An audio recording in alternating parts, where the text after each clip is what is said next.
Outside the bridal chamber, Liuliu and Ziyuan pressed their heads against the window with evil grins on their faces. Zhao Huan looked at the two people's obscene appearance and said dissatisfiedly, "Hey, how can you eavesdrop like this?" Ziyuan curled her lips and said, "This isn't called eavesdropping. Princess told us to record it now, so how can we not listen before Zhao Ming's wedding?" Concubine Zhen specially asked Ziyuan and Liuliu to enter the palace once, and instructed them to record these things in the future to calculate the time of the princess' pregnancy. After all, in the palace, this is how the eunuchs recorded the sexual time between concubines and the emperor. Really, Zhao Huan looked into the room timidly, only to see the flickering candlelight and two faint figures. She was curious, and since Aster and Green Radish were the same, she also put her ear to them. Seeing this, Ziyuan patted Zhao Huan on the shoulder and said, "We can listen, but you can't. This is extremely disrespectful. If the nanny finds out, she will report it to the princess." Zhao Huan was so scared that her face turned pale and she couldn't help but scream, "Ah, but don't worry, we have the princess order. Since we are sisters, just consider it as you helping us."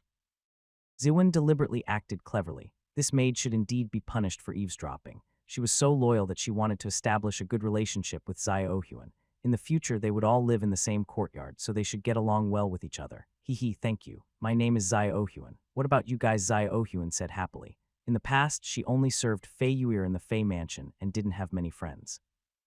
Now that Ziyuan and Liuliu appeared and were so loyal, she immediately felt a good impression of them. "My name is Ziyuan and her name is Liuliu," Ziyuan said with a smile. As the three of them were greeting each other, the candlelight in the house suddenly went out. Startled, they all lay down by the window. Soon, some blushing and heart-pounding voices were heard. Aster and Green Radish laughed secretly, while Zhao Huan looked confused and asked, "What's that sound? Y'all know this later." Ziyuan and Liuliu looked at each other and smiled evilly. The next morning, Zhao Ming was the first to walk out of the bridal chamber. When he looked up, he saw three maids wrapped in quilts squatting in front of the door, all of them asleep. Looking at the three people in such a situation, Zhao Ming suddenly felt depressed. It seemed that the three of them had been listening to this all night. The noise of Zhao Ming leaving the house woke up the three of them. Ziyuan and Liuliu stood up with a smile and said to Zhao Ming, "Your Highness." Zhao Huan also timidly called Zhao Ming, "Your Highness. The princess has woken up. You go and serve her. The king and the princess will go back to the palace later." Zhao Ming said, "The last item of the wedding is to return to the palace and kneel down to pay homage to the emperor and the queen. After that, the wedding is over." Ziyuan and the other two nodded and went into the bridal chamber together. At this time, Fei Yuer had also gotten up. She was wearing underwear and looking at herself in the mirror, not knowing what she was thinking. There was a smile on the corner of her mouth from time to time, and occasionally a hint of sadness. As soon as Ziyuan and Liuliu came in, they went to the bedside and saw some bloodstains on the white silk cloth covering the bed. They couldn't help but look at each other and laughed. Fei Yuer noticed the actions of the two and couldn't help blushing. Before she got married, a maid from the palace had come to the Fei family to tell them about the matter of lovemaking, fearing that the woman would struggle without knowing the reason and hurt the prince. So she was not completely ignorant, but it was still very embarrassing to talk about such things. Zhao Huan also saw what Zai Yuan and Luo Luo were holding. With a smile on her face, she whispered, "Is the princess going to give birth to a young prince? Go away. What nonsense are you talking about after 10 months of pregnancy? How can you give birth to a little prince all of a sudden?" Fei Yuer rolled her eyes. Zhao Ming was not ugly, and in her opinion, his moral character was excellent. The intimacy they had last night made her gradually accept her current identity. After all, who can control the fate of a daughter of the Fei family? It is a blessing for heaven to be able to match her with a good husband. After making the bed, Zhao Huan brought hot water for Fei Yuer to wash up, and also brought the dress she would wear to the palace today. After working until noon, the two were ready and took a sedan chair to the palace. Sitting in the sedan chair, Zhao Ming looked at Fei Yuer. Under the bright light, Fei Yuer looked even more outstanding. He was satisfied with such a princess. After all, there were not many political marriages that had the best of both worlds. "What are you looking at?" Your Highness. Fei Yuer couldn't avoid Zhao Ming's gaze and couldn't help but ask, "I am looking at you." What more could a husband ask for than to have such a beautiful woman? The close contact last night brought the two closer together, and Zhao Ming could speak casually. Fei Yuer smiled. "Everyone says that His Highness is a great hero with unparalleled martial arts skills, but I didn't expect that he is also so smooth-talking. Princess, you are wrong. This is what I really think." Zhao Ming used his eloquence to tease Fei Yuer. Life in Dayu Kingdom is boring, but having two people can help relieve boredom, especially when accompanied by a beautiful woman. A man will always have endless topics to talk about. Fei Yuer was delighted to be praised by her husband, which naturally made her very happy. Moreover, Zhao Ming did not have the airs of an average prince. She found it easy and comfortable to get along with Zhao Ming, and she did not have to worry about him getting angry just because of a single word. After all, her sister often cried and complained that the prince would scold her because of quarrels, and that was why she was worried. After laughing for a while, Fei Yuer's expression gradually relaxed. She asked about the things in Kingju. After learning that the things about Kingju in the newspaper were true, Fei Yuer showed a longing look. The two chatted all the way, and time seemed to pass quickly. Soon they arrived at the palace. At this time, Xiao Ming and Fei Yuer got off the sedan together and went to Bishui Pavilion to pay a visit to Xiao Wengshuan, Queen Zhao and concubine Zhen. Prince Qi is so lucky. Yuer is even more beautiful than her sister. Prince Qi, from now on, you and the crown prince will be even closer. Brothers should take care of each other. Queen Zhao's eyes flashed with a shrewd light. Yes, your majesty. Xiao Ming bowed and replied. At this time, Xiao Wengshuan said, Minger, for your wedding, the queen and I have prepared a generous gift for you. After saying that, Xiao Wengshuan gestured to Feng Deshui, and Feng Deshui smiled and presented the gift list to Xiao Ming.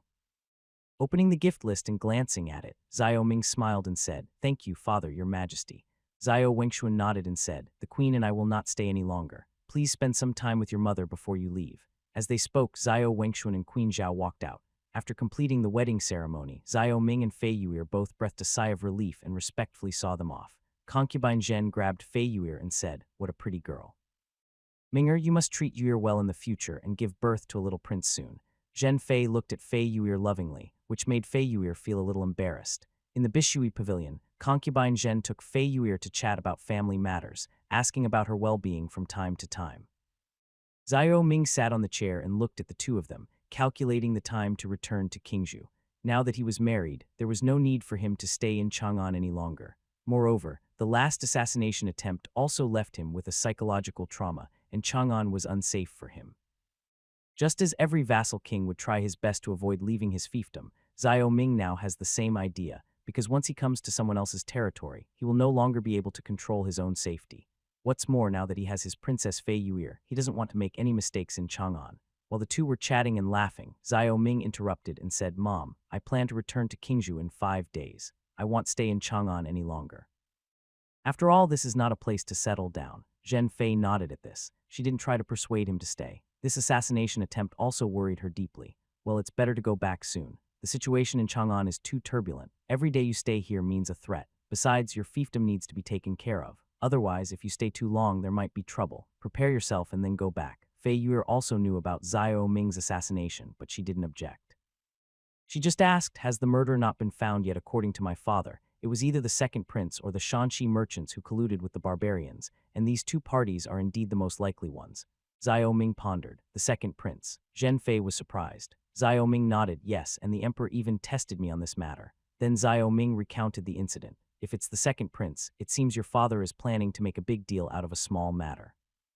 He is the king of a country. Now that you are fine, he naturally doesn't want to touch the second prince so as not to displease King Liang. However, he will still give him a reprimand. Zhen Fei said, HMPH, I guess the emperor means the same thing, but if it was the second prince, I would not compromise like this. Otherwise, how can I explain to the dead soldiers? Xiao Ming was filled with anger.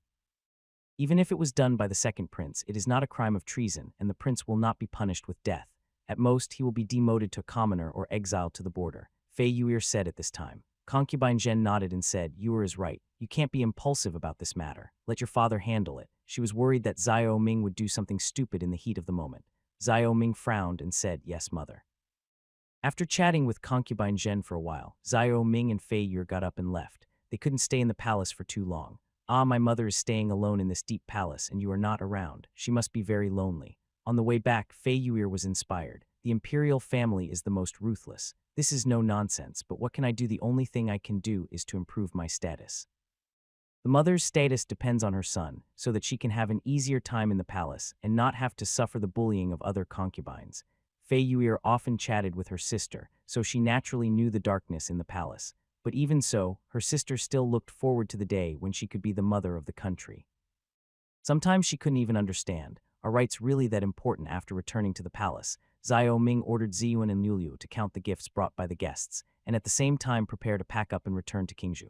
At this time, Fei Yuer also got to know Aster and Green Radish. Fei Yuer has always been gentle in her dealings with people. After chatting with the two maids for a while, Ziyuan and Liuliu were so happy that they called her princess sweetly. Looking at this scene, Xiao Ming nodded with satisfaction. For a man, a woman who can manage the household is a good wife.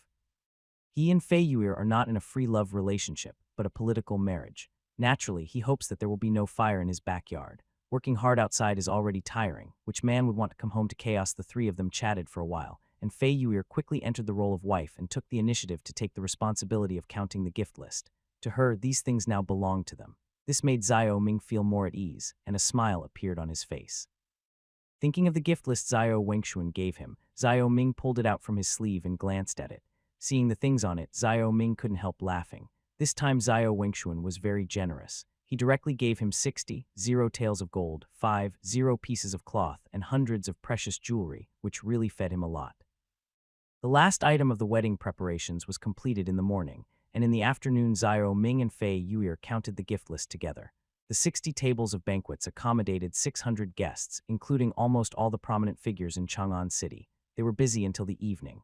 After calculating all the items, they received about 3 million taels of gift money, which was a considerable harvest. Although most things need to be sold to convert the money, Xiao Ming is very satisfied with this number. Just when the group was happy, a man suddenly entered the palace.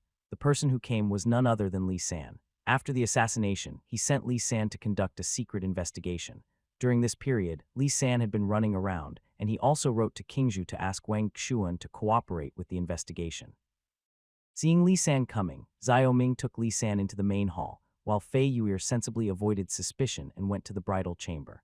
Your Highness, Wang Xuan's men have captured the Shanxi merchant who sent the barbarians to the prince. Li San was still covered in dust from his travels, but his expression was very determined. Caught Xiao Ming narrowed his eyes. Yes, Wang Xuan has always left spies in the barbarian territory, and they quickly found out the details of this Shanxi merchant. Moreover, this Shanxi merchant actually had dealings with our Chamber of Commerce and violated the Chamber of Commerce's regulations and sold a lot of liquor to the grassland without authorization. Li Kaiyuan has always wanted to punish him. Li San said, "How did you catch him?" He had also heard of this Shanxi merchant.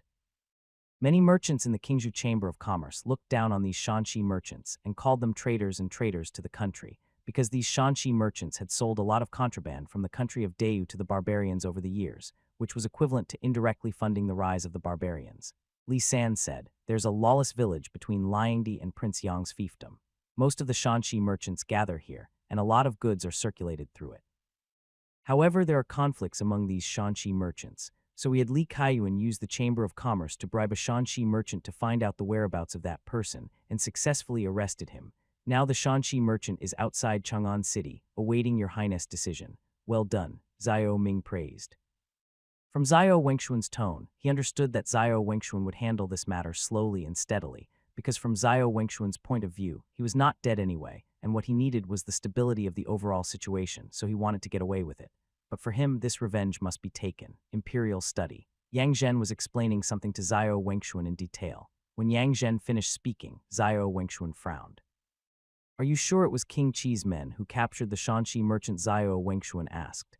Yang Zhen said, "That's right. We could have captured this Shanxi merchant earlier, but the King of Qi's men were one step ahead. However, our men have been following him all the way. Now we just wait for your Majesty's order. We can recapture him at any time, but we dare not act rashly for fear of offending the King of Qi." "Well, you handled it correctly. You must avoid conflict with the Prince of Qi's men. I know Xiao Ming's character. Although he has changed a lot in the past 2 years, he is definitely not someone who will suffer in silence." Xiao Wengshuan smiled bitterly. "Now we need to wait and see who this Jin merchant is working for, but if it is the second prince, your Majesty will be in trouble." Yang Zhen seemed a little worried about Xiao Wengshuan. He has followed Xiao Wengshuan for more than 20 years. He knows Xiao Wengshuan very well. His forbearance over the years is also for the stability of Dayu Kingdom. If not, Dayu Kingdom would probably have been in chaos long ago. Frowning, Xiao Wengshuan said, "It's actually not that difficult. If it's really the second prince who did it, then Xiao Ming must be given an explanation this time. To the great Yu Kingdom, Xiao Ming is now much more important than Prince Liang." Yang Zhen nodded. Indeed, the King of Qi is a member of the royal family after all. At this time, Xiao Ming had already obtained the confession of the Shanxi merchant. Li San reported the situation to Xiao Ming again and then left the city. When he arrived, the secret guards were already interrogating the Shanxi merchant. When he returned, the secret guards had already recorded a confession. At this time, Li San immediately handed over the confession. "Your Highness, this Jin merchant has confessed. It was indeed the second prince who ordered him to sell these barbarians into the Eastern Palace. Prince Liang is also aware of this. These barbarians are from Prince Liang's fiefdom." Li San handed the confession to Xiao Ming. After reviewing the confession, Xiao Ming nodded, because he was basically certain that it was the second prince. Since he had defeated Bei Shan not long ago, it was impossible for the barbarians to deploy assassins to infiltrate Chang'an City so quickly. The fact that these barbarians were able to come in must be because someone behind the scenes made it easy for them. It's time to avenge the dead soldiers. Xiao Ming tightened his lips. Now you can bring this Shanxi merchant in. For safety reasons, Xiao Ming asked Li San to place the Shanxi merchant outside the city to prevent any danger. Now he can go directly to Xiao Wengshuan to explain the matter clearly. Otherwise, how can he explain to the dead soldiers, and how will the Qingzhou army view him as the king of Qi? They risked their lives for him on the battlefield, but he couldn't even get justice. Who would fight for him in the future? This time he wanted to let his soldiers know that since they were loyal and fought bravely against the enemy, he would not let them down either. Yes, Li San spoke in a resounding voice. This incident made him quite angry. Li San left and Xiao Ming came out of the main hall. At this time, Fei Yu'er was lying in front of the window. Seeing Xiao Ming's ugly face, she had a slight worry in her eyes. When Xiao Ming turned his head to look at her, she dodged and lowered her head immediately, fearing that the fire at the city gate would affect innocent people.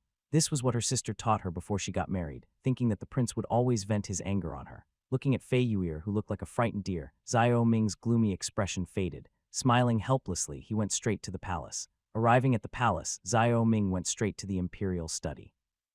Without waiting for Xiao Ming to speak, Xiao Wengshuan said, "It seems that you already have clues about the assassin." "Father already knows," Xiao Ming asked in surprise. "Don't forget that this is Chang'an City, but father should be ashamed that he didn't notice your second brother's little trick." Xiao Wengshuan sighed. Like Xiao Ming, he basically guessed that it was the second prince when he learned that it was done by the Shanxi merchants. "In this case, I hope that my father will make the final decision." Xiao Ming handed the confession to Xiao Wengshuan with both hands. After receiving the confession, Xiao Wengshuan glanced at it briefly, sighed and said, "Second brother, you are really too impatient." After pacing for a while, Xiao Wengshuan continued, "Leave the Jin merchants to me. I will give you a satisfactory explanation. Your son has already asked someone to bring the Shanxi merchant into the palace." Xiao Ming's words were concise and to the point. Xiao Wengshuan nodded and seemed to become very tired all of a sudden. He waved to Xiao Ming and said, "According to your mother, you will be leaving Chang'an in a few days. You should go back and prepare now." "Yes, father." Xiao Ming bowed and turned to leave. He was not afraid of Xiao Wengshuan trying to smooth things over. If Xiao Wengshuan continued to do so in this situation, then he would have no choice but to gradually distance himself from the court. After Xiao Ming left, Xiao Wengshuan sat in a chair and pondered for a while, then picked up a pen and began to write on a blank imperial edict. Here, Xiao Ming left the palace and returned to the palace to prepare to return to Qingzhou. Now he did not have to attend court or participate in the political affairs of Chang'an. After all, he was a vassal king, which was equivalent to a country of his own. Interfering in court affairs was a taboo. In the next few days, Chang'an City, which was originally bustling with activity due to Xiao Ming's wedding, became even more lively. Rumors that the second prince had assassinated the king of Qi and framed the crown prince suddenly became rampant. The whole city of Chang'an was talking about this matter at once. Immediately afterwards, an imperial decree was passed down, accusing the second prince of having no moral character, killing his brothers, and having no regard for the law. From then on, he was demoted to Bashan and became a commoner. At this point, the rumors about the assassination gradually subsided with the imperial edict, and the entire Chang'an city was suddenly in a panic. After Xiao Wengshuan had been portrayed as a coward for more than 10 years, this time he finally broke the news. Regarding the assassination, the current emperor showed a tough side and exiled the second prince to the barren and wild place of Bashan without fear of King Liang's wrath. In the officialdom of Chang'an, many officials interpreted Xiao Wengshuan's tough move as a sign that the royal family's strength had greatly increased, and they were no longer afraid of the vassal kings using their own troops. At the same time, what they understood most thoroughly was the role played by Xiao Ming in this incident. In order to appease Xiao Ming's anger, Xiao Wengshuan exiled the second prince who was supported by King Liang. This shows the status of Xiao Ming in Xiao Wengshuan's heart now. At this time, the other princes also put away their contempt for Xiao Ming. They suddenly realized that the court was no longer what it used to be. The rising vassal states in the east will affect their lives at all times in the future. After getting this answer, Xiao Ming chose to return to Qingzhou on the afternoon when the imperial edict was issued. This time he returned via merchant ship. After all, the gifts alone were huge enough. Looking at the silhouette of Chang'an, the huge city in Guanzhong, gradually disappearing into the distance, Xiao Ming had a hint of smile on his lips. Now that he had married his wife, it was time to save up some money and live a comfortable life. As the merchant ships penetrated the morning mist, a huge and busy dock gradually appeared in front of Xiao Ming. This pier is none other than the Chujiang Wharf in the north of Qingzhou City. It took 10 days to sail from Chang'an to Qingzhou, and overall it went smoothly. In the first half of the journey, Fei Yu'er was wiping away tears all day long because she missed her parents. But in the second half, as she gradually became familiar with Xiao Ming, she immersed herself in the scenery and people along the way. After all, Fei Yu'er is only 18 or 19 years old, which is the age when she is playful. Once she is free of the psychological burden, she becomes lively. As for the bad things he had encountered in Chang'an these days, he no longer thought about it. The second prince was just a passerby to him, and he deserved to be exiled now. The only drawback was that King Liang probably would not consider this trade agreement at all. But for the sake of fact, now there is a royal family, a Wei area, a Yang area, plus the Chu area for interest exchange. These areas are enough for him to sell his goods for a period of time. As for the future, maybe he could just use cannons to blast them open, because after this assassination attempt, he had lost more and more confidence in these princes, and the Pledge of Allegiance was nothing more than self-consolation for Queen Zhao and Xiao Wengxuan. Although the other princes will endure it temporarily, when the conflict becomes irreconcilable, this token of allegiance will be as unnecessary as taking off pants to fart. His Highness is back. The merchant ship had not yet arrived at the dock, but the officials who saw the merchant ship's flag had already begun to cheer. Xiao Ming had been gone for a month, and the officials and generals in the entire fiefdom were all uneasy, as if they had no idea what to do. Standing on the merchant ship, Xiao Ming had already seen the people who were waiting to greet him at the dock. Both civil officials and military generals were there. He said to Fei Yu'er, "Princess, let me first introduce you to the officials of Qingzhou." As he spoke, he pointed at the person closest to the dock and said, "That rather stiff-looking guy is called Pang Yukun. He's as stiff-looking as he is. He's my chief secretary. The bearded man to his right is called Niu Ben. He's my commander-in-chief, in charge of the military affairs of the 6 states. The pale-faced scholar to his left is called Zhan Xingcheng. He's my military advisor. He looks quiet and gentle, but he's actually full of evil intentions." The man behind Niu Ben is called Lu Fei. Fei Yu'er followed Xiao Ming's finger and looked at them one by one, covering her mouth and laughing from time to time. Xiao Ming's introduction was elegant and interesting, and she easily became familiar with the names of these people. The merchant ship gradually arrived at the dock with the current. At this time, the boatman lowered the planks and Xiao Ming and his group got off the boat. Pang Yukun received the news that Xiao Ming was coming back this morning, so he brought officials to wait here. The most important thing was to meet the princess. At this time, the merchant ship arrived. When everyone saw Xiao Ming and an extremely beautiful woman walking down the ship side by side, they had a plan in mind and shouted at the same time, "Your Highness, Princess." After getting off the boat, Xiao Ming felt relieved.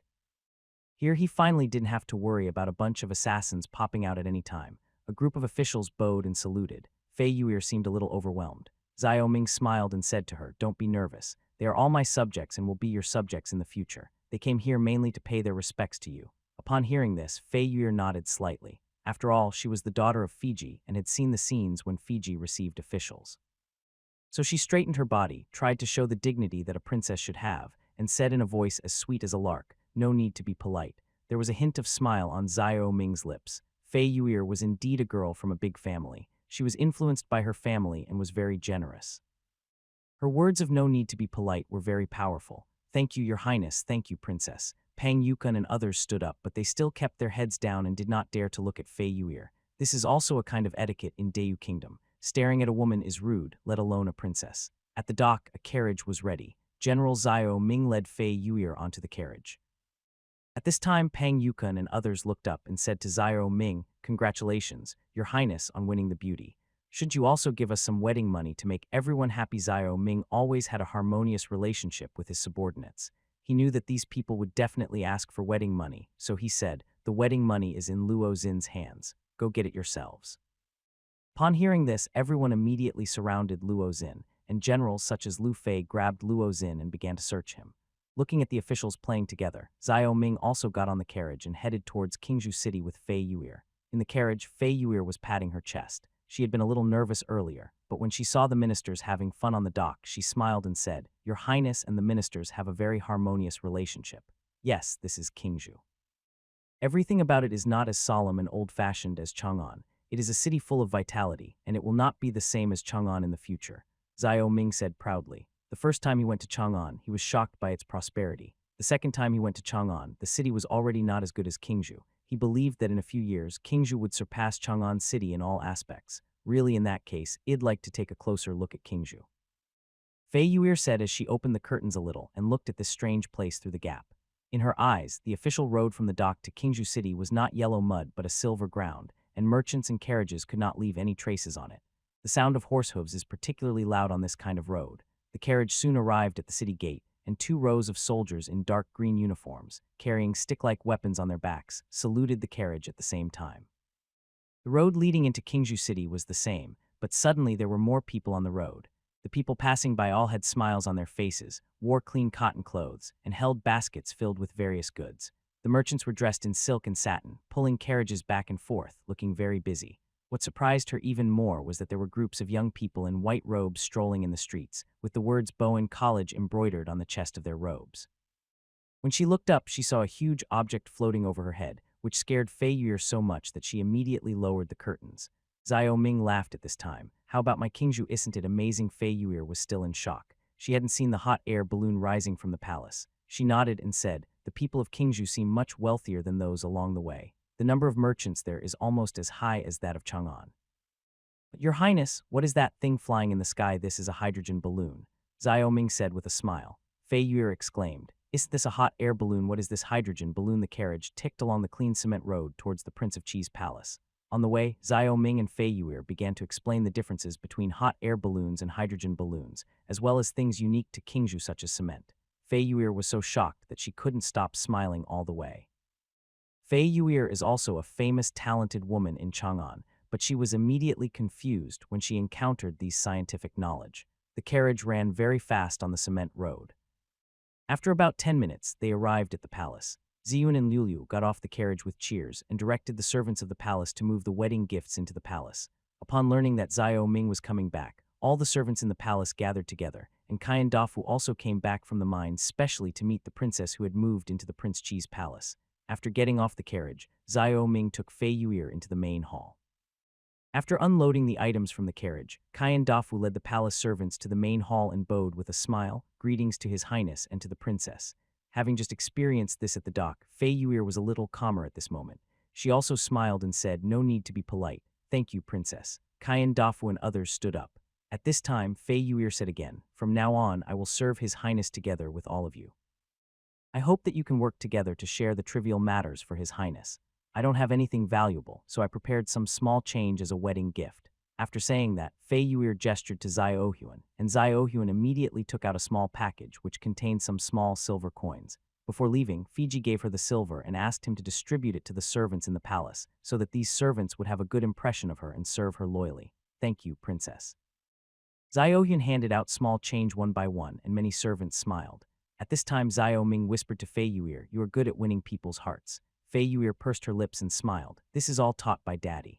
Xiao Huan handed out small amounts of silver, and Xiao Ming said loudly, take this money and serve the princess wholeheartedly in the future. If anyone harbors ill will towards the princess, don't blame me for being rude. Yes, Your Highness. The servants bowed and said. Nodding, Xiao Ming asked everyone to leave, leaving only Kai and Dafu behind. He said, Princess, this is Steward Kayan. He has always served Mother. Remember, he is the most trustworthy person in Kingju. In times of crisis, he is also the most reliable person. My mother once told me, Butler Kayan, I will need your help in the future. Fei Yuir said softly. Kayan Dafu was a little excited. He said quickly, don't worry, Princess. As long as you give the order, I will do my best to serve you. Fei Yuir smiled softly when she heard this. After meeting the servants of the palace, Xiao Ming led Fei Yuir to the bedroom, which would be where they would live from now on. After entering the bedroom, Fei Yuir immediately breathed a sigh of relief and walked around the bedroom like a little child. When she saw the full-length mirror in front of the dressing table, she suddenly couldn't move and kept looking at herself in the mirror. This mirror was much bigger than the one Xiao Ming gave her. After wandering in front of the mirror for a while, Fei Yuir turned to the bed and her eyes suddenly lit up.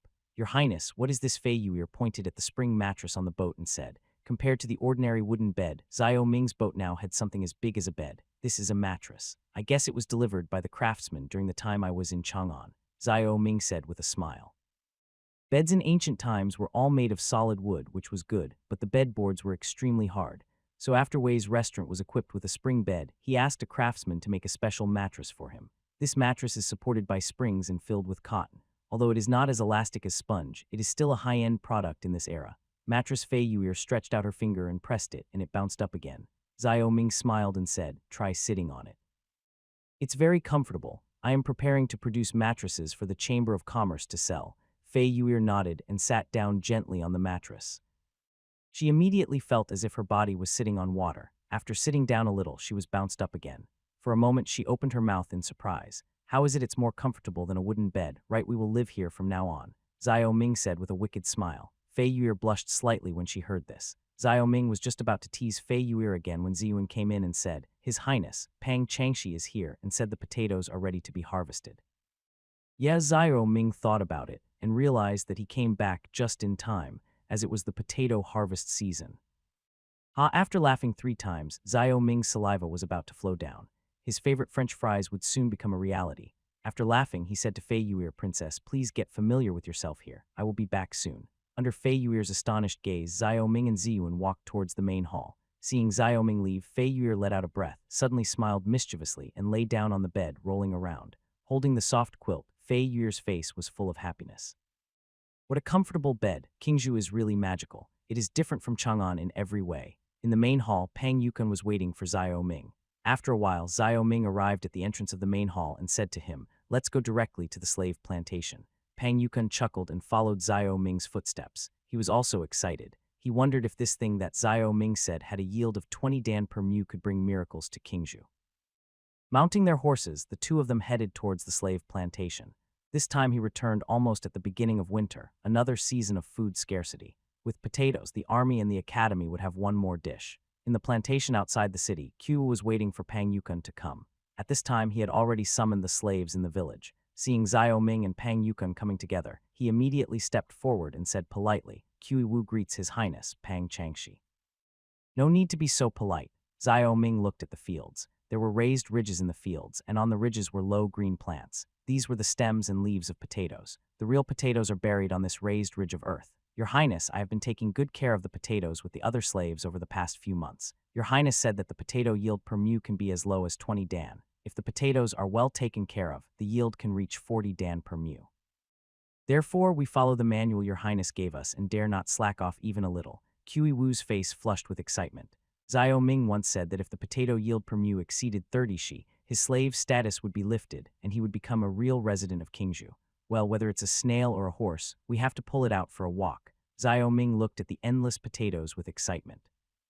On the way here, Pang Yukun said that the seedlings he cultivated were planted on a total of 30 acres of land, and he was looking forward to the total harvest this time. "Let's get started." With a command, Qi Wu led thousands of slaves into the potato field. Harvesting potatoes is very simple. You just need to dig up the ridges where the potatoes are planted, and you will find the bright yellow potatoes inside. In modern times, the scientific name of potatoes is Solanum tuberosum, also known as ground egg.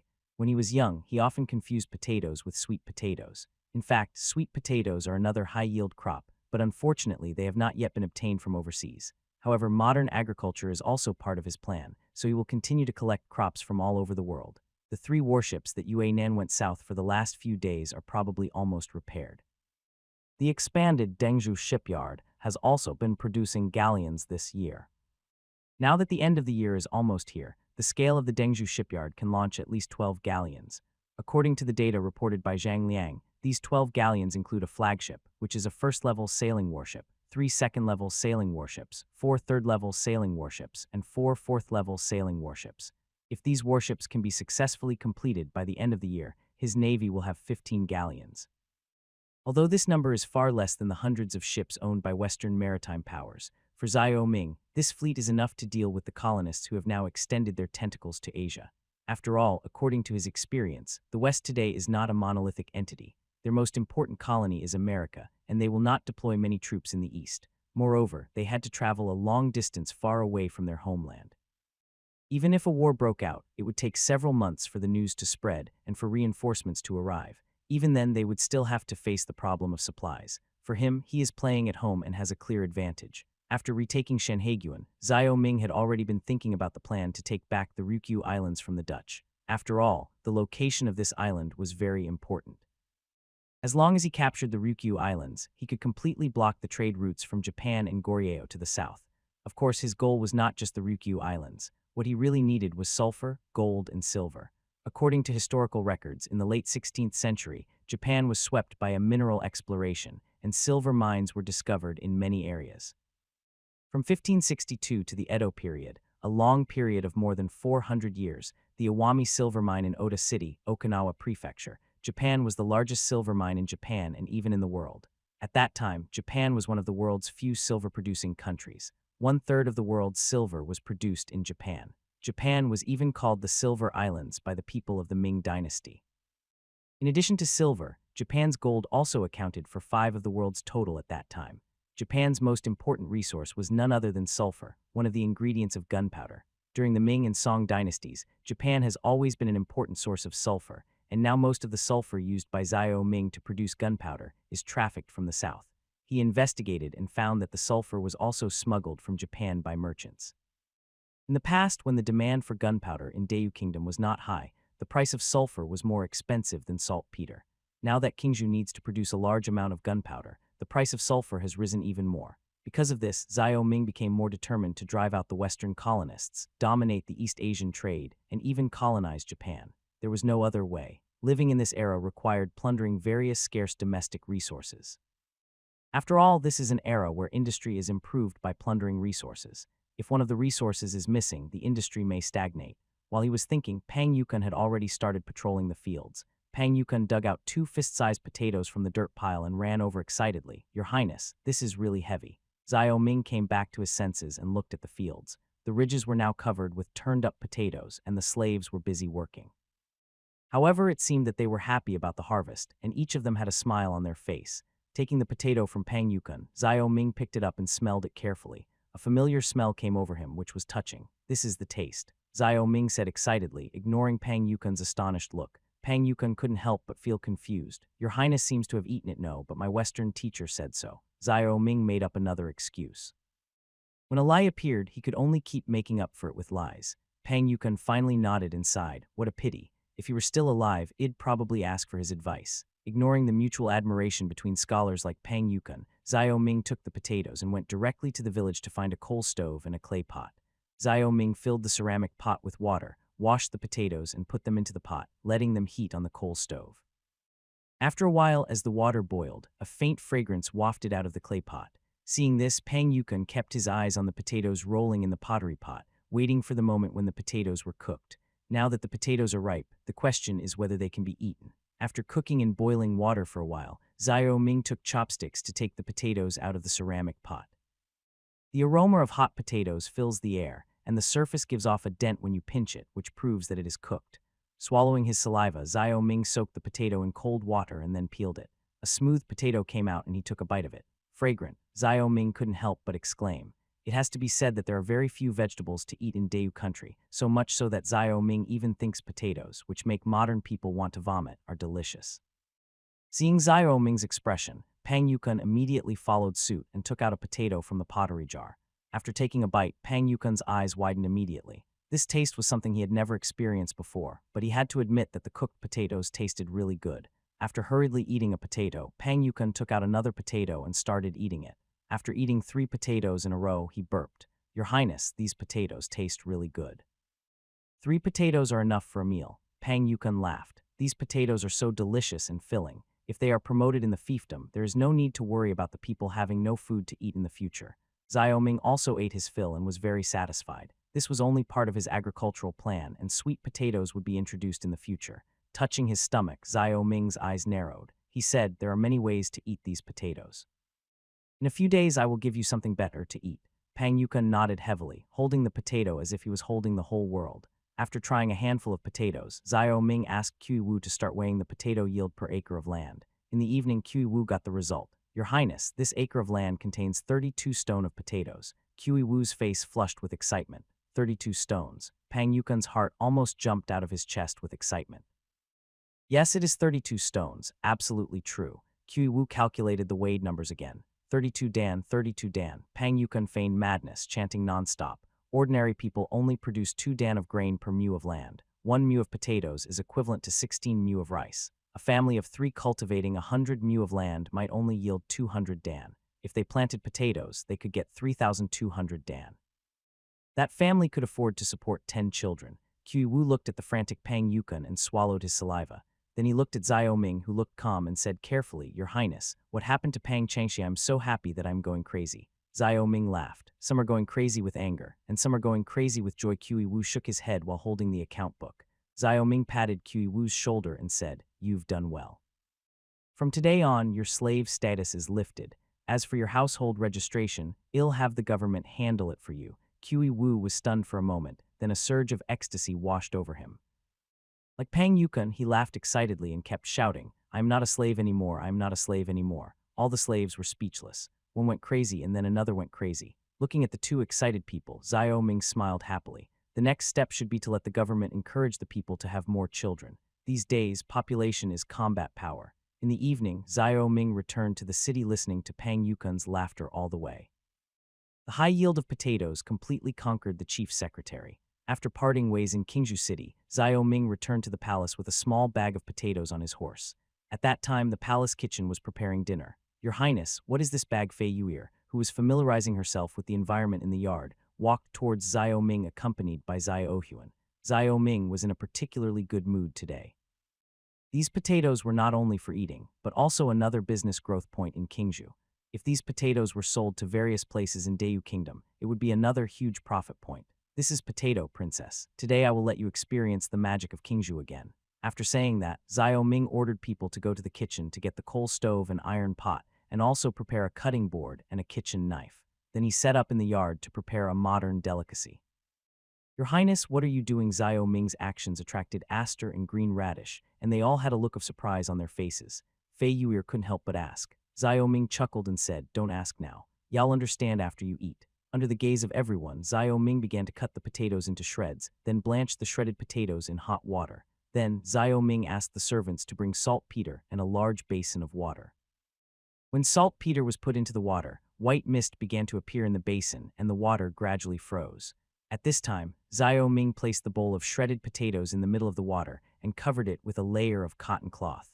This traditional method of making ice with saltpeter has long been used in the Kingdom of Dayu and is no longer a secret.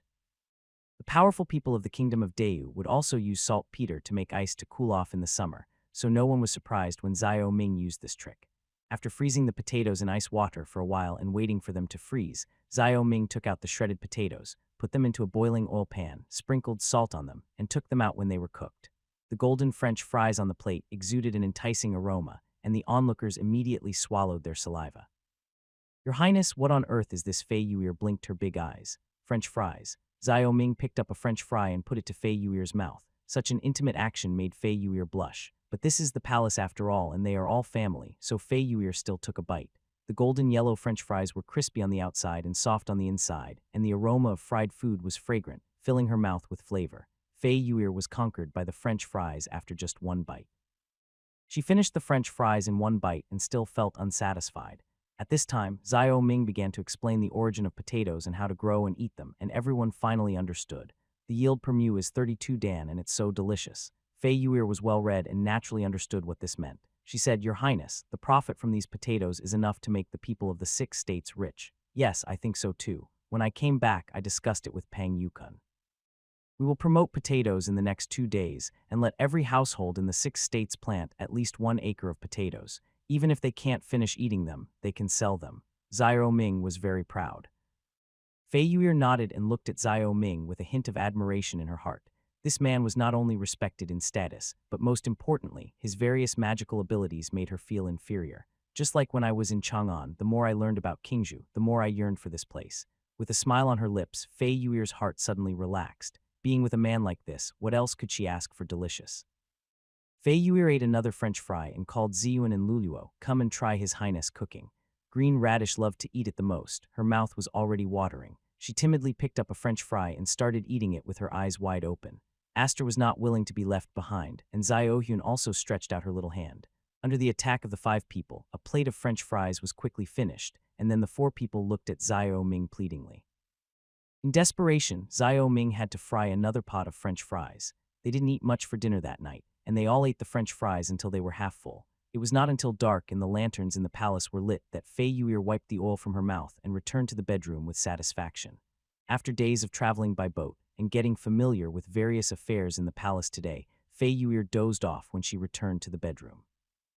Xiao Ming was also a little sleepy, so he urged Fei Yuer to take a bath with him before going to bed. Fei Yuer blushed and hesitated for a while before going to the bathroom with Xiao Ming. However, when she saw the bathtub, toilet, and sink in the bathroom, she became excited again and grabbed Xiao Ming's arm and asked questions. Xiao Ming explained them one by one with a smile, and even demonstrated them, which made Fei Yuer even more surprised.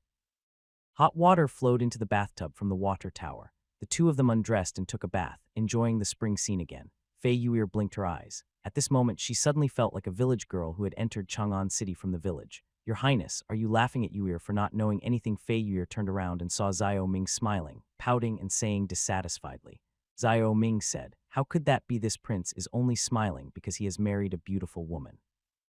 Fei Yuer smiled and said, "Marrying Your Highness is a blessing that has been cultivated for 100 years. I only wish to grow old with Your Highness in the future."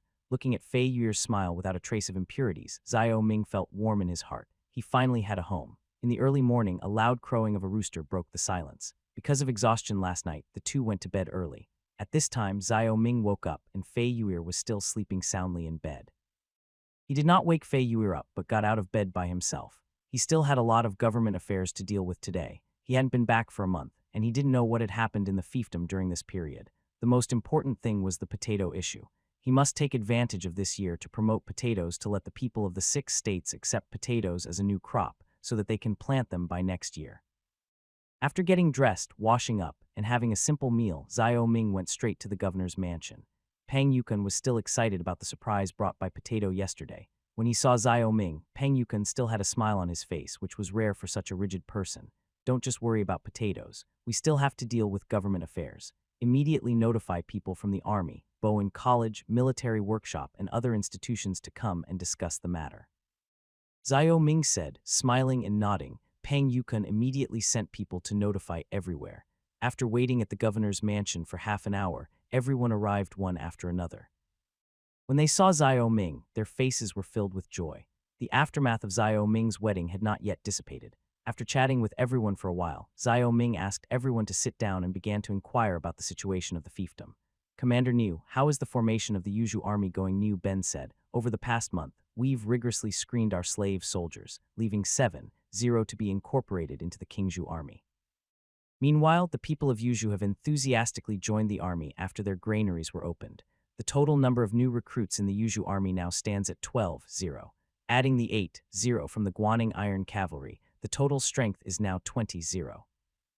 Lei Ming has also selected key members from the Guaning Iron Cavalry to serve as captains and lieutenants at various levels, and Bowen Academy has selected a group of outstanding officers to serve in the Yuzhu army to assist the captains and lieutenants in military affairs.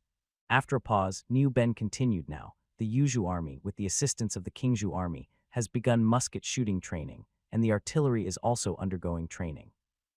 It is expected that in half a year, this group of Yuzhu troops will be able to partially exchange defenses with the Qingzhou army.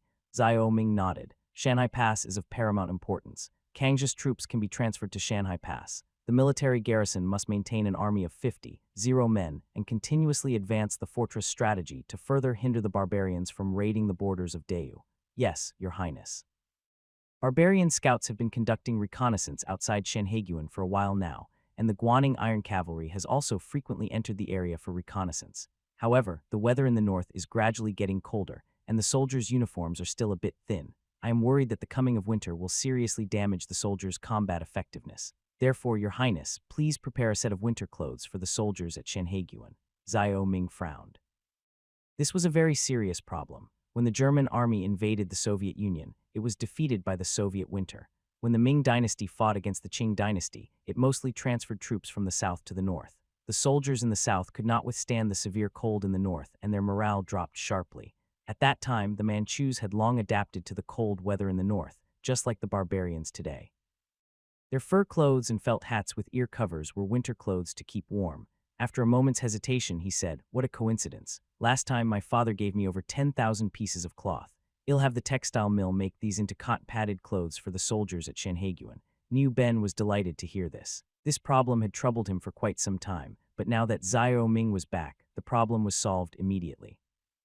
Besides the quilt, Niu Ben said, "Your Highness, the military workshop has delivered another 4-0 flintlock rifles during this period. Now the Qingzhou army is fully equipped with 20 flintlock rifles. Every soldier now has one. The remaining flintlock rifles can be handed over to the Yuzhou army and the Kangzhou army. That's all I have to say. Xiao Ming nodded and looked at Chen Wenlong. How are the equipment department and the military workshop doing recently? The court wants to purchase 5 matchlock rifles. Is there any problem, Your Highness? There is no problem. The equipment department has now divided the lathes, with each type of lathe assigned to a workshop. The drilling machines are now a separate drilling workshop, and the number has been expanded to 600, which is enough to produce 5 gun barrels a month, Chen Wenlong said. 600, so many? Xiao Ming was also surprised. Chen Wenlong nodded. Since we've adopted the process of using hydrogen to purify tungsten ore powder, it's now very easy to purify pure tungsten powder, so drill production has also increased significantly. We're also experimenting with using hydrogen to purify other ores. Meanwhile, construction of the metal refinery is already underway, and craftsmen like Zhang Liu are working on fine metal gears, preparing to manufacture the watch Your Highness mentioned. Hearing this, Xiao Ming smiled slightly. Good, keep working hard. This industrial foundation depends on your equipment department. Your Highness, we have made some progress on the Tiger Cannon in our military workshop. A few days ago, we successfully used the Tiger Cannon to test fire a gunpowder canister. Its range is 300 meters longer than that of a catapult, and it can project a gunpowder canister 500 meters away. Chen Qi said excitedly, 500 meters. Xiao Ming laughed. Not bad, not bad. Now you can finally stand on your own. After we're done, I'll go see your Tiger Lord Cannon. Yes, Your Highness, Chen Qi said excitedly. He had been studying the production of various types of artillery during this period, and had made progress on the Tiger Cannon. At this time, Xiao Ming asked about the production of Song Changping's flintlock rifles. Due to the skilled craftsmen and the use of assembly lines, the production of flintlock rifles is now increasing step by step. This time, Xiao Ming asked about the military situation first, which naturally showed his importance, because he would face what might be continuous wars next, and it might be difficult just to bring East Asia into his sphere of influence. After asking about the army's situation, Xiao Ming looked at Yue Yun. He hadn't attended the last meeting because he was at the shipyard in Dengzhou at the time. He asked, Yue Yun, how is the Navy doing, Your Highness? I have recruited 3,000 sailors this year and trained corresponding captains, helmsmen, sailors, gunners, etc. According to the number of warships launched this year, I have also trained them on 3 galleons for several months. Once the warships are launched, I can form an army immediately. Yue Yun's voice was steady and heavy. The training during this period made him an excellent naval general. Xiao Ming nodded in satisfaction. He looked at Wang Xuan and said, Wang Xuan, before the new year, you must deploy secret guards south to the King of Chu's fiefdom to gather information about the Dutch. Report to me the Dutch ships, troops, and the Dutch defenses on the Ryukyu Islands. Your Highness, is the Navy going to fight? Yue Yun was very excited when he heard this. He had not forgotten the humiliation he suffered at sea. The Redwood Army of Great Britain and the Grey Army of the Dutch were running rampant on their own oceans, killing innocent people indiscriminately. There was silence in the governor's mansion. Yue Yun's question made everyone look at Xiao Ming. After the Northern Expedition, would Qingzhou be involved in a new war, and what was the purpose of this war? That's right, the Navy is for war, for sea power. Xiao Ming's words were powerful. He understood that the generals now had no idea about maritime rights and interests, and this was the fundamental reason why China was lagging behind in the Navy today. After all, land power dominated the development of civilization at that time, and foreign enemies also came from the north. It was not until at least hundreds of years later, when Western cannons and warships blasted open the country's gates, that people realized the situation, but by then it was too late. Sea Power Pang Yukon, Niu Ben and the others were indeed confused when they heard this. Niu Ben said, Your Highness, the former enemy of the Great Yu Kingdom is now the barbarians. We should continue the northern expedition until the barbarians surrender. General Niu Ben's words make sense. I hope Your Highness will think twice, Pang Yukon echoed. When Xiao Ming was preparing this plan, he had already anticipated that it might arouse opposition from the public, but he was still prepared to implement this plan because without maritime trade, Qingzhou would not be able to accumulate wealth quickly. War is fought for money. Without food and bullets for guns and artillery, how can we continue the northern expedition? Don't forget that the barbarians' last defeat only resulted in minor casualties. Going deep into the barbarian territory now is like hitting a rock with an egg. Moreover, we have fought 2 wars with the barbarians in the past 2 years and suffered heavy casualties. This has seriously affected the development of Qingzhou. This fight for sea power is to open up trade routes to the south to facilitate the development of Qingzhou. Xiao Ming said loudly. Emperor Wu of Han attacked the Xingnu in the north and won in the end, but he exhausted the national treasury. Similarly, even if the Great Yu Kingdom mobilized all its wealth to wage war against the barbarians, both sides would suffer losses in the end, let alone his current limited wealth. Now that the barbarians have been defeated again, the army is becoming somewhat impatient. He is taking this opportunity to cool down this impatient atmosphere. When the topic of money was mentioned, Pang Yukon and Niu Ben fell silent. They naturally knew that the Qingzhou army was built up with money, and without money, nothing could be done. Zhan Xingcheng thought for a moment and agreed with Xiao Ming's idea. I think your highness is right. The emperor has no resolve to launch a northern expedition, and the other vassal kings will certainly not cooperate. It would be unwise for us to march into the grasslands alone. At this stage, we should focus on defense against the barbarians. It won't be too late to launch a northern expedition after we have accumulated enough sophisticated troops and funds. Everyone nodded when they heard this. Pang Yukon and Niu Ben also came to their senses at this time. It turned out that everything now had to give way to development. Yue Yun was somewhat dissatisfied with Zhan Xingcheng and Niu Ben's objections. He said, "Your vision is too narrow. Do you really think Dayu is still the center of the world? This is ridiculous. Foreign warships are now rampant around our oceans, and you only care about the land. However, we have already lost our vast ocean territory. Moreover, without ocean trade, how will we get potatoes, peppers, and corn?" The governor's mansion became increasingly quiet. Yue Yun's words made everyone begin to reflect. In the past, they only saw the barbarians in the north, but now they all knew that there were many countries in the world. Seeing everyone looking thoughtful, Xiao Ming nodded secretly. He wanted these people to change their old ideas. After all, the future belonged to maritime powers. When he had a lot of capital and upgraded his weapons, the barbarians in the north could only wait to be beaten. After setting the tone for strengthening the navy and development, Xiao Ming also asked if there were any changes in Bowen College during this period. According to Lin Wentao, Bowen College has now recruited a new batch of students to expand the number of students in each department, and he and Lu Tong have also developed a set of technologies that they will tackle one by one. Your Highness, we have listed all these technologies, and now we are going to conduct experimental research according to this list. Lin Wentao handed a piece of paper to Xiao Ming. Xiao Ming was very pleased after glancing at the list handed over by Lin Wentao. This list listed the research order of future scientific items. Both of them had prepared well. These things were from simple to difficult, and they all belonged to basic industrial things. Very good. Now, make full use of the laboratory and conduct research boldly. The government will guarantee the funding for your research. If anyone excels, they can even apply for individual research funding from the government. Lin Went and Lu Tong both smiled. They wrote down Xiao Ming's words and prepared to go back and announce the good news to the students.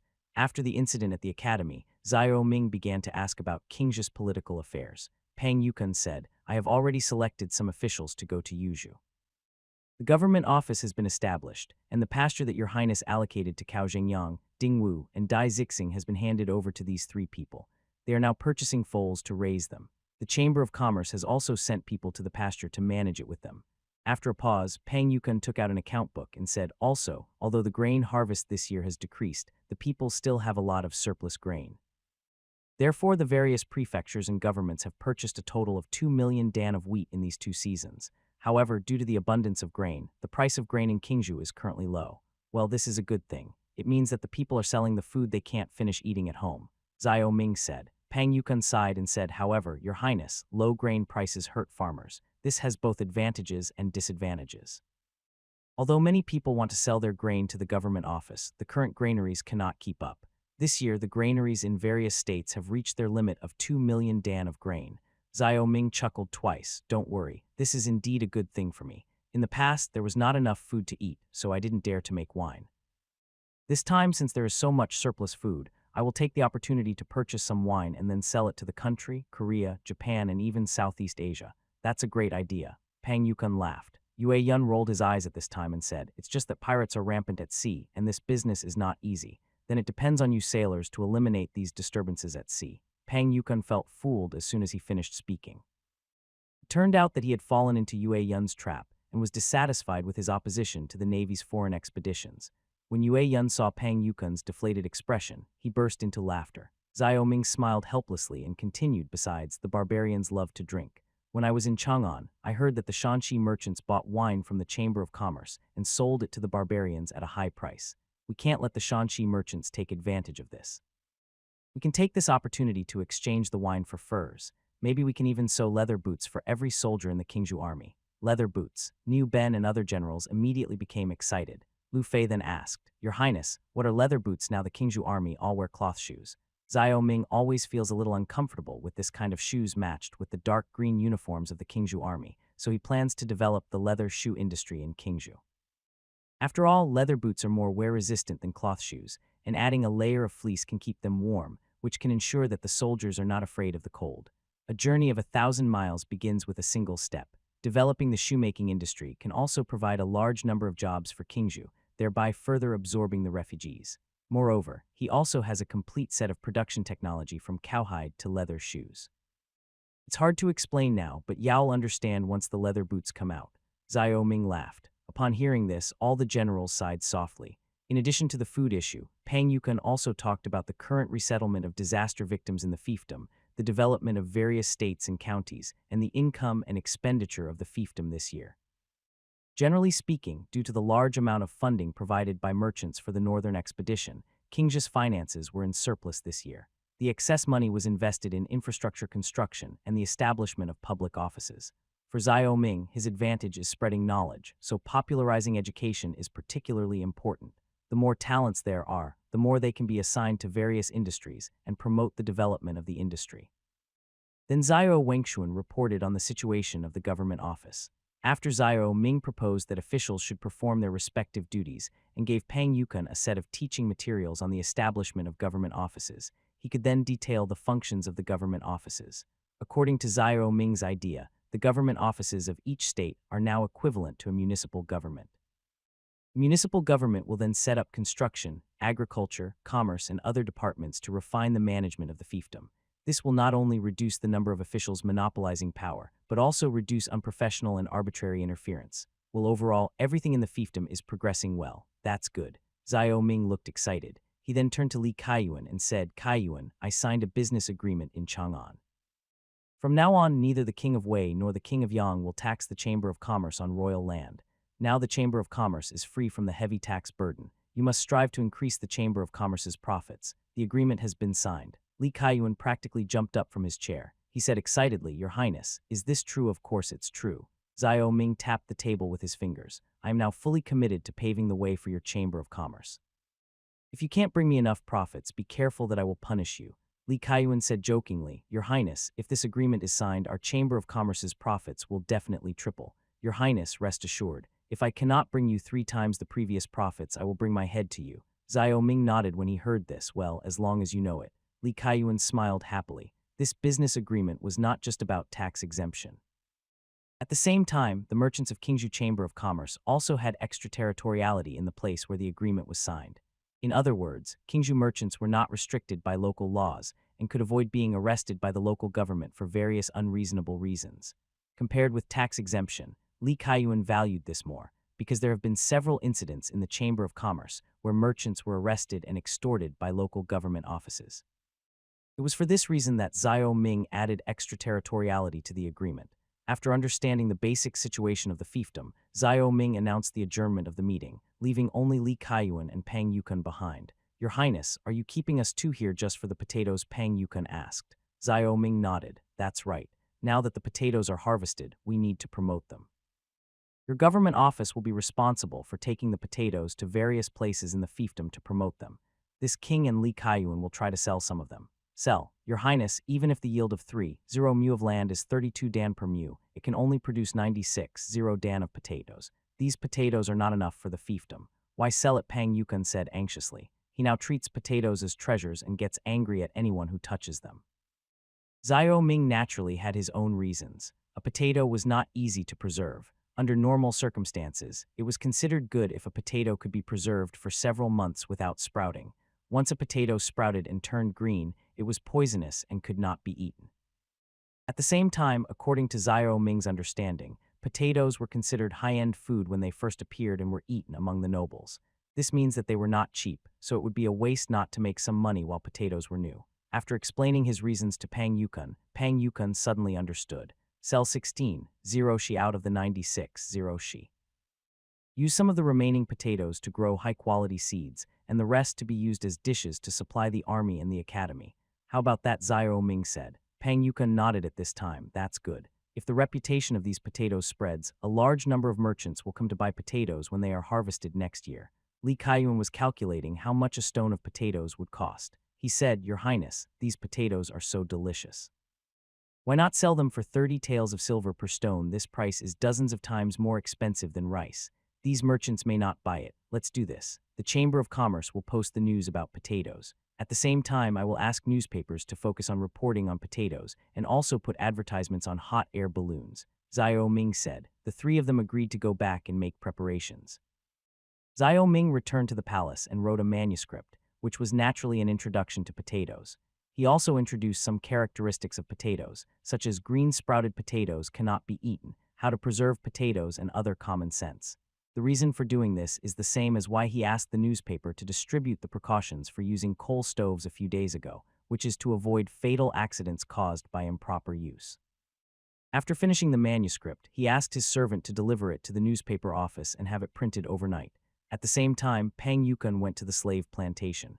Kui Wu had been harvesting potatoes that day. When he arrived at the plantation, he asked about the potato harvest. This time, Kui Wu selected high-quality potato seedlings for planting. However, due to uneven fertilizer application, the harvest was still high and low, with the lowest being 20 stones and the highest being more than 30 stones. Overall, it was still good. The 3,000 acres of land yielded a total harvest of about 90 shi. When Li Kaiyuan returned to the Chamber of Commerce, he immediately spread the news about potatoes among the merchants in the Chamber of Commerce. He also posted a notice at the door of the Chamber of Commerce, officially launching potatoes, a new Qingzhou product. The next day, as soon as the newspaper came out, the word potato immediately became a hot word in Qingzhou City. The hot air balloon flying over Qingzhou with a huge potato advertisement hanging on it made the astute businessmen immediately smell business opportunities and hurried to the Chamber of Commerce. "Your Highness, this is today's Qingzhou newspaper." Early in the morning, after washing up, Zhao Ming and Fei Yuer were having breakfast. Now with the influx of merchants into Qingzhou, the supplies in Qingzhou are becoming more and more abundant, unlike in the past when sometimes you couldn't buy good things even if you had money. Nowadays, Zhao Ming can always drink lotus seed porridge and eat some exquisite pastries for breakfast.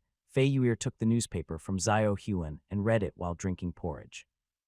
When she saw that the green potatoes were poisonous, she was surprised and said, "Your Highness, these potatoes are poisonous." "Yes, green potatoes are poisonous, so they cannot be eaten. But don't worry, potatoes that don't sprout are edible and are not poisonous," Zhao Ming explained. Fei Yuer calmed herself down and said, "These potatoes are very productive and delicious, but I didn't expect them to have this shortcoming. It seems that nothing is perfect."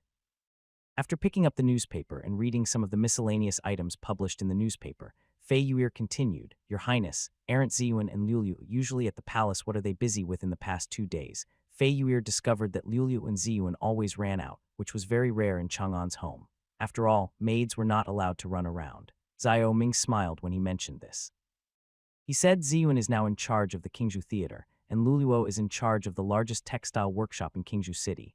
They are both very busy people. Zhao Huan was envious when she heard this. She said, "Sisters Ziyuan and Lulu are both amazing. No wonder His Highness values them so much. But it's really boring for me and the princess to be stuck in the palace all day." "What nonsense are you talking about? It's just that you want to play around. I'm not bored at all."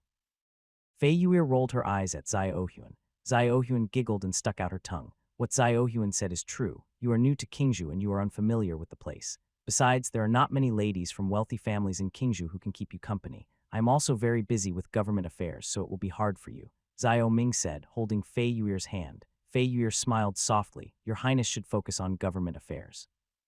As the Princess, Yuer should share your worries and solve your problems. Now I can't share your worries and I can't let your Highness be distracted. So Your Highness, please don't worry about Yuer. As the saying goes, one is not afraid of being busy, but afraid of being idle. Idleness will bring troubles." Zhao Ming understands this very well. Fei Yuer's novelty has not yet worn off, and it will probably be even more boring when it wears off. However, Fei Yuer was a quiet person and liked to read when she was bored in Chang'an. Zhao Ming suddenly had an idea and said to her, "If you have some free time, I have some books. You might as well take a look." "What book?" Sure enough, Fei Yuer showed a look of surprise. At this time, the two of them had almost finished breakfast, so Zhao Ming got up and took her to the study in the palace. The study, Zhao Ming took out 7 books on textile materials, spinning, knitting, weaving, dyeing and finishing technology, and dye chemistry. These were written by him in preparation for the textile industry. Now he suddenly realized that these books were very suitable for Fei Yuer. Since ancient times, men have been working and women have been weaving. It is not too unusual for him to let Fei Yuer read these books. After all, it is still within the tradition of men working and women weaving. Your Highness, what are these? Fei Yuir looked at the 7 books one by one, her expression becoming more and more surprised. This is all textile knowledge. Don't you like embroidery? There is an introduction here as well. You will benefit a lot after reading this, Xiao Ming said with a smile. Now that Fei Yuir is his princess and the one who sleeps by his side, he naturally has to improve Fei Yuir's knowledge and make her the woman behind him. Moreover, the textile industry is nothing more than the evolution of women's needlework. Letting Fei Yuir take charge of this matter can not only allow her to relieve her boring life, but also, as a princess personally takes charge of the textile industry, there is no need to worry about this business not taking off. Fei Yuir nodded, opened a book at random, and started reading. She was immediately attracted by the knowledge in the book, and her eyes could not leave the book. Xiao Ming laughed when he saw this. Fei Yuir was only 17 or 18 years old now, which was the age for learning in modern times. Moreover, Fei Yuir was known as a talented woman in Chang'an, which showed that she was extremely intelligent. He might be able to train Fei Yuir into a female academic master. After all, Fei Yuir will be the person who spends the most time with him in the future, and he will learn a lot from her. Your Highness, this is good. The young lady used to be unable to move when she saw a book, but now she won't be bored anymore. Xiao Huan sighed and shook her head. Poor her, she had to accompany Fei Yuir to read again. It seems the rumor that the princess loves reading is indeed true. Xiao Ming said to Fei Yuir, Princess, please look around here. I have something to go out for. If you don't know anything, ask me tonight. Fei Yuir nodded, her eyes filled with excitement at the new knowledge, and said, Yes, Your Highness. Shaking his head, Xiao Ming turned and left. He became more and more satisfied with Fei Yuir. Most of the concubines in the harem believed that a woman's virtue lies in her lack of talent, and they spent their free time every day thinking about palace fighting. According to Zhen Fei, many of the prince's wives were the same. They were either fighting among themselves or participating in the fights among the concubines in the harem. They were thinking about all kinds of messy things all day long. There were not many women who could be down to earth. It is precisely because of this that she is particularly satisfied with Fei Yuir, because in her opinion, a woman who loves reading will not have bad character. Although this statement is based on Zhen Fei's own judgment, it is almost true in this era. After leaving the palace, Xiao Ming went to the military workshop. Yesterday, Chen Qi said that there had been progress on the tiger cannon, and he was about to go and take a look. When he arrived at the military workshop, Xiao Ming saw the tiger cannon on the test site. It was a short and thick cannon with a 45-degree inclination angle. Your Highness, this is the experimental tiger cannon. This time we used high-quality molten steel to manufacture the barrel of the tiger cannon. Weight has been reduced, but the quality has been improved. This tiger cannon weighs only 26 kilograms and can be used in field battles, Chen Qi said excitedly. Xiao Ming nodded with satisfaction. This time, Chen Qi did not simply imitate the tiger cannon of the Ming Dynasty, but modified it on this basis, which made the performance of the tiger cannon more stable. However, the tiger cannon under testing was obviously not perfect enough because the tube wall was still a bit thin. During the Ming Dynasty, Qi Jiguang made good progress by using the tiger cannon to bombard dense formations of Japanese pirates. Moreover, the tiger cannon is suitable for mountain warfare and is ideal for use in mountainous areas such as Japan and Ryukyu. Now is the right time for Chen Qi to develop the tiger cannon. 26 kilograms is too light. We can consider thickening the tube wall to increase the range and keep the weight around 50 kilograms. That way it won't be too heavy for field combat. At the same time, we can increase the amount of gunpowder.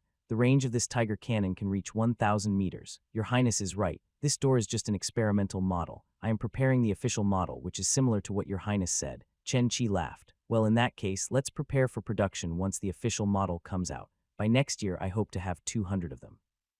On the testing ground, Xiao Ming patted Chen Qi on the shoulder, but then he remembered something and asked, Can this gunpowder jar withstand the impact of the gunpowder explosion? Won't the clay pot be shattered? Strictly speaking, the tiger cannon is a modern mortar. The real power of this indirect fire artillery is the exploding shells. Because of this, the combination of gunpowder canisters and tiger cannons can unleash their true power, because gunpowder canisters are equivalent to shrapnel shells. The only drawback is that the timing of the gunpowder canister explosion is difficult to control. The last time gunpowder canisters were used to attack a city, many of them either exploded prematurely or exploded delayed on the top of Shanhaiguan city wall, and some even misfired. According to Niu Ben, it would be a good thing if half of the gunpowder cans could actually explode on the city walls. It was precisely because of the instability of this primitive shrapnel bomb that it was not popular with the military when it first appeared. Especially the shrapnel bomb on the warship that needed to be ignited was equivalent to a time bomb. because if it is not stored properly, it is easy to send yourself to the sky. Your Highness, I forgot to mention this. Gunpowder jars cannot withstand the force of a gunpowder explosion, so the military workshop forged hollow iron eggs. As he spoke, Chen Qi instructed a craftsman to take out an iron ball from a wooden box on the side and gave it to Xiao Ming. Seeing this iron ball the size of a baby's head, Xiao Ming suddenly laughed out loud. This was the original blooming bomb called a time bomb by the West, and it was also the legendary blooming bomb that was lost in the Ming Dynasty. This type of shrapnel bomb is an iron ball with a fuse in front of it that goes into the interior of the ball. The gunner shortens the fuse according to the distance to achieve the explosion, so it is as unstable as a gunpowder can.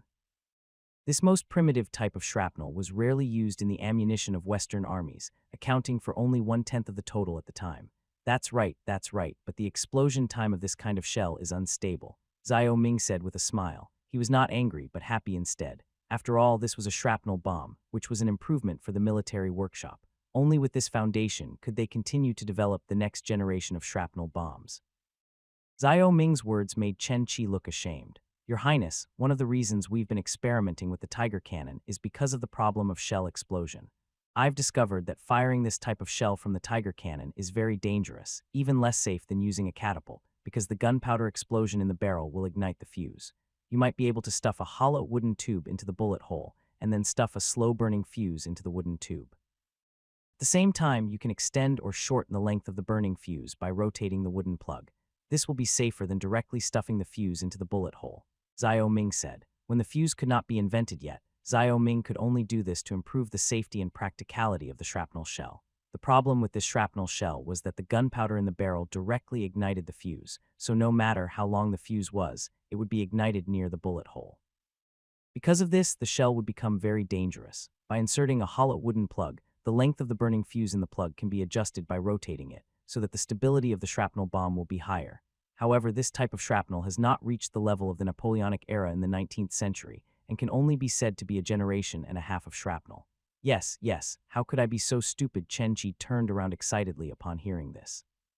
He said, Your Highness, I will study this cork cannonball right away. Nodding, Xiao Ming didn't bother Chen Qi anymore. He knew that once Chen Qi found a new idea, he would study it day and night. Talking to him at this time was like talking to a piece of wood. After seeing the Tiger Cannon, Xiao Ming did not leave immediately but went directly to the artillery workshop.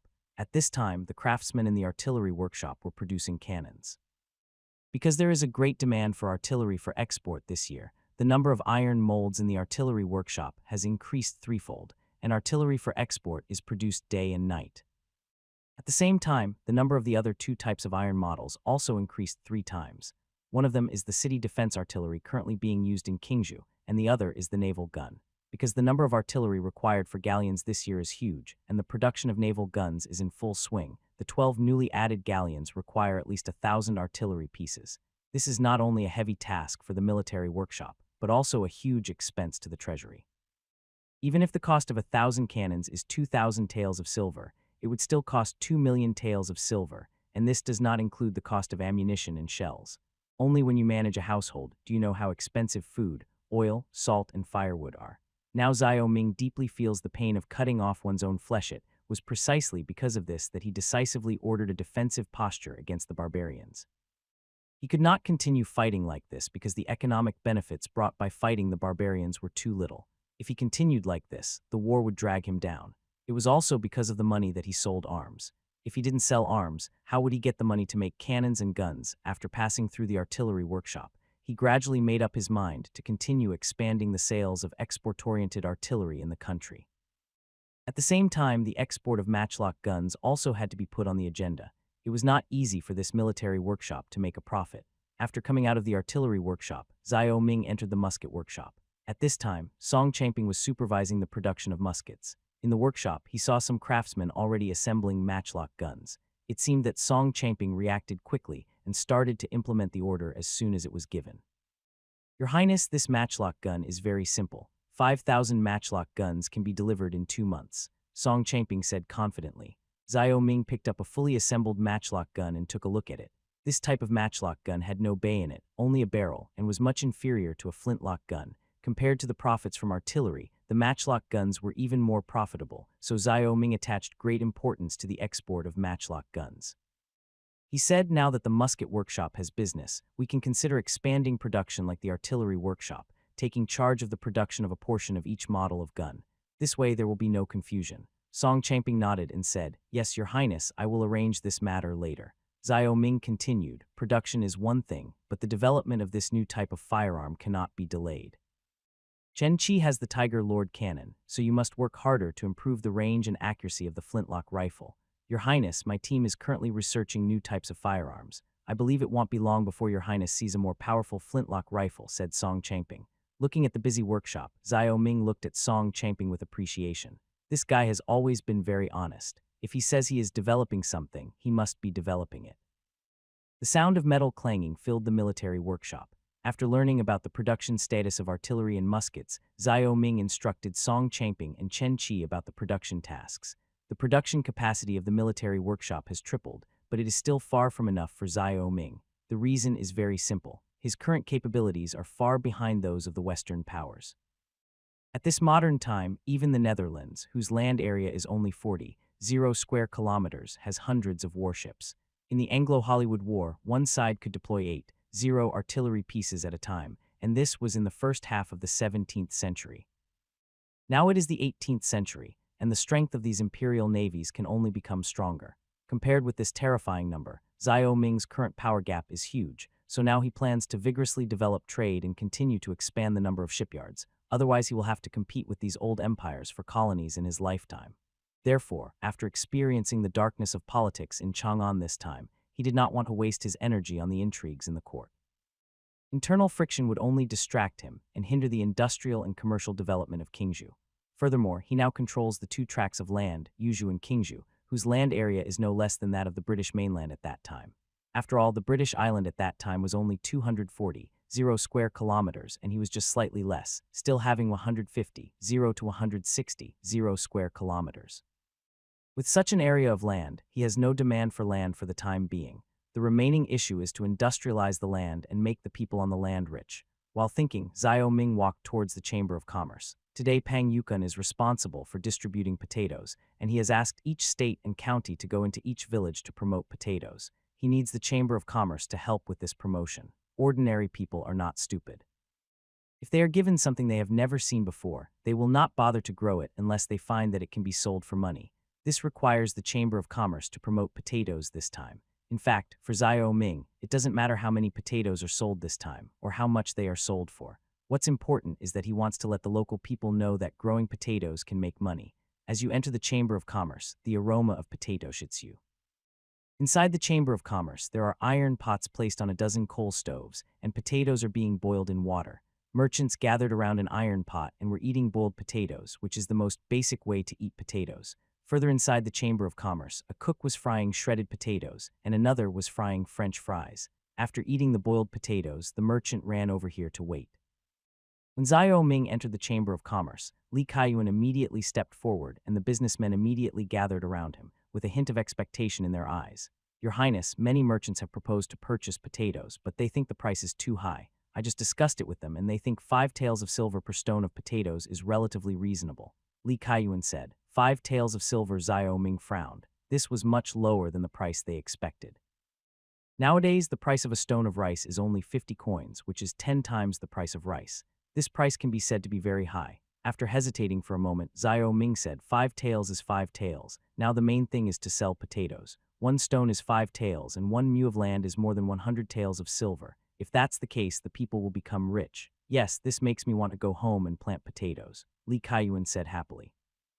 Shaking his head, Xiao Ming said, "Don't be complacent too soon. Once the potato production increases, the price of potatoes will only continue to drop. By then, it will be good enough if they are a little more expensive than rice." Li Kaiyuan deeply agreed with this. After getting Xiao Ming's approval, Li Kaiyuan said to the merchants, "Your Highness has agreed. 5 taels per stone. Those who want to buy can place an order now."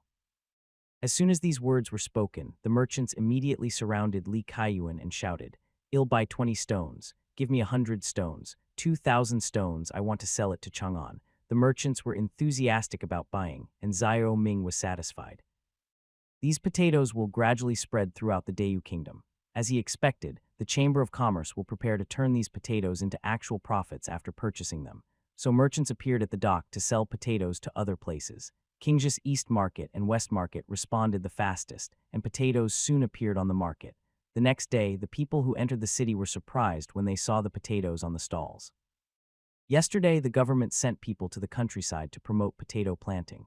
Many people were afraid to plant this unfamiliar thing. Land is the lifeblood of the people, and a mistake in one season's grain harvest can be fatal. However, when they asked about the price of potatoes, the people's expressions changed. 5 taels and 1 stone, a commoner exclaimed. The vendor nodded and tried to sell it. It can't be fake. I just bought it from the Chamber of Commerce. I have to make some money selling it. I'm selling it for 5 cents a pound. It tastes very good. This pot is for sampling. Try it. The common people's eyes turned. In the past 2 years, his family had sold all the grain to the government office, and he could earn about 15 or 16 silver coins a year. Compared to before, his family was much richer, and this 5-cent thing was not expensive, so he said, "Give me 2 pounds and take it back for my wife to try. Maybe I'll plant an acre of potatoes next year to try it out." The vendor immediately smiled. The potato business was pretty good. He had sold 3 stone of potatoes from morning till now. It seemed that selling the potatoes was not a problem. Thinking of this, he thought about going to the Chamber of Commerce to purchase some more. The potatoes provided by King's Chamber of Commerce this time were limited. If he couldn't buy them in time, they might be gone. Just as the vendors thought, as the potatoes were sold, more and more merchants came to purchase them, and even many ordinary people came to buy potatoes to sell in the village. The peddlers who usually walked the streets blocked the Chamber of Commerce. These people were not big traders, but small vendors who only purchased 1 or 2 stones each time. However, at Xiao Ming's suggestion, the Chamber of Commerce was very happy to sell potatoes to these small-scale traveling merchants. The reason is simple, because these traveling merchants and common people are all locals. Now Xiao Ming is supporting local businesses and must focus on supporting common people. Moreover, these traveling merchants and common people all came from the grassroots level. They moved around the fiefdom with their goods and were able to bring the most direct news to the believers.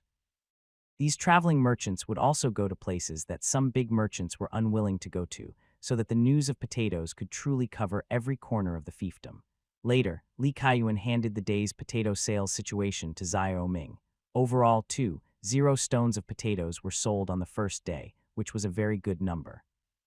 It is estimated that the sales task of 0 stones will be completed quickly in the next few days, and 0 taels of silver will be easily obtained. Prince Chu's palace. A man covered in a black robe came to the Phoenix Pavilion of the palace under the escort of guards. At this time, a tall, stern-faced middle-aged man was sitting under the pavilion waiting to take him away. The middle-aged man had a stern face, and a black mole between his eyebrows was particularly eye-catching. A cold light flashed in his eagle-like eyes from time to time. "Your Majesty, what do you want from me coming before the King of Chu?" The man in black robe ripped open his clothes, revealing a tall young man with red hair. The young man's clothing was out of tune with the people of Dayu. He was wearing a black tuxedo, and the stiff Dayu language gave people a very awkward feeling. Upon seeing this young man, the King of Chu's expression darkened, but a hint of dissatisfaction remained in his eyes. He said to the young man, "Emissary Luo, I think you should explain to me why your fleet attacked my merchant ship." The young man known as Luo Deking sneered, "Your Majesty, the King of Chu, there's only one reason we Dutch attacked your merchant ships. They were illegally trading at sea. I believe the newly appointed Earl Black has made it very clear that from now on, only Dutch merchant ships can transport goods in this area. If you need spices, well, sell them to you from Southeast Asia. If you need sulfur, well, sell it to you from Japan. If you want to sell porcelain to Europe, it must be transported by Dutch merchant ships. Isn't that clear enough?" The King of Chu's face was as black as ink. He said, "I don't care about your new, worthless Earl. This wasn't part of the agreement we signed. Now we have it, Your Highness the King of Chu, and if Earl Black knew that you humiliated him, he would definitely be unhappy. By then your supply of muskets might be cut off," Rhodes said jokingly. He didn't care about the King of Chu's thoughts at all. Now the Dutch had the final say in this sea area. The King of Chu's eyes were filled with rage. Ever since the new Earl of Ryukyu took office 3 months ago, the Dutch had suddenly torn up the commercial agreement they had signed. They were no longer satisfied with Chu's most favored nation treatment and began to demand that the entire Dayu kingdom open its market. At the same time, they prohibited any merchant ships from trading privately in this sea area. "Do you think I still care about your matchlocks now our Dayu kingdom also has matchlocks?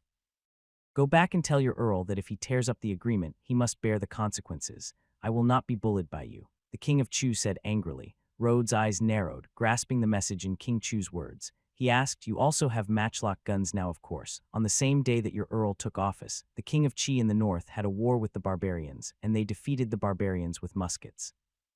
So don't threaten me with muskets anymore. Otherwise, I can also purchase muskets from the King of Qi.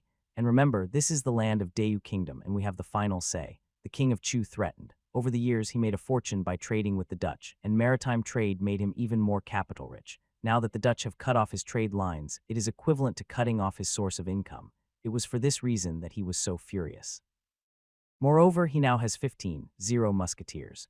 Most importantly, by imitating the craftsmen of linen, he has been able to produce muskets with slightly less power. Last year, he also purchased hundreds of cannons from Kingju. He installed these cannons on his warships and believed that he could challenge the Dutch, because according to the information he obtained, the Dutch troops stationed on the Ryukyu Islands were no more than 10 people. Although his fleet was not as large as that of the Dutch, he had 3 large merchant ships. Using these merchant ships, he was fully capable of transporting troops to the Ryukyu Islands to fight the Dutch. He had gotten along well with the Dutch before and had never thought of resorting to violence, but now the Dutch were going too far and he had no choice but to consider this as one of his options. How is that possible with your ability as King Chu? The best you can do is imitate a matchlock gun. How could this King Chi make a matchlock gun? Rhodes looked unconvinced. The King of Chu snorted coldly and said, "It is said that a missionary taught him. In short, the matchlock gun is no longer a secret. Envoy Rhodes, please go back and convey this message to Earl Black. If we maintain this agreement, we can still live in harmony. However, if you continue to monopolize maritime trade, I will have no choice but to be rude." "Okay, Your Highness, I will convey this to Earl Black." Rhodes put on his black robe again and, led by his guards, went to the dock outside Linen City. After boarding a merchant ship, the merchant ship rowed towards the fleet in the eastern waters. At the Prince of Chu's mansion, after Rhodes left, a young man in a purple round-neck gown appeared in front of the Phoenix Pavilion. The young man had a long and thin face and the same eagle eyes as the Prince of Chu. "Father, why bother talking so much to the Dutch? Just drive them away, and the sea routes will be ours," said the young man. He was the Prince of Chu, Li Chaiyuan. The King of Chu's eyes were deep as he spoke slowly. "The Dutch fleet is not so easy to deal with. We should negotiate if we can. A hasty war with the Dutch will only lead to casualties. We cannot afford to lose our troops in vain. After all, the King of Qi is now powerful. The second prince was exiled to Baju because of the assassination attempt, which shows the influence of the King of Qi on the court. It's a pity that we have been planning for so long and he has ruined everything." Li Chaiyuan said angrily, "This damned King Qi is so lucky. I didn't kill him twice, and now he's becoming more and more powerful." After a pause, Li Chaiyuan suddenly said, "Dad, you and the Dutch just mentioned the musket incident on purpose. Were you planning to divert the blame to the Dutch and have them deal with the King of Qi? He, my son is smart. The Dutch sold us a matchlock gun for 500 taels of silver, while Xiao Ming sold it to the court for only 100 taels. It is because they tasted the sweetness that the Dutch asked Dayu Kingdom to open up all trade. This time the Dutch will be furious when they know that the King of Qi can produce matchlock guns. This will ruin their business." The King of Chu was very proud. Li Chaiyuan said, "Father is wise. If the King of Qi falls this time, we cannot wait any longer. We must immediately send troops to seize the land south of the Yangtze River. Our Li family has waited too long. The throne should be given to someone of our family." The King of Chu nodded slightly. Generations of accumulation had made Chu very rich. There were so many copper coins piled up in the treasuries of various states that they could not be used up, so much so that the ropes used to tie the coins had rotted away. With such strong capital, why did he still obey the orders of the court and just wait for chaos in the north? Unfortunately, his two conspiracies were disrupted by the King of Qi. As the father and son were talking, a guard suddenly rushed in and shouted, "Your Highness, something bad has happened." After the Dutch envoys boarded the ship, the Dutch warships began shelling the dock, and several merchant ships in the dock have sunk. These damn Dutch people. The news brought by the guards made the King of Chu furious. He underestimated the barbaric nature of the Dutch. "Father, what should we do?" Li Chaiyuan was also very angry. He gradually realized the true face of these Dutch people. They were a group of greedy businessmen. The King of Chu hesitated for a moment, then made up his mind. He said, "Send out our warships. We must show the Dutch how powerful I am." "Yes, father." Li Chaiyuan responded and headed towards the dock. Linen City, Cow Mansion. At this time, the news of the attack on Linen Wharf quickly spread here. After receiving the news, Cao Kun, the head of the Cao family, immediately called his eldest son Cao Zhengtong to his side. "Father." Cao Zhengtong was about 26 years old with a pale face and thin body. It seemed that he had just recovered from a serious illness, and he was still a little weak when he spoke. "Zhengtong, you must depart for Qingzhou immediately. The King of Chu will suffer greatly if he rashly goes to war with the Dutch," Cao Kun said nervously. "If we lose, our Cao family caravan will likely never sail again. Upon arrival in Qingzhou, immediately contact Zhengyang to gather the merchant ships currently transporting goods throughout Dayu." At the same time, purchase new merchant ships from King Zhu and organize a fleet. After all, the King of Chu is keeping a close eye on us, and our fleet in Chu cannot be moved. Cao Zhengtong was puzzled and said, the King of Chu is very powerful. He should have no problem dealing with the Dutch. The King of Chu is powerful, but he has no way of defeating the Dutch at sea. His ships are no match for their warships, Cao Kun said anxiously. Don't just stand there, act now. The only one who can defeat the Dutch right now is the King of Qi. Our Cao family's hope lies in Qingzhou, not Linen. The King of Chu is ultimately no different from any other powerful official in Dayu. Only the King of Qi can ensure our family's continued prosperity. Cao Zhengtong's expression grew serious. He nodded and said, yes, father. I will go to Qingzhou right away and tell the King of Qi what's going on here. Well, go quickly and tell them about the shipyard. Cao Kun sighed. Serving the king is like serving a tiger. Over the years, the Cao family has served the King of Chu with countless silver, but the King of Chu is greedy and is now planning to directly annex the Cao family. His spies in the Prince of Chu's palace had already secretly told him about this matter. Because of this, he immediately decided to start arranging the Cao family's assets in Qingzhou. Although the King of Chu was somewhat wary of this, his true purpose was still unclear, and he thought the Cao family was just running a normal business in Qingzhou. In fact, he was preparing to transfer the Cao family's assets. Once the King of Chu took action, they would have to flee even if they had to give up their industries in the south of the Yangtze River. While the father and son were talking, Li Chaiyuan led 100 warships to attack eastward from the Qiantang River outside Linen City. On the first 10 warships, there were 10 cannons on each deck, with about 5 on each side of the deck. Standing on the largest ship, Li Chaiyuan was full of confidence. Before, they did not have cannons and were naturally afraid of fighting with the Dutch at sea. But now they are equipped with 10 warships with artillery, plus traditional warships. He believes they can fight the Dutch. Going down the river eastward, Li Chaiyuan saw the Dutch warships blocking the estuary. At this time, a total of 10 Dutch warships were bombarding the seaside wharf. These Dutch warships all had 3 decks, with a row of cannons on each deck. Facing these Dutch warships, Li Chaiyuan issued an attack order. When the war drums sounded, hundreds of warships rushed towards the Dutch warships. At this time, on the Dutch battleship Liberty, a slightly fat middle-aged man was observing the warships rushing out of the river mouth with a monocular telescope. The middle-aged man was wearing a brown vest, had long curly brown hair, shiny leather shoes and stockings, and black trousers. He was the new Earl of Ryukyu Island, Black. My Lord Earl, should we retreat and lure them into the deep sea and defeat them one by one? Rhodes thought he had given a good suggestion. No need. These warships are disorganized and lack sufficient artillery. They are employing the same chaotic tactics of 50 years ago. Despite their numbers, they are no match for us. Today, I'll show these foolish kings of Chu what naval warfare is all about. Blake put away his binoculars and said to a crew member, raise the blue flag. After receiving the order, the crew immediately raised a small blue flag to the top of the warship. At this time, the Dutch warships that were originally scattered in the sea began to adjust their direction as if they had received an order. The scattered battleship formation immediately turned into a 1, which was exactly the array tactics used in naval battles. In Blake's eyes, the Chu King's fleet at this time was just using a chaotic fighting method. This kind of fighting method had no unified command. Each ship fought on its own and there was no unified dispatch at all. In fact, 50 years ago, the Dutch also adopted a melee tactic, but they began to change this strategy of fighting alone after losing to the British array tactics with 3 times the number of troops in a naval battle.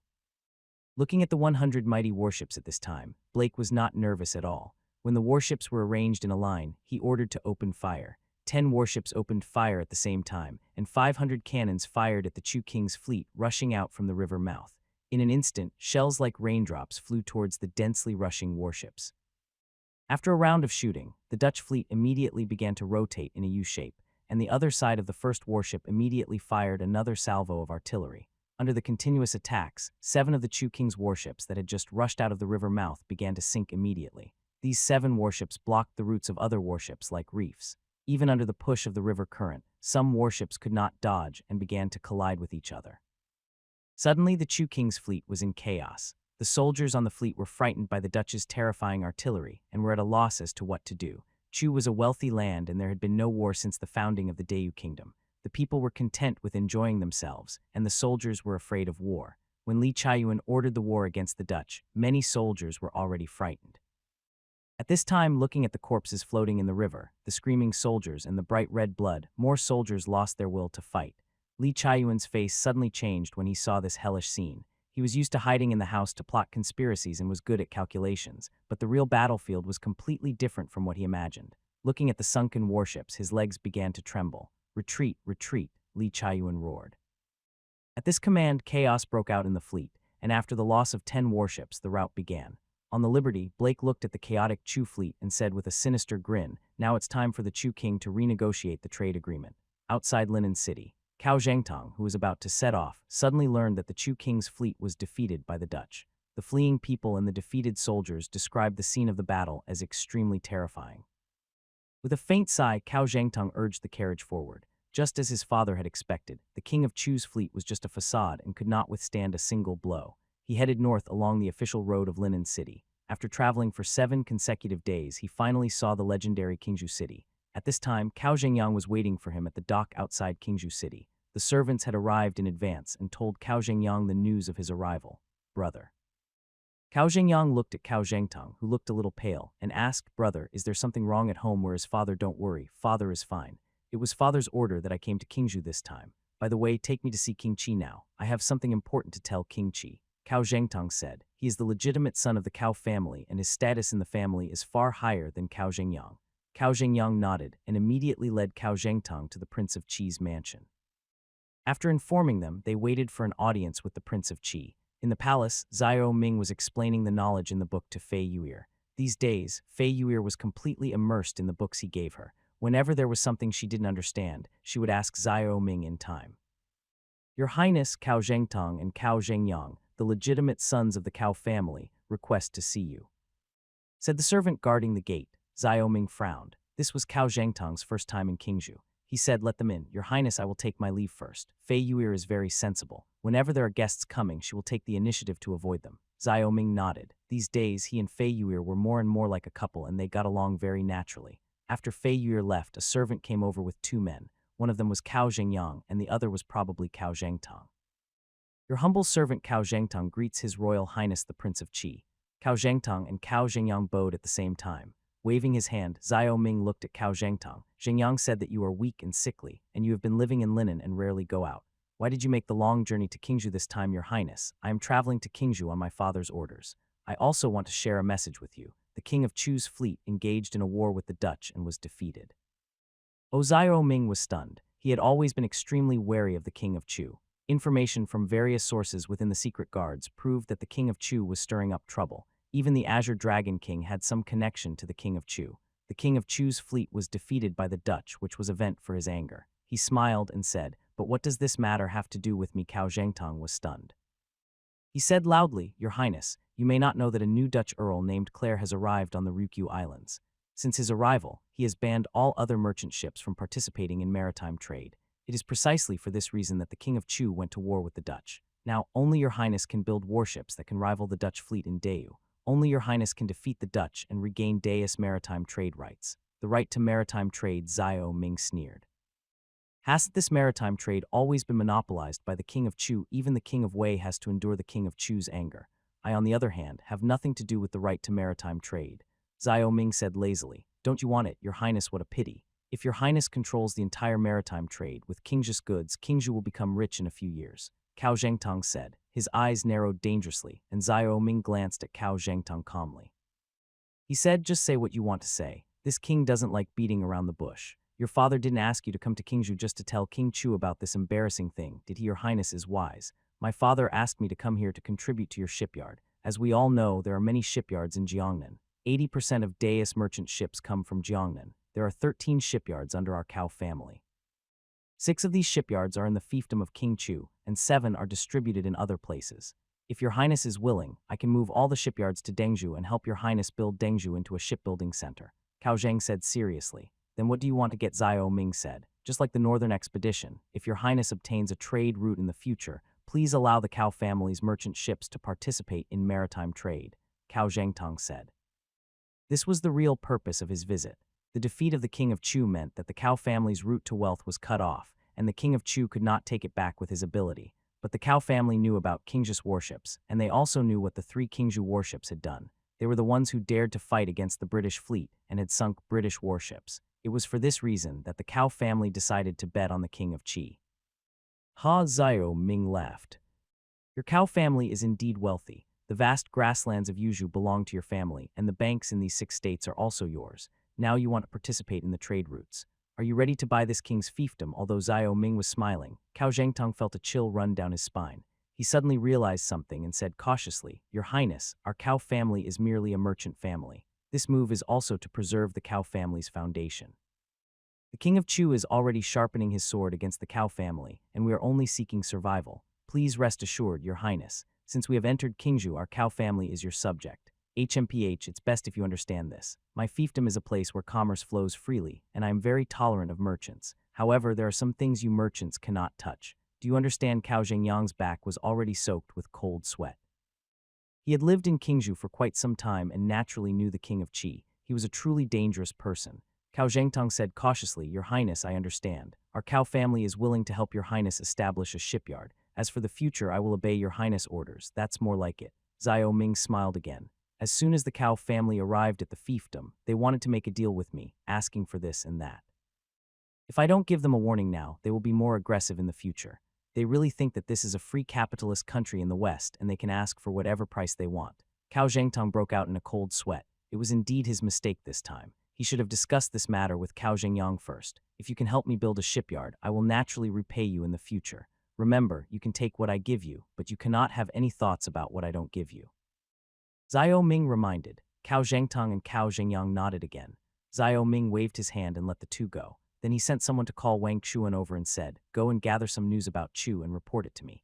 In the main hall, Xiao Ming and Wang Xuan stood facing each other. After receiving Xiao Ming's order, Wang Xuan said, Your Highness, the secret guards have already left for Chu. If such a major incident really happened, we will probably get the news soon.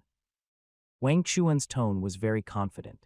In the past 2 years, the government had invested a large amount of money in the secret guards, which allowed the secret guards to expand rapidly. Now, there were more than 1,000 secret guards under his command alone. These secret guards are distributed in key monitoring areas and have a strict organization. It is they who transmit a steady stream of information back. Nodding, he said to Wang Xuan, That's right, but the work of the secret guards needs to be strengthened. The emperor has long been aware of your arrest of the Shanxi merchant. It seems that father also has an organization to gather intelligence. Wang Xuan nodded. We were indeed negligent. We later learned that they were from the Lijing sect. That's good. You finally have an opponent and can compete with each other. Also, you must not relax your surveillance of Chang'an and the barbarians. The developments in these two places are also very important. Yes, Wang Xuan nodded and turned to leave. Watching Wang Xuan leave, Xiao Ming fell into deep thought. The news Cao Zhengtong brought this time did surprise him. He did not expect that the King of Chu would go to war with the Dutch. It has to be said that this shows that the Dutch have really pushed the King of Chu into a corner. However, the appearance of such a domineering Dutch earl in this area is also not good news for Xiao Ming. Now that the sea trade routes are completely blocked, this is also a huge problem for Xiao Ming. As Cao Zhengtong said, sea routes are wealth. He couldn't let such a huge fortune fall into the hands of the Dutch. The land silk road has been cut off, and now the sea routes have also been cut off. Xiao Ming is really overwhelmed. The Dayu kingdom is really a mess. 2 days later, Wang Xuan brought news of the Qiantang naval battle in Chu. More than 30 ships of the King of Chu's fleet were destroyed by the Dutch, and the Crown Prince Li Chaiyuan was almost captured by the Dutch. The linen wharf was reduced to ruins by the Dutch. Finally, under the coercion of the Dutch, the King of Chu had to sign a new negotiation agreement on a Dutch warship. This agreement recognized the Dutch ownership of maritime trade. All ships passing through the trade routes had to pay heavy taxes to the Dutch. At the same time, all goods sold by the Dutch to Chu were exempt from taxes, etc. Is this information reliable? Xiao Ming asked, while holding the information given by Wang Xuan. It's very reliable.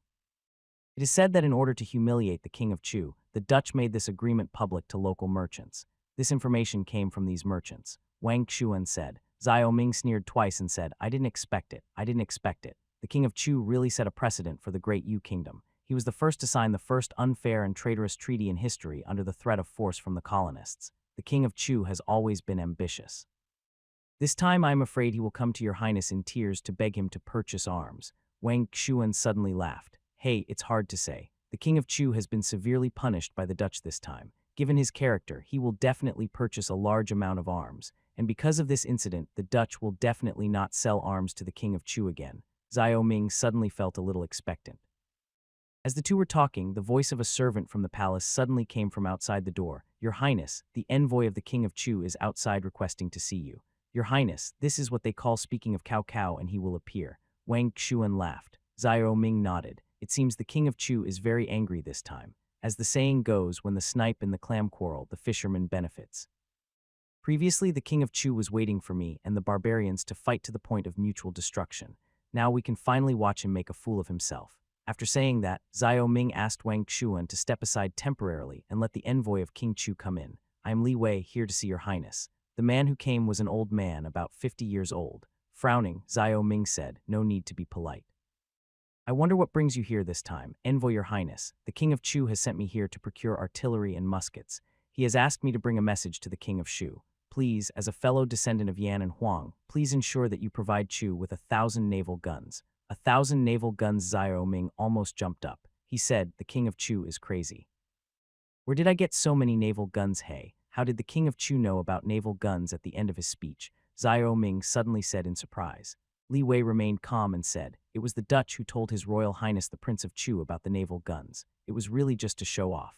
His Royal Highness said that as long as we can get 1,000 naval guns, he will consider any request made by His Royal Highness the Prince of Qi. Xiao Ming's eyes turned. 1,000 naval guns was really a big deal. It was enough for the king of Chu to build a fleet with powerful artillery. Moreover, these naval guns are generally heavy artillery, and their prices are much more expensive than ordinary city defense guns. 1,000 guns are a considerable amount of money. Overall, this business is very tempting, but Xiao Ming himself does not have enough naval guns, let alone those for the king of Chu. So he said, I'm afraid I can't help you. King's production capacity is limited, and 1,000 guns is too many. Li Wei remained unhurried. He continued, Your Highness, Prince of Qi, wait a minute.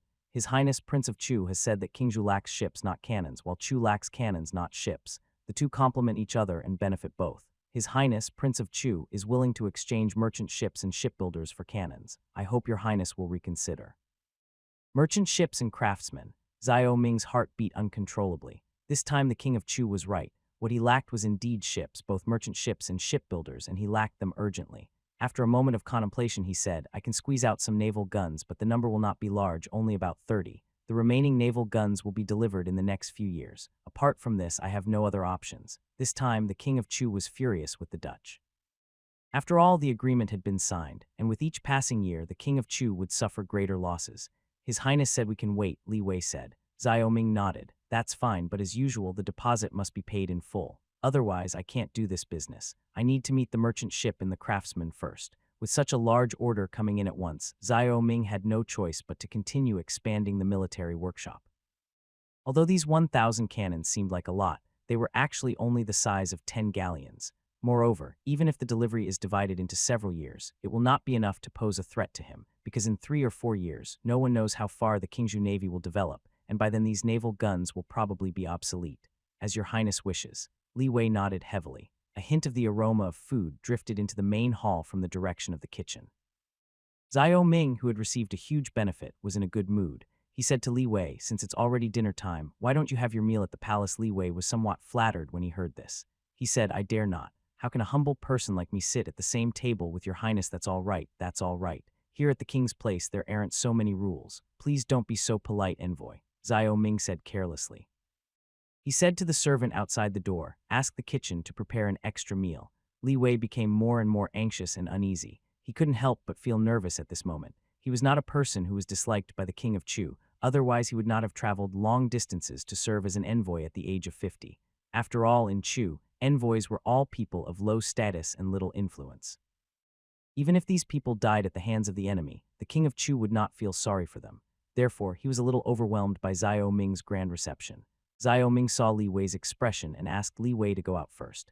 At this time, Wang Xuan came out from behind the screen at the back of the main hall. He asked, do your secret guards know anything about this Li Wei, Your Highness? We secret guards have records of some high-ranking officials in Chu, but not this Li Wei. If my guess is correct, this Li Wei should be a minor official who is not well received. Xiao Ming nodded. We need to secretly establish secret guards in the King of Chu's fiefdom. We need to openly bribe officials to serve us. Remember, your secret guards aren't just there to gather intelligence. Their most important mission is thorough infiltration. Wang Xuan nodded. In fact, their secret guards had been carrying out an extremely secret plan. Only Xiao Ming and he knew about this plan, and even officials such as Pang Yukun were not aware of it. In this plan, the work of their secret guards was further expanded. They were not only responsible for espionage, but also for bribing and infiltrating officials. These officials included those from the Imperial court, vassal kings of other surnames, and even barbarians. In addition to officials, their work also includes infiltration into the people, just like what the king of Chu did in Yangzhou. Their secret guards are also looking for points of conflict in Chu, ready to detonate at any time. Your Highness, we have already started this work, but the plan is extremely costly. How about the money? Wang Xuan chuckled and began to ask for money. There was no other way. King's finances were limited. Niu Ben, Pang Yukun, and Chen Wenlong were all staring at the income of the treasury. If he didn't speak up for the secret guards, the work could not be carried out. Xiao Ming's face turned green and he scolded with a smile. You are all a bunch of vampires. You really want to suck me dry. Your Highness, I am helpless. These officials have big appetites. If they are not fed well, they will not obey. Wang Xuan said with a wry smile. Okay.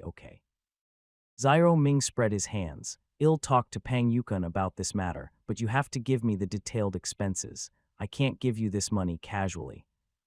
Yes, Wang Xuan smiled. Unlike the army and the government office who could openly ask for money, their secret guards could only go through Xiao Ming. Now that he had received Xiao Ming's consent, he excused himself and left the main hall. With a sigh, Xiao Ming frowned. Now Qingzhou needed money everywhere for development. It seemed that he had to speed up the production of more goods and open up sea trade routes, otherwise he would have a fiscal deficit sooner or later. Just when he was thinking about the silver, Ziwen came over and asked him to come over for dinner. Because there were guests this time, Fei Yuir chose to avoid them. Xiao Ming naturally had no good intentions in inviting Li Wei to dinner this time. Li Wei is in charge of the artillery purchase negotiations this time, so what he says when he returns is naturally crucial. Therefore, Xiao Ming wants to test Li Wei, find his flaws, and bribe him. Because there were only 2 people having dinner, Ziyuan arranged the food in the pavilion of the palace so that they could enjoy the scenery of the palace while eating. After raising his glass and taking a sip of wine, Xiao Ming observed Li Wei. Although his clothes were not bad, they were a bit worn. What scholars of this era pursued were actually very simple, which was nothing more than a huge fortune, a beautiful wife, and rapid success. He signaled to Ziwen with his eyes, and Ziwen understood and immediately turned around and left. After a while, 2 singing girls from the palace came over and sat on both sides of Li Wei, speaking in charming and seductive voices. Li Wei felt a little restrained when he saw this, but he also understood that this was just the way the princes usually treated their guests, so he had to respond reluctantly, but he was very polite, not lustful. This was Xiao Ming's conclusion. He didn't just look at the surface. Li Wei's eyes were also very clear, without any lustful or evil look. Xiao Ming smiled and said, Emissary Li, I hope you can go back and speak well of this business to the King of Chu and ask him to send more craftsmen and merchant ships. If you can get the King of Chu to send more, I am willing to give you a portion of the profit from the excess. How do you do that? Li Wei knew that Xiao Ming's motive for keeping him as a guest must be impure. He said, Your Highness, Ding is Ding and Mao is Mao. I am a humble official and my influence is not strong enough to change the King of Chu's mind. Xiao Ming was a little surprised. Li Wei was neither greedy nor lustful, which was really a difficult situation. He naturally knew that what Li Wei said was just an excuse. Living in modern times, he naturally knew that although the ambassador received orders from his country, he had great maneuverability in the other country. Li Wei was responsible for the artillery procurement this time, and he might have to be stationed in Qingzhou for the next few years to supervise this matter. There were a lot of tricks involved. After a moment of hesitation, Xiao Ming said, A person of low status has little influence. Could it be that the envoy's official position in Chu is very low? This Li Wei's eyes suddenly flickered, and he seemed a little annoyed. Xiao Ming immediately caught Li Wei's change. Must be said that the King of Chu was very smart. He probably saw that Li Wei was not greedy for money or sex, so he allowed him to go on the trip. But what he didn't estimate was that Li Wei had always been dissatisfied with his official career. The envoy looks to be 50 years old. What a pity. Xiao Ming deliberately provoked Li Wei. He really wanted to make a breakthrough in the King of Chu's fiefdom. Li Wei's face became more and more ugly. He was also a famous talent in Chu. For decades, he was just a small Bejia in the Chu palace, and he had always been secretly dissatisfied in his heart. But he concealed it very well, and the King of Chu didn't notice anything unusual. Whether you are a high-ranking official or a low-ranking official, you are all serving the King of Chu. There is nothing to regret about it. Li Wei still said cautiously, The envoy's noble character is admirable. If the officials in the court had such a broad mind as the envoy, there would be no need to worry about the lack of successors to the Honglu Temple. The imperial court. Li Wei's expression was moved. Li Wei's hand holding the wine glass froze in front of him. The word court moved him a little. Chang'an is the capital of the Emperor of Dayu Kingdom. Being able to hold an official position in Chang'an is the lifelong dream of many officials. Yes, it's the imperial court. Xiao Ming's words became increasingly blunt. Now that the minister of the Honglu Temple is about to step down in 3 years, many officials are vying for the position. Although the Honglu Temple isn't a lucrative position, it's still a fourth-rank official. Li Wei's expression struggled for a moment, and he suddenly said, "But what does this have to do with me? This is probably the end of my life." Not necessarily. If the envoy is willing, with my current position, it shouldn't be a problem for me to recommend someone to the emperor to be the minister of the Ministry of Rights. Right, if the envoy is willing to work for me, I guarantee that in 3 years, I can appoint him as the minister of the Ministry of Rights. Xiao Ming made his point clear. It was obvious that Li Wei was a person who attached great importance to official positions. The difference between a Beijia under the command of King Wei and a fourth-rank official in the court was as great as heaven and earth. Moreover, Xiao Ming did not suffer any loss even though the recruitment failed. At most, he was unable to take advantage of the King of Chu. Li Wei fell into deep thought. His father used to be a ninth-rank official in the Imperial court. His dying wish was that he would one day be promoted to a high position in the government. However, under the command of the King of Chu, there was obviously no hope. Just as the King of Qi said, he is getting older and older, and if he waits any longer, he will have to go home and farm. Once he obtained the position of Minister of the Ministry of Rights, he would be able to attend court meetings. What an honor that would be. He said, "Your Highness, this is true." Really? Xiao Ming smiled. Just as he once said, betrayal did not happen simply because there was not enough benefit.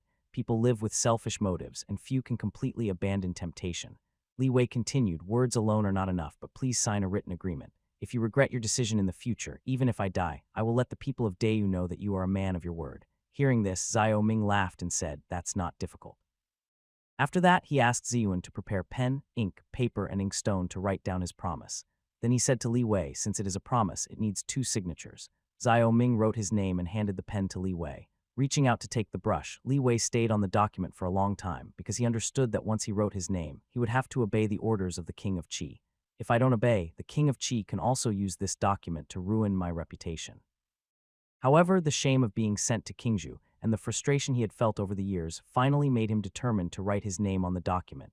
"If your Highness gives me any instructions in the future, I will do my best." After signing, Li Wei stood up and saluted. Xiao Ming waved his hand and asked Li Wei to sit down. This was the first time that Xiao Ming tried to win over a minister. Fortunately, he succeeded unexpectedly. He now finally understood why the ministers in the court voted for different princes. These vassal kings of different surnames have been operating in the Dayu kingdom for such a long time, so they are naturally better at winning over court officials than he is. Don't be nervous, envoy. This king will not let you do anything dangerous. I only ask you to keep me informed of the intelligence in Chu. If the King of Chu has any tricks up his sleeve in this transaction, please let me know. Having already signed, Li Wei was very self-conscious. He said to Xiao Ming, "I am only serving as the linen Beijia in the Chu Palace. This title may seem impressive, but in reality, it is just recording the daily affairs of the linen governor. However, because of this, I have some knowledge of some secret matters." Xiao Ming raised his glass and drank, waiting for Li Wei's next words. The King of Chu's army currently has 15 musketeers and over 3 merchant ships. These 3 are all large merchant ships, not including medium-sized and small merchant ships. If you add these 2 together, the King of Chu has a total of 8 merchant ships. This time, the King of Chu and Your Highness are purchasing artillery, but they don't want to give Your Highness large merchant ships. They only want to exchange medium-sized and small merchant ships for artillery. The King of Chu has a total of 30 shipyards under his command, but this time, the King of Chu has no intention of handing over the real core craftsmen to Your Highness. He only wants to give Your Highness ordinary craftsmen. Li Wei told Xiao Ming everything he knew. Before he went on a diplomatic mission to Qingzhou, the King of Chu told him many bottom lines for the negotiations. He naturally knew all the tricks involved, but the King of Chu would never have thought that Li Wei would reveal everything now. In the Kingdom of Dayu, envoys have always been very tragic characters. Envoys sent to the barbarians basically risked their own death because they would be killed if the barbarians were unhappy. At the same time, the vassal kings would send envoys to each other. If the envoys raised something that made the other party unhappy, they would be humiliated even if they were not beheaded. So when the King of Chu chose him as an envoy, he was already extremely disappointed with the King of Chu.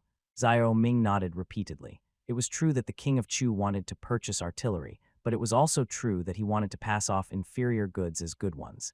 If he had not bribed Li Wei today, the King of Chu would probably take advantage of him again.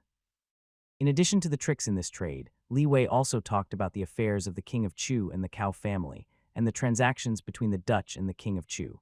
Generally speaking, the Dutch now mainly purchase porcelain, silk, tea, and other items from the Dayu kingdom, while the King of Chu only purchases matchlock guns from the Dutch. Moreover, the matchlock gun was sold at a price of 500 taels each. A few days ago, the Dutch sold a mirror to the King of Chu at a high price, causing the King of Chu to suffer a lot of losses. The real reason the Dutch were dissatisfied with the King of Chu this time was that they felt they were at a disadvantage in trade because the purchase of porcelain, silk, and tea drained their money, Li Wei concluded. Xiao Ming nodded. In fact, the problem Li Wei mentioned was the trade deficit. Now the Dutch have obviously realized this. The long-term trade has made Chu more and more prosperous, but the King of Chu rarely buys their goods. The huge trade deficit between Britain and the Qing dynasty eventually led the British to import opium into the Qing dynasty. It seems that the Dutch are now also crazy about this matter. Xiao Ming was very satisfied with the information Li Wei provided. He would continue to provide information in the next 3 years and would also continue to uncover traps in this trade to prevent him from being fooled by the King of Chu. After the meal, Xiao Ming sent someone to take Li Wei to the Wei family restaurant to rest, while he was thinking about how to get the King of Chu's large merchant ships and high-quality shipbuilders. Just as he was thinking, suddenly an explosion came from the direction of Bowen College, which scared Xiao Ming. At the beginning, it was convenient for me to go to Bowen College to teach.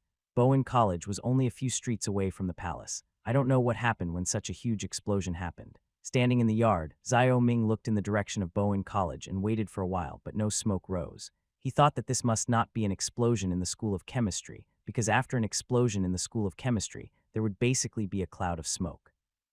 But no matter what it was, he had to go and see. It would be troublesome if someone died. Thinking of this, he immediately ordered his men to prepare horses and head to Bowen College. What's going on? As soon as he arrived at Bowen College, Xiao Ming ran straight to the crowded area. Your Highness. Seeing Xiao Ming, all the students immediately started shouting at each other. The laboratory in the School of Physics exploded. Lin Wentao and 5 students were scalded by hot water. Students from the School of Physics said they were doing a steam experiment, but they didn't expect the boiler to explode. On the way here, Xiao Ming had basically guessed it, because at the last meeting, the first item on the list Lin Wentao gave him was the steam engine. The student's words confirmed his guess. Where are they? Xiao Ming was a little anxious, as these were all technical backbones. At this time, a person who participated in the experiment said, Your Highness, don't worry, their injuries are not serious, they were just splashed with hot water. They are now with medical officer's son. Hearing this, Xiao Ming breathed a sigh of relief. He walked through the crowd towards the physics laboratory. The laboratory was now full of water. In the middle, a deformed boiler was lying on the ground and the air outlet was blown apart. He sighed. He had warned Lin Wentao that the steam would explode, but he didn't expect something to happen. Fortunately, this was just an experiment with a small steam boiler and the power was not great. After inspecting the scene, Xiao Ming walked towards the inner side of the college, which was the territory of the medical school. When he arrived at the medical school, he saw Lin Wentao and 6 others in the clinic run by medical officer's son. Your Highness, ouch. Lin Wentao saw Xiao Ming trying to stand up, but he immediately covered his calf and grimaced. Xiao Ming hurriedly asked him to sit down. He looked at Lin Wentao's legs. There was a spot on his calf where the skin had been scalded off by the hot water, and there were some blisters at this time. He looked at the other students again, and saw that the other 5 students had some traces of burns from the hot water on their bodies. Why don't you be more careful? Didn't I tell you to make the pressure gauge first? It would be a problem if we can't control the boiler pressure and prevent it from exploding, Xiao Ming said. Lin Wentao smiled bitterly and said, Your Highness, I am being too impatient this time. I've already given the pressure gauge diagram to the equipment department, but I couldn't wait and took them to conduct the steam test. I didn't expect the boiler pressure to be wrong and it exploded. Hearing this, Xiao Ming shook his head. The structure of the pressure gauge is not complicated, and the required materials can be provided by Qingzhou, and the pressure gauge can be produced by existing machine tools. In other words, it's not that Qingzhou cannot produce pressure gauges, but that there is no such invention. Now Xiao Ming gave the design drawings to Lin Wentao. According to the design drawings, it would not be difficult for the craftsman, who can now basically produce watches, to make a pressure gauge. The reason why he wanted the pressure gauge to come out first was to reduce experimental accidents when manufacturing the steam engine. After all, he had a full set of knowledge, so there was no need to start this research from scratch. In fact, the knowledge mastered by Lin Wentao and others had skipped the simplest steam engine. It's nothing. It's okay as long as you are fine. To me, you are more important than a steam engine. If something happens to you this time, no one will be able to make the things in the textbook for me in the future, Xiao Ming said with a smile. Lin Wentao and others laughed when they heard this. They were touched that Xiao Ming cared about them so much. At this time, Dr. Sun said, Don't worry, Your Highness. These injuries are minor and they will be fine after a few days of rest. Then I feel relieved. Remember, you should cooperate with the equipment department to produce the pressure gauge first before continuing with the next experiment, Xiao Ming reminded. Lin Wentao nodded. Yes, Your Highness. After comforting the 6 people, Xiao Ming continued to ask, since you are all developing steam engines, what progress have you made so far? Now the students have a basic understanding of the principles of a steam engine. A steam engine is essentially a clay pot that boils water. Steam is constantly generated inside the pot, and the pressure inside builds up. When it reaches a certain level, the steam will push the lid open. If you hold the lid down firmly, when the pressure reaches a certain level, the pot will explode. This explosion is based on this principle. After a pause, Lin Wentao continued, so if you add a piston to the pot, the steam will push the piston outward. After releasing some steam, the piston will fall back. When the steam pressure is high enough, it will push the piston outward again. This cycle repeats. If you add various devices to the piston rod, the steam engine can produce linear motion, rotational motion, and so on. Lin Wentao spoke in a serious manner. His words were broad but logical, and Xiao Ming nodded. Not bad, it shows that you have a thorough understanding of the principles of steam engines. However, the principles are one thing, and manufacturing a qualified steam engine is another. I am waiting for the day when you succeed, and then I will promote you to a higher position. Lin Wentao and others immediately burst into laughter. Xiao Ming also had a smile on his face. According to the news brought by Yue Yun, the concept of steam engine had already appeared in the West. Now it was the time for Lin Wentao and the people from the School of Physics to catch up. And with a complete reserve of knowledge, he was confident that there would be minor setbacks in the process of manufacturing the Watt steam engine, but success only required time. However, he did not dare to underestimate the West. After all, the world today is completely different from the modern world. Even in the modern world, Watt's steam engine was developed in this century, so he still has a long way to go. After speaking some encouraging words to Lin Wentao, Xiao Ming left Bowen College. Although this incident was thrilling, experimental accidents were unavoidable, and he could not hide his illness and avoid seeking medical treatment because of this experimental accident. And now, as the students have mastered and understood the textbook knowledge, he believes that an era of King's technological explosion is about to come, and this technological explosion will be even more ferocious than that from the West. With the advantage of technology, his fiefdom can catch up with the pace of today's Western countries, otherwise the history of falling behind and being beaten will be repeated. After leaving Bowen College, Xiao Ming went straight back to the palace. Lin Wentao and others did not lack knowledge about steam engines, but what they lacked was practical application. He had no way to help them in this regard, and could only let them move forward step by step. All he can do is provide a perfect environment for these students. Chang'an, Chengqing Palace. Facing the civil and military officials face to face, Xiao Wengshuan threw the memorial at the feet of the third prince. Look, this is the memorial just submitted by the king of Wei. This is the king of Chu whom you have been protecting so much. This is how your uncle brought shame to me, Xiao Wengshuan said angrily. The third prince's face turned pale. He squatted down to pick up the memorial, and his expression changed after just a glance at the contents. The fourth prince glanced at the third prince's expression with a teasing look. Now that the second prince was gone from the court, the crown prince's position was stable, and he could only compete with the third prince. Even if he cannot become the emperor in the future, he hopes that Xiao Wengshuan can be granted a rich fiefdom by showing his performance. Your Majesty, although my uncle lost to the Dutch, he went to war with them for the sake of the reputation of the Dayu kingdom. Although my uncle was defeated, it is still an honor, Your Majesty, the third prince said anxiously. He knew very well that the reason he could thrive in the court was because he had the support of the king of Chu. This time the king of Chu was defeated by the Dutch, which must have made the king of Chu look less worthy in the eyes of the court officials. The fact that hundreds of warships were defeated by only 10 Dutch warships was particularly striking. The third prince is really eloquent. The king of Chu has done such a disgrace to the country, but your highness describes him as a national hero. How shameful, a red-robed official said angrily. After this official spoke, the fourth prince smiled. The northern and southern vassal kings had always been at odds with each other, because they all understood what the king of Chu had been doing over the years, and what he hoped was chaos in the north. Now that the king of Chu was defeated by the Dutch, they were naturally very happy and took the opportunity to mock them. Upon hearing this, the third prince's face turned pale. He knew he was in the wrong this time, but he wasn't one to be bullied. He angrily shouted, Zhang Hongwen, don't be sarcastic. King of Chu can at least fight the Dutch. You can only hide behind and watch the joke. Who of you dares to fight the Dutch? As soon as these words were spoken, the court fell silent. Seeing this, the third prince immediately sneered. What, no one dares? Xiao Wengshuan frowned when he heard this. The great Yu kingdom had never had any regular navy. If there was a navy, it was only the king of Chu, the king of Wei, and the king of Yan. Among them, King Wei and King Chu Linhai are the two most powerful people.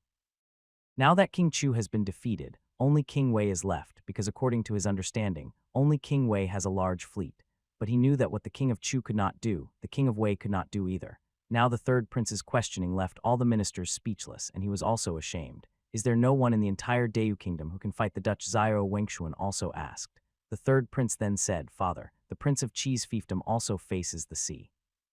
If he could drive away the barbarians, he might be able to drive away the Dutch as well. Why not let him give it a try? It's ridiculous. The king of Chi's fiefdom has only been peaceful for 2 years. How can we have warships to fight the Dutch now? Fiji said. Third prince, the king of Chu has been defeated, and now we are talking about the unfair treaty proposed by the Dutch. That's right.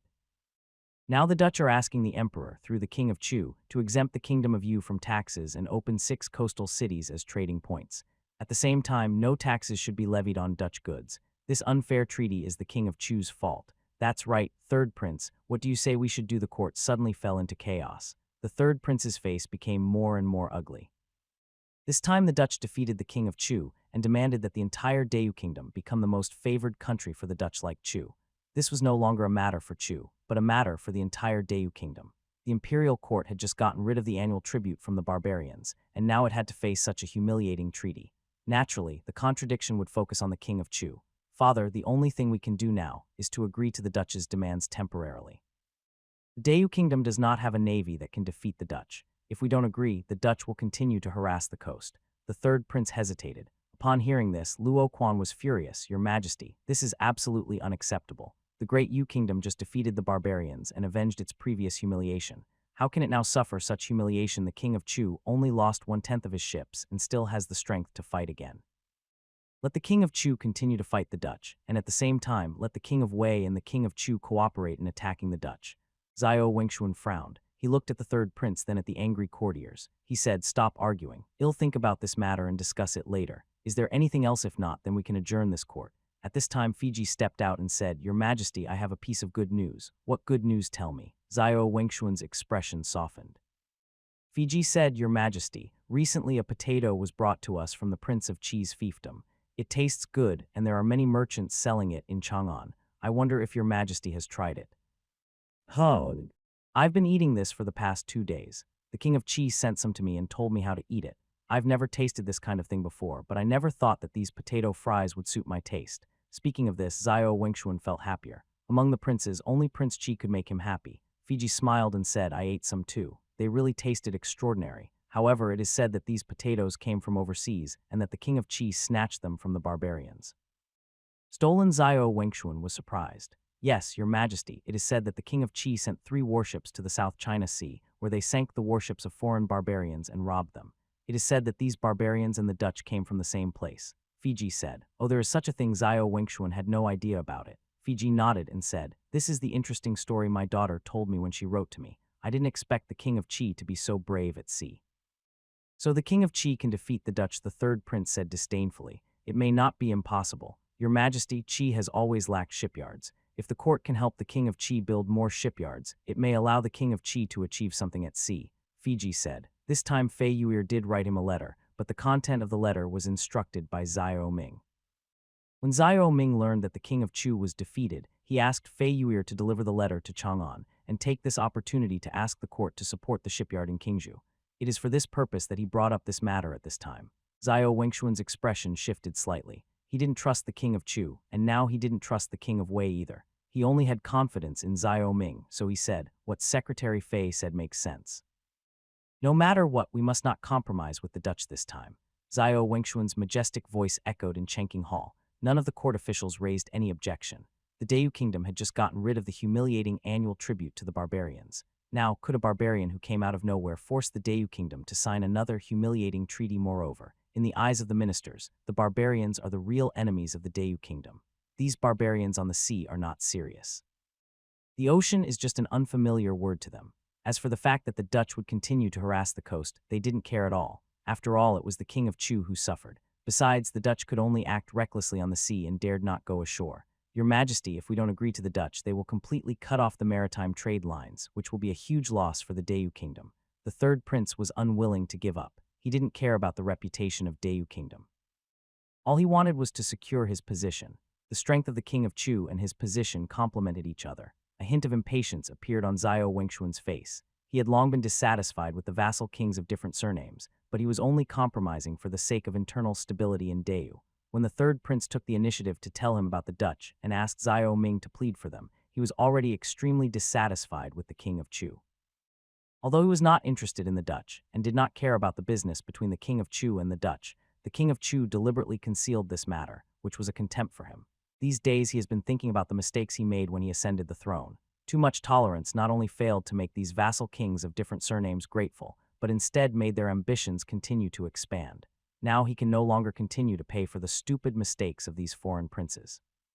He said coldly, "This is a huge loss for the king of Chu. If I remember correctly, due to the Japanese invasion along the coast, the royal ships rarely go out to sea. The king of Chu is the main trader along the coast, and even the king of Wei has to look at his face. Now that this disaster was caused by him, he must naturally bear the responsibility. And remember, you are the third prince of Deu Kingdom, not the king of Chu's nephew." At the end of his words, Zhao Wengshuan's voice was filled with a strong sense of warning. These princes are now too unreasonable. For their own interests, they have completely become the minions of the princes in the capital. Zhao Wengshuan turned a blind eye to them before, but now his tolerance has exceeded the limit. The third prince's face turned pale. In the past, he always looked down on his cowardly father who sat on the throne, but now a sense of fear suddenly rose from the bottom of his heart. Ever since the second prince was demoted to Baju, the princes have gradually become more cautious in their words and deeds, and no one can challenge the supreme imperial power. Although Zhao Wengshuan said this to the third prince, his eyes swept over the crown prince, the fourth prince, and other princes. The prince and others immediately lowered their heads guiltily. With a cold snort, Zhao Wengshuan continued, "Fiji stays and the others can disperse. Long live our emperor," all the ministers said in unison, and then gradually retreated. Many of the ministers who left had envy in their eyes. The Fei family has had 3 officials in 4 generations, and their students and former officials are spread all over the world. Now they have a son-in-law who guards the border. It can be said that they have everything they need. After the ministers had dispersed, Zhao Wengshuan said with a smile, "Since the king of Qi has asked you to speak, it seems I have no choice but to support him in building the ship. I can't hide this from the emperor. This matter is indeed serious." Currently, only the fiefs of the king of Chu, the king of Wei, and the king of Qi are located near the sea. The navies of the king of Chu and the king of Wei are the most powerful. If the Dutch continue to provoke, the king of Chu and the king of Wei can still deal with it, but the king of Qi may have a harder time. You have a point. I used to be able to rely on the king of Wei, but he really disappointed me during the last battle in Jeju. I was fooled by his outward appearance of loyalty and honesty, but I never thought he was harboring evil intentions now. Zhao Wengshuan sighed, "Your Majesty, there is no need to be sad. People will change. As long as the king of Wei can still support the royal family, it is a blessing. Moreover, now that the king of Qi is by his side, the king of Wei will certainly not dare to act rashly," Fiji advised. Nodding, Zhao Wengshuan said, "It's a pity that I've wasted so much money from the treasury over the years only to raise a wolf cub. As you said, the only way now is to support the king of Qi. Let's start with this shipyard. Your Majesty is wise." Fiji smiled. "The Prince of Qi is your Majesty's son, so he is much more reliable." "That's right." Zhao Wengshuan stood up and paced back and forth. He said, "Take my order and go find Qin Chengaming. He's the minister of the imperial household. He knows exactly how many shipyards and craftsmen the court has under its name." Hearing this, Fiji felt relieved. This Qin Chengaming was Qin Rui's father, and Qin Rui had always been on good terms with Zhao Ming. Qin Chengaming would definitely do his best in this matter. After receiving Zhao Wengshuan's order, Fiji responded and turned to leave. After watching Fiji disappear in Chengqing Palace, Zhao Wengshuan sighed and said to Feng Deshui, "I hope I'm not wrong about Zhao Ming this time. Your Majesty has a keen eye. How could he be wrong? This old servant also thinks that Prince Qi is a good person. At least he is more down-to-earth than the other princes. Moreover, His Majesty Prince Qi has never liked to play tricks." On the contrary, he Ning when he said the word Ning, Feng Deshui immediately stopped talking, knelt down in fear and said, "Your Majesty, I am guilty."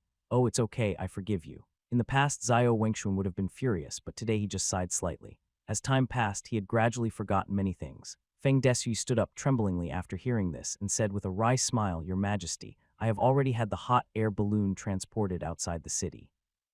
Today is a good day to go up high and see the distant view. Let's go." Since boarding the hot air balloon for a ride, Zhao Wengshuan has become more and more fond of boarding the hot air balloon to look out from a high place. He immediately smiled and walked out with Feng Deshui. At this time, Fiji had already arrived at the Shea-Fujian and found Qin Chengaming, who was tallying up the accounts. A registered shipyard, Qin Chengaming asked in surprise. that's right. His Majesty has issued an order to select elite personnel from these shipyards and hand them over to King Chi.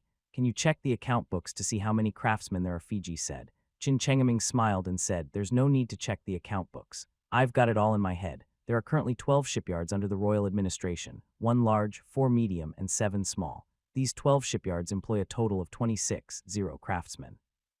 If half of them were mobilized, the total would be 13 The Minister of the Treasury is indeed diligent in his work. In that case, please ask the Minister of the Treasury to dispatch skilled craftsmen to Qi, Fiji said with a bow. Qin Chengaming also bowed and said, since it is for His Royal Highness the Prince of Qi, I will do my best. Kingzhu. After a fierce argument, Li Wei angrily signed a trade agreement for 1,000 naval guns. According to the agreement, the price of each naval gun is 20 taels of silver, and the total value of 1 naval guns is 20 million taels of silver. These 20 million taels of silver will be replaced by 300 large merchant ships, 200 medium-sized merchant ships, and 20 slave craftsmen in the shipbuilding workshop. The merchant ships and slave craftsmen will be selected by special personnel sent by Kingzhu. Zhao Ming drafted this agreement after his last meeting with Li Wei. Li Wei sent someone to deliver it to Linen in an urgent manner over 800 miles according to Zhao Ming's wishes. Afterwards, the King of Chu sent someone to bring a message, asking Li Wei to argue for it and be forced to agree to Zhao Ming's conditions. Li Wei naturally told Zhao Ming this bottom line. Therefore, the quarrel among the governors was nothing but a play put on by Zhao Ming and Li Wei for the King of Chu to watch. After getting the agreement, the King of Chu might have been worried and specially sent the steward of the palace over. Emissary Li, we have suffered a loss this time. If we were not for the fact that we are all citizens of Dayu Kingdom, we would never sign this agreement. After all, 1,000 naval guns will seriously affect the production of our own artillery. Pang Yukun was still acting. Li Wei snorted coldly and said, a large merchant ship costs 30,000 taels and a medium-sized merchant ship costs 10,000 taels. You Kingzhu people are really good at bargaining. We will lose money if we sell the merchant ships at this price. Humph, let's go. After saying that, Li Wei left the governor's mansion in a rage. When Li Wei passed by, Pang Yukun suddenly laughed. He looked at Zhao Ming, who had been sitting in the inner room, and said, Your Highness, how was my performance? Good, good. Now the King of Chu should not be able to find any flaws.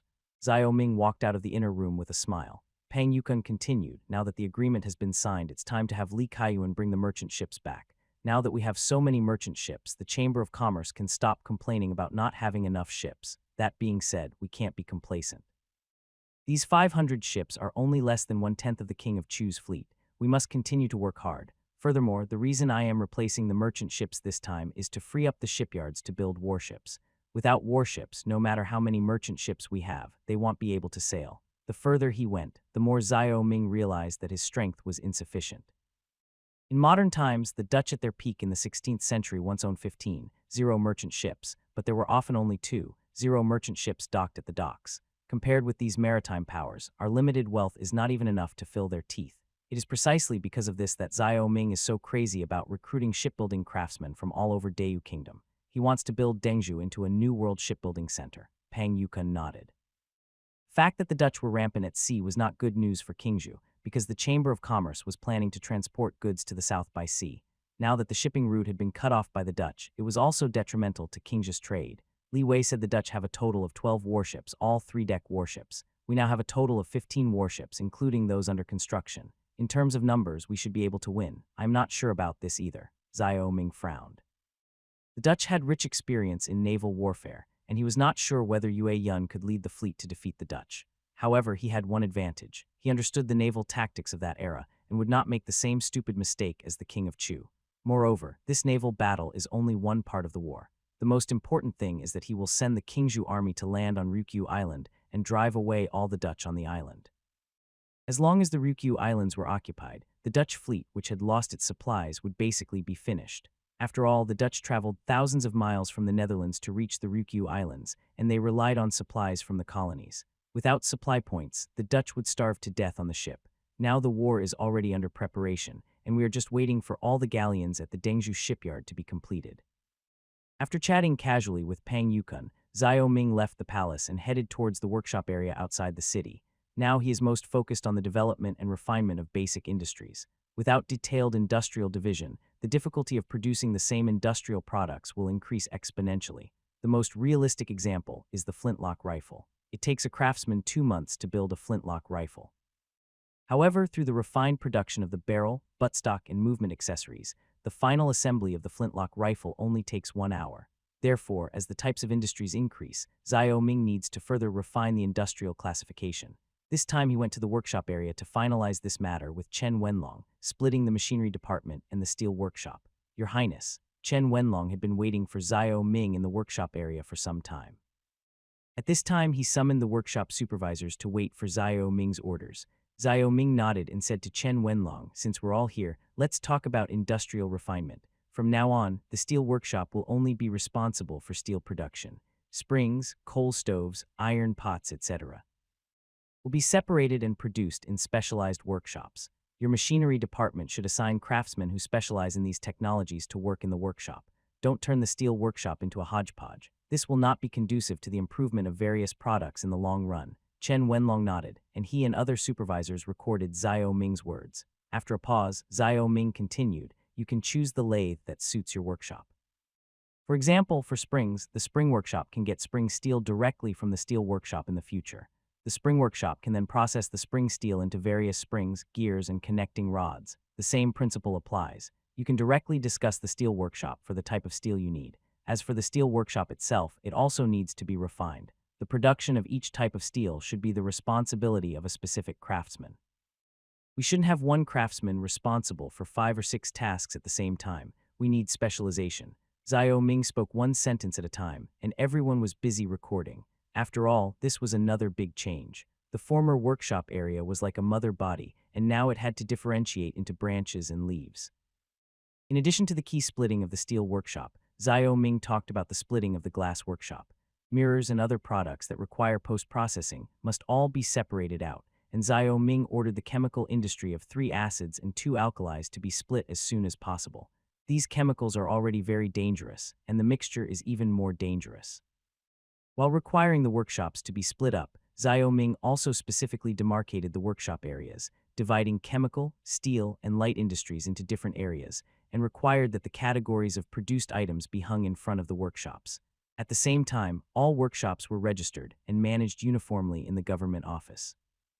In addition, the workshop must establish its own management system, and each workshop must set up its own research laboratory to continuously update its products, and send people to Bowen College regularly to learn relevant knowledge. Half a month of busy time passed in a flash. Taking advantage of the fact that there were not many government affairs during this period, he concentrated his energy and worked with Chen Wenlong to basically refine Qingjia's industry. For Xiao Ming, his goal is to establish a complete industrial system that will provide all the basic materials to continuously turn technological items into reality. Because of this, and in view of Qingjia's currently weak industrial base, it has begun to refine and upgrade, making this step towards formalization. Just after he and Chen Wenlong completed this work, Li Kaiyuan returned safely from Chu and arrived at the Chujiang Wharf with 300 large merchant ships, 200 medium-sized merchant ships, and 20 zero craftsmen.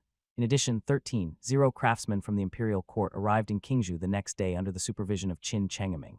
"Congratulations, Your Highness. Today is truly a double celebration." Qin Rui got off the boat and kept bowing to Xiao Ming. This time he arrived in Qingzhou with Qin Chengeming. Xiao Ming was stunned when he saw Qin Rui's smirk. He didn't expect this guy to appear here. He couldn't help but ask, "Qin Rui, why are you here?" Qin Chengeming also got off the boat at this time and said to Xiao Ming, "Your Highness, I have brought my son here with me. I hope Your Highness can keep him by your side and teach him. Your Excellency, this is too polite. Qin Rui and I have known each other since childhood. I don't deserve your teachings." Xiao Ming said. Qin Chengeming continued, "Your Highness is too modest. Your Highness is now renowned, while my son remains unknown. I know Your Highness values craftsmanship, so I allowed my son to come to Qingzhou.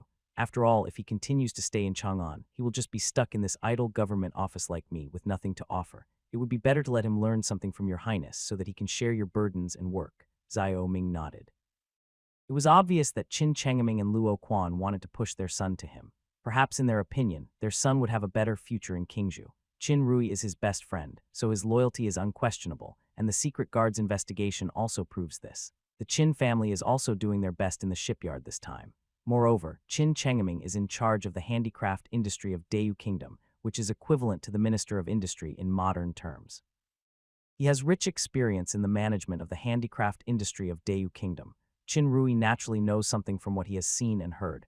Now he is refining the industry and setting up his own Sheifu supervisor to manage the industry. Qin Rui may be a good candidate with a little training.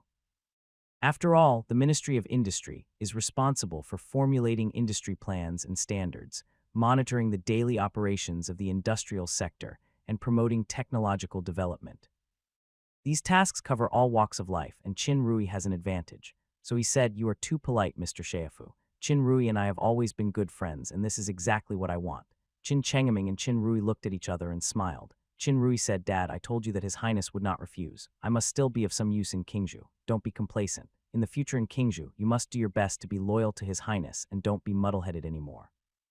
Qin Chengaming taught him. Qin Rui nodded heavily upon hearing this. Xiao Ming smiled without saying anything. Qin Chengaming sent Qin Rui to Qingzhou, which was equivalent to tying himself and Qingzhou together. This time it was the shipyard, and next time he might need Qin Chengaming to transfer other handicrafts to Qingzhou.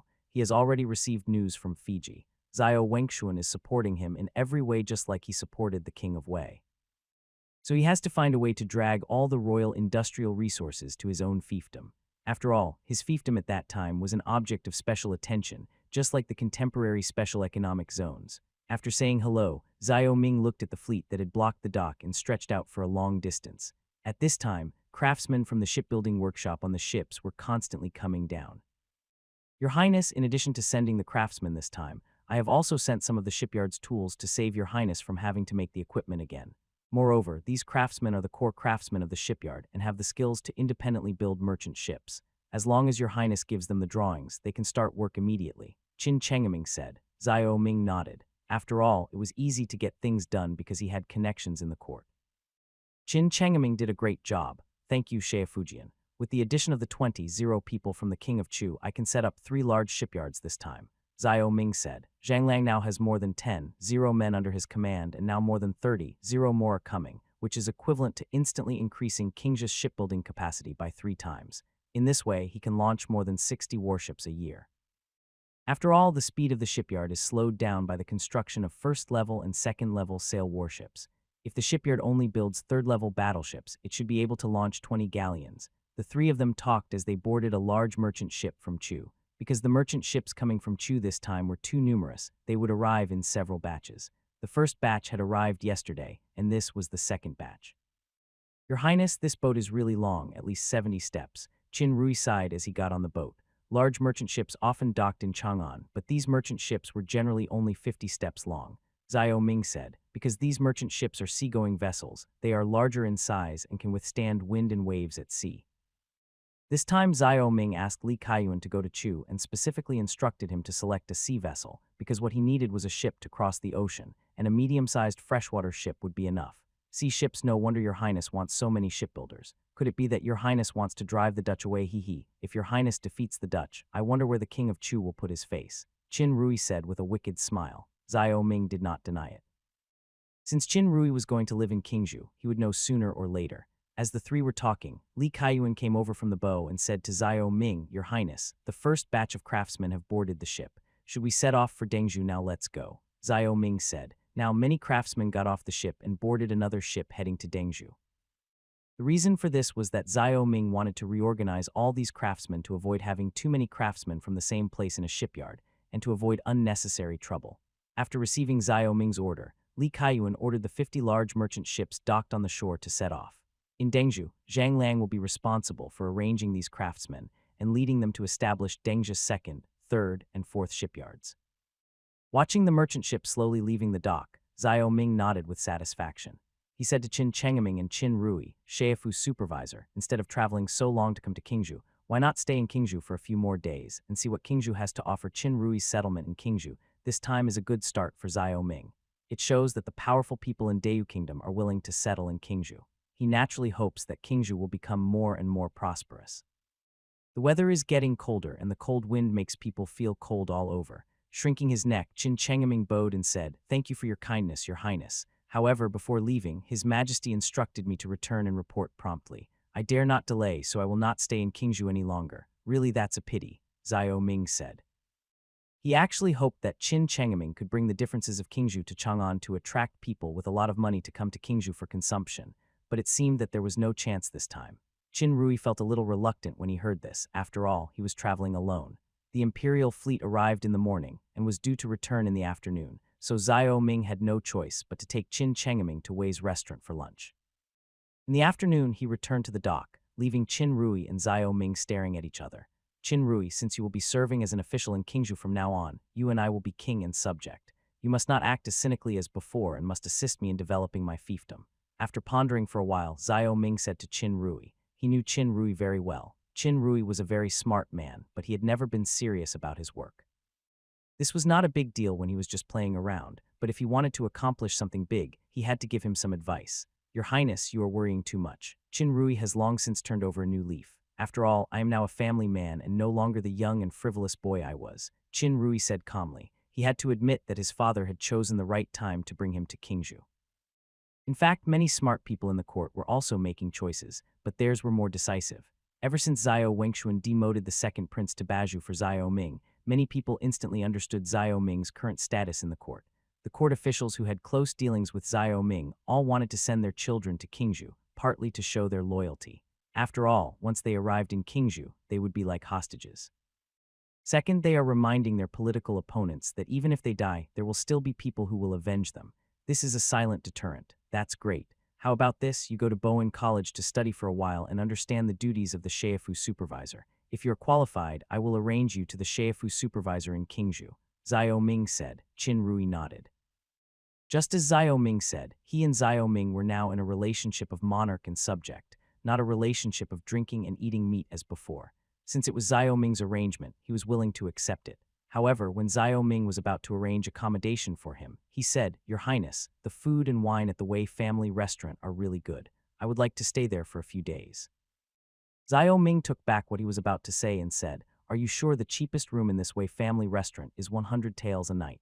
100 taels. Qin Rui was shocked, but after a brief hesitation he said, Your Highness, I still have some savings. Now that I am in Qingzhou, it would be a shame not to enjoy it. Shaking his head, Xiao Ming said, It's up to you. If you give me money, I won't refuse it. Is this Wei family restaurant owned by Your Highness? Qin Rui was stunned.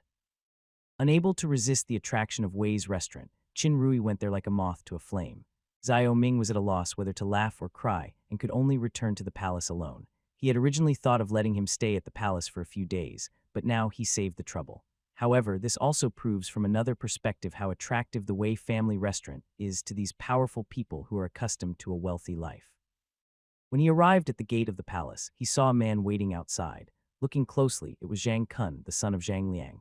At this time, Zhang Kun also saw Xiao Ming. He bowed and said, Your Highness, my father asked me to rush to Qingzhou to report to Your Highness that the warships at the Dengzhou shipyard have been launched. Everyone went into the water, Xiao Ming exclaimed. Yes, Your Highness, all have been launched. This year we completed the task assigned by Your Highness 1 month ahead of last year. Zhang Kun said happily, It's really a triple blessing. The Imperial shipbuilders just arrived and the galleon was launched. This way you can take a month off to build a shipyard. Xiao Ming said happily. Zhang Kun showed a strange expression when he heard this. He said to Xiao Ming, Your Highness, have the craftsmen from the court arrived? Zhang Liang and his son had been in Dengzhou and had little knowledge of the affairs of Qingzhou, so he told him the news about the 30,000 craftsmen. 30,000. Zhang Kun was a little stunned when he heard that, but he continued, Your Highness, could I be the supervisor of one of the shipyards? Xiao Ming realized at this moment that something was wrong. In the past, it was the post station's messenger who brought the news, but this time it was Zhang Kundi who brought the news. Zhang Kun scratched his head, feeling a little embarrassed. He said, That's right, Your Highness. Now my father and I can't stay in the same shipyard anymore. Why? Xiao Ming asked puzzledly. Zhang Kun sighed, Your Highness, I proposed adding a watertight compartment structure to the galleon, but my father scolded me. He said I was uneducated and liked to make random changes. Watertight compartment. Xiao Ming laughed. This watertight compartment is actually a watertight bulkhead, which is usually divided into separate compartments with bulkheads. There are 13 or 8 compartments in a ship. This watertight compartment plays a great role in the ship's anti-sinking ability. Generally, ships with watertight compartments are difficult to sink.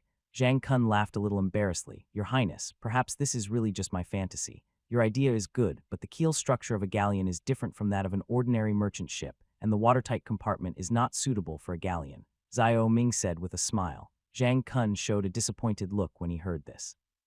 It seems my father is right. This little slave is really uneducated and unskilled. Patting Zhang Kun on the shoulder, Xiao Ming smiled and said, If you don't understand, just learn. There's nothing shameful about it. You're still young and it's time to learn. Do you want to go to Bowen College to study shipbuilding? There's real shipbuilding knowledge there. Now that the technology for building galleons has matured, Zhao Ming began to reserve talent for the next generation of ships, because by that time, it would not be enough for craftsmen like Zhang Liang to replicate a ship with just a blueprint. Shipbuilding knowledge. Zhang Kun wanted to prove himself, but he turned out to be wrong. Hope rose in his heart again. Your Highness, if I learn this, can I surpass my father? Of course. If you master the shipbuilding knowledge in the academy, you will definitely be better than your father, Zhao Ming said confidently. Zhang Kun nodded heavily and said, my little slave is willing to go. Zhao Ming said, in that case, you can report to the academy after I return from Dengzhou.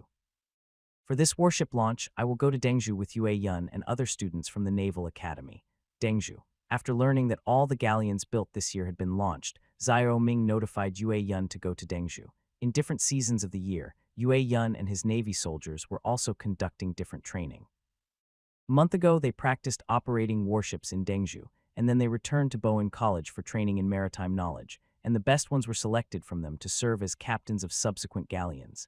After 3 days of continuous travel from Qingzhou, they arrived at Dengzhou City. Yue Yun was not idle along the way, but was simulating various situations of sea combat with the 14 selected captains. They placed small models of galleons on the deck, 15 of which belonged to Qingzhou warships and 12 to the Dutch, and responded accordingly by constantly changing their tactical formations.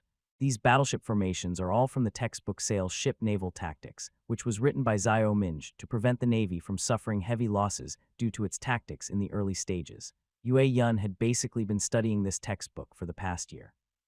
From the textbook, he had a clear understanding of sailing warship encounters at sea, and the setbacks in the battles with British warships made him no longer arrogant but become cautious. Your Highness, we're here. Dengzhou Naval Port is right in front of us, Zhang Kun said at this time. Nodding, Zhao Ming looked at the naval port that had just been completed this year. At this moment, there were 15 warships anchored in the bay of the naval port. 3 of the warships were very small and could be seen at a glance as the first batch of galleons. Now these 3 galleons have been repaired and restored to their original appearance. Then Zhao Ming looked at the outermost side and was shocked, because there was a huge warship with 4 decks anchored there. When the merchant ship passed by the side of the warship looked like a giant beast and everyone had to look up. Your Highness, this warship is a first-class sailing warship. It's 75 meters long, 20 meters wide, has a draft of 9 meters and a displacement of 60 tons. It can carry 200 soldiers and mount 120 guns. Zhang Kun was full of pride when he introduced it, which was enough to prove the shipbuilding level of their Zhang family. If it weren't for the construction of this behemoth this year, they could have produced more third-level sailing warships. After all, according to the shipyard shipbuilding plan, the third-level sailing warship is the main warship to be built.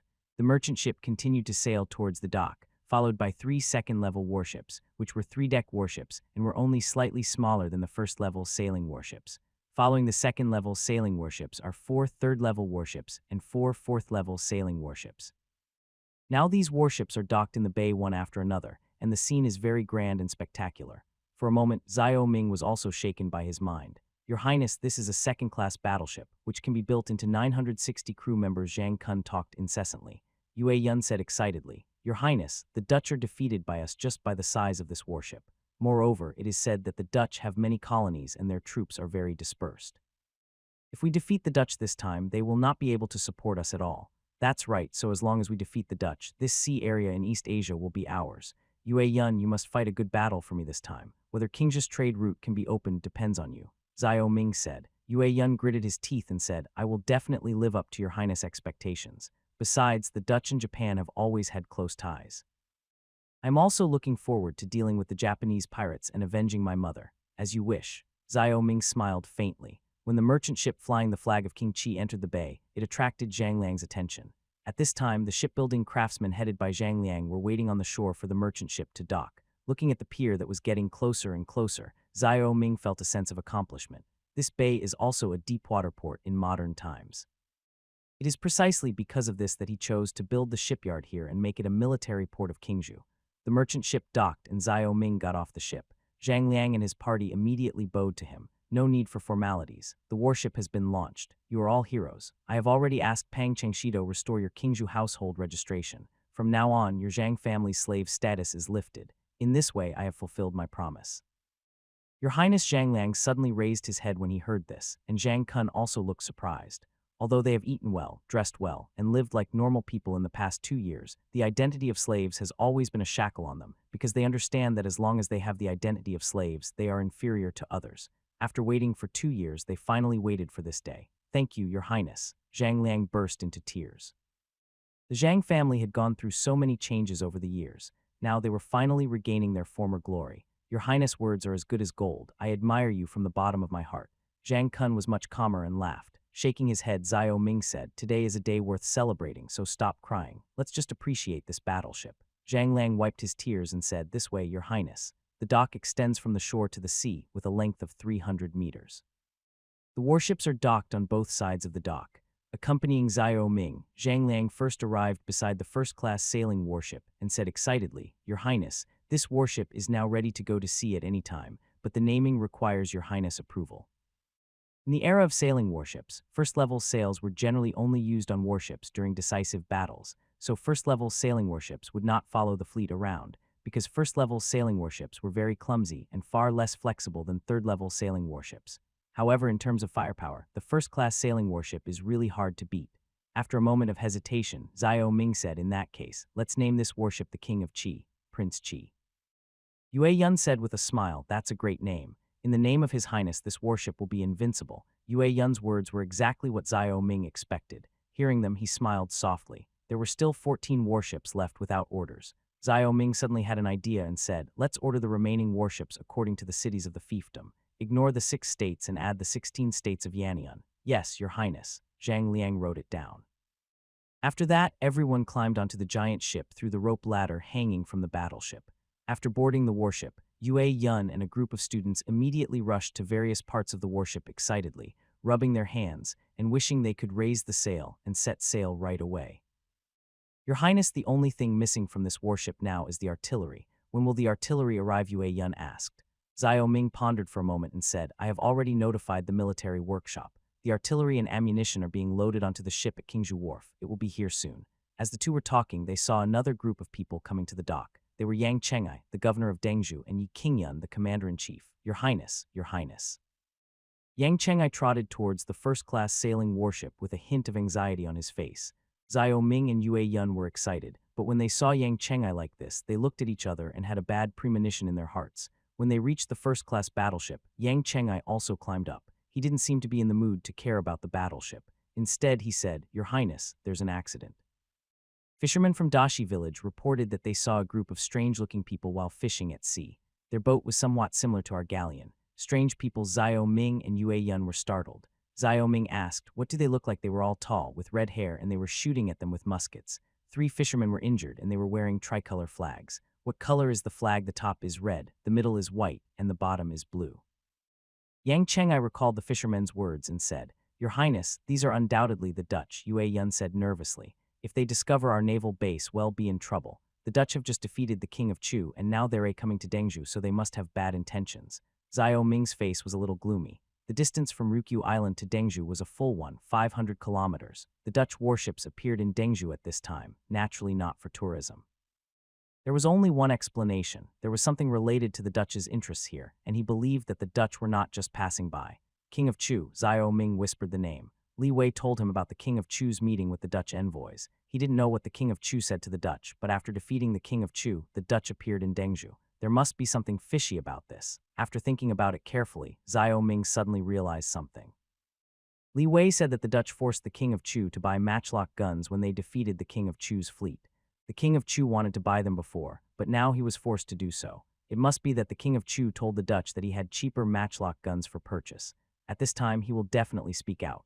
After clarifying his thoughts, Xiao Ming said, immediately send fishing boats along the coast to scout the situation at sea and monitor the Dutch's position. Also, the location of the bay is unknown to many, not even the Dutch. But just in case, Yue Yun, you will lead 3 warships to guard the outer perimeter of the bay. Yes, Your Highness. Yue Yun's expression turned cold. Now only the 3 warships from before were equipped with artillery. If the Dutch flooded the bay, all the newly launched warships would be destroyed. To him, these warships were his life, and he must not let this happen. After arranging these 2 matters, Xiao Ming lost interest in admiring the warships.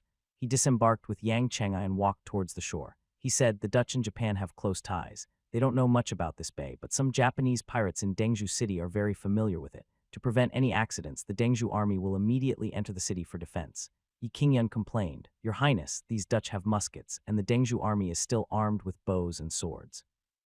How can we fight the Dutch? Frowning, Xiao Ming said, I know that you generals have objections to my preference for the Qingzhou army, but now is not the time to discuss this. It's not that I want to equip you with muskets, but the production of muskets takes time. After the Yuzhou army, it will be your Dengzhou army. Yi Qingyan's thoughts were seen through by Xiao Ming, and he immediately smirked. Your Highness is truly as discerning as a torch, having seen through my thoughts at once. Okay, with your Highness' words, the soldiers of the Dengzhou army will feel relieved. I will now summon them to enter the city. Xiao Ming nodded, but he really didn't expect the Dengzhou army to fight the Dutch. After all, the Dutch at this stage were not something the Dengzhou army could deal with, and Dengzhou had no cavalry. Infantry against infantry, his plate armor had no advantage. In addition, you should immediately send someone to Qingzhou overnight and ask Niu Ben to send the Qingzhou army to Dengzhou immediately. Xiao Ming continued. Yi Qingyan nodded, got ashore, and immediately urged his horse to head towards the Dengzhou camp. Yang Chengai then said, Your Highness, Dengzhou is so dangerous right now. Please do not enter the city. Stay in the bay. Otherwise, if anything happens to your Highness, I will be held responsible. Xiao Ming said, Everything is still unclear, so don't be so pessimistic for now. The Dutch will be wary if they know I have a musket. By the way, where is Dashi village? Yang Chengai said. Dashi village is in the opposite direction of the bay, about 150 miles away from Dengzhou city. In that case, the Dutch fleet should be reaching the beach outside Dengzhou soon. Xiao Ming was a little worried. This bay is 30 miles away from Dengzhou and is hidden behind two huge reefs. The two reefs rising into the sky are like the gate of the bay. In fact, this harbor is quite hidden. After arranging the current important tasks, Yang Chengai immediately returned to Dengzhou city. Dengzhou city needed him to take charge, while Xiao Ming stayed in the bay and watched the situation. Now he could only pray that Chen Qi's artillery and Qingzhou troops would arrive soon, otherwise a year's preparations might be wasted at any time. That night, Xiao Ming stayed in the military port. At noon the next day, the scouts of the Dengzhou army brought news that the Dutch fleet was anchored on the sea just north of Dengzhou city. About 1,000 Dutch soldiers wearing gray uniforms and carrying muskets arrived at the beach in a small boat. At the same time, about 2,000 Japanese pirates followed the Dutch ashore. Under the guidance of the Japanese pirates, the Dutch were heading towards Dengzhou city. Japanese pirates and Dutch, the situation Xiao Ming least wanted to see happened. During the Great Colonial Era, Western countries never relied solely on their own strength to rule their colonies, because there were naturally indigenous people in the colonies who were willing to be their running dogs and assist them in ruling. This is similar to the rule of barbarians. The information he received said that the Dutch had a garrison of 10,000 troops, but Xiao Ming guessed that the actual Dutch population would not exceed 30,000. Now this news indirectly proves his guess. This is good news for him, but there is also bad news. It seems that the Dutch are now focusing on supporting Japan, and given Japan's nature, they must be very happy to lick the Dutch at this time. Otherwise, it would be impossible for the Dutch to make peace with the Japanese pirates and appear outside Dengzhou city together. 4,000 people. Xiao Ming calculated the strength of the Dengzhou army. Since the establishment of Jiangnan port here, he has expanded the Dengzhou army, and now the number of Dengzhou army is as many as 10,000. But now that these 10,000 people are facing a pure firearms force of 40,000, Xiao Ming is not confident. Rod grabbed a handful of white sand from the beach and let it slip through his fingers. Looking at the direction where the sand was drifting, Rhodes muttered softly, "North wind." Behind him, small boats responsible for transporting soldiers were constantly moving back and forth, carrying soldiers from the ship to the beach. In the distance, 10 warships were lined up in a row. He could see Claire sitting on the deck, enjoying the sea breeze. Ever since the Battle of Kaintang, Claire had been worried about the news told by the King of Chu. So after resting and replenishing their ammunition, they set out for Dengzhou, ready to test the true strength of another vassal king of the Dayu kingdom. It's not that Claire is sensitive, but they need to understand the real situation of the countries surrounding this sea area. In fact, their warships had arrived here 80 years earlier, and they had established a colony on what is now the Ryukyu Islands. But at that time, the Dutch were competing with the British for maritime supremacy, and after 6 major battles in 30 years, they were eventually defeated by the British. That was when the Netherlands was at its weakest. They were defeated by pirates in this sea before they could gain a foothold. However, they never forgot this rich land. After recuperating for more than 10 years, they returned here again, recaptured the Ryukyu Islands, and ruled for 40 years. However, just as in previous records, this largest country in East Asia was still not worth mentioning. He remembered that the first delegation that attempted to establish diplomatic relations with Dayu Kingdom had described Dayu Kingdom like this: "Our governor's gift became a tribute in Dayu Kingdom and was openly embezzled by local officials in Guangzhou." The officials of Dayu Kingdom lied about our arrival here, tore up the letters we were going to send to the Emperor of Dayu Kingdom, and finally expelled us from the country in order to cover up the embezzlement of tribute. The Kingdom of Dayu is a mysterious country to us, but behind the veil of mystery lies a weak and corrupt country. The officials here are corrupt, and a class equivalent to the European aristocracy rules here. However, unlike the European aristocracy, the class here, known as the aristocratic families, only cares about their own interests and ignores the huge harm and hidden dangers that their actions will bring to their country. The officials here are ignorant, arrogant, and corrupt. The people live in dissatisfaction with the officials. They are as cowardly and incompetent as the natives we conquered. The Japanese and the Filipinos are braver than them. Moreover, this country can only tremble in the face of the barbaric tribes in the north. It does not have the noble spirit of us Europeans to fight every enemy. This is enough to prove my point. At the same time, the emperor and officials of this country are not nationalists. They are always incredibly generous to foreigners, but unbearably cruel and cold to their own people. Great King, if you're willing to send troops, just like we conquered the indigenous people of America, we will surely defeat this country and turn it into our colony. Recalling this record, Rhodes raised his eyebrows. At least in the South, he found that the description of the delegation was not exaggerated at all, and even glorified the country. The king of Chu they met was such a monarch. Although the land of Chu was rich, the wealth was in the hands of the aristocratic families, and the people still lived in poverty. However, just when they thought that the entire Dayu kingdom was like this, the words of the king of Chu aroused their doubts. Because flintlock rifles actually appeared in this backward and ignorant country, and after the defeat, the king of Chu even said that the king of Qi had invented a hot air balloon. This made them very surprised and terrified. Although hot air balloons have been replaced by hydrogen balloons in Europe, they were still shocked to see hot air balloons in this place, because this means that a civilization different from other places in Dayu Kingdom is rising here. And this is the source of their fear, being able to make muskets. With the population of this country, they can easily defeat them. After all, it is already difficult for them to maintain their military presence in East Asia, and they simply cannot support a large-scale war. It is for this reason that they are preparing to go to Dengzhou, or even Qingzhou. Once they find out the details of the King of Qi, they will decide whether to establish trade relations with the King of Qi or eliminate this threat in the bud. After all, the Dutch had lost too many colonies and they didn't want to lose this sea area again. Dengzhou City is just 20 miles ahead. Just as Rhodes was stunned, a Japanese man walked up to him and pointed ahead and said. Rhodes glanced at the Japanese man. His name was Sakai, and he was a Japanese pirate in this sea area. Ever since they established a trading point in Nagasaki, Kyushu Island, they have been trading with Japan for more than 30 years, and they have a solid relationship in Japan. These pirates were seen as pirates by outsiders, but they actually knew in their hearts that these pirates were just soldiers sent by the Japanese daimyo to plunder wealth. Under their teachings, the Japanese mastered the production technology of matchlock guns earlier than the Dayu Kingdom. Moreover, over the years, as the Japanese used matchlock guns to arm their army, their ambitions gradually expanded. However, for the Dutch, Japan still maintained a respectful attitude, which reduced their worries about Japan becoming stronger. Japan's external expansion is not without benefits for them. At least they can sell more supplies to Japan. Mr. Sakai, please lead the way. After all, we don't know much about this place, Rhodes said. Sakai nodded, his eyes sweeping over the flintlock rifles with bayonets on the Dutch soldiers, and then he looked at the 6-pound field guns being transported ashore. This type of gun was installed between 2 wheels, making it very convenient to transport. Turning his head, these weapons emitting a dangerous aura made his eyes hide a trace of greed, and he said, "Okay, Mr. Rhodes, as you wish, our army will go ahead." As he spoke, Sakai began to gather 3 soldiers, forming them into neat columns and marching towards Dengzhou City. Each of these Japanese soldiers carried a matchlock gun on his back and an ammunition bag hanging around his waist. These were the combat methods taught to them by the Dutch. Behind the Japanese army, Rhodes commanded the Dutch soldiers to go ashore. 1,000 infantrymen carried guns and walked behind the Japanese. Behind the infantry, the artillerymen were tying 6 field guns behind the horses. Following the infantry, the artillery also wanted to advance towards Dengzhou City. 20 miles is not very far. 2 hours later, they saw the city of Dayu Kingdom surrounded by city walls. Rhodes then picked up the telescope and looked at the soldiers on guard on the city wall. He suddenly laughed. Is this plate armor interesting? Yi Qingyun looked at the army outside Dengzhou City with a serious expression. At the front of the army were the Japanese, and behind the Japanese were the Dutch with red hair, blue eyes, and high noses. At this moment, he felt depressed when looking at the rifles on the Japanese and Dutch soldiers. Ever since Qingzhou was equipped with muskets, this powerful weapon had been known to the generals of the fiefdom. When they cooperated with the Qingzhou army in battle, they also witnessed the power of muskets, so they still had lingering fear of muskets.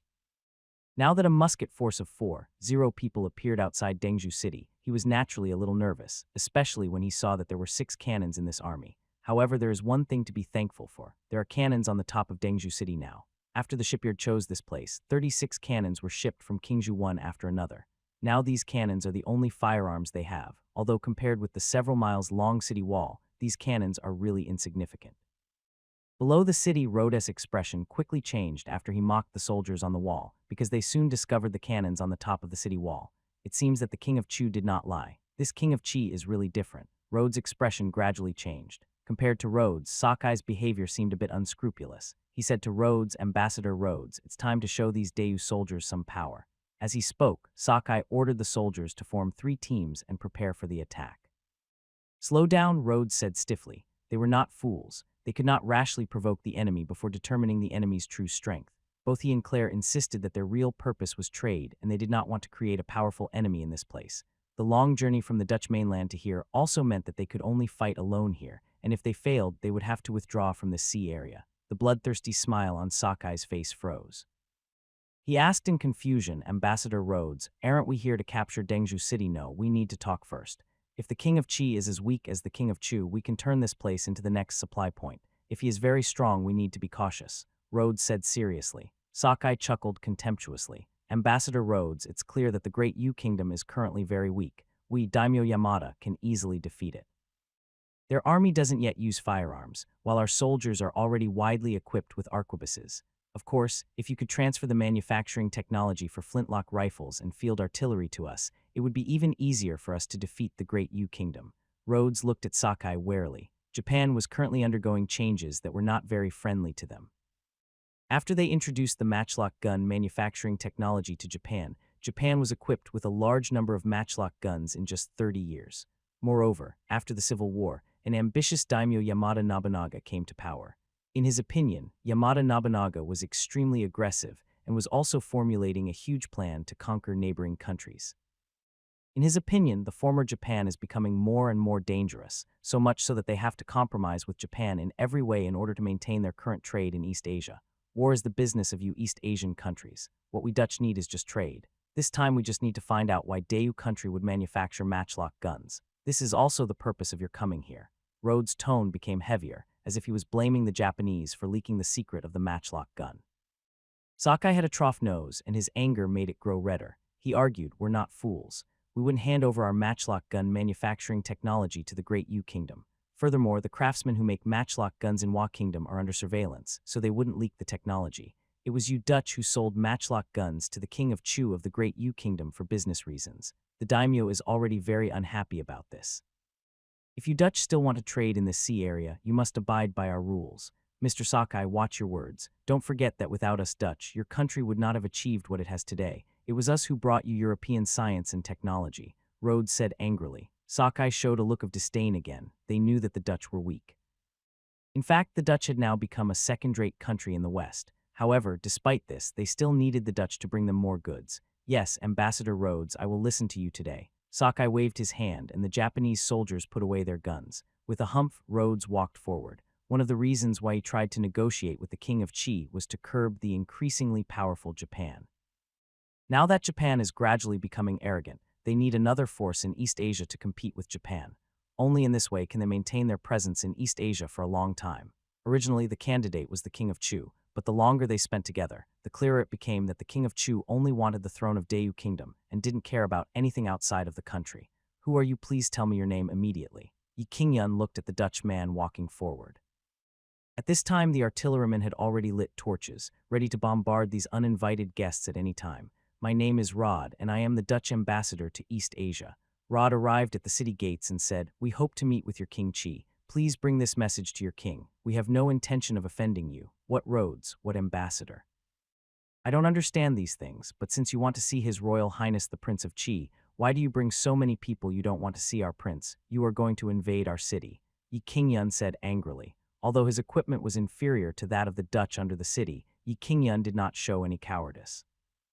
In the past 2 years, the armies of various states have been shaping the military soul, and the spirit of my honor is loyalty is deeply rooted in the hearts of every general. I would rather die in battle than give in. Rhodes glanced at the soldiers behind him. The reason they came with the fleet and soldiers was naturally to show their strength. In this way, they could get more bargaining chips at the negotiation table. You are wrong. These soldiers are only here to protect our safety.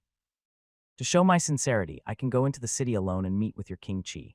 Rhodes continued. He was originally very confident, but after seeing the cannons on the city wall, he had to be more cautious. Yi Qingyun rolled his eyes and deliberately exaggerated the number of days before saying, "We can inform His Royal Highness the Prince of Qi, but Qingzhou is 6 days away from here, so you must wait." Gusts of sea breeze blew in from the sea with a hint of salty and moist smell. Yi Qingyun's words left Rhodes silent. Whether to wait 6 days was a difficult question, because he knew that 6 days was enough time for reinforcements to arrive here. Once the reinforcements arrive, it is impossible to predict whether the owner of this land will choose to negotiate or fight them. But there are not many options now. The artillery on the city wall has proved the specialness of this place. He must understand this place in time to formulate the next strategy. So he said, "Okay, we are willing to wait for 6 days. I hope that after 6 days I can see the King of Qi." After saying that, Rhodes waved his hand and commanded the Dutch army to retreat. "Ambassador Rod, are we going to retreat to the sea?" Sakai asked in confusion as he looked at the Dutch soldiers who were beginning to retreat to the beach. "Yes, our purpose of coming here is not war, but to figure out the problem of the matchlock gun.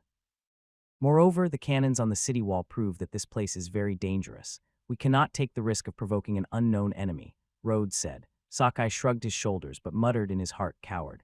Although he was dissatisfied, Sakai still followed the Dutch to retreat to the beach. Before leaving, he looked at Dengzhou City unwillingly. If he captured this city and established a stronghold, Yamada Daimyo's plan would be easier to implement. The troops under the city retreated to the sea, and Yi Qingyun felt relieved. He immediately sent people to the bay to inform King Qi and report the incident. "The Dutch want to see the King. Yang Chengai arrived at the bay with the scouts." "That's right, Your Highness. We said that Your Highness would arrive in 4 days, but the Dutch actually withdrew. In my opinion, the Dutch's purpose was not to go to war with us," Yang Chengai said. Xiao Ming nodded and said, "This is a wise choice. It seems these Dutchmen are just trying to figure out my true intentions." In Xiao Ming's opinion, it was precisely because of their weakness that the Dutch rashly declared war on the King of Chu in order to stop the King of Chu's military adventure. The King of Chu could not see through this, but he saw it very clearly. Not to mention the era of sailing warships, even in the era of steamships, it was extremely difficult to deploy troops across half the world. Therefore, the Dutch were well aware that they would not receive reinforcements, and if they failed in East Asia, they would completely withdraw from the region. Yang Chengai had no idea about the Dutch or the Netherlands at all. He then asked, "Your Highness, no matter what these Dutch are planning, as long as the Qingzhou army arrives, we don't have to be afraid of them." "That's right. In that case, I will meet the Dutch ambassador when the Qingzhou army arrives to see what they want," Xiao Ming said. The arrival of the Dutch was the first collision between him and a foreign civilization. After deciding to meet with the Dutch, Xiao Ming stayed in the bay and waited for reinforcements to arrive. The next day, 20 merchant ships loaded with artillery entered the naval port.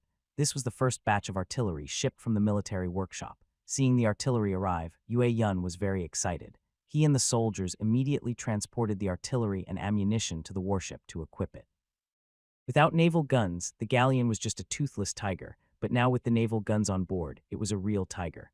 The first batch of naval guns was delivered this time, totaling more than 300 pieces, and 2 more batches of naval guns will arrive in succession. However, even these 300 naval guns are enough to arm 5 or 6 small galleons, which is enough.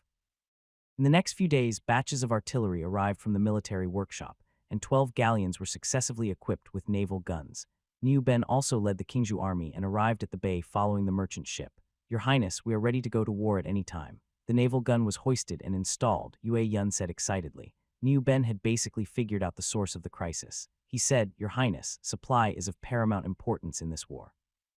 The Dutch have come such a long way, and there's no way they can be our opponent. We just need to capture Ryukyu and the Dutch will be cut off from their supply, and defeat won't be far away." With the arrival of the Qingzhou army armed with live ammunition, Xiao Ming no longer worried about the safety of Dengzhou City. He said, "Now is not the time to start a war. The Dutch have come all this way here for money. They want rashly start a war with us." This is exactly why the Dutch ambassador proposed this negotiation. We just need to show the Dutch our strength, and they will understand what choice to make. "Your Highness is planning to conquer the enemy without fighting," Niu Ben said with a hearty laugh. "Your Highness is truly thoughtful. As long as we can negotiate, why bother starting a war?" Xiao Ming smiled and nodded, saying, "Let's go. Today is the day we've set. Let's go meet the Dutch ambassador." After leaving their temporary residence at the naval port, Xiao Ming and Niu Ben headed towards Dengzhou City. In the military port, 10-0 Qingzhou soldiers were gathering. They were lined up in pairs, carrying shiny flintlock rifles. At Niu Ben's command, the soldiers followed Xiao Ming and his party to Dengzhou City. Yue Yun and other naval soldiers also boarded the warships, ready to attack at any time. As agreed, Rhodes arrived outside Dengzhou City on time. Unlike last time, this time he was allowed to enter Dengzhou City. After entering Dengzhou City, Rhodes' eyes quickly showed contempt. In his eyes, the city was much poorer than any other city in the Netherlands. However, his contempt soon turned into fear. When he reached the center of the city, a large number of soldiers carrying muskets suddenly rushed in from the west gate of the city and ran towards the east gate of the city wall. "Oh my God, this is a flintlock rifle. How is this possible?" Rhodes couldn't believe his eyes. He rubbed his eyes and looked again. Sure enough, the guns these soldiers were carrying were indeed flintlock rifles. At this moment, Rhodes' heart sank. Although flintlock rifles had long been popular in the military in Europe, the appearance of flintlock rifles in such a backward region was enough to shock him. Just as he was surprised, suddenly the sound of horse hooves was heard, and a group of people on horseback appeared in front of him. "Ambassador Rhodes, the person in front of you is our Prince Qi," Yi Qingyun said loudly. Rhodes looked at the young man in the lead with some disbelief that such a young man was actually the king of a piece of land. He took off his hat and made a noble gesture to Xiao Ming, saying, "Your Highness, Prince Qi, I salute you on behalf of Earl Clare." Xiao Ming's eyes flickered over Rhodes, a typical European, elegantly dressed. He dismounted and said, "Ambassador Rhodes, I heard you wanted to see me. I wonder what you Dutch people want from me. Do you want to sign an unequal treaty with me, just like you did with the King of Chu?" The solemn and majestic soldiers made Rhodes feel a little uneasy. The young King of Qi's first words made Rhodes break out in a cold sweat. He didn't know much about the Great Yu Kingdom and didn't understand why the King of Qi said this. Was he seeking revenge or was he just testing his luck? After a moment's silence, Rhodes spoke cautiously. "Your Highness, the King of Qi, I believe the war with the King of Chu was not initiated by us. Rather, it was the King of Chu's long-planned attempt to monopolize maritime trade." At this time, everyone was outside the Dengzhou government office. Xiao Ming sneered and said, "Ambassador Rhodes, let's talk inside. I know you Dutch people very well." Rhodes was stunned and he followed Xiao Ming into the government office. Everyone took their seats and the servants served tea. Xiao Ming took a sip and said, "You have a total of 12 warships in East Asia. Ryukyu and Nagasaki are your two supply bases in this region. You have built 2 castles on the Ryukyu Islands, one at the southern end and one at the northern end. Of the 10-0-man garrison, more than 3-0 are genuine Dutch soldiers, and the rest are local Ryukyu natives, including, of course, the Japanese pirates you hired." Correct. Xiao Ming didn't say a word, but Rhodes sweated more and more. He looked at Xiao Ming in disbelief and said, "Are you spying on us?" "That's right, I am investigating you, just as you are investigating me," Xiao Ming said frankly. Rhodes opened his mouth in surprise. His thoughts were a little confused. Facing the King of Qi, he couldn't remain as calm as he did when facing the King of Chu because the young prince in front of him seemed to have seen through him. "Let's talk about the purpose of your trip." Seeing Rhodes' shocked expression, Xiao Ming changed the subject. His goal had been achieved, which was to intimidate Rhodes. Rhodes swallowed his saliva and said, "Your Highness, Prince Qi, we are here to establish a long-term foreign trade relationship with you and to seek partnerships." "Foreign trade relations partnership," Xiao Ming sneered. "You bombard our Dayu merchant ships and seize our coastal shipping routes. Is this your foreign trade relationship?" Upon hearing this, Rhodes didn't know how to explain. They had originally looked at Dayu Kingdom as if it were Native Americans and had never taken this seemingly powerful, but actually very weak country seriously. But now things have taken a turn they had not expected. There is apparently a very powerful force in the north of the country. If this place was as close as America, he would not be so worried because the mainland army would provide them with support. But now they are thousands of miles away, so they are in danger as they are equipped with the same weapons. "Your Highness, Prince of Qi, I think this is a misunderstanding. We only attacked the merchant ships of the Prince of Chu, not other merchant ships. I know you colonists very well." Xiao Ming interrupted Rhodes without waiting for his explanation, because Rhodes was obviously lying. Staring sharply at Rhodes, Xiao Ming continued, "In North America, you massacred the natives. In Africa, you traded slaves. In South Asia, you plundered spices and various raw materials. Your hands are stained with blood, and now you are pointing your butcher knife at my country. You know that my country is weak and divided, so you want to force your trade hegemony on me. How do you know about America and Africa?" Rhodes was no longer able to describe his surprise. The flintlock rifle had already overturned their understanding of the King of Qi, and now the King of Qi's knowledge shocked him even more. He had talked to many people in Dayu Kingdom, but no one knew what was happening outside Dayu Kingdom. To him, it was a closed country, but now the King of Qi completely shattered his cognition. "I not only know America and Africa, but I also know where you, the Netherlands, are. You are located between France and Britain. You Dutch people must be having a hard time, Xiao Ming said with a hint of sarcasm. Whatever the Dutch were in Europe, the Dutch were now colonizers to him. Rhodes' psychological defenses completely collapsed. The unknown was frightening, and now he was facing an unknown. Your Highness, the King of Qi, please believe in our sincerity. We did come here with the original intention of establishing trade relations, Rhodes said with difficulty. No war was just in the age of exploration. At that time, people relied on fists to speak, just as the Dutch colonized Ryukyu and occupied trade routes, all of which were supported by force. As the saying goes, truth lies only within the range of artillery, and only the victor has the right to set the rules of the game. For Xiao Ming, it was his turn to set the trade rules for East Asia, so he said, we can establish trade relations, but first you must hand over the Ryukyu Islands to me. Second, the East Asian trade routes belong to me.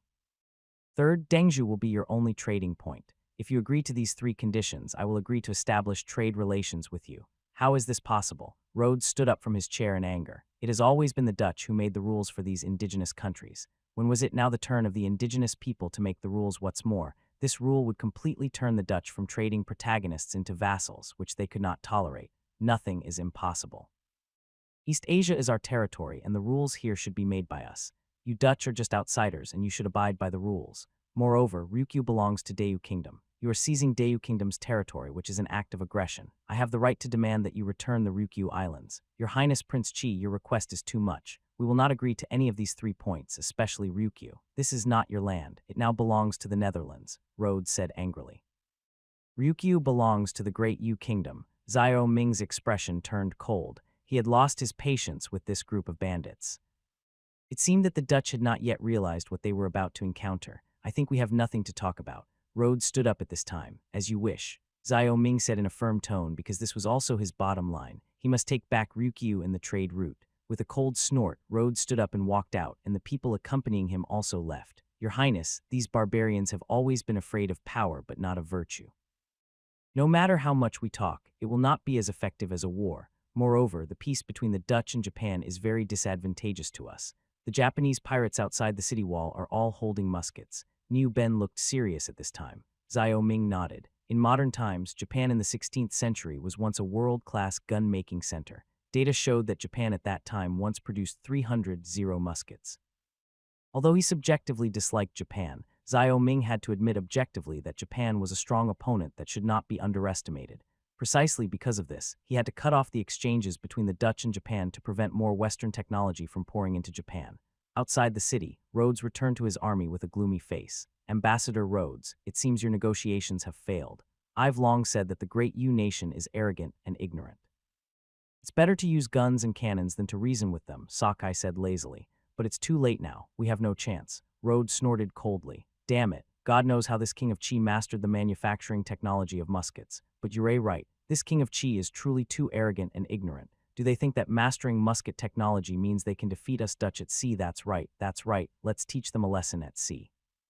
Sakai looked at the soldiers who kept pouring up from the top of the city wall. These soldiers were pointing their guns at them. If they fought now, they would be defeated miserably. Rhodes turned his head and glanced in the direction of Dengzhou City. He said, I must go back and report this to Earl Clare. The 3 conditions demanded by the King of Qi are intolerable to us Dutch. After saying that, he and Sakai left Dengzhou City with their army. At this time, Xiao Ming had already climbed onto the city wall.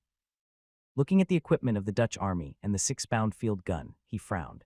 In any era, the equipment of a country's army was enough to show the country's wealth. Now the Dutch soldiers under Dengzhou City are all wearing leather boots, tall hats, and gray cotton coats. This seems to be the standard military uniform of the Dutch, which proves the advanced textile industry of Europeans. The flintlock rifles held by the soldiers were also shiny and gleamed with metallic luster in the sun.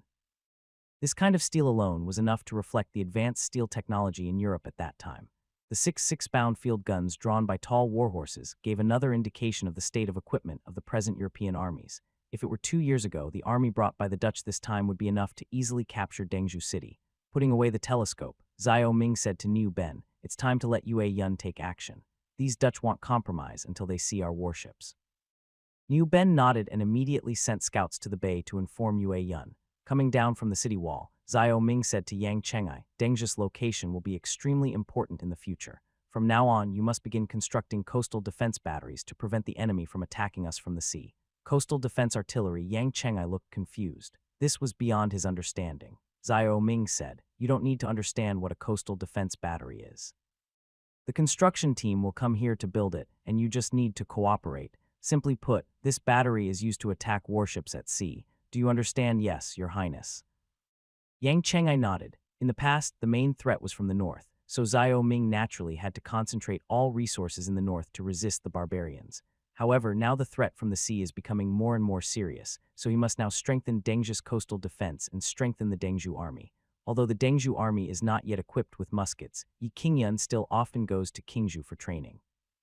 As long as he hands over the firearms to the Dengzhi army, Yi Qingyan can train a firearms unit. Your Highness, should we pursue him now? Yi Qingyan asked when he saw Xiao Ming walking out of the city. No, let's go and see what expressions the Dutch will have when they see our fleet, Xiao Ming said with a smile. Niu Ben and Yi Qingyan looked at each other and laughed maliciously. The thought of Yue Yun's warships covered with cannons was scary. An hour later, Rhodes led his army to the seashore, and they returned to the warship in small boats.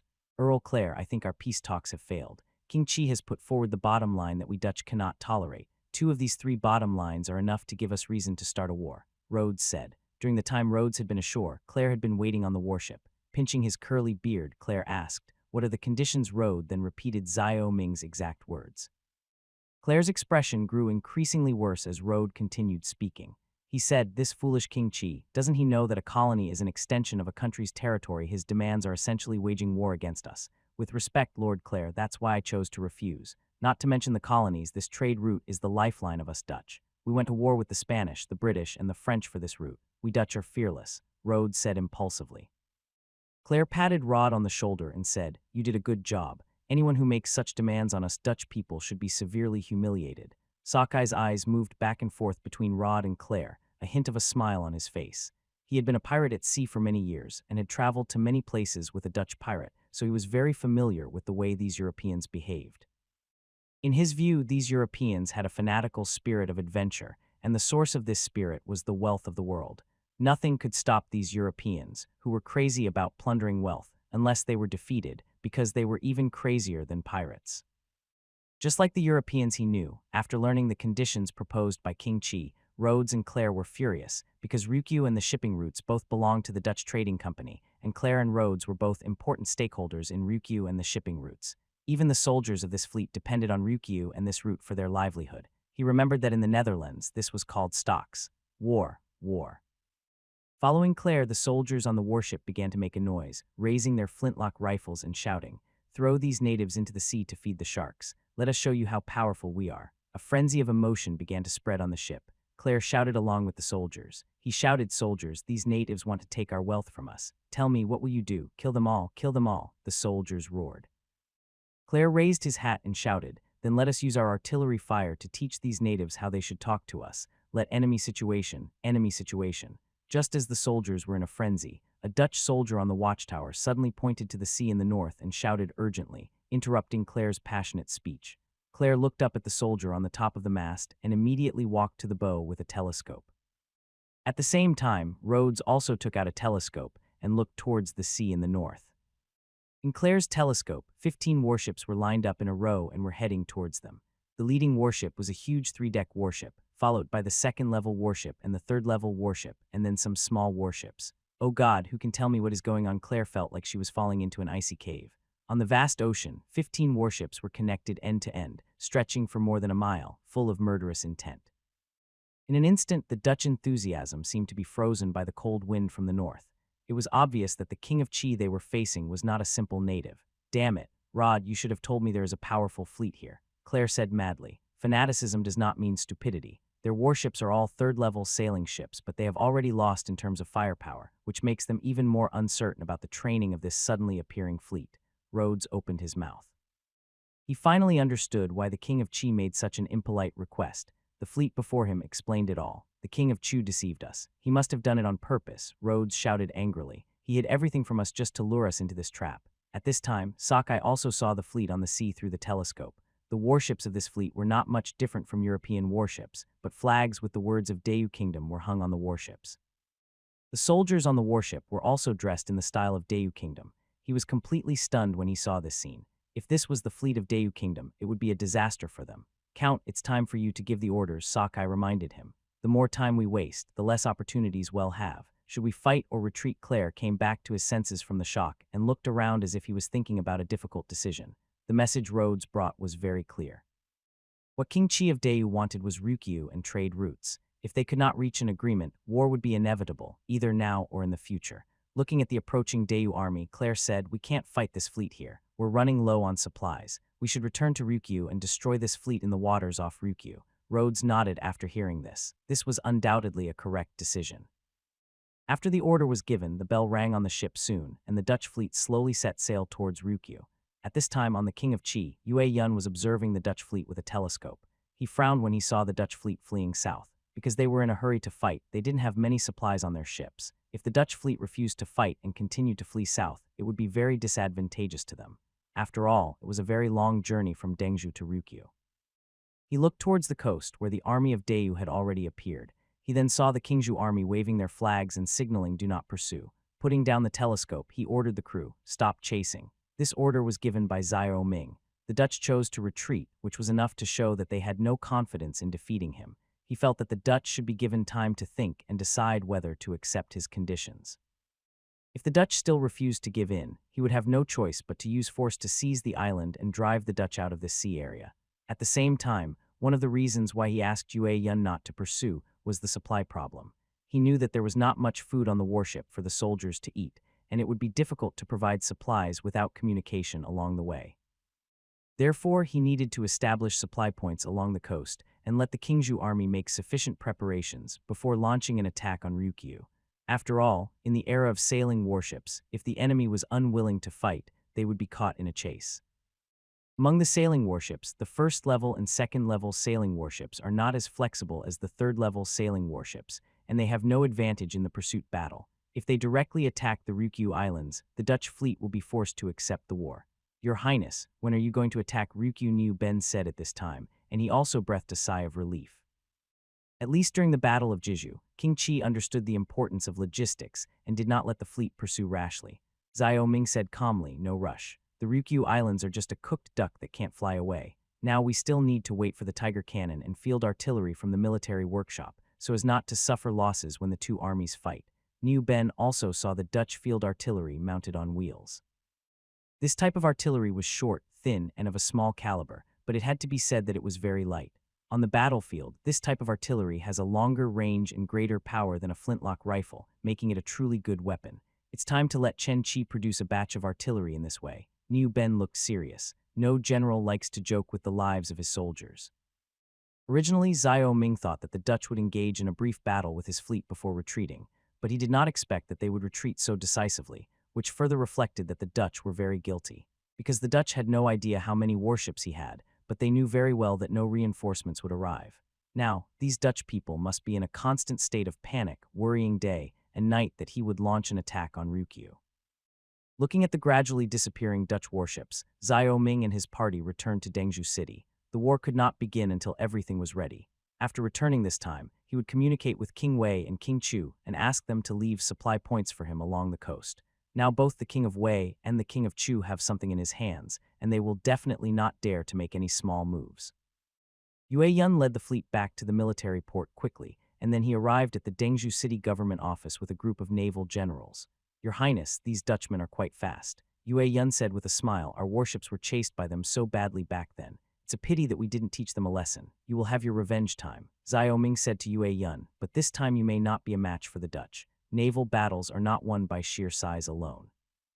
You have just taken over the warship and are unfamiliar with everything on it. From now on, you will stay in Dengzhou for 3 months of sea training. Once you're familiar with operating the warship, we can discuss naval warfare. Now, clean up the pirates nearby." After hearing what Xiao Ming said, Yue Yun broke out in a cold sweat. Xiao Ming was right. If a fight really broke out this time, the outcome would be uncertain. Although his soldiers knew how to operate warships, they were not familiar with the new warships, especially the large warships of Level 1 and Level 2, which were difficult to operate. With a guilty look on his face, Yue Yun said, "Yes, Your Highness, I will definitely lead the soldiers in hard training and establish an army as soon as possible." Nodding, Xiao Ming then said to Yang Chengai, "Governor Yang, this is a great opportunity for Dengzhou.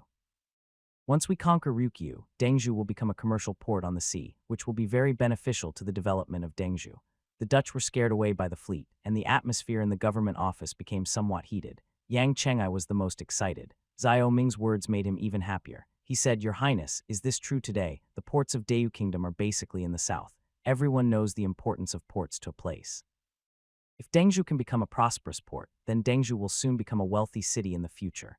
As the governor of Dengzhou, he naturally welcomed it. Of course it's true, but this requires General Niu Ben and Yue Yun to take over Ryukyu, Xiao Ming said with a smile. Upon hearing this, Yang Chengai stood up and bowed to Niu Ben and Yue Yun, saying, "Generals, the future of Dengzhou depends on you too. There is no need to perform the ceremony, Governor Yang. This is what we should do." Niu Ben said with a smile. The completion of this warship meant Xiao Ming could control the waters around Dengzhou, adding a vast expanse of maritime territory. He said, "From now on, wherever our warships pass, it will be our great Yu Kingdom's waters. Governor Yang, your vision shouldn't be limited to the port. Dengzhou actually has a vast treasure trove right before its eyes. Oh, your Highness, please explain clearly." Yang Chengai was puzzled. "Ocean fishing," Xiao Ming said softly. Yang Chengai was overjoyed when he heard this. He slapped his thigh and said, "Oh, your Highness, you are absolutely right. We have been bullied by the Japanese pirates at sea for many years. I almost forgot about fishing. Now our fishing boats can finally go out to sea and fish. Not only fishermen will fish, I will allocate 30 merchant ships, which will be converted into fishing boats. You and Dengzhou must establish a special fishing team to engage in ocean fishing to provide meat for inland counties and prefectures," Xiao Ming said. "This time, when I saw the Dutch, I was not only shocked by their equipment, but also envied their strong bodies. In the Dayu Kingdom, apart from the powerful and wealthy who all had big bellies, many people looked malnourished. In the eyes of Europeans, these are no different from refugees, and are even seen by Europe as a symbol of poverty." Xiao Ming also noticed this problem during the war with the barbarians. In the early stages, his soldiers' physical fitness was not as good as that of the barbarians, which would be a disadvantage in the war. When he came back, he could only allow the army to eat meat once a month, and this was the limit of King's meat supply. Without meat to eat, the soldiers would not be able to strengthen their physical fitness to the same level as the barbarians or even the Europeans during long-term training, which was something he did not want to see. In modern times, soldiers' food is also an important criterion for military modernization. Soldiers' training requires a lot of physical energy. If their food cannot be guaranteed, the training will be greatly reduced. The fish caught by 30 fishing boats may not be enough for his army to eat, but at least he can make soup and let the soldiers drink the broth every now and then. He'll remember that. Yang Chengai suddenly felt the burden on his shoulders become heavier. Dengzhou used to be just a marginal city, but now it has suddenly become a vital city. Not only does it have to build coastal defenses, but it also serves as a trade port and fishing base. Xiao Ming nodded. He had explained everything he needed to. The Chinese New Year was coming soon, and after that he would head towards the ocean. After staying in Dengzhou for a few more days, Xiao Ming inspected the development of various counties and prefectures in Dengzhou and checked the implementation of various government orders. What he is most concerned about now is the implementation of policies in various states. Even in modern times, there are many policies and countermeasures at the bottom. In this era of information blockade, it is more likely that policies will not be implemented. Therefore, when entrusting Yang Chengai with an important task, he had to find out whether Yang Chengai had responded to the various decrees issued by Kingzhou. His inspection was somewhat sudden, which made Yang Chengai a little at a loss, but after the inspection, Xiao Ming was quite satisfied with the results. There are no more powerful families in Dengzhou bullying their neighbors now. The former powerful families have all become businessmen and no longer have their own armed forces. The distribution of land in Dengzhou was also very reasonable, and there was no dissatisfaction among the people. In fact, because Dengzhou was sparsely populated, the people of Dengzhou had more land than those in Kingzhou. This is the division between wide townships and narrow townships in ancient times. Wide townships had more land, while narrow townships had less land. In addition, he went to check the granary reserves in Dengzhou, which was of paramount importance in ancient times because the amount of food determined how long the war could last. After getting a satisfactory answer, Xiao Ming finally went to the salt transport office in Dengzhou. After ocean fishing began, salt became a big problem because there was no refrigeration technology at that time, and food could only be preserved using salt and spices, which is one of the reasons why ancient spices were so important. When Europeans occupied Malaysia and other places, the most popular item they sold was spices. Now Xiao Ming does not have enough spices, so he can only use salt to pickle the sea fish to keep it preserved. Although sea fish is salty, the salt content is not enough to meet the pickling standards. Because of this, he needed the Salt Transport Bureau to remove more salt. At the same time, he also planned to sell the salt to other places in Dayu Kingdom, but the premise was that his salt was cheaper than the salt in other places. This requires more efficient salt production methods. Your Highness, this is how we make salt in Dengzhou. The salt transport envoy of Dengzhou Salt Transport Bureau was named Yao Wenyuan. After learning that Xiao Ming had gone to the salt field, Yao Wenyuan immediately rushed over. Xiao Ming is now on a flat beach with more than 100 thatched huts on the beach. Smoke is constantly rising from the huts. Some people were carrying sea water from the sea into the thatched huts. Then they poured the water through gauze to filter it several times, and then poured it into the pot and began to heat and boil it to make salt. Is this your method of making salt? Xiao Ming frowned. This is the method of boiling sea water. Yao Wenyuan nodded and said, Your Highness, that's right. The Salt Transport Bureau has been producing salt this way since ancient times. Now the salt produced by our Salt Transport Bureau is enough for the people of the 6 states to use. It's not enough now. Xiao Ming said, This method of making salt is too slow. Now you must switch to a faster and more effective method. Any other methods? Yao Wenyuan looked confused. Xiao Ming nodded and said, You must remember what I am saying now. In the future, you must adopt this method to make salt. After that, Xiao Ming told Yao Wenyuan about the modern method of salt drying. This method is very simple. This area is very large. You can dig salt pans on this land. When the tide rises, the sea water will cover the salt pans, and the sun will dry them out. The sea breeze blows, and the wave hit the white sand beach, making waves crashing against the shore. The salt fields are divided into 2 parts. One is the evaporation pond and the other is the crystallization pond. Generally speaking, salt drying requires 7 steps: beach construction, beach preparation, tide intake, brine preparation, brine measurement, crystallization, and salt collection. Xiao Ming carefully explained to Yao Wenyuan the method of drying salt from seawater. At this time, the patterns of the salt drying method in the technology library kept appearing in Yao Wenyuan's mind, as if every word Xiao Ming said made him experience it personally. And he gradually understood what an evaporation tank, a crystallization tank, a saturated solution, and how to dissolve crude salt and then continue to extract it. After a detailed explanation, Xiao Ming said to Yao Wenyuan, Do you understand now? Yao Wenyuan nodded. Your Highness, I understand. This salt drying method is to first build a mudflat, then level the beach, and when the tide is high, introduce seawater into the salt pan to make brine, then use lotus seeds to measure the saturation of the brine. Generally speaking, when the brine is 100 saturated, 2 lotus seeds are used. One is 50 saturated and the other is 100 saturated. If the 50 lotus seed rises in the brine, it means 20 to 30 brine, and if it floats on the surface of the brine, it means 50 brine. If the 100 lotus seed floats obliquely in the brine, it means 70 to 80 brine, and if it floats on the surface of the brine, it means 100 brine. When the brine reaches 100, the mud on the floor of the crystallization pool is cleared, smoothed and compacted, and the brine is added.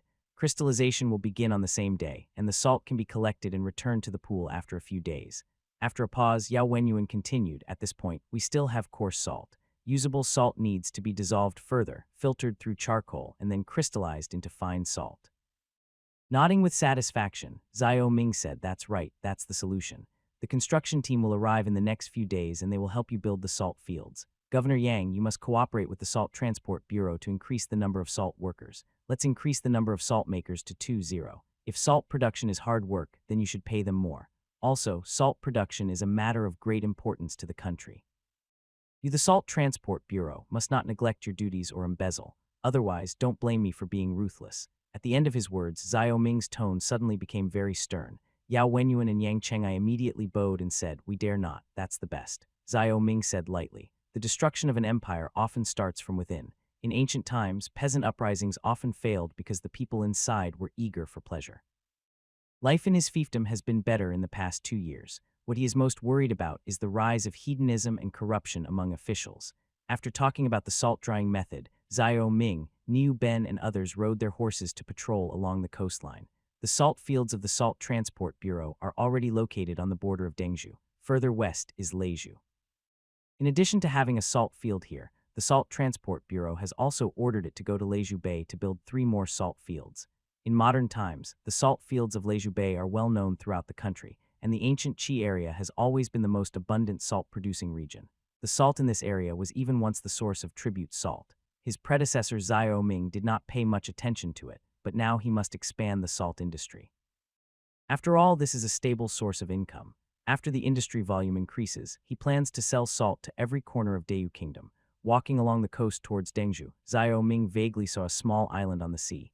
This small island was the modern Chandao County. The scope of Dengzhou in Dayu Kingdom is very wide, and the place where Dengzhou City is established is today's Pinglai. Changdao County is directly facing Pinglai.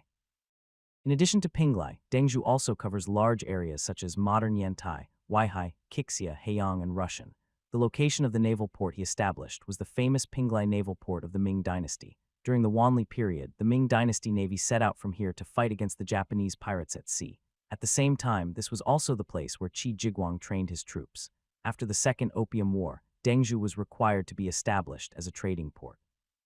Therefore, Xiao Ming did not make the decision to locate Jiangzhen port here on a whim, but had his own reasons. Moreover, Dengzhou has a superior location. Opposite it is the Goryeo-owned Baisha city, which is modern Dalian. The straight-line distance from Dengzhou to the sea is only 200 miles, and his navy can arrive in one day. Now Goryeo is colluding with the barbarians and making peace with Japan, sending a large number of soldiers disguised as Japanese pirates to attack the coast. Once they take over Ryukyu, it will be time to deal with the Koreans and teach them a lesson. After several days of inspection, Xiao Ming had a detailed understanding of Dengzhou. Dengzhou would become a prosperous port city in the future, which forced him to pay attention to it. Even after the steam locomotive was developed, he would consider building a railway line from Qingzhou to Dengzhou as soon as possible, so that a steady supply of materials could be transported out by sea. After returning to Dengzhou and resting for 2 days, Xiao Ming prepared to return to Qingzhou.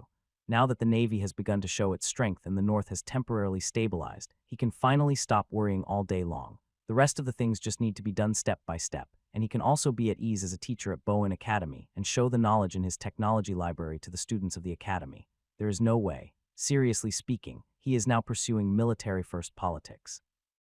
All industries are serving the military, and the real civilian industry has not developed much. Science other than military technology has not been expanded either. Such development is abnormal. Compared with the current level of civilization in Europe, his fiefdom is still an uncivilized area. However, it is very difficult to change the way a nation thinks. Governing a big country is like cooking a small fish. You have to do it slowly and not be impatient. Yang Cheng, I have said everything I should say these days. You have a heavy responsibility as the governor. Don't let me down. Xiao Ming instructed Yang Cheng before leaving. Yang Cheng used to think that he was a minor official in the frontier, but now he has become an official of vital importance and he is quite flattered. He said, "Your Highness, rest assured. Yang Cheng will do his best." Xiao Ming nodded and looked at Yi Qingyun. The defense of Dengzhou is now in your hands. Don't let anything go wrong, especially the coastal defense of the military port.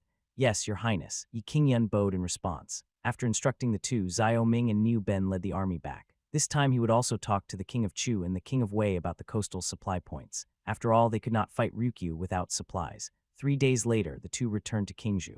The round trip took another half a month, and the weather became increasingly cold. After arriving in Qingzhou, Xiao Ming and Niu Ben separated outside the city, and he went straight back to the palace. He never thought that as soon as he returned to the bedroom, a very erotic scene suddenly appeared before his eyes. There were several screams, and the singers in the bedroom all hugged their clothes to cover their bodies. Among the singers, Fei Yuer was holding a bra with a smile on her face. The singers' voices made her look outside the door. Seeing Xiao Ming at this moment, she suddenly stretched out her hands to block the intrusion of Xiao Ming's sight in front of the singing girls, and scolded, "Your Highness, why didn't you let Xiao Huan tell me when you came back? Now your Highness has taken advantage of you a lot." Xiao Ming turned his head away and didn't look at the singers. Although men were superior to women in this era, he could completely ignore Fei Yuer's feelings, but he was from the modern era after all. For him, this was a respect for his wife, especially since Fei Yuer was the princess. Ignorance is not a crime. "I didn't know the princess did this," Xiao Ming said with a smile. Fei Yuer rolled her eyes at Xiao Ming. She told the singer to put on her clothes and go back. Then she said to Xiao Ming, "Your Highness will be away in Dengzhou for half a month. I have a lot of free time, so I thought I'd make something from the book and see how it goes." "How is it? What's the effect?" Xiao Ming asked with a smile.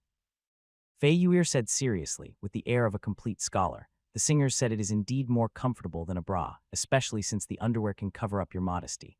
Xiao Ming nodded and felt a little relieved. Since coming to Dayu country, he had had enough of living without underwear. There is no concept of underwear in Dayu kingdom, so generally speaking, people wear open-crotch pants for fear of exposing themselves, and this is the same for both men and women.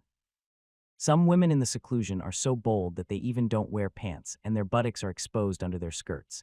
It's not just Dayu kingdom, the same is true in Europe during this era. In 1717, Russian Tsar Peter the Great visited Paris. As he was riding his horse through the cheering streets, a woman accidentally fell in front of his horse, and her private parts were exposed. The beautiful woman was extremely embarrassed, but the Tsar wrote in his memoirs with a playful mood, "The the gates of heaven suddenly opened before me. This fall is a clear proof that in the 18th century, in the most fashionable city in the world, Paris, women did not wear underwear. This was the case in China before the Han Dynasty. Later, the term poor pants came into being. These poor pants were open-crotch pants. The Japanese made kimonos based on tang suits. Similarly, women do not wear underwear when wearing kimonos. After all, whether in China or abroad, women in ancient times wore large robes that wrapped up everything and no one could see anything, so it didn't matter whether they wore underwear or not. Good. The only thing left is to sell these things. Xiao Ming pondered. The people of Qingdao Kingdom were used to this kind of living habit, but he couldn't get used to it. When he was inspecting and training in Qingzhou, he often saw Lu Fei lifting up his military uniform, exposing his bare buttocks to urinate, which was really disgusting. Moreover, the popularity of underwear must have its own reasons. For a businessman, it doesn't matter whether there is demand or not, but to create a demand. This is the way of business. It's just like diamonds. Are diamonds really valuable? In fact, diamonds are very abundant in the world, but diamond merchants just hoard diamonds to create the illusion of scarcity. Diamonds themselves don't have much meaning, but after being endowed with the concept of love, diamonds have become a must-have for couples. This is creating demand where there is no demand. What's more, underwear is designed to facilitate movement. The scene of a group of soldiers falling to the ground with their buttocks exposed during a war is really too sour. Zealot Fei Yuer picked up the underwear and said with a blushing face, "Your Highness, can this be sold? This is too embarrassing." "How can I sell it?" Xiao Ming hugged Fei Yuer's slender waist and said, "Madam, didn't the singers say that it was very comfortable to wear? That's enough. Besides, don't the books say that underwear has many benefits?" Fei Yuer recalled that it was because of the various introductions in the books that she imitated Luluo to make it, and she has also tried it and found that it can indeed better protect women's bodies. Yuer is just worried that Your Highness will be ridiculed by others for selling these things. Fei Yuer's eyes showed worry for Xiao Ming. After all, as a princess, she should consider Xiao Ming in everything. Xiao Ming had anticipated this. He said, "The princess has filtered it out. I can't participate, but can't the princess participate? For example, the princess can open a women's clothing store and not allow men to enter. This will solve the problem." Now Xiao Ming needs any commodity, because the birth of a commodity not only means more profits, but also more jobs, and more jobs are enough to allow the textile industry to continue to move forward in great strides. Fei Yuer pondered for a moment and felt that Xiao Ming's words made a lot of sense.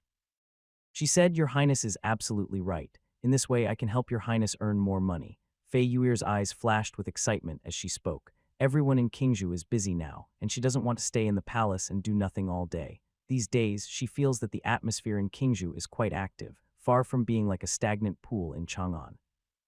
After saying this, Fei Yuer gently asked, "Your Highness, will you travel far from Dengzhou again this time?" After being stunned for a moment, Xiao Ming looked at Fei Yuer carefully. Fei Yuer lowered her head, as if Xiao Ming had seen through her little thoughts. Smiling softly, Xiao Ming held Fei Yuer's hand. He understood what Fei Yuer was thinking. She naturally felt insecure coming to Qingzhou alone from Chang'an. She had nothing to worry about when he was around, but as soon as he left, the little girl would naturally be frightened. After all, in Xiao Ming's opinion, Fei Yuer is a woman who is somewhat dependent on others. "I'm not going. I'll just spend the new year in Qingzhou," Xiao Ming said. In a daze, it was already his third year in Qingzhou. Now his fiefdom was thriving and he had his own family. He is content with being an orphan in his previous life, and now he wants to fight for the future of himself and his family. As if feeling Xiao Ming's care, Fei Yuer showed a hint of serenity in her eyes. In her opinion, this man was different from any other man in Dayou Kingdom.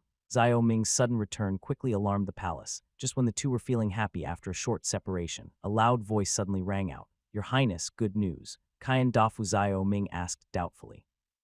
Fei Yuer then said, "Butler Qian came back 2 days ago. He said he had found a copper mine." Copper mine? Xiao Ming was delighted. The copper mine in his fiefdom was very poor and had never been found. It was for this reason that he had to use cast iron cannons. In addition to casting bronze cannons, copper has a wide range of uses.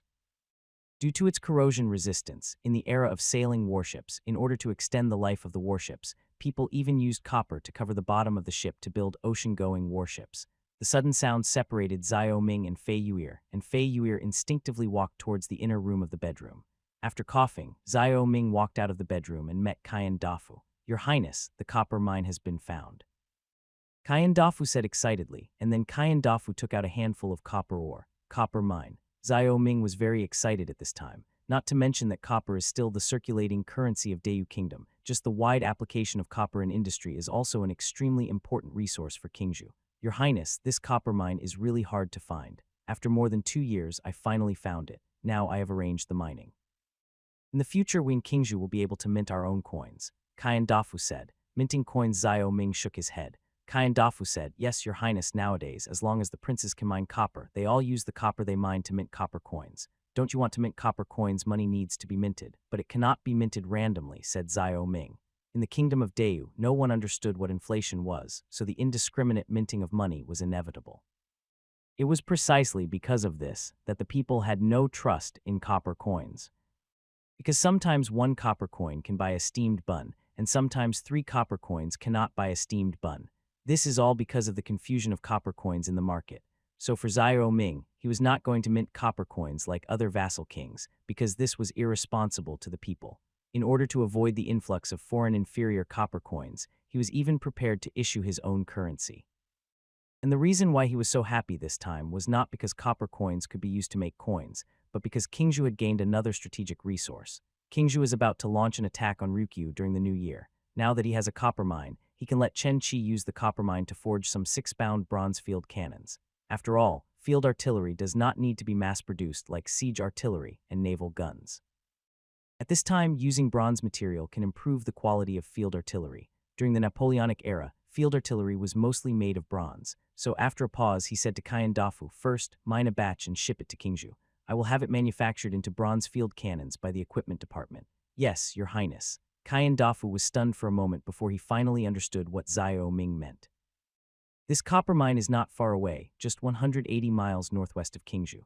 The first batch of copper ore will arrive in 5 days. Xiao Ming nodded when he heard this and said to Qian Dafu, in addition to the copper mine, send people to Leizhou to look for gold mines and Dengzhou to look for silver mines during this period. These are what I need now. Qian Dafu understood, smiled and said, Your Highness, just rest assured. After telling Xiao Ming the good news about the discovery of the copper mine, Qian Dafu bowed and turned to leave. At this time, Xiao Ming let out a breath. In addition to casting field artillery, copper mines have many uses, the most important of which is the manufacture of copper wires. Therefore, today's copper mines are equivalent to reserves for future electricity applications. After seeing Qian Dafu off, Xiao Ming turned around and returned to the bedroom. Fei Yu'er was waiting for him in the inner room. The two had been separated for half a month, so it was natural that they were happy to have a small reunion. Needless to say, there was a lot of tenderness. The next day, he slowly got up at noon. It is said that those who can be leaders will be busy with their subordinates, while those who cannot be leaders will be busy with themselves. Now he can finally understand the time when his subordinates are busy while he can relax. After all, the government affairs are handled by Pang Yukun, and the military is in charge of Niu Ben.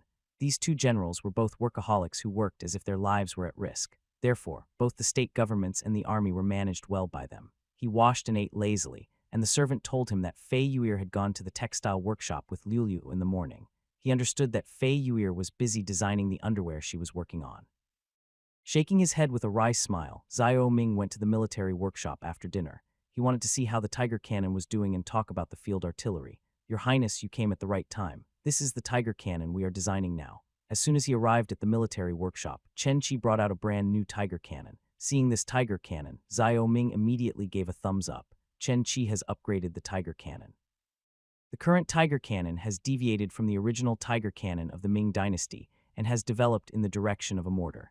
Now the base of this mortar is a square metal plate, and the cylindrical barrel is fixed to the metal plates on both sides through gun ears, so that the mortar can be freely adjusted up and down for firing. The mortar can be moved by 2 soldiers holding the handles on the metal plate on the ground, which is very convenient and quick. Not bad, there is progress, Xiao Ming said as he looked at the brand new mortar. Chen Qi smiled and said, Your Highness, I modified the mortar and the shells according to the textbook. As he spoke, Chen Qi handed the shrapnel bomb with a hollow wooden cork to Xiao Ming. He extended a fuse from the middle of the cork. He rotated the cork, and the cork moved outward or inward according to different directions. He asked, Can you determine the exact time of explosion of this shell? Although the accuracy isn't high, it's still much better than the old gunpowder canisters. At least it prevents the ammunition from exploding in the barrel. Furthermore, by rotating the cork, we can roughly control the timing of the cannonball's explosion. Really, Xiao Ming was a little expectant. If effective results could be achieved, this attack on the Dutch would be much easier.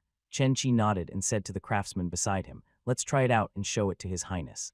Upon receiving the order, the 2 craftsmen immediately carried the mortar to Xiao Ming, poured gunpowder into the bottom of the mortar, and stuffed the ammunition tied to the flat wooden support into the mortar. Your Highness, just hit the target 300 meters away. Chen Qi had already mastered the calculation method of parabola, so now he can calculate the landing point of the shell according to the different elevation angles of the mortar. Although the error of this landing point is a bit large, it is generally developing in the right direction. Fire. With the order, the craftsman lit the cannon. After a muffled sound, the ammunition flew out in a parabola and landed at a position about 300 meters away. With the shell suddenly exploded at a position 3 meters above the ground. Chen Qi said a little embarrassedly at this time, "Your Highness, this is the problem now. The explosion time of the shrapnel is not fixed." Although Chen Qi said it lightly, Xiao Ming was already surprised. It was amazing that the shrapnel could be within this error range. He said, "It's already very good. Now let's produce the mortars and deliver them to the Qingzhou army." Also, this time I want to talk to you about the field artillery. Field artillery. Chen Qi's expression turned serious. Now that Xiao Ming came in person to say this, it must be that the Qingzhou army will be able to use this kind of field artillery soon. When he saw the Dutch towed field gun in Dengzhou this time, he realized that he was still lagging behind Europe in military technology, because the field gun used by the Dutch was basically not much different from the contemporary Napoleon field gun. The appearance of weapons similar to Napoleon's field guns at this point in time is enough to prove that Europe at this time in space was 50 to 67 years ahead of the present in terms of technology. This point is basically the same as his judgment. If this is the case, he must calm down and catch up. After all, Europe is making overall social progress, while his current progress is only limited to a few workshops in Qingzhou. Yes, field guns, and they are Napoleon field guns. I think you have seen them in textbooks. There are two types of Napoleon guns, 12-pound guns and 6-pound guns. The 12-pound guns are used for sieges, while the 6-pound guns are used when two armies are fighting. Xiao Ming reminded. Chen Qi nodded. I remember that the 6-pound field gun was 152 meters long, 93 min caliber, and weighed 389 kilograms. The 12-pound field gun was 16 meters long, 117 min caliber, and weighed 556 kilograms. Your Highness, this Napoleon field gun is made entirely of bronze. It can even withstand double the explosives. Should we also use bronze? Qian Dafu discovered a copper mine northwest of Qingzhou City, so we now have enough copper to manufacture field artillery. However, the number of field artillery is limited, but I am willing to spend it. After all, field artillery travels across mountains and rivers and requires high quality. In 3 months, I need 36-pound field artillery pieces and 20 12-pound field artillery pieces. Chen Qi pondered and said, in this case, we will need to recast the iron mold and also build a trailer. What you said is basically correct. I have brought you the structural diagram of the Napoleon cannon. With your current technology, it is not a problem to manufacture the Napoleon cannon, Xiao Ming said. After taking Xiao Ming's structural diagram, Chen Qi looked at it again and again. This time the structural diagram was more detailed than the one in the textbook. It's not that Xiao Ming is hiding his incompetence. He just adopted the method of modern textbooks and only taught basic knowledge. However, he did not put the actual field artillery structure diagram in the textbook. After all, if you write too much detail, it would be a leak. This is just like how everyone knows that nuclear weapons release energy through fission, but not everyone can make an atomic bomb. Textbooks are textbooks after all, but they are not technical materials after all. Is there any problem now? Xiao Ming smiled. Sometimes it is not a lack of technology, but a lack of creativity. Now Chen Qi has a comprehensive understanding of the structure of field guns, and the current iron mold casting technology is enough to produce Napoleon field guns. The key point in this manufacturing process is the structure of the trailer. Now that he has provided the specific structure of the trailer, the problem no longer exists. Chen Qi studied it for a while and praised, "This trailer is truly amazing." Not only does it allow the field gun to maneuver while being pulled by horses, it can also support the gun mount. The downward bent structure can even press against the ground to prevent the gun from moving significantly during firing. This time there's no problem. Chen Qi looked as if he had suddenly realized something, and Xiao Ming felt relieved. He said, "Now you can make the iron molds first. Once the copper arrives, we can start trial production." This field artillery is not only used to deal with the Dutch, but also to deal with the barbarians. Yes, Your Highness. Chen Qi looked serious. Now that the handover of naval guns has been completed and the experiments on mortars have been completed, they can be put into production. He has plenty of time to study field guns. After explaining this matter, Xiao Ming felt relieved. The news brought by Wang Xuan said that the Dutch had built a bastion in Ryukyu. If his army did not have field artillery to attack the bastion, it would inevitably cause heavy casualties. But now the problem is different. Just when Xiao Ming asked the military workshop to produce field artillery, the Dutch fleet had already arrived in Ryukyu. The fleet docked at the pier, and Claire and Rhodes headed towards Fort Zealandia, which was located not far from the pier. This was the city they built in Ryukyu. Claire had a gloomy face along the way, obviously thinking about something very important, and Rhodes' face was also very ugly. After they retreated from Dengju, the enemy fleet did not chase them. But the enemy's powerful fleet always lingered in their hearts because they had lost confidence in the sea where they were most proud. After walking 10 miles towards the shore, a typical European bastion building appeared before their eyes. This bastion was built for them by forcing the local indigenous people after they occupied Ryukyu 30 years ago. It took a total of 5 years to build the bastion. It was a huge bastion 2 miles long and wide. The shape of the entire bastion was like a 5-pointed star. There were gun emplacements on each corner, and the corners could shoot and protect each other. The Count is back.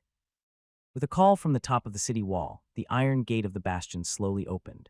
The Dutch soldiers guarding the bastion saluted Claire one after another. In the bastion, some local natives with black hair and yellow skin, but slightly dark and thin, were carrying rice. Since they occupied Ryukyu, they asked the local natives to grow rice and sugarcane, and these two things are exactly the goods they sell to Europe. Earl Claire, you must make a decision now. What should we do now? Rhodes said. Claire's face was gloomy. What else can we do? Surrender to this king of Qi and accept their terms. The soldiers are all very scared now. We are too far away from home, and the enemy is too numerous and powerful. The king of Qi not only has a powerful fleet but also soldiers equipped with flintlock muskets. They also have cannons on the city walls. Our weapons may be more advanced than theirs, but we cannot win by relying on numbers. Especially if the fleet cannot protect us, I will be trapped here. Coward, are you going to run away now? Claire said contemptuously. Rhodes argued, it's not that I am afraid, but we must find reinforcements now. Otherwise we are no match for the king of Qi. Now we should ask the British for help. After all, we are Europeans. Really, to get rid of one villain, you brought in another. Claire became increasingly dissatisfied. Rod, you must be scared. You'd better go back and get some rest now. Rod knew that Claire was trying to get rid of him, so he said, Count, I hope you will consider this carefully. The afterglow of the setting sun shines into the governor's office in Fort Zealandia. After watching Rod leave, Claire walked to the window.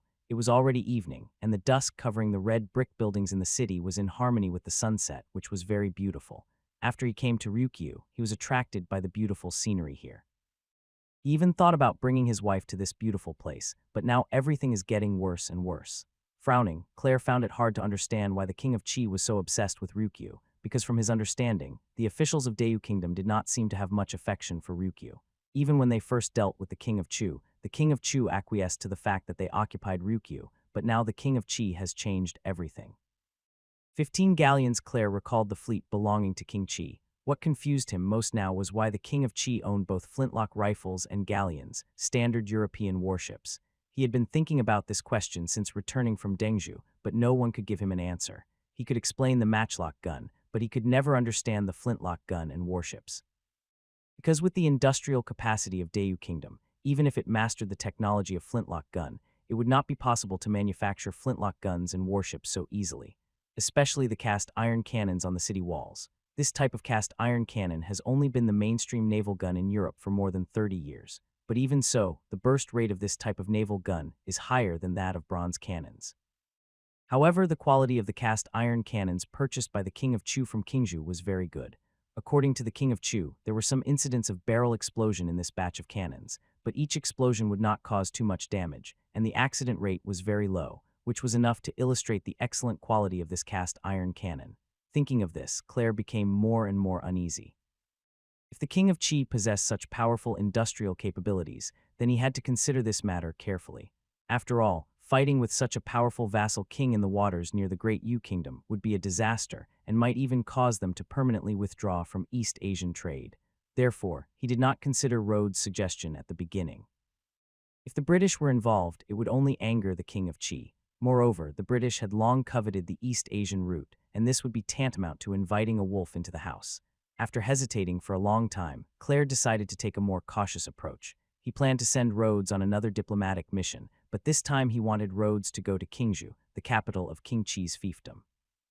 If it is confirmed that the King of Qi is as powerful as he imagined, he will have to carefully consider the King of Qi's advice so that at least they can retain their trade in East Asia, which is much better than losing everything.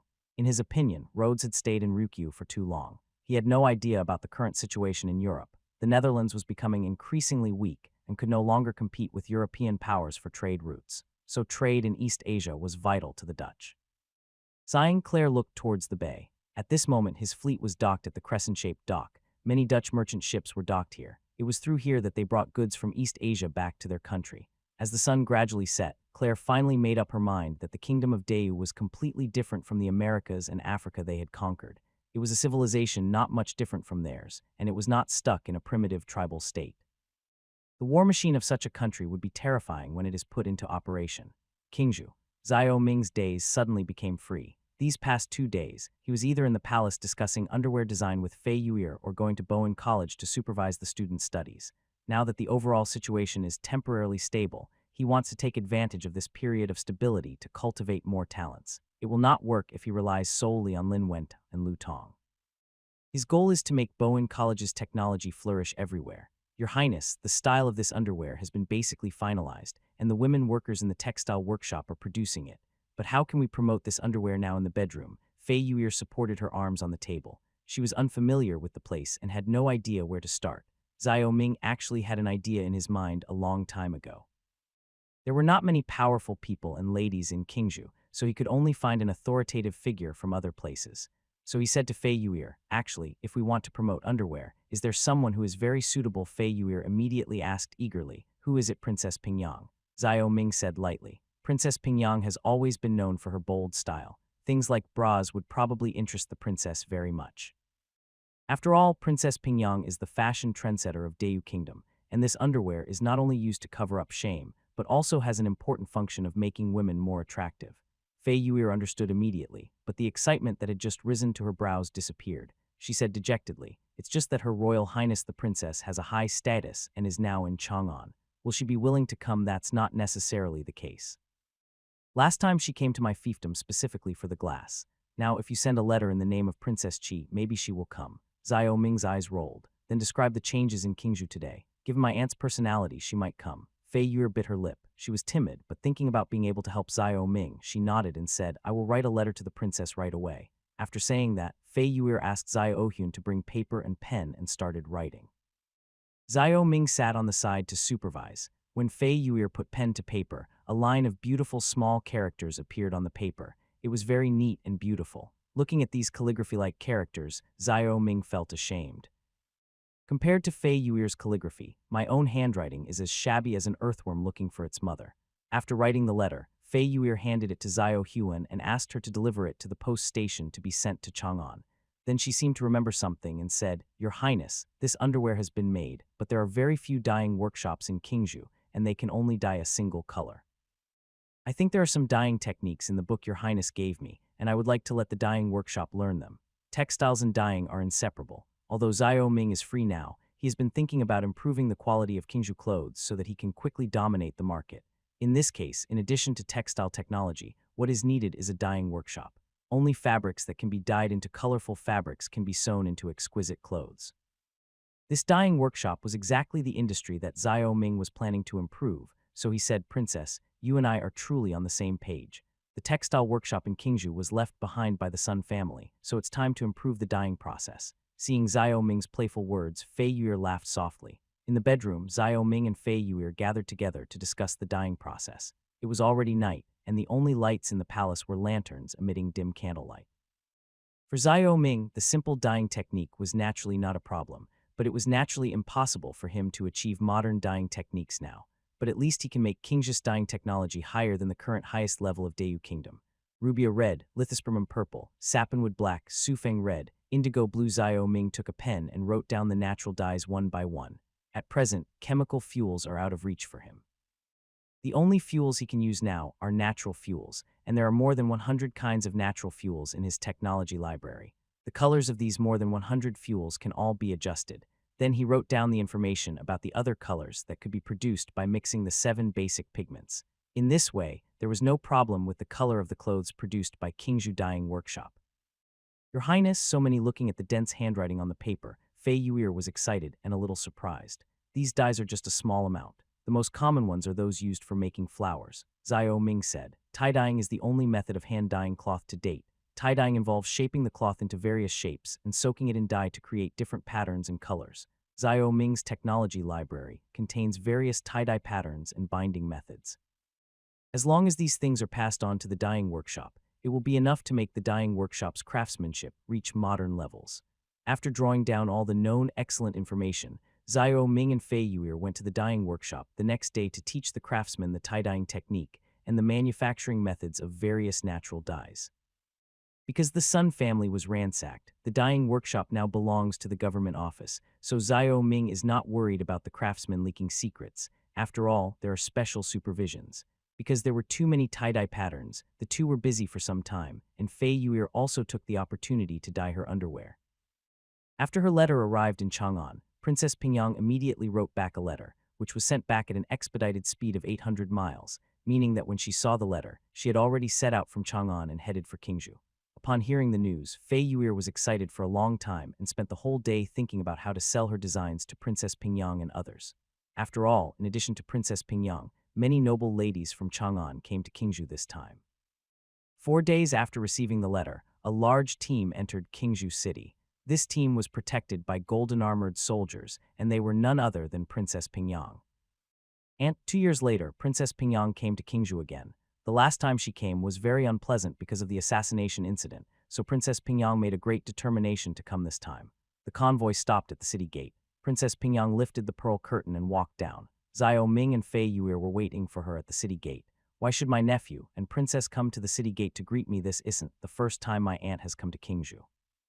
At this moment, Princess Pingyang was amiable and had a loving smile of an elder. Today was different from the past. 2 years ago, Xiao Ming was just an unappreciated vassal king. Now Xiao Ming has become an important figure in Dayu Kingdom and is also a popular figure around Xiao Wengshuan. Princess Pingyang has always been smooth and worldly wise in her dealings with others. In the past, Xiao Wengshuan valued King Wei, so she naturally had close contacts with King Wei. Now that she sees that the wind has changed, she naturally wants to get close to Xiao Ming. Just thinking about the previous grudge, Princess Pingyang was afraid that Xiao Ming would remember it, and for a moment she didn't know how to improve her relationship with Xiao Ming. This time, Fei Yuer wrote to invite her to visit Qingzhou. Not to mention that she was very interested in the new products in Qingzhou, she had to come just to improve her relationship with Xiao Ming. But this time when she came to Qingzhou, she suddenly felt that she had come to the right place. Compared to 2 years ago, Qingzhou is now very prosperous and lively. There are no fewer merchants on the official road than in Chang'an. What makes her even more curious is the clean cement road along the way. Perhaps it was an illusion, but after stepping onto this smooth road, she suddenly felt that Qingzhou was not a remote city, but a place more noble than Chang'an. Aunt Yurei being too polite. No matter how many times you come, your nephew will still come to greet you in person, Xiao Ming said with a smile. He has matured a lot in the past 2 years and will not push out a force that can unite people just because of some unpleasantness in the past. After all, there are no eternal enemies or eternal friends in this circle, only eternal interests. And now the obvious problem is that cooperating with him now brings much more benefits than cooperating with King Wei. Princess Pingyang smiled at Xiao Ming's polite words. She walked over, holding Xiao Ming's hand with one hand and Fei Yuer's with the other, and walked towards the city. She said, "Hey, among all these nephews, you are the most considerate.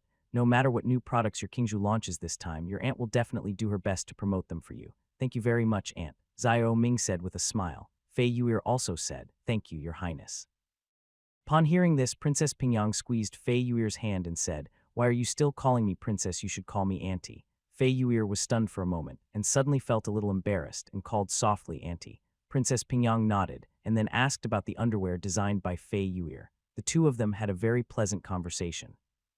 Originally, Xiao Ming was walking side by side with the two of them, but gradually Princess Pingyang and Fei Yuer became more and more excited, and in the end he was left behind. This time, Princess Pingyang came with the wives of the powerful and influential people in Chang'an City, a total of 30 people. Each of these noble ladies was dressed elegantly and luxuriously, with long skirts that reached the ground. Perhaps because of the underwear issue, he always maliciously speculated whether these ladies were also naked under their skirts. Shaking his head to get rid of this evil idea, Xiao Ming led everyone to the Wei family restaurant. He planned to accommodate all these people here. After all, more than 30 people were too many, and his palace could not accommodate them all. When the group arrived at the Wei family's restaurant, the ladies who were chatting and laughing immediately exclaimed. Princess Pingyang was also looking at the Wei family restaurant in surprise. She said to Xiao Mingminger, "Is that glass on the window, Aunt? The doors and windows of Wei's restaurant are now all made of glass." Xiao Ming said, since he ordered the establishment of the door and window workshop, the first batch of glass windows were used in Wei's restaurant. In just a short moment, the doors and windows of Wei's restaurant were replaced with glass, and curtains were hung inside the windows. Now Waijia Restaurant is basically a modern restaurant with an antique flavor. You prodigal son, you actually use such expensive glass to decorate windows. Princess Pingyang felt a pang of pain in her heart. Aunt, this isn't a waste of money. For my nephew, there's plenty of glass in Qingzhou right now, and I can use it for other things. Xiao Ming smiled faintly. Once the glass production technology matures, the output of glass will increase greatly. Now the amount of glass produced by glass workshops exceeds the amount sold. Xiao Ming only slowly released his inventory into the market to avoid a sudden price drop. After the market was saturated, he would lower the price and sell the glass to people from other classes. In this way, he could make the most profit. Very rich Princess Pingyang was stunned when she heard this, then she sighed. She basically understood what Xiao Ming was doing, which was similar to her business method. The entire Wei family restaurant was covered in glass, giving it an instantly regal look.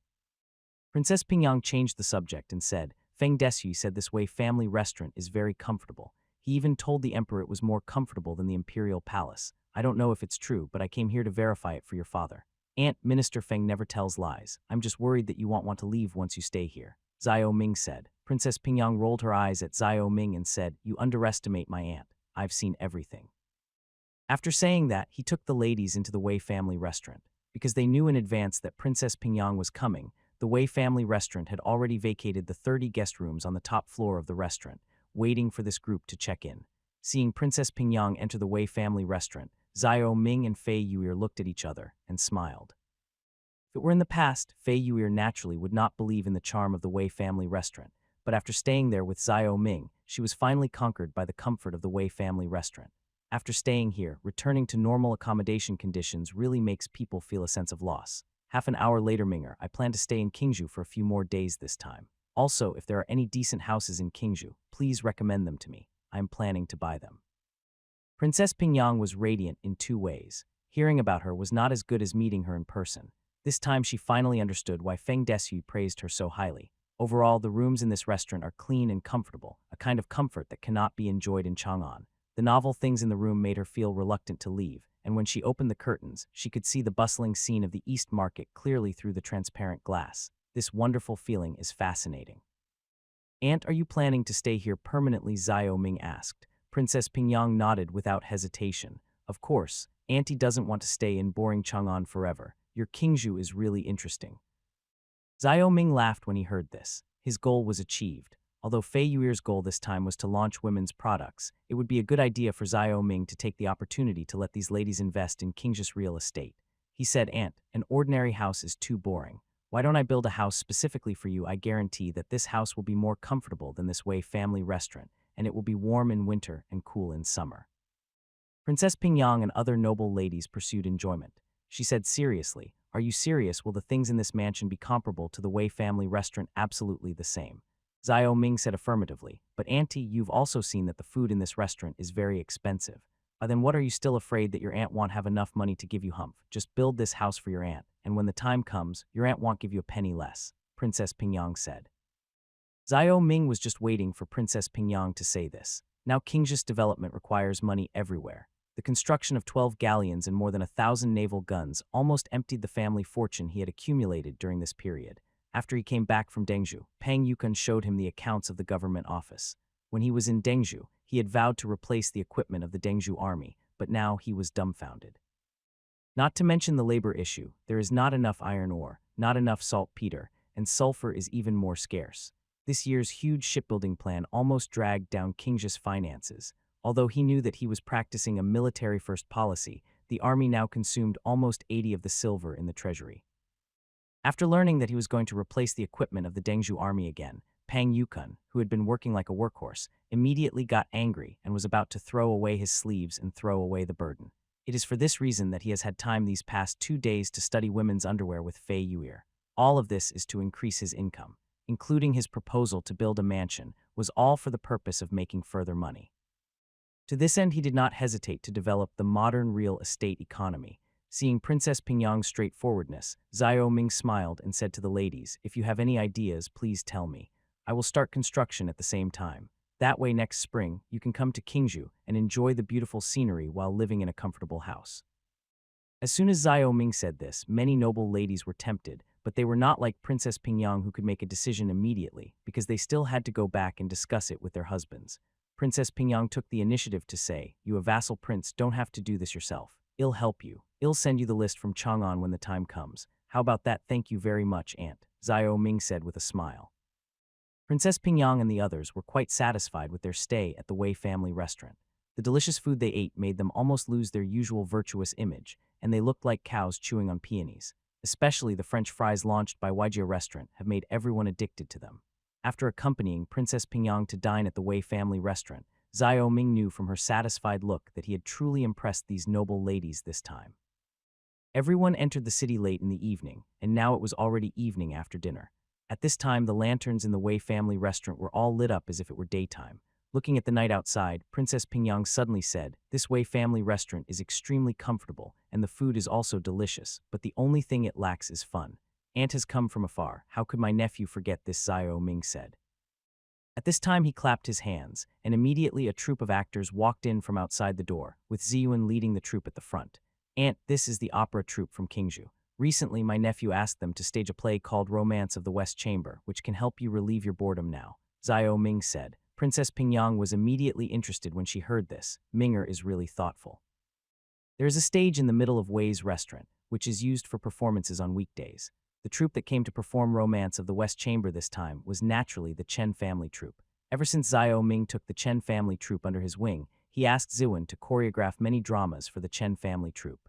These dramas were not modeled after European stage plays, but were performed in the traditional Peking opera style. Because in Xiao Ming's view, Chinese culture is profound and extensive. Although China lags behind Europe in technology at this time, there is no need to feel inferior in culture. He is confident that promoting traditional Chinese culture will also have good results. However, while promoting traditional culture, he needs to eliminate the drawbacks of traditional culture and promote some new ideas. After all, drama is just a form of expression of ideas, and there is no difference between China and the West. When the troupe came forward, Princess Pingyang and other noble ladies immediately showed excitement. The lives of the rich and powerful are more or less the same in every era. They possess enormous wealth, and converting wealth into enjoyment is one of the pleasures of their lives. Showing off wealth, buying luxury goods, and comparing with others are topics that will never lose their heat in the circle of nobles. Regardless of China or abroad, regardless of ancient or modern times, it is precisely by grasping the consumption psychology of this group of wealthy people that Xiao Ming has developed a set of experience programs, from staying at the Wei family restaurant to enjoying wonderful dramas. After these noble ladies return, what they have seen and heard in Qingzhou will become a hot topic in their circle of dignitaries, and those jealous dignitaries will inevitably flock to Qingzhou to keep up with these noble ladies. "Aunt, you're too polite. I'm sure you've long been tired of watching the dramas in Chang'an. I thought Qingzhou had a few more exciting ones, so I wanted to ask you to entertain me," Xiao Ming said with a smile. Princess Pingyang became even happier. She patted Fei Yuer's hand and said, You see, Auntie is right. My nephew is very caring. Now that you are with my nephew, you will have a happy life in the future. Aunt is right. Your Highness is indeed different. Yuer is also glad for this." Fei Yuer glanced at Xiao Ming and spoke softly to Princess Pingyang, not knowing whether it was a polite remark or the truth. Princess Pingyang's eyes swept over Fei Yuer and Xiao Ming. This time when she came to Qingzhou, the couple was quite nice to her, which made her happy, and the concerns she had when she came to Qingzhou were gone. The three were chatting about daily life when the sound of orchestral music rang out from the stage. Chen Zir on the stage continued to sing. "Who has dyed the frosty forest intoxicated at dawn? The sky is blue with yellow clouds. The ground is covered with yellow flowers, and the west wind is strong. It always brings thousands of tears to those who leave. The late achievement and early separation make people melancholy. I can't tie up the steed, and the willow branches are long in vain." With the clear and passionate tone and the graceful pauses, everyone was immediately attracted by the performance on the stage. Romance of the West Chamber is a traditional Peking opera piece, so it really didn't take much effort for Ziyuan to rehearse it. Everything was ready, and Xiao Ming chose this play for a reason. After all, for women, love is not an unchanging topic in any era. It is precisely because of the constraints of feudal ethics on human relations that women yearn for more and more touching love stories. This drama describes the story of Zhang Sheng and Qu Yingying, a pair of lovers who overcome obstacles and finally become a couple. As the performance began, Princess Pingyang and the ladies were immediately immersed in the story. Even Fei Yuer was staring intently because she had never seen this piece before. Seeing everyone gradually becoming mesmerized, Xiao Ming nodded with satisfaction and quietly accompanied Princess Pingyang to watch the play. When the performance showed that Sun Fei, who heard about Ying Ying's beauty and led his troops to surround Puji Temple and wanted to force Ying Ying to marry him, Princess Pingyang showed a look of worry. When Zhang Sheng wrote a letter to ask his old friend General Du Que to lead his troops to rescue him, but Mrs. Kui never mentioned the marriage afterwards and only allowed the two to call each other brother and sister, Princess Pingyang gritted her teeth again. The play is very long. An hour later, when Zhang Sheng passed the Imperial examination and married Qiu Yingying, the whole play finally came to an end. At this moment, Princess Pingyang could not help but wipe away her tears. She said quietly, "May all lovers in the world finally get married. Unfortunately, things in this world often go against one's wishes." Alas, Fei Yuir's reaction was different from Princess Pingyang's. She had a smile on her face because she was happy about the perfect ending. Xiao Ming knew why Princess Pingyang was so sad. In order to win over the Zhao family, Xiao Wengshuan chose a son-in-law for her that she didn't like, and Xiao Wengshuan also knew about this at that time. The brother and sister had a quarrel over this matter. In the end, Xiao Wengshuan asked the general favored by Princess Pingyang to lead the army north to resist the barbarians. After a great battle, the general disappeared without a trace. At this time, this drama touched upon Princess Pingyang's past, which moved her so deeply. "What a wonderful opera. Let's enjoy it," Princess Pingyang suddenly shouted. As soon as she finished speaking, two maids serving Princess Pingyang took out a handful of silver and threw it onto the stage. Then other noble ladies followed suit, and for a moment it was as if silver was raining on the stage. Seeing this, Xiao Ming chuckled softly and said, "Aunt, this troupe knows quite a few operas, but it's too late tonight, so I guess they can only perform this one." Princess Pingyang's heart moved. Life in Chang'an was too boring and there was not much fun. After coming to Qingzhou, she suddenly felt a lot of anticipation. She said to Xiao Ming, "Since that's the case, we should buy a house in Qingzhou. Minger, please give your aunt some attention on this matter. Don't worry, aunt. Your nephew will not let you down. There will be many fun things in Qingzhou next year. You will not be bored then," Xiao Ming said with suspense. Over the past 2 years, Xiao Ming has not changed the entertainment projects of Dayu Kingdom, but has focused his main energy on development. Now that Qingzhou has reached a turning point in its development, he needs to come up with some entertainment activities that attract the rich. Princess Pingyang stood up and stretched. She said to Xiao Ming, "It's getting late. You two should go back and rest. Tomorrow we will see your needlework skills again. In that case, nephew will not disturb you anymore," Xiao Ming said with a bow. After watching Princess Pingyang go upstairs, Xiao Ming and Fei Yuir went to the palace together. After returning to the palace, Fei Yuir couldn't wait to summon the singers. She was going to present her design tomorrow, which made her inevitably a little nervous. And because it is too private, Xiao Ming will not be able to enter the place where the clothes are displayed, so she can only deal with it by herself during this period. After a night of tossing and turning, Fei Yuir went directly to Wei's restaurant the next day. Wei's restaurant. After Princess Pingyang moved in, all the staff in the Wei family restaurant were replaced by maids, and the former waiters and the shopkeeper all temporarily avoided the restaurant. After all, Princess Pingyang is of noble status, so it is inappropriate for men to be here. The most important thing is that what Fei Yuir is going to show here is very private. "Princess Qi, you are so mysterious. What exactly are you trying to show us?" Princess Pingyang had just washed up and was feeling lazy. Because her bed was so comfortable, she slept until the sun reached the treetops before getting up. At this time, all the noble ladies also came down and gathered on the first floor. Like Princess Pingyang, they all looked at Fei Yuir and waited for Fei Yuir to show the women's products in her mind. Fei Yuir was still a little nervous, but remembering Xiao Ming's words, she took a deep breath and said, "Aunt, this time I'm going to show you something called underwear. I'm sure everyone uses things like belly bands and undergarments." As soon as Fei Yuir said this, many ladies blushed immediately. Fei Yuir said something that made them very embarrassed. "We would normally talk about these intimate clothes, of course. We women cannot do without these things." Compared with other noble ladies, Princess Pingyang was much bolder and more outspoken. One is that Princess Pingyang's character is indeed like this, and the other is that Princess Pingyang is supporting Fei Yuir.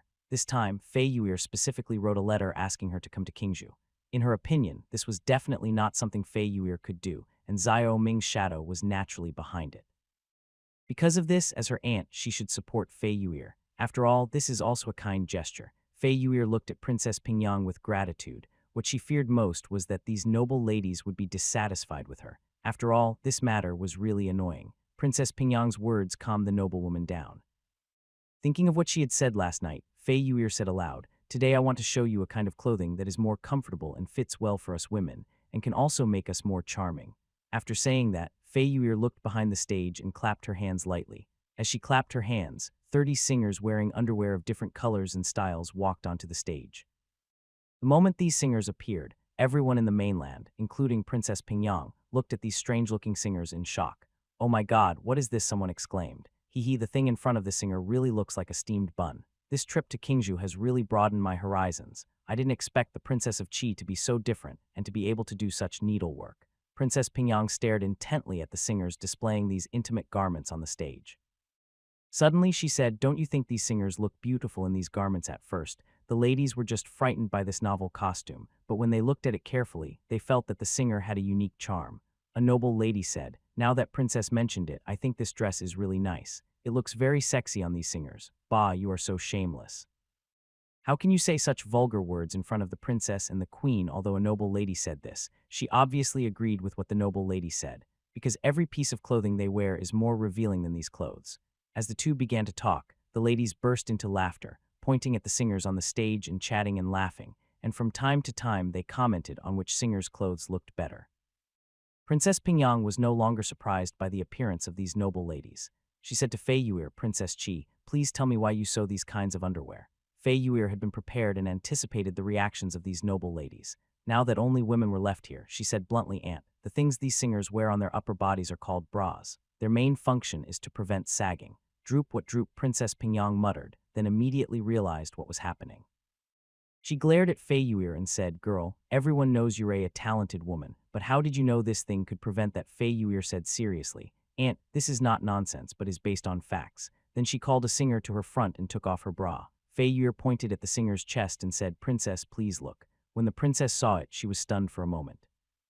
When the singer just came down, she thought her breasts were very big, but when Fei Yuer took off her bra, she couldn't help laughing. Just as Fei Yuer said, "This bra really makes the singer's breasts look firm and perky. I didn't expect this bra could have this function," Princess Pingyang said with a smile. Fei Yuer chuckled softly and began to tell Princess Pingyang what she had learned from books. "Aunt, women start to develop at the age of 13 or 14. It's very easy at this time recalling the contents of the book." Fei Yuer talked incessantly. The ladies who were originally laughing suddenly felt that what Fei Yuer said was very reasonable. Fei Yuer described clearly what kind of changes will occur in the body at what age. Originally, she thought that Fei Yuer took out this thing just to sell it for money, but after Fei Yuer finished speaking, they suddenly felt that Fei Yuer was thinking about the women of Dayu Kingdom at this time. "And after wearing this, we won't be afraid of riding horses or falling. Simply put, we can run and jump like men without being seen by others," Fei Yuer concluded, "and when we have our period every month, we can stuff the brocade into it, and the underwear will ensure it doesn't fall off, so there won't be any blood." At this moment, all the ladies showed expectant looks. Fei Yuer was absolutely right. When they thought about it, it was indeed the same as what Fei Yuer said. A noble lady immediately said, "Princess, can you let me try it?" "Of course."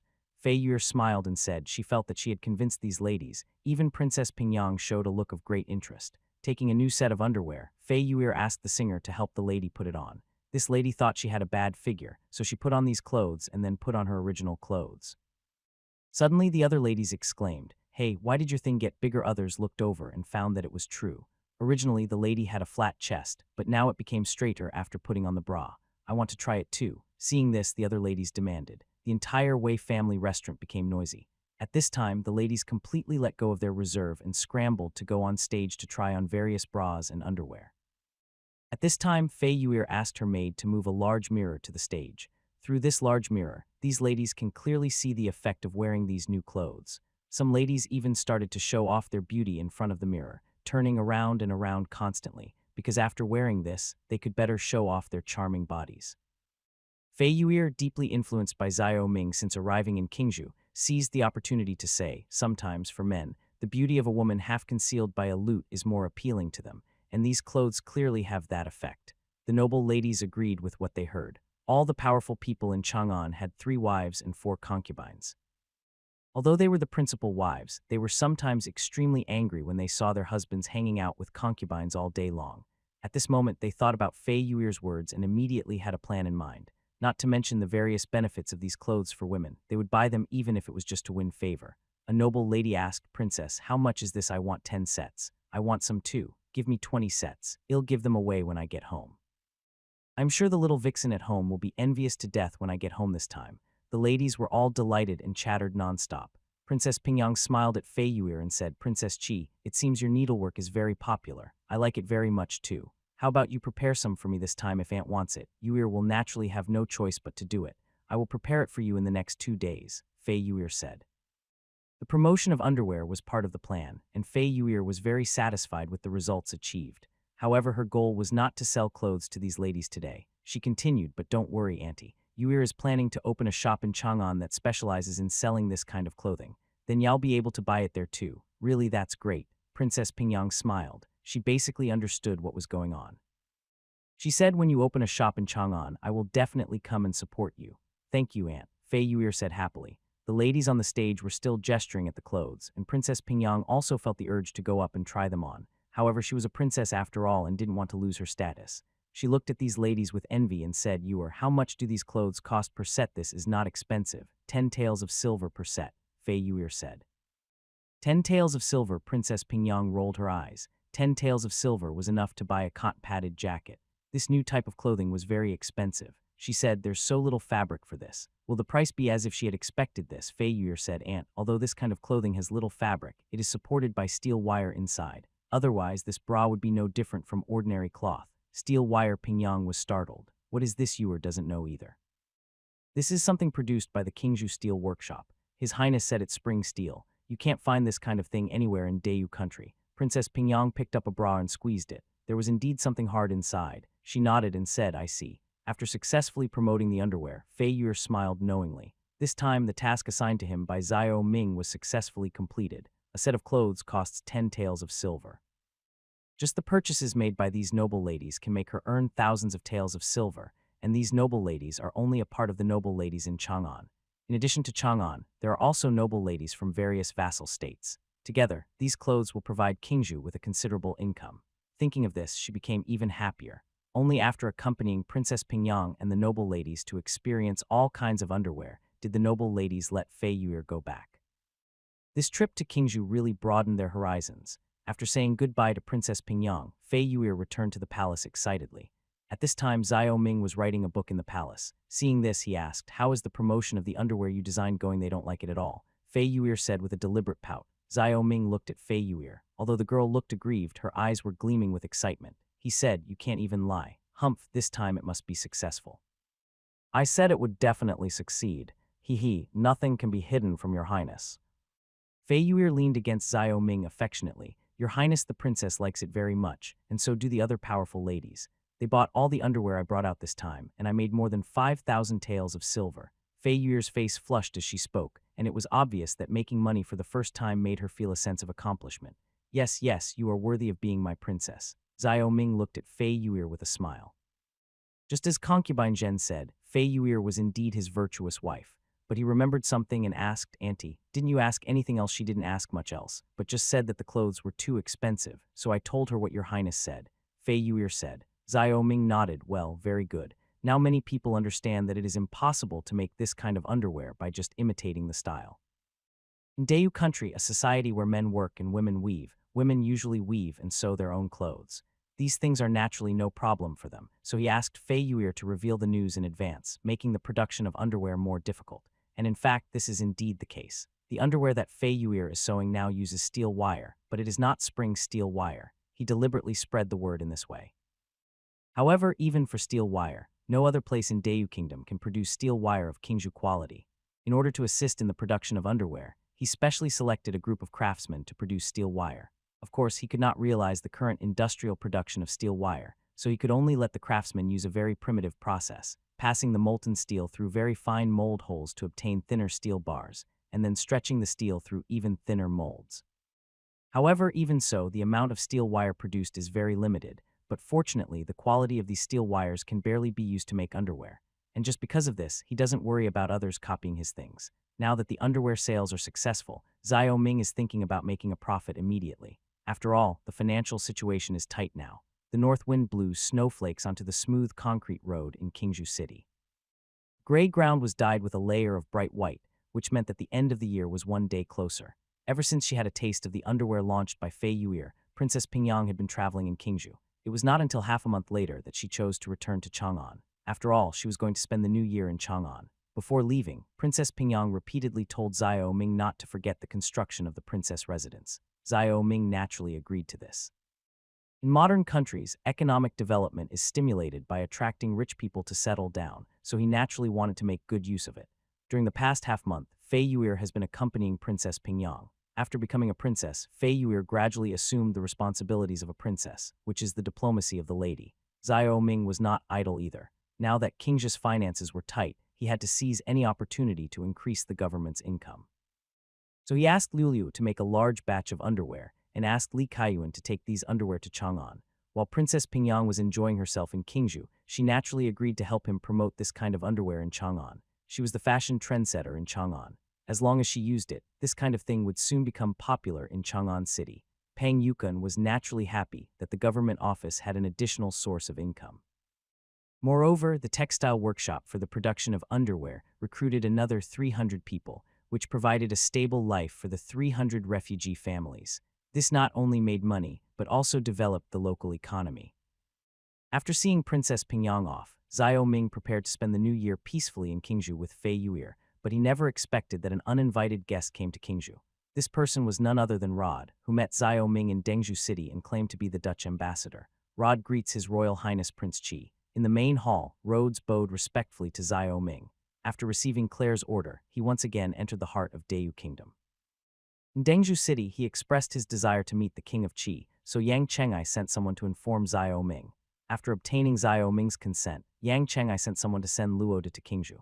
No need to be polite, Ambassador Rhodes. Now that you've come to Qingzhou, I believe you must have changed your mind. I too do not want to resort to war to resolve the Ryukyu conflict, but sometimes negotiations break down and we have no choice but to take action.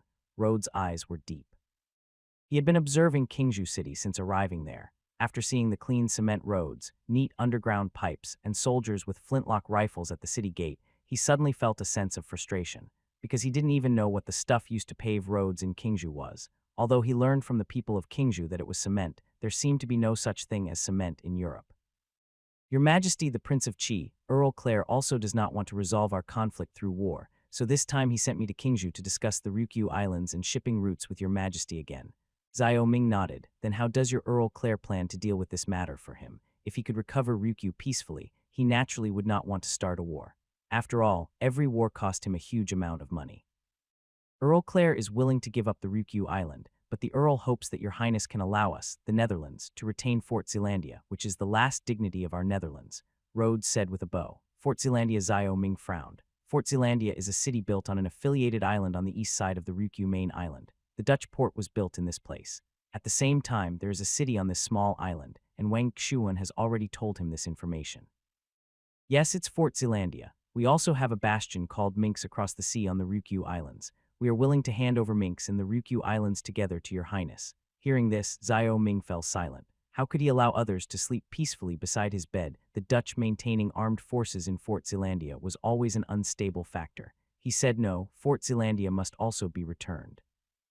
Rhodes' eyes flickered with anger, but after realizing the King of Qi's strength, he chose to suppress it. He said in a deep voice, Your Highness, this is our final line. If Your Highness doesn't leave any dignity to us Dutch, then we can only meet on the battlefield. Frowning, Xiao Ming said, I haven't finished speaking yet.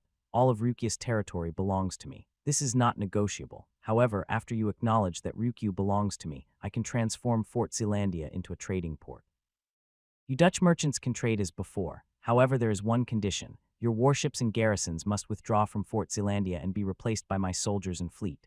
Is this any different from returning Fort Zeelandia? Rhodes felt a chill in his heart. Of course there is a difference. At least this way your Dutch merchant ships can still travel to and from Ryukyu. Otherwise you will lose everything forever. Xiao Ming said bluntly, remember, you are invaders.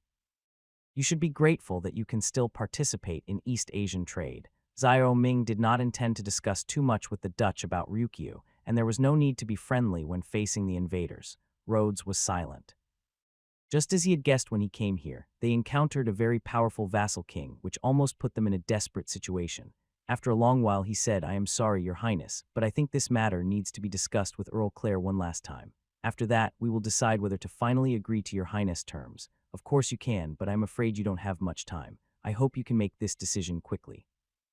According to the plan, the fleet will head south in March after the Chinese New Year. Rode nodded and asked, "Excuse me, Your Highness, what exactly is this cement, and could you allow me to visit the Kingju factory? This might help us get to know each other better and perhaps deepen our cooperation in the future." Hearing this, Xiao Ming smiled.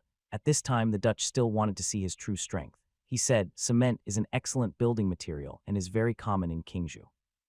Since the ambassador is interested, I will take him on a tour." In modern times, the first batch of cement in Europe was not produced until 1796.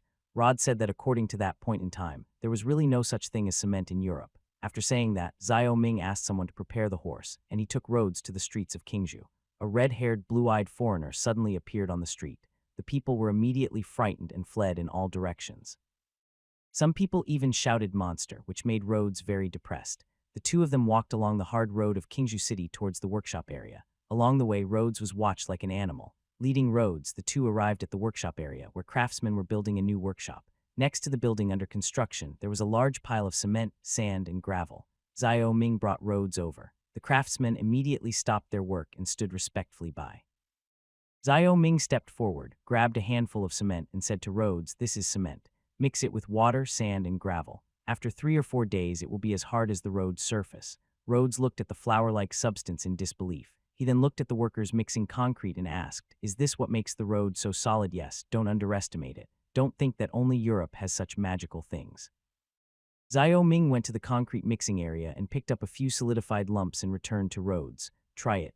These are cement blocks that haven't solidified for a long time. They're not hard enough yet, but after a few days, even a sword will find it difficult to cut them."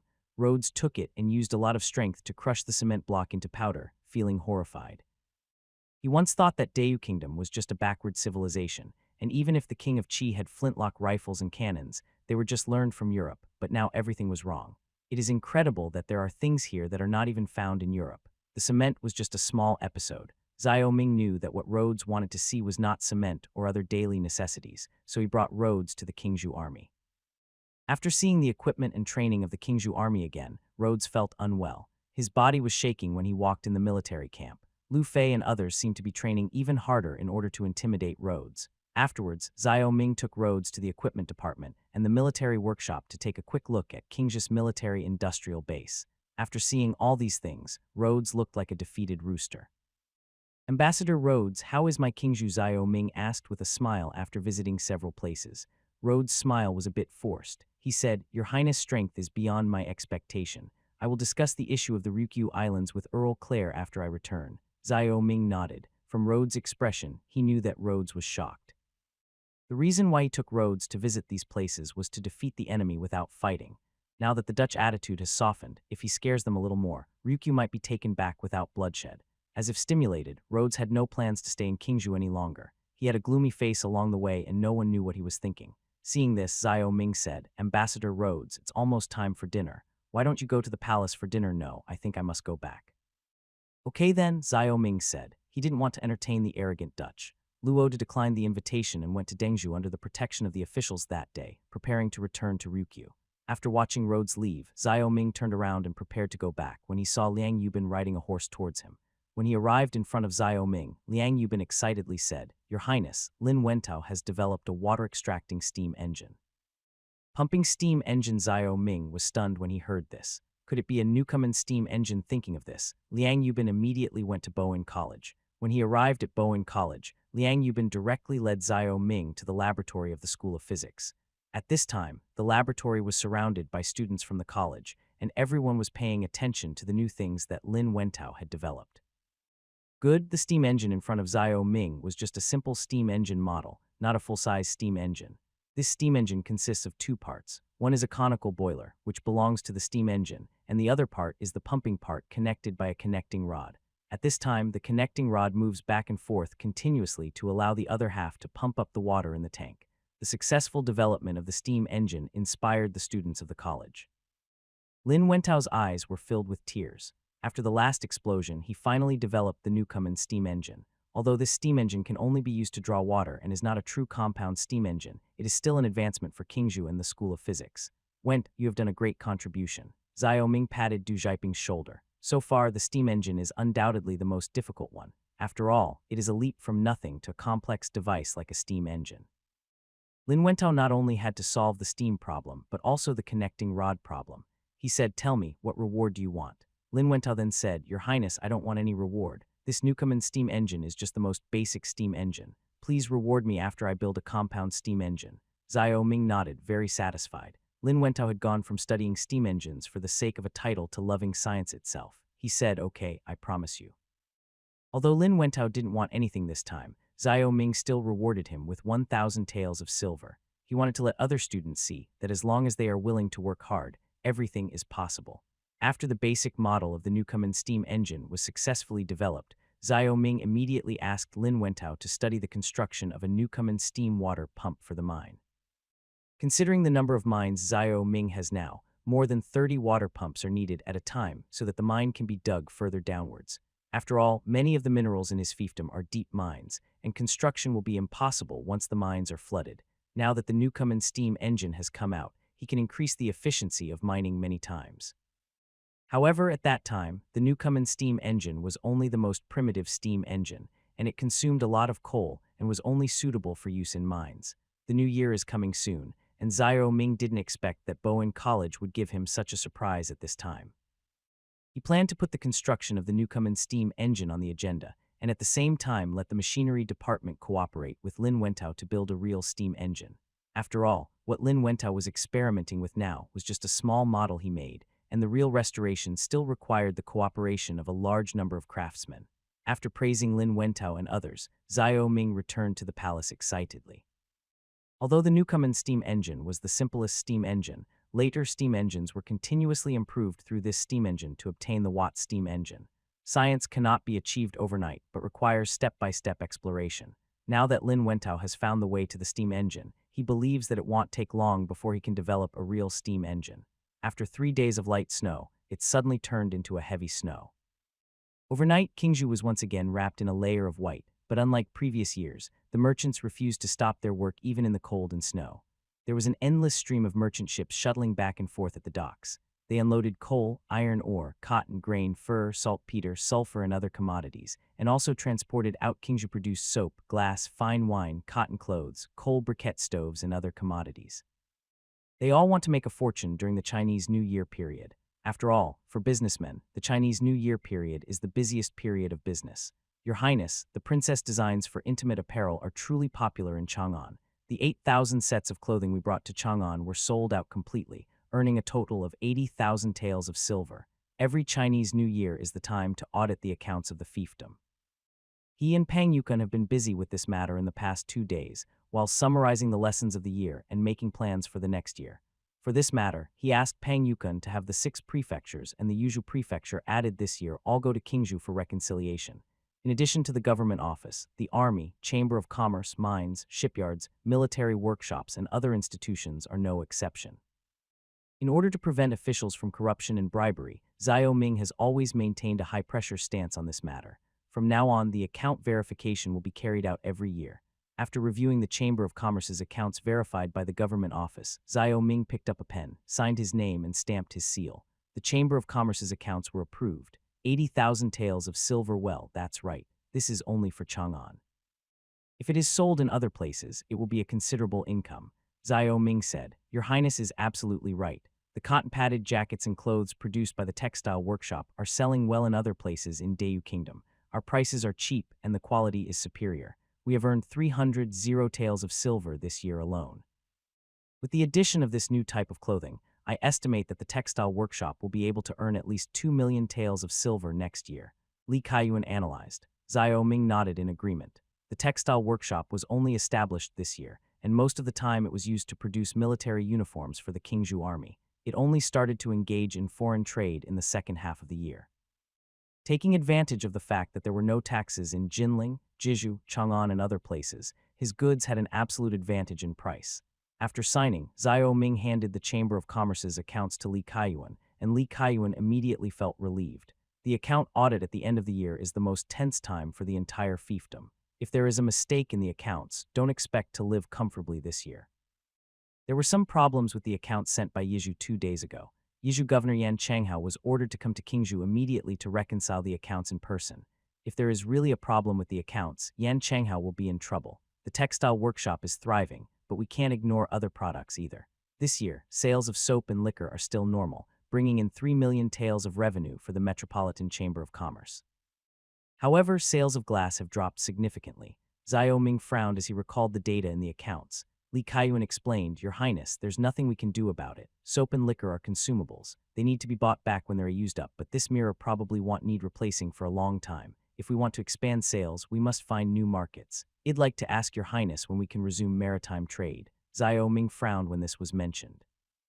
Rhodes had just left, and he was not sure whether the Dutch would accept the negotiation conditions. However, after Rhodes saw King's strength, he believed that the Dutch would have a new understanding of him. In fact, he had no intention of completely driving the Dutch away from the beginning, otherwise he would not have negotiated with the Dutch at all. The reason for negotiation is to avoid a complete breakdown between the two sides. Compared with the conditions in Dengzhou City, after Rhodes came to Kingzhou this time, he lowered his requirements for the Dutch and allowed the Dutch to maintain their presence in Fort Zeelandia. The only thing the Dutch needed to do was not to retain such a strong military force in Fort Zeelandia, because he would not station too many troops in Ryukyu in the future. If the Dutch army remained in Fort Zeelandia 100, it would be a threat to him. His minimum requirement was that the Dutch retain necessary self-defense forces in Fort Zeelandia, but negotiation is like buying something. First, you have to find out the price to a level that the other party cannot accept and then slowly bargain. It would be great if you can get a low price. We'll have to wait until the negotiations are over to confirm this, Xiao Ming said to Li Kaiyuan, but it won't be too long. We'll have secured the Australian trade route by April next year at the latest. Li Kaiyuan smiled and said, hee, then I'll wait for good news. After that, he took his leave and left. Turning to the next account, Xiao Ming examined it again. This was the military account, which listed the army's food consumption, ammunition consumption, and equipment purchases for a year. The huge expenses listed in the accounts made him feel a little nervous. The army was really a big spender. He finally understood why a country had to continuously downsize its military during peacetime, because its finances would be dragged down by the army. After auditing the accounts for half a month, Xiao Ming's third spring festival in this world finally arrived. This time is different from the spring festivals of the previous 2 years. He has a wife who will accompany him for life, and someone with whom he can spend the spring festival. On New Year's Eve, Xiao Ming took Fei Yu'er and the servants of the palace to celebrate the festival together, while the officials also celebrated the new year at their respective homes. Last year, Xiao Ming asked them to come and relieve Zurin's boredom because she was alone. In fact, they still wanted to reunite with their families for the new year. A sumptuous meal was prepared, followed by a series of events such as fireworks shows and dramas. The palace was bustling with activity, and everyone's face was filled with smiles. Your Highness, these fireworks are so beautiful. Looking at the fireworks exploding above the palace, Fei Yu'er's eyes flashed with psychedelic colors. Yes, as beautiful as you. Xiao Ming spoke smoothly, which made Fei Yu'er smile sweetly. At this moment, he and Fei Yu'er stood side by side, with brilliant fireworks in the deep night sky above their heads and a stunning beauty beside them. Lying drunk on the lap of a beauty, and holding the power of the world when awake, this scene suddenly made him feel heroic. Looking at the sky, Xiao Ming's eyes were filled with stars and sea. If he lives one more life, he should live it to the fullest without any regrets. Closing his eyes, Xiao Ming seemed to be able to see star-like lights. This was the evidence of the existence of the technology crystal in his mind. After struggling for the past 2 years, he finally gained a foothold. In the following time, he will truly play the role of the creator of civilization and lead this civilization to glory. Fort Zeelandia. The cold north wind blew, and Claire tightened his windbreaker. Rod stood beside him and described to him everything he saw and heard in Kingzhou. Generally speaking, the development of the King of Chi's fiefdom is somewhat distorted.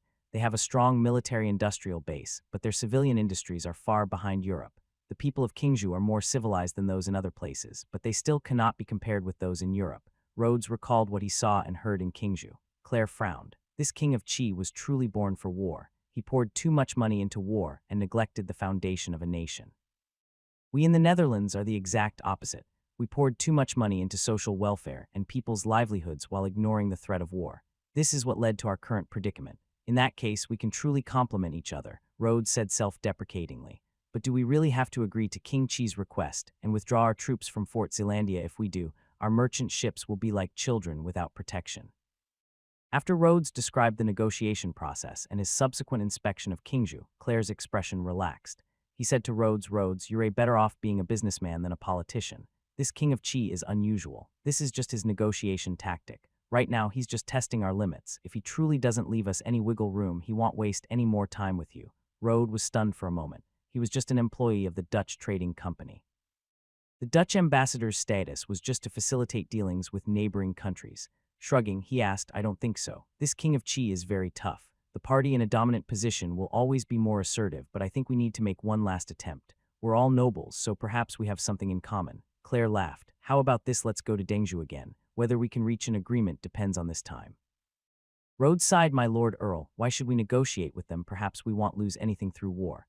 No, you're wrong. We stand to lose more. Claire's gaze was penetrating. He looked at Sakai, clutching his musket beneath the city walls, and said, Japan's ambitions are growing stronger by the day. This beast we've nurtured will eventually devour us. The British are also extending their reach into East Asia. They're too powerful. Our fleet is no match for them, so we need an ally even more than ever. Rhodes nodded and said, in that case, I hope God will give us good luck this time. After saying that, Rhodes went down from the governor's office to the city. Ambassador Rhodes, what's going on? Are we going to go to war? We can't wait any longer. Sakai licked his lips, and a dangerous light flashed in his slender, triangular eyes. Rhodes said, we have no plans to go to war with the King of Qi, and this King of Qi is very powerful. Sakai's eyes rolled. So you're planning to continue negotiations? That's a really stupid decision. Please watch your words, Sakai. We paid you a lot of money not to let you participate in our decision-making. Rhodes' words contained a strong warning. Like Claire, they all felt that Sakai was trying to interfere with their decisions in East Asia, and the shadow of Yamada Nobunaga was looming behind this. They always hoped that the Dutch and the Dayu Kingdom would go to war. Perhaps Claire was right. What they should be more wary of is Japan's expansionist ambitions. After 2 days of preparation, Claire led the fleet north again. 7 days later, they arrived at the sea off Dengzhou City again, Qingzhou. After the new year, the government office quickly resumed operations. In fact, due to the lack of entertainment activities, the New Year atmosphere in Dayu Kingdom only lasted for 3 or 4 days. After the excitement was over, the people hid in their homes, warming themselves by the coal stoves, and were unwilling to come out. During the Chinese New Year, Xiao Ming was really free. He accompanied Fei Yuer to travel around Qingzhou City.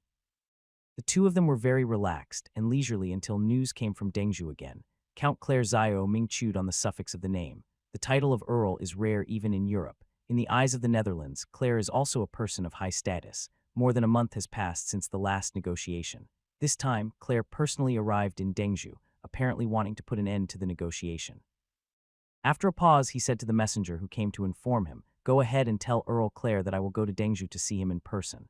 Let him stay in Dengzhou for a few days. Yes, Your Highness. The postmaster nodded and turned to leave. After the postmaster left, Fei Yuer said, Your Highness is going out again. Yes, this negotiation is crucial. If it can be successful, a war can be avoided. Xiao Ming said. Fei Yuer knew that this matter was of great importance. She said sensibly, Since that's the case, I'll have my servants pack up your things for Your Highness. Princess, don't you want to go? Xiao Ming said with a smile after a moment of hesitation. I'm going too. Fei Yuer was a little surprised. Xiao Ming nodded. I'm afraid there are still many things to deal with when we go to Dengzhou this time. We'll need to stay for a while. Princess, why don't you come with me that way? You can also see what the Dutch are like. Fei Yuer was delighted when she heard this and said, Yes, Your Highness, I will go back and prepare it right away. After saying that, she lifted her skirt and trotted back to the bedroom to pack her things. Seeing this, Xiao Ming smiled helplessly. After all, Fei Yuer was deeply influenced by the 3 bonds and 5 constant virtues of the Dayu Kingdom, and had always adhered to the idea that women should stay at home and not go out. If Xiao Ming hadn't said it, she wouldn't have brought it up on her own initiative. Now that Xiao Ming said so, she was naturally very happy. After everything was packed up, Xiao Ming went to Dengzhou the next day under the protection of 5 musketeers. 3 days later, he returned to Dengzhou again. Your Highness, Earl Claire is already waiting at the government office. As soon as he entered Dengzhou City, Yang Chengai immediately reported the situation of the Dutch to Xiao Ming. This time the Dutch did not send soldiers to the city, but Rod and Claire brought 4 soldiers into Dengzhou City. Nodding, he said to Fei Yuer, Princess, please go to the camp and rest for a while. I will go meet the Dutch first. Yes, Your Highness, Fei Yuer said softly in the sedan chair. Following Yang Chengai, Xiao Ming returned to Dengzhou Prefecture government office again after 2 months. At this time, he met Rhodes and a slightly fat but graceful European. Your Majesty, this is Earl Claire, the Dutch governor of East Asian affairs, Rhodes said respectfully. As Xiao Ming looked at Claire, Claire was also looking at Xiao Ming. He then said, It is an honor to meet you, Your Highness the Prince of Qi. The standard aristocratic etiquette and conversation prove that Claire is a true aristocrat. Rhodes acted as an interpreter between the two of them at this time, and he translated Claire's words to Xiao Ming. Xiao Ming nodded gently, extended his hand and motioned Claire to sit down. He said, Welcome to Dayu country and to Dengzhou. After sitting down, Claire glanced at Xiao Ming again. What surprised him was that this vassal king of Dayu Kingdom was so young. He began to understand why the king of Qi was so tough. In his opinion, young people have always lacked patience, but were always passionate and impulsive. After a moment's silence, he spoke first. Your Highness, Prince Qi, I believe you are well aware of the purpose of our visit. Regarding the Ryukyu issue, I hope to achieve a mutually satisfactory negotiation outcome. This is also the reason I am here. There was a long table between the two of them. Rhodes and Claire were sitting opposite each other, while Xiao Ming and Yang Cheng'ai were sitting on the other side, looking like they were in a modern negotiation posture. Hearing this, he said, "This king also hopes to resolve this matter through negotiation. No one likes to risk the lives of their soldiers. In that case, Your Highness, please allow us to retain Fort Zealandia. Apart from that, we are willing to agree to your other requests," Claire said seriously. Claire said this to agree with Xiao Ming to dominate the trade routes in East Asia and to only trade between Dengzhou and Ryukyu. However, just like Rhodes' last visit to Qingzhou, Claire also refused to withdraw the Dutch soldiers from Fort Zealandia. Xiao Ming tapped the table with his fingers, his eyes sweeping over Claire. Claire's face was calm, without a trace of emotion, and the tone of his voice just now was also very firm. "If you don't withdraw the garrison, then you need to give me a reason." Claire's personal arrival this time meant that the negotiations would end between the two of them. Therefore, Xiao Ming had to express his opinion cautiously at this time. Earl Claire was much calmer than Rhodes and was not an easy character to deal with. First of all, we cannot do without military protection until our safety is guaranteed. In addition to protecting the routes to East Asia, the Ryukyu fleet also has another purpose, to prevent privateers from plundering merchant caravans. I wonder if Your Highness knows what privateers are. Claire's words were tentative. He really wanted to find out whether the King of Qi of Dayu Kingdom possessed extensive knowledge. Privateer Xiao Ming frowned. A privateer is a civilian ship that is authorized by the state to be armed and used to attack merchant ships of other countries. It is essentially state-sponsored piracy. In modern times, from the 16th to the 19th century, European powers used all means, including encouraging pirates to attack ships of other countries, to compete for maritime hegemony. Although all countries declared on the surface that they were irreconcilable with pirates, they secretly recruited pirates and used them for their own purposes. It is in this context that armed civilian ships emerged. Could it be privateers from Britain and Spain? Xiao Ming said calmly. It is said that Britain was founded by a group of pirates. Some even say that the whole of Britain is a group of pirates, and the Queen of England is the biggest pirate leader. Claire's expression changed slightly. He was a little surprised. The King of Qi's answer was exactly the same as how the Dutch described the British in Spanish. Claire sighed and said, "Yes, it is the privateers from these two countries that are threatening our merchant ships. Now they are even appearing on the shipping routes near Manila." "Okay, that's one reason," Xiao Ming said. "But how do we explain the soldiers at Fort Zealandia? The privateers are just out at sea. I don't think they'd rashly attack Fort Zealandia. These soldiers are to guard against Japan." Claire's eyes flickered. "I am sorry, but we Dutch first began trading in Nagasaki, and some merchants, blinded by gold, even sold their matchlock musketry skills to the Japanese. We believe Japan is now more dangerous than Dayu. Their matchlock musket production skills are exceptionally advanced, and now that they possess a firearms force, they harbor expansionist ambitions, which is extremely dangerous for us." When Xiao Ming mentioned Japan, his expression turned grim. Said, "Thanks to you, Japan is now planning to invade Korea and Dayu. This is your own fault. You should know that the nature of the islanders is no different from that of pirates. In Europe, it's the British, and here in Japan, they are all the same, always thinking about robbery and murder. I have to say I agree with you." Claire suddenly laughed. "It's just a pity that you, the great you nation, also have a problem. This problem prevented us from trading with you the first time." "Oh, what's wrong?" Xiao Ming asked. Arrogant, Claire was very rude. Xiao Ming nodded. "I admit this was a mistake, but there seems to be no point in discussing this now. Let's get back to the main topic of the negotiation." "Isn't that enough to explain why we keep troops there?" Claire said. "Okay, but you can only keep 2 people and 4 warships," Xiao Ming said with a smile. Claire was stunned. There were only 2,000 real Dutch troops stationed on the Ryukyu Islands. The vision of this King of Qi was very vicious. He believed that this King of Qi also knew the information about Fort Zealandia. Now, among the 12 warships in Ryukyu, 8 were originally from the Manila colony. It was only in order to stop the King of Chu's adventurous actions that he mobilized the other 8 warships from Manila to Ryukyu. It seems that His Highness already knows everything. Claire smiled bitterly. Xiao Ming sneered.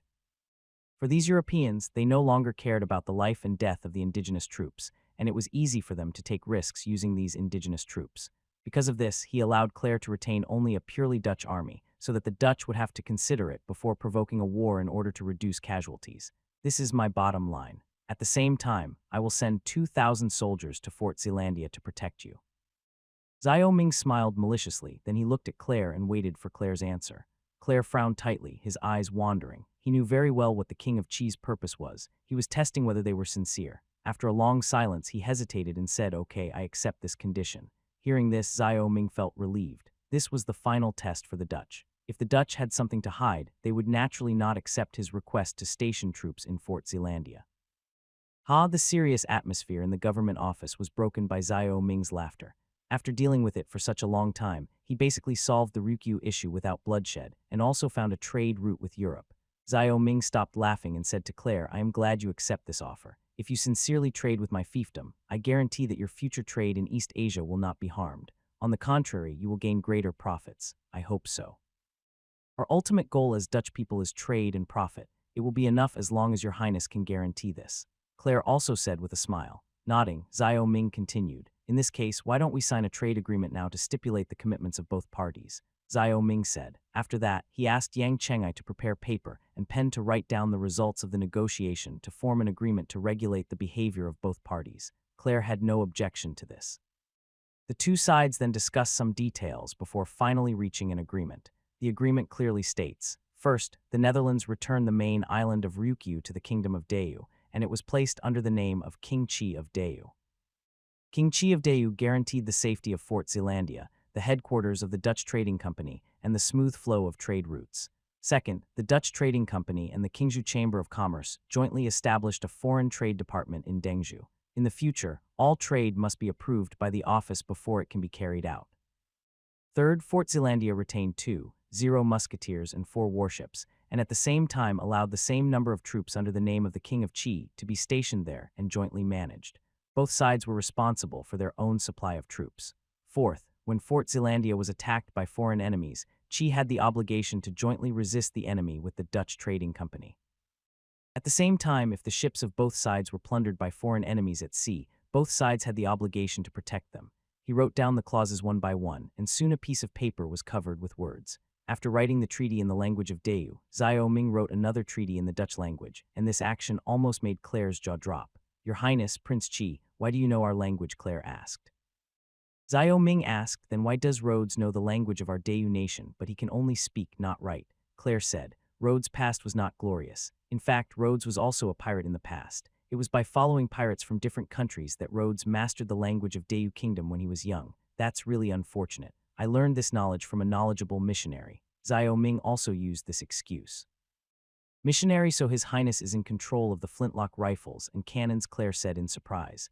Xiao Ming nodded affirmatively. Since they were cooperating, he had to give them a reason. This must be a very knowledgeable missionary. Claire smiled bitterly. He really wanted to shoot the missionary. With 2 light laughs, Xiao Ming handed the agreement to Claire. In fact, he mastered things that required memory very quickly, such as language. After all, the knowledge that needed to be memorized was in the technology library. Whenever he thought of something, a word or even a sentence would pop up immediately. "It's time for us to sign. As long as this agreement takes effect, war can be avoided," Xiao Ming said. Claire's expression became serious. He took a deep breath, took out a quill from his pocket, and signed his name on the agreement. The Ryukyu Islands were developed by the Dutch Trading Company, so they belonged to the wealth declared by the Dutch trade. He had the right to deal with the company's property, provided that the company's trade would not suffer losses. After Claire signed the agreement, she pushed it to Xiao Ming and said, "Now it's your turn." After taking the agreement, Xiao Ming also signed his name. The agreement was officially effective. He nodded with satisfaction and said, "I wish us a happy cooperation." Claire's expression was very complicated. This agreement was a complete victory for the King of Chi, but a humiliating defeat for them. It meant that the era when the Dutch controlled the East Asian trade routes was officially a thing of the past, just as they had now lost their maritime hegemony in Europe. "I hope your Highness can abide by the promises in the agreement, otherwise we Dutch will fight to the last soldier," Claire warned. Xiao Ming looked serious and said solemnly, "This king always keeps his promises." Nodding, Claire stood up and said, "In that case, we will wait for His Highness' arrival at Fort Zeelandia." "All right." Xiao Ming originally wanted to ask Claire to stay for dinner, but considering Claire's humiliation at the moment, he gave up. After all, losers also have their own dignity. After seeing Claire off, Yang Chengai, who was participating in the negotiations, looked at Xiao Ming with admiration and said, "I didn't expect your Highness to be so knowledgeable. I really admire you." Less flattery, more business. With the signing of this agreement, Dengzhou will become a commercial port for future trade with the Netherlands. All goods arriving from the Netherlands will be unloaded here, and our goods will be loaded onto Dutch ships here. Ever since Xiao Ming mentioned this last time, Yang Chengai has been looking forward to this day. Now 2 months have passed, and now there is finally some progress. He said, I will immediately order the yard next to the government office to be vacated and converted into the Foreign Trade Department. After saying that, Yang Chengai happily prepared to go. He was much more anxious than Xiao Ming now. Shaking his head, Xiao Ming walked towards the headquarters. Now that the agreement was signed, there were still a lot of things to do. The first thing was to take over the Ryukyu main island and the bastion Minks on the island opposite Fort Zealandia. His army would then move into Fort Zealandia and jointly monitor the coastal trade routes with the Dutch. Thinking of this, he immediately sent someone to call Yue Yun. Naturally, Yue Yun would be responsible for controlling the flight routes. Not long after returning to the headquarters, Yue Yun rushed over. He had been leading the fleet in training during this period. When he learned that Xiao Ming had arrived in Dengzhou, he was about to find Xiao Ming to ask about the Ryukyu matter.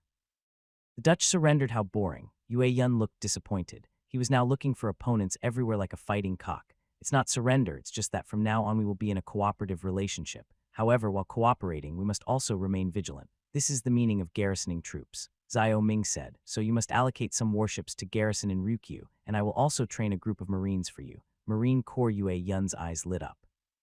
This was the branch of the military he had always dreamed of.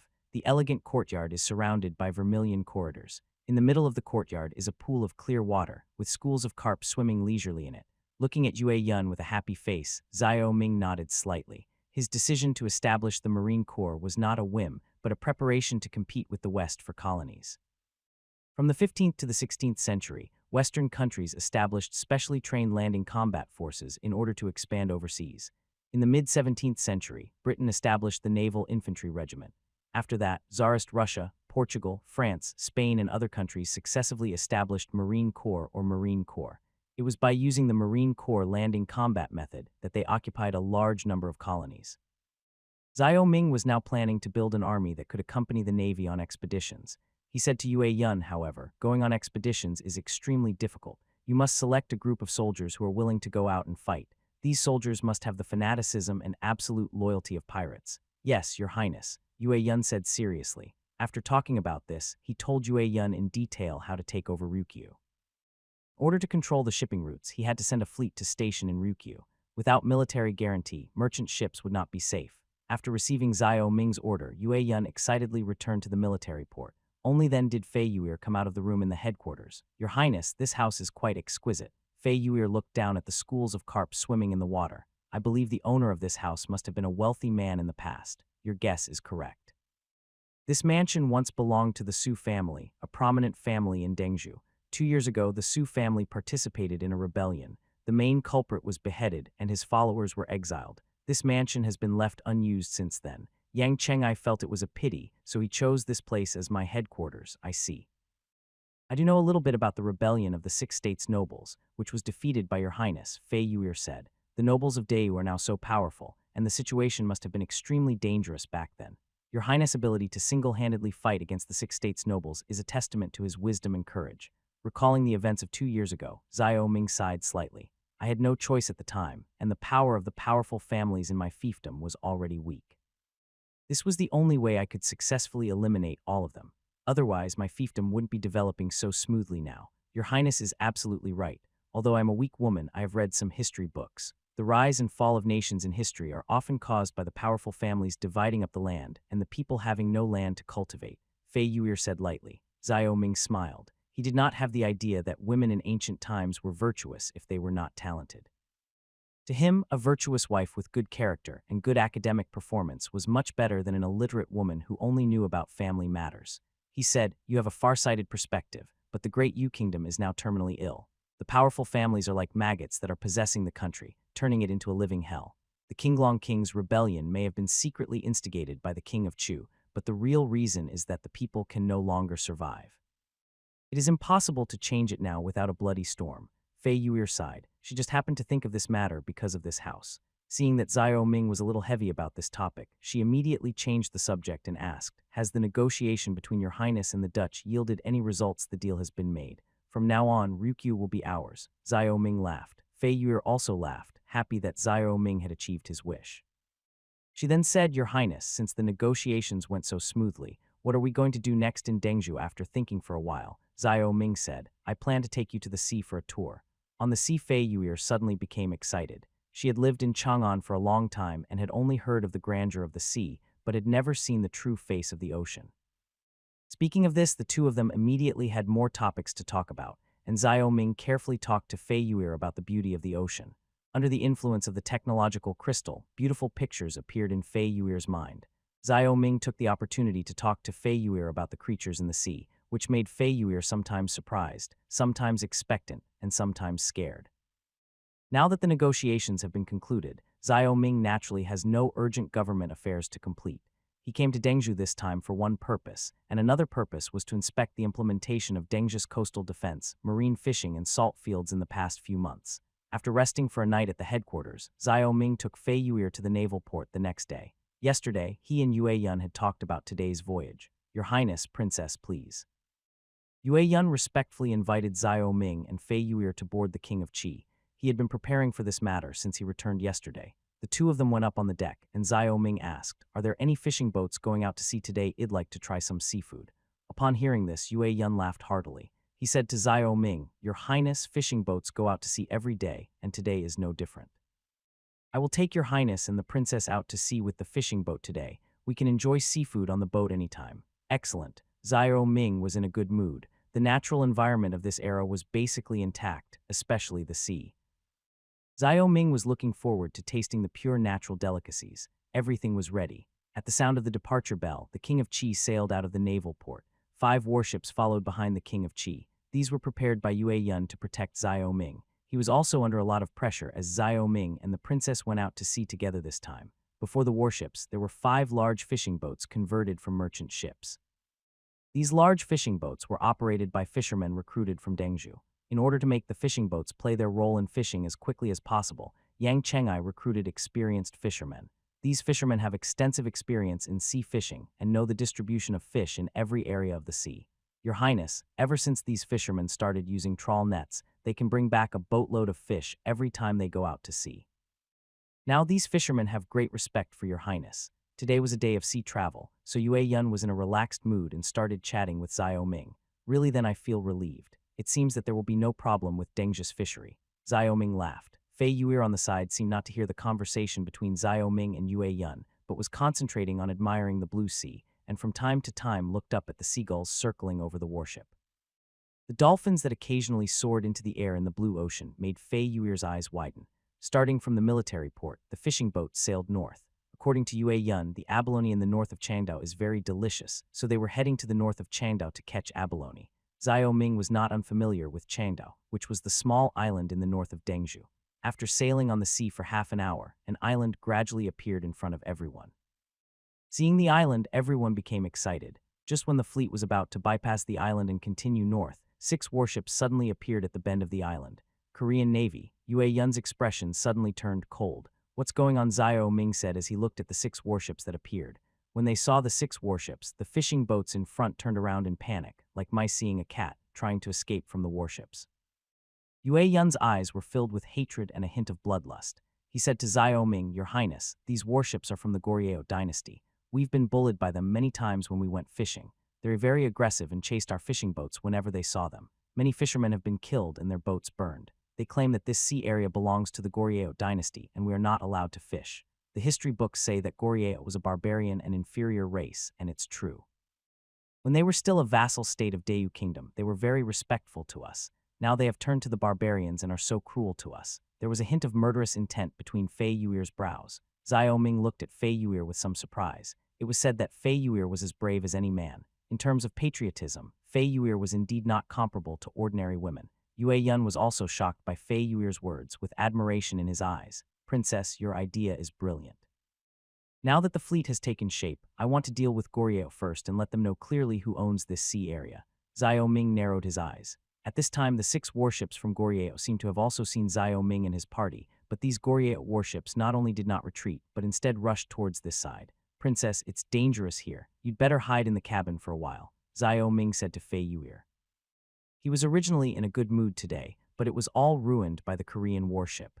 Fei Yuer understood that staying on the deck would only distract Xiao Ming, so she nodded and went to the cabin. She was not worried about the safety of the fleet because she knew how powerful the fleet was. Through the telescope, Xiao Ming looked at the Goryeo warship opposite. This was a typical Goryeo warship, the plank ship.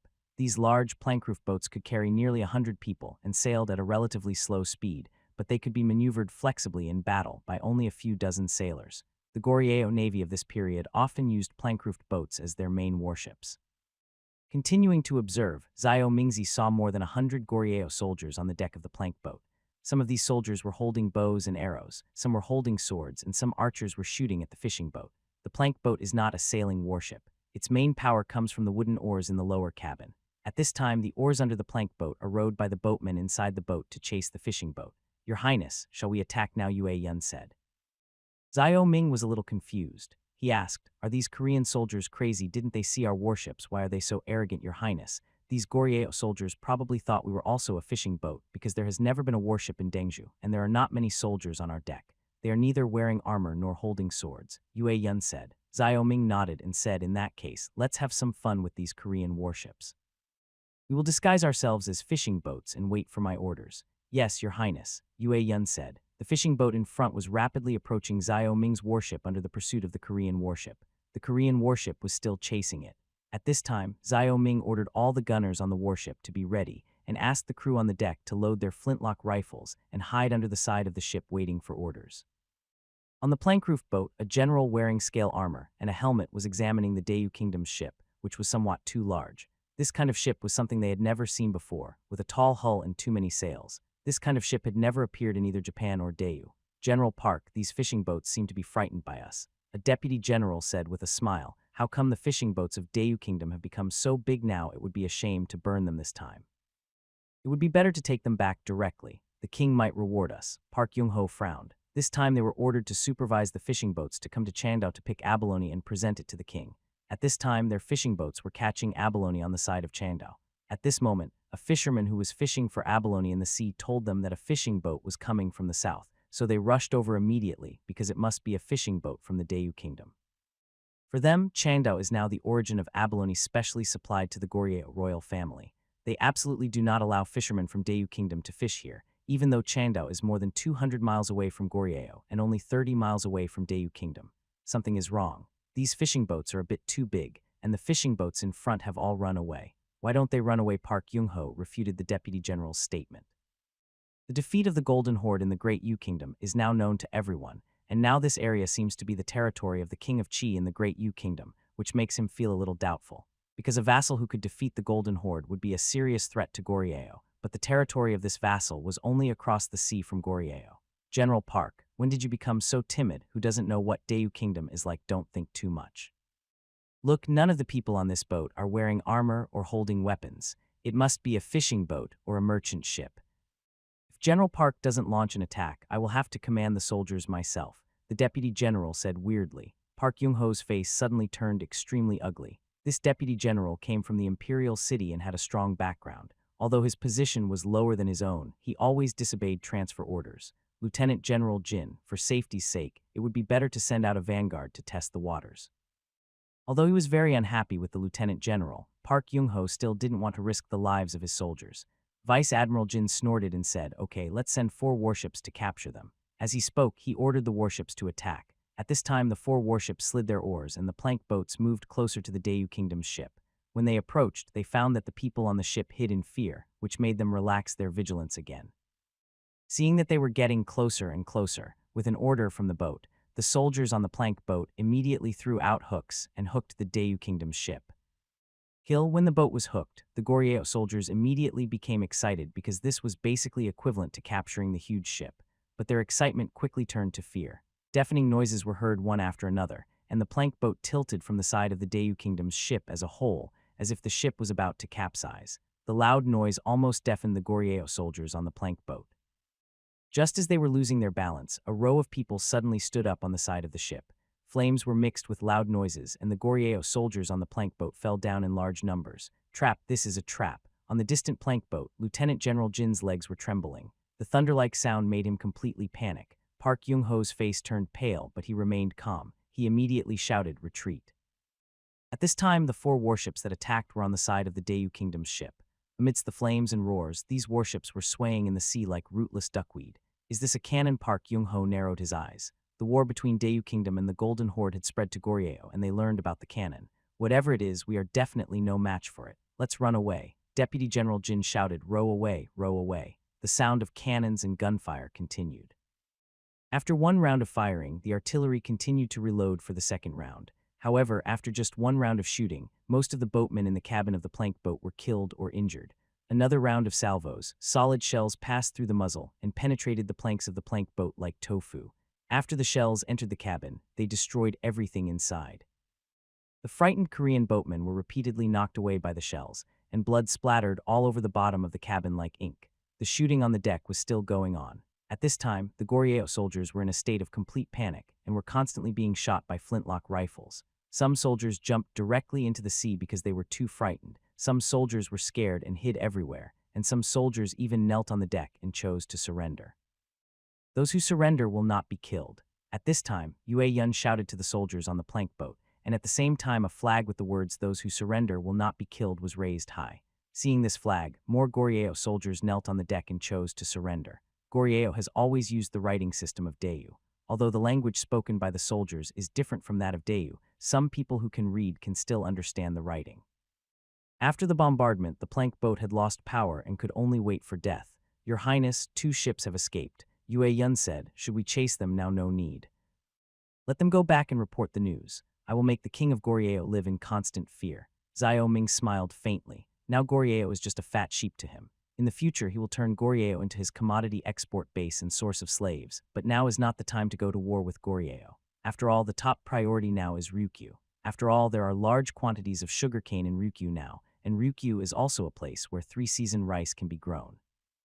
This is crucial to him because it means that he will have a high-yield grain area. According to Claire, there are a total of 200 indigenous people of Taiwan and those who migrated from the Dayu Kingdom to the main island of Ryukyu.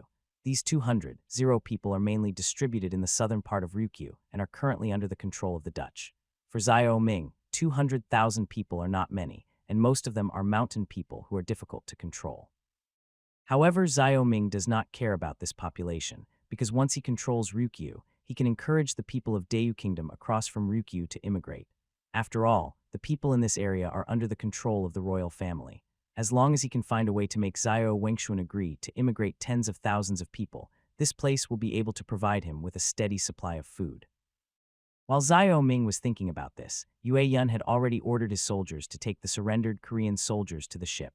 Most of the boatmen on the plank boat were killed, and the boat had completely lost power. Even if these Goryeo soldiers did not surrender, they would have starved to death at sea.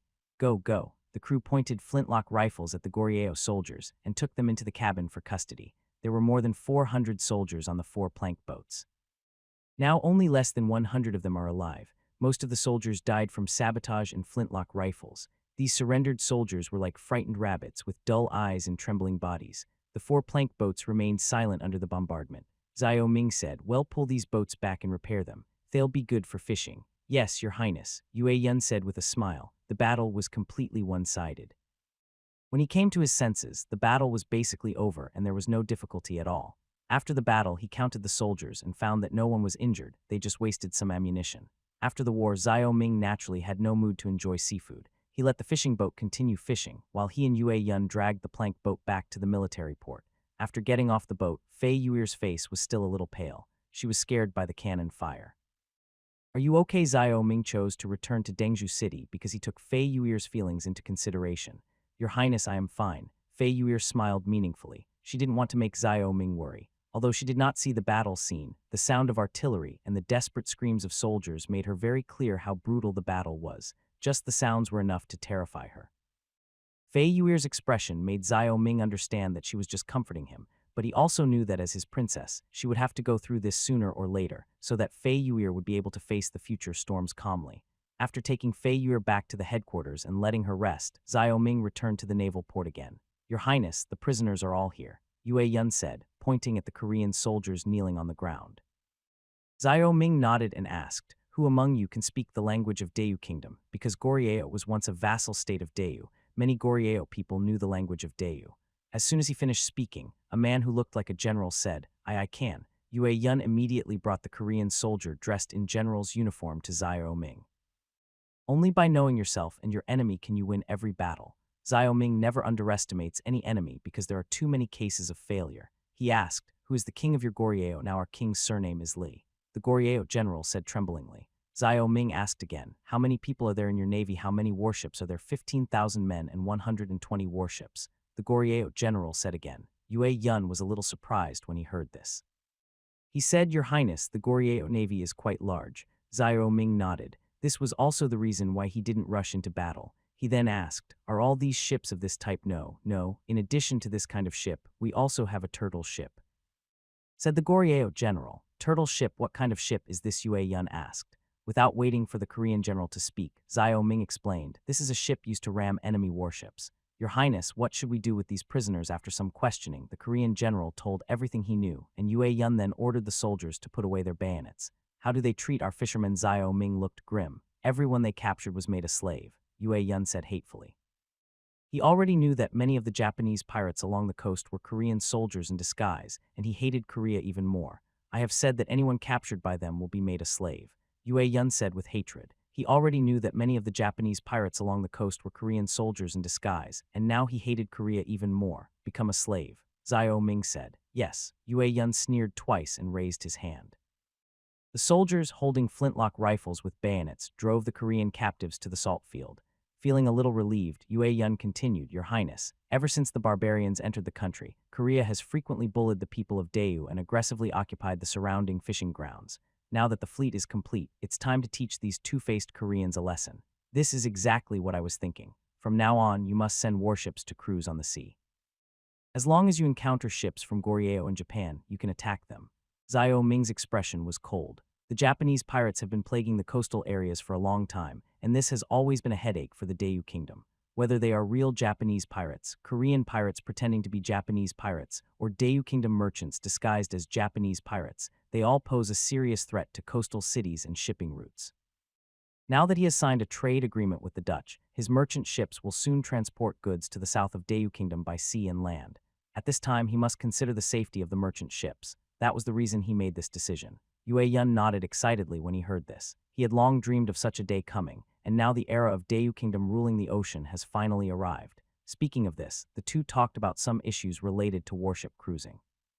In fact, this question is very simple. Just like in modern times, warships cruise with only one purpose, which is to fight pirates and protect trade routes. Because the ocean was so vast, it was impractical for all the warships to operate together, so he split the warships into formations of 2 or 3 ships.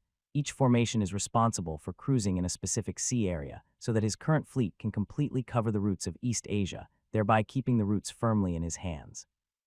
Of course, this warship cruise is just the beginning. Next, he will monopolize maritime trade and become the sea coachman of East Asia like the Dutch.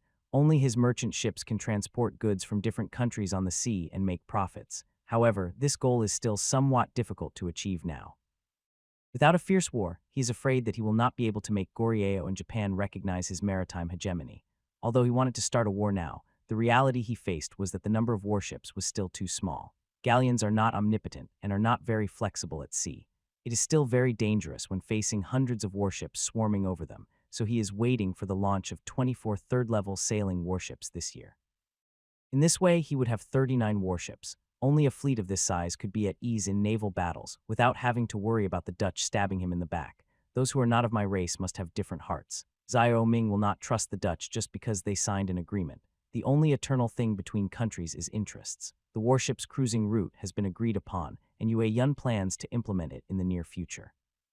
For the time being, the fleet's function is only to protect trade routes. After leaving the military port, Zhao Ming returned to the headquarters. Along the way, he began to think about the next strategic issues in East Asia. If he were still living in modern times, Zhao Ming would naturally not think so much, but now as the prince of Daewoo Kingdom, he must find a bright future for his fiefdom. This encounter with the Goryeo warships at sea further strengthened Zhao Ming's determination to attack Goryeo and destroy its navy. He did not do this just to teach Goryeo a lesson, but because attacking Goryeo was an important part of his control over the barbarians. Since he could not destroy Goryeo's navy, he could not station troops on Juhua Island and directly attack the barbarian heartland. This Juhua Island, also known as Chrysanthemum Island, is the largest island in the Liaodong Bay today. During the Ming Dynasty, the navy of Juhua Island was commanded by the guerrilla Jin Guan. The island's first purpose was to guard the island's food supplies and equipment, second, to assist the land forces in recovering lost territory in Liaodong, and third, to support the defense of Ningyuan. Documents record, those who built Bali were to build the key points of Ningyuan, and the 40 soldiers who defended Bali were to face the attack from Ningyuan, forming a corner with Juhua Island. If the enemy attacked the city, the soldiers on the island would attack from 3 sides, burn the pontoon bridge, and then circle around from behind to attack them. Later, the Jin army fought the Battle of Huiju Island with the Ming Dynasty in order to compete for this island. This shows the importance of the geographical location of Juhua Island. Now Xiao Ming also values this place. If he wants to attack the barbarian heartland and cooperate with the fortress advancement strategy, this place will be very suitable. Nowadays, the northern barbarians are always the biggest threat to King Zhuan land. Although he has been developing the navy during this period, he has never stopped making arrangements against the barbarians. It is unknown whether Bei Shan is alive or dead in the last battle of Jiju, and after that the barbarians seem to have stopped their activities and become quiet. This apparent calmness made Xiao Ming increasingly uneasy. There was always an unusual calm before a storm, and he was unwilling to imagine the worst-case scenario. It is precisely because of this worry and the assumption of the worst-case scenario that maritime trade routes become particularly important. If his fiefdom loses external support, maritime trade will be his last straw. Back at the headquarters, Fei Yuer was feeding the fish by the pond. Her relaxed expression proved that she had calmed down. "Your Highness." Seeing Xiao Ming coming back, Fei Yuer stood up with a smile. Xiao Ming walked over and asked, "You weren't scared by what happened today, were you? Your Highness underestimates me." "I am not scared, but I feel seasick," Fei Yuer said embarrassedly. Seasick? Xiao Ming was speechless. "Why didn't you tell me before you went out to sea? I'm afraid of disturbing your Highness' interest. Besides, I've lived in Chang'an for a long time and have never seen what the sea is like. I really want to follow your Highness to take a look," Fei Yuer said. Xiao Ming patted Fei Yuer's head and said, "No wonder you spoke so little along the way and looked so pale. That's good. I thought you were scared by the sea battle." Fei Yuer felt increasingly embarrassed. She said, "Your Highness was able to face the barbarians in Qingzhou without fear. As your Highness' wife, how could I let the soldiers make a fool of me?" Xiao Ming nodded. Fei Yuer looked more and more like a princess. The two were chatting and laughing when a servant came over and said, "Your Highness, Governor Yang is outside asking for an audience. He said the fishing boat has returned." Yang Chengai was waiting outside the camp with a fish basket in his arms. In the fish basket are the Changdao abalone that the fishermen have just caught from Changdao. Before the barbarians entered the pass, Changdao had always been a fishing area for fishermen from Dengzhou, but afterwards Changdao was often visited by the Goryeo Navy because of the Changdao abalone here. The abalone in this ocean has always been known for its deliciousness. Abalone caught along the coast were often sent to the palace as tribute. In the past, Changdao abalone was often selected as royal tribute and sent to the palace. The emperor and concubines of Dayu Kingdom loved to eat it, and so did the king and concubines of Goryeo. Before this, fishermen from both sides often clashed near Changdao Island. However, after Goryeo became a vassal state of the barbarians, it no longer had any scruples and directly sent its navy to drive away and kill the fishermen from Dayu Kingdom. The fishermen in Dengzhou were sad but had no other options, as there was no decent navy in Dengzhou. Until now, they finally saw Changdao abalone again. Following behind Yang Chengai were the fishermen who went out to sea. After delivering the abalone to the government office, these people had to follow Yang Chengai to thank King Qi. These fishermen have lived a very frustrating life in recent years. There is the sea at their doorstep, but they are either bullied by Japanese pirates or Koreans. Today's battle at sea made these fishermen excited and burst into tears. Now they finally feel a sense of being protected. "Governor Yang, please come in." The servant came back from Xiao Ming and said. Yang Chengai then said to the people, "Everyone, follow me in. His Highness is inside." The fisherman nodded and followed Yang Chengai into the temporary camp. By the pond, he saw Xiao Ming waiting for him. "Your Highness, I pay my respects to you. I kowtow to His Royal Highness the Prince of Qi." As Yang Chengai bowed, the fishermen were about to kneel and kowtow. Xiao Ming stepped forward, helped the old man in front of them to his feet, and said, "Although our great Yu kingdom has been repeatedly bullied by foreign tribes and is now gradually weakening, since Emperor Geazu founded the country, the people have not been required to kneel before the royal family. Everyone, please stand up." The old man standing in the front had a skinny body, his skin darkened by the constant sea breeze. His wrinkled face held a trace of sadness. He was excited. "Your Highness, we have brought you some Changdao abalone. In the past, these abalone were tribute to the Imperial court. We haven't dared to go to Changdao for years. Thank you, Your Highness, for venting your anger on behalf of us Dengzhou fishermen. My father-in-law, your words are too polite. It is my duty to protect the people of the fiefdom and allow them to fish freely at sea. Why should I ask for your thanks?" Xiao Ming said with a smile. The old man rubbed his skinny hands together. That being said, only your highness can provide shelter for us fishermen. Now we are all very grateful to your highness. We must come here in person to thank your highness in order to express our gratitude. I appreciate your kindness. From the officials to the common people, everyone has the responsibility to defend our country. If you hadn't sent your sons to join the navy, I wouldn't have the soldiers to operate the warships, so I have to thank you. Xiao Ming seemed very approachable, and his words filled the faces of the fishermen with simple smiles. The old man looked pleased. He turned to the people behind him and said, "It is said that your highness loves the people like his own children. Today I have seen that it is indeed true. From now on, everyone will have a good life." The other fishermen nodded when they heard this. There was excitement in Yang Chengai's eyes. In Dengzhou, these fishermen were the most courageous group of people. They fought against Japanese pirates at sea and sold illegal salt. They were very brave. His biggest headache during the years he was in power in Dengzhou was these fishermen. When he recruited these fishermen for the fishing industry, many of them were sarcastic, and some even bluntly said that these fishing boats were not enough to fill Goryeo's teeth. Now that they saw with their own eyes that Dengzhou's fleet had dealt with the Goryeo warships as easily as cutting melons and vegetables, these fishermen were so excited that they almost jumped up. "Mr. Dong, His Highness has seen this. Now it's time to let His Highness taste the Changdo abalone," Yang Chengai said with a smile at this time. "Yes, yes." The old man known as Mr. Dong smiled and said, "Your Highness, we will not bother you anymore. Goodbye, take care, everyone." Xiao Ming said with a smile and bowed. The people have their own standards in their hearts. The fact that they came to thank Xiao Ming in person showed that Xiao Ming was becoming more and more popular in Dengzhou. The reaction of the people is itself a barometer of the effectiveness of governance. After the people left, Yang Chengai said to Xiao Ming, "Congratulations, Your Highness, for winning the hearts of the people and obtaining the abalone." Xiao Ming's face turned strange when he heard this. He felt that this sentence was a bit strange. Looking at Yang Chengai's serious face, he said, "Don't flatter me. It's your contribution that Dengzhou has such a good atmosphere today.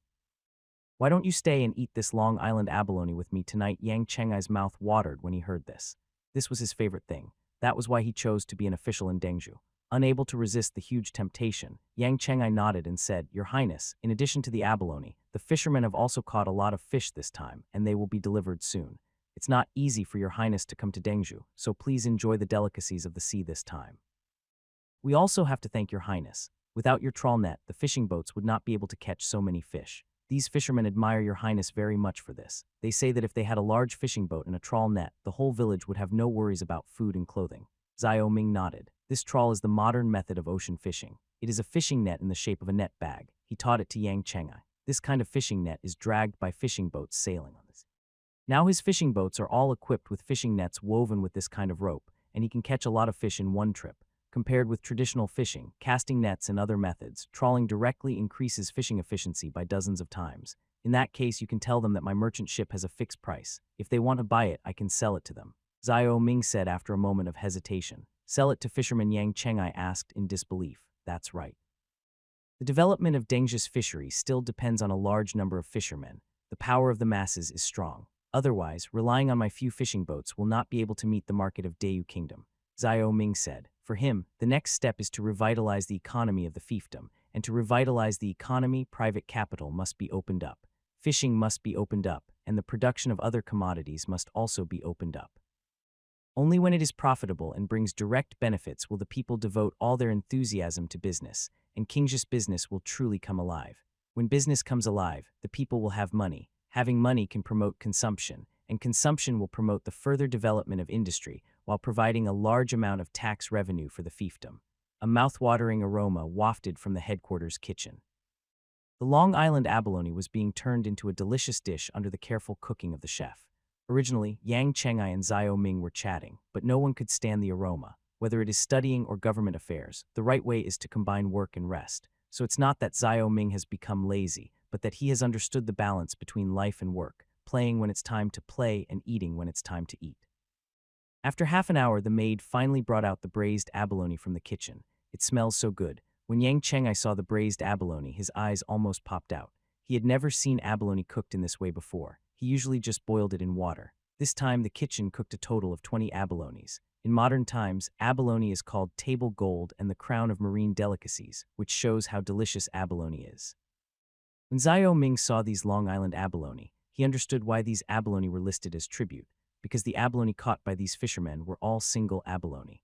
As we all know, the fewer abalone heads there are, the more precious it is because it represents the weight of the abalone. In modern times, four-headed abalone is already top quality, and today's Long Island abalone is simply a level higher than it. Such top-quality abalone is probably hard to find even at a state banquet. The environment in this era is really good, Xiao Ming sighed. Only in such a natural environment can such abalone be raised. Gudong. Yang Chengai swallowed his saliva. Xiao Ming shook his head and gave 10 of them to Yang Chengai. Take these and divide them among yourself. Thank you, your highness. Yang Chengai realized that he had lost his composure and felt a little embarrassed. The maid had already put the abalone in the food box. After taking the food box, Yang Chengai thanked him and walked back impatiently. At this time, he felt like he was being pawed by a cat. After Yang Chengai left, Xiao Ming rubbed his hands and asked the maid to bring the abalone to the bedroom. At this time, Fei Yuer was waiting for him in the room. Princess, the delicious food is here, Xiao Ming said with a smile. Fei Yuer had never eaten seafood before and was very curious. She asked, Your Highness, is this really edible? Of course. It's not only edible, but also very delicious. Xiao Ming picked up an abalone and put it to Fei Yuer's mouth. Fei Yuer took a light bite and chewed it carefully, with an expression of more and more surprise on her face. She took a big bite and started eating it, and finally she picked it up and started eating it herself. Xiao Ming had a smile on his face and started to eat voraciously. The Long Island abalone were all very big, and there was enough for them to eat. At the same time, he thought that if he sent such delicious food to the palace, Xiao Wengshuan would surely be very pleased, and then it would be easier for him to talk about the immigration matter. At this time, Yang Chengai was walking towards the government office with a lunchbox like a thief, but he didn't go far before he ran into Yue Yun, who was returning from the military port. Seeing Yang Chengai, Yue Yun came over to greet him with a frown and said, Yang, Governor, have you seen Mr. Dong? This old man is also a bitch. He didn't even leave me a single Chandao abalone. It seems that Mr. Dong has gone back. Yang Chengai hid the lunchbox behind him, sweat on his forehead. He had his own little thoughts. Yue Yun seemed a little disappointed. He muttered, what a pity. After saying that, he turned around to leave, but suddenly he stopped and sniffed the air. Yue Yun immediately noticed something was wrong with Yang Chengai. Governor Yang, this taste can't fool me. You actually secretly hid abalone. I'll go to His Highness and complain. Yue Yun stretched his head to look behind Yang Chengai and saw a food box. Yang Chengai secretly groaned and had no choice but to take out the food box and said, This is a gift from His Highness. This matter is between you and me, and there is no need to talk about it anymore. After saying that, the two looked at each other and smiled like foxes. No one could resist this tribute-grade abalone. In Beisha City, Park Zhenghao led the only two remaining warships back. The horror of the Changdao Dayu Kingdom's warships seemed to still be before his eyes, like an unshakable nightmare. The soldiers on the warship, like him, came down from the ship one by one as if sleepwalking. General Park, we must tell the king about this now, otherwise the blame for not bringing back tribute this time will fall on us. Don't forget, the abalone this time is to be given to Beishan Teiji for nourishment. Lieutenant General Jin said nervously. Park Yung-ho frowned. He knew the seriousness of the problem. To offend Beishan was more serious than to offend the king. The reason why Beisha City was still in the hands of Goryeo was because they had flattered Beishan Teiji. Otherwise, they would have to retreat to the peninsula. Looking at the pale-faced Vice Admiral Jin, Park Yung-ho sighed bitterly and said, What we should worry about now is not the tribute, but the safety of Goryeo. Didn't you see the flaming warships of the great Yu Kingdom? They are now in the waters off Goryeo. From now on, we will lose the fishing grounds of Changdao. We should meet the king and tell him everything we have seen. You are right, it's not our fault. It's because the warships of Dayu Kingdom are too powerful. The king will not blame us, and Beishan Teiji will not blame us either. Deputy General Jin seemed to have found an excuse to exonerate himself. As they were talking, a group of cavalry came towards them in the distance. When they saw the pair of cavalry, their faces changed. These were the cavalry of the Golden Horde. Now Bishan Teiji and the king of Goryeo were both in Bisha City. It was because of Beishan's order that the king of Goryeo came from Seoul to Bisa City. Have you recovered the tribute? To Teiji, the leading barbarian soldier, asked coldly. Vice Admiral Jin was so frightened that his legs were shaking, and he was speechless. Park Zhenghao paused and said, No, we were attacked by the warships of Dayu Kingdom. Snap. Park Yung-ho had just finished speaking when the barbarian cavalry's whip hit Park Yung-ho's face hard. A blood mark appeared on Park Yung-ho's face, and Park Yung-ho staggered back 3 steps. Seeing this, Lieutenant General Jin was so scared that he knelt on the ground. What's going on at this moment? 2 people appeared at the Beisha City pier surrounded by soldiers. Seeing these 2 people, Deputy General Jin crawled to the feet of the king of Goryeo and begged, Please spare my life. The king of Goryeo was a middle-aged man with a slightly bloated body, and standing next to him was Beishan Teiji. These dog slaves didn't even bring back the tribute. They deserve to die, said the cavalry general. Upon hearing this, the Goryeo king's face turned extremely ugly. He smiled flatteringly at Bei Shan and angrily asked, "What's wrong with Park Zhenghao? You can't even handle such a small matter. What is your crime, your majesty? It's not that we're incompetent, it's that we've encountered the Dayu Kingdom's navy. These warships are flying the Qi King's flag, so they're a most likely Qi King's army." King of Qi, Bei Shan said these two words hoarsely, and the murderous intent in his eyes seemed to be bursting out. "The wound on my middle finger still hurts a little." Bei Shan still remembered the humiliation he suffered in the Battle of Jiju. The last disastrous defeat caused the Blood Wolf tribe to lose more than half of its population, and the guilt of losing Shanhaiguan made his father Khan furious. If his mother and the leader of the Tula tribe had not pleaded for him, he would have had to atone for his sins with his life, instead of simply cutting off 3 fingers of his left hand. After that, he was ordered to surrender his military power. Now he can only live in Goryeo and nominally supervise this vassal state. Forget it, it's not his fault. The king of Qi of Dayu Kingdom is not so easy to deal with. Bei Shan forced himself to suppress his anger. He rolled his eyes. With his sensitive nose for war, he felt that a war seemed to be getting closer. Upon hearing this, the king of Goryeo shouted at Park Yung-ho, "Bei Shan Taiji was kind-hearted and spared you, yet you still refused to thank him and leave." Deputy General Jin immediately kowtowed heavily, and Park Yung-ho also knelt on the ground. Turning his head to look at Bei Shan's thoughtful expression, the king of Goryeo breathed a sigh of relief. He really didn't want to punish his generals for this matter. After all, no matter what, they were still his generals. At this time, Bei Shan looked at the sea in the south and said to the king of Goryeo, "How long does it take to get to Dengzhou from here?" Reporting to Taiji, "This place is very close to Dengzhou. It only takes 1 day to reach Dengzhou by boat," the king of Goryeo said cautiously. One day Bei Shan's eyes flashed with a strange light. He then asked, "How many soldiers can your navy transport at one time? 10,000 people is still enough." The king of Goryeo suddenly had a very bad premonition. Nodding slightly, Bei Shan said, "It's too little. From now on, you Goryeo must use all means to speed up shipbuilding in preparation for the Golden Horde's expedition to Dayu Kingdom." The king of Goryeo was startled. He asked nervously, "Is the Heavenly Khan preparing to march south? The north is getting colder and colder. Many of our cattle and sheep freeze to death every year. Resting and recuperating is useless. If we don't move south, our people will starve to death," Bei Shan sneered. Although his recklessness led to failure in Jiju and the loss of Shanhaiguan, he had been pushing the Golden Horde south. Now the leaders of the tribes on the grassland finally realized the correctness of his decision and were planning to move south. It's a pity that he can no longer lead the troops and can only allow other Taijis to set foot on the land of Dayu Kingdom first. However, despite this, he never let go of his hatred for Xiao Ming. He has been waiting for the day when he can take revenge. Now he sees hope and has a brilliant plan in his mind. Dengzhou. Xiao Ming truly enjoyed this pure natural seafood delicacy of this era. He licked his lips with satisfaction and smiled with satisfaction. This time he asked the fisherman to go out to sea to catch abalone, not just for his own enjoyment. His real purpose was to find a trading point for Dengzhou. There was no doubt that these seafood delicacies would become another source of income after salt. Now the fiefdom needs to develop and money is needed everywhere, including Qingzhi's industry, Yuzhi's agriculture and animal husbandry, and Dengzhi's reliance on the sea. These 3 places are currently the ones he values most. After tasting the abalone, Xiao Ming tasted other flavors of seafood in Dengzhou in the next few days. He was not idle during this period, but inspected the coastal defense situation. After he left Dengzhou last time, the soldiers of the construction camp arrived in Dengzhou. They built hundreds of artillery batteries along the military port. These artillery batteries were equipped with heavy artillery to defend against attacks from the sea. In addition to the military port, Yang Chengai also selected some coastlines where it is easy for large armies to land to build coastal defense artillery batteries. Dengzhou's strategic position is now very important and must be defended as a priority. In addition to the artillery position, Xiao Ming also inspected the situation at the salt field. With the help of the construction camp, some salt fields with cement floors have been built at the salt field. When Xiao Ming arrived at the salt field, hundreds of salt fields were drying salt, and there was no end in sight.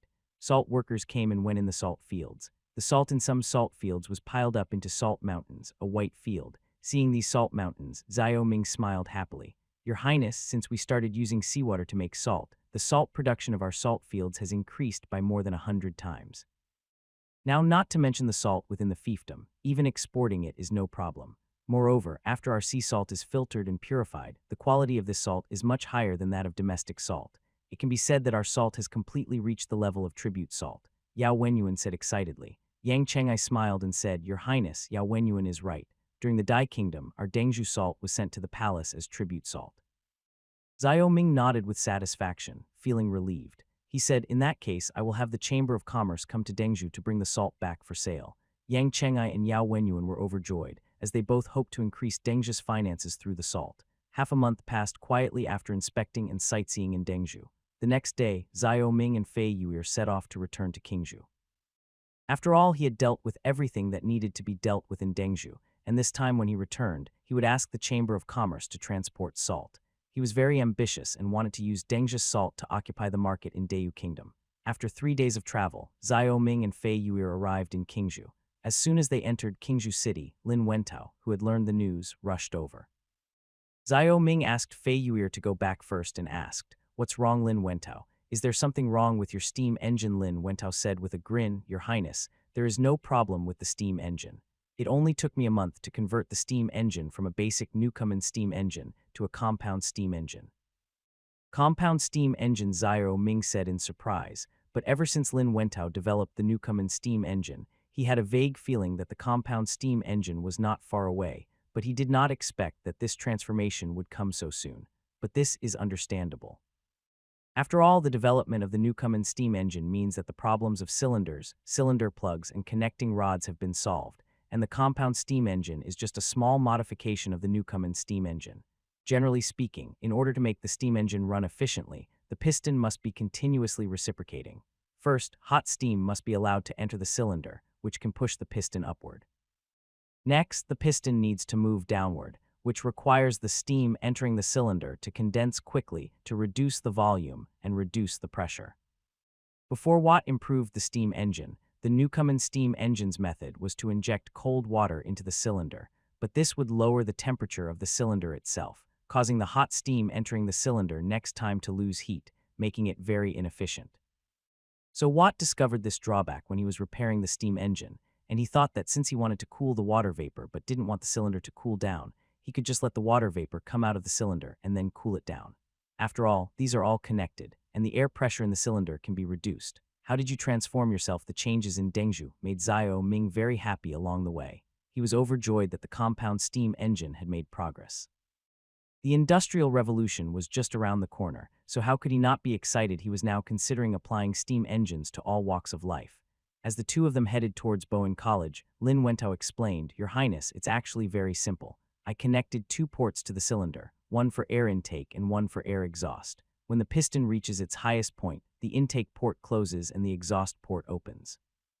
Outside the exhaust port, waiting for hot water vapor, is the condenser. The steam that escapes is instantly condensed and sucked out of the cylinder. At this point, the cylinder is almost vacuum-like and the piston is pulled down. After a pause, he continued, then repeat the previous action to make the piston reciprocate. By connecting the crank and connecting rod structure, it can become a crankshaft motion. I tested it and the efficiency of the compound steam engine is 5 times that of the Newcomen steam engine." "Well, that's right, Lin Wentao. Your School of Physics has really made a great contribution this time. Qingzhou will undergo earth-shaking changes because of your contributions. I have to admit that the School of Chemistry really lost to you this time." "Ha," Xiao Ming laughed. Lin Wentao then said, "But Your Highness, the bore cutting of this cylinder is too slow. The production of compound steam engines is very slow. Can we use the first steam engine to bore the lathe? This will increase the lathe's efficiency many times. After all, the lathes in the Water Conservancy workshop are greatly affected by the water flow and are also very inefficient. Of course, your School of Physics doesn't need to do anything else now. You should cooperate with the equipment department to build a steam engine production line. Whether it's money or manpower, I will sell the palace to get it for you," Xiao Ming said boldly. What his fiefdom lacks most now is population, and the development of the steam engine will greatly alleviate this problem. "Thank you, Your Highness." Lin Wentao was so happy that he couldn't stop smiling after getting Xiao Ming's promise. The two talked all the way to Bowen College. At this time, there were 2 steam engines in the physics laboratory of Bowen College. One steam engine was a Newcomen steam engine, and the other was a compound steam engine. Zhang Liu and other craftsmen were observing the movement of the steam engines in the laboratory. One of the 2 steam engines was moving up and down, and the other was moving on the crankshaft. "Your Highness, Lin Wentao is quite good. We just helped him produce the Newcomen steam engine, and they asked us to rebuild another one." Zhang Liu said with a smile, "We are currently researching how to combine the boring machine with the steam engine." At this time, Xiao Ming also saw the steam engines in the laboratory. Seeing these 2 real steam engines, he suddenly felt like he had come to Britain during the Industrial Revolution. Lin Wentao then said, "Your Highness, this steam engine is not just my achievement, but the collective credit of all the students in the School of Physics. We worked together to research and solve problems before we developed the compound steam engine. It seems everyone is making progress. Well, that's what I want to see, Xiao Ming said, looking around at the students from the School of Physics. It seems I have to award you a collective medal of honor. Thank you, Your Highness, a group of students from the School of Physics said excitedly. While everyone was laughing, Xiao Ming suddenly saw a small glass model of a steam engine placed on the podium in the middle of the laboratory with an alcohol lamp underneath the model. He walked over to Lin Wentao and said, "Did you ask the glass workshop to make this glass steam engine?" "Yes, Your Highness. Glass is easier to shape, so we made this model based on the appearance of a compound steam engine," Lin Wentao said. Then the machinery department reconstructed the steam engine based on the model. "This is a good idea. All the equipment we develop in the future can use the method of making glass models first," Xiao Ming said as he turned to the real compound steam engine in front of him. This is a compound steam engine made purely of steel and copper. It exudes an all-metal texture all over. This is the characteristic of the Steel Age. Just with this steam engine, he had the capital to catch up with European civilization. Now the first steam engine of Dayu Kingdom has been officially born in Qingzhou. The next question is the mass production of steam engines and their application in various industries. There were only two types of steam engine motion in this era. One was linear motion through the connecting rod, and the other was rotational motion through the flywheel. In order to accelerate the application of steam engines on machine tools, Xiao Ming felt it necessary to give an on-site teaching session, so he gathered all the students and craftsmen from the machinery department and began to talk about the movement of connecting rods, crankshafts, and the use of flywheels. The connecting rod body consists of three parts. The part that connects to the piston pin is called the small end, the part that connects to the crankshaft is called the big end, and the rod connecting the small and big ends is called the connecting rod shaft. The small end of the connecting rod is usually a thin-walled circular ring structure. To reduce wear between the small end and the piston pin, a thin-walled bronze bushing is pressed into the hole of the small end. Holes or grooves are drilled or milled in the small end, and bushing to allow splashing oil to enter the mating surface of the bushing and piston pin for lubrication. After a pause, Xiao Ming continued, "The connecting rod is a long rod, and it's subject to significant forces during operation. Therefore, to prevent bending and deformation, you should use an I-shaped cross-section when producing the rod. This is because the I-shaped cross-section is strong enough. Secondly, the flywheel is a disc structure. Through this structure, the steam engine can make the machine rotate." As Xiao Ming was speaking, images began to appear in the minds of the students and the machine craftsmen. The steam engine's connecting rod, crankshaft, flywheel, and other structures flashed one by one, and the image of the steam engine driving these components to move was also very clear. With Qingzhou's current industrial base, the steel needed for the steam engine is not a problem at all.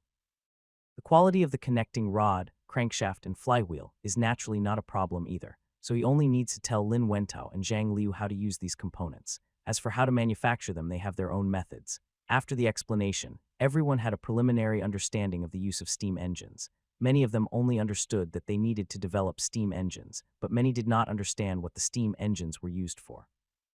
Now they finally understood the importance of steam engines. "Your Highness, we understand. We will produce the flywheel after we go back," Zhang Liu said. Xiao Ming explained it very clearly.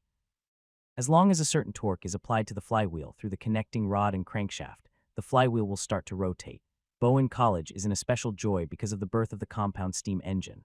Xiao Ming's subsequent collective commendation of the School of Physics further ignited the students' enthusiasm.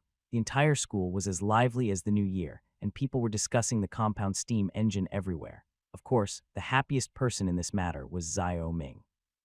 After leaving Bowen College, he smiled all the way back to the palace, because a revolution in the industrial age was about to take place in Qingzhou.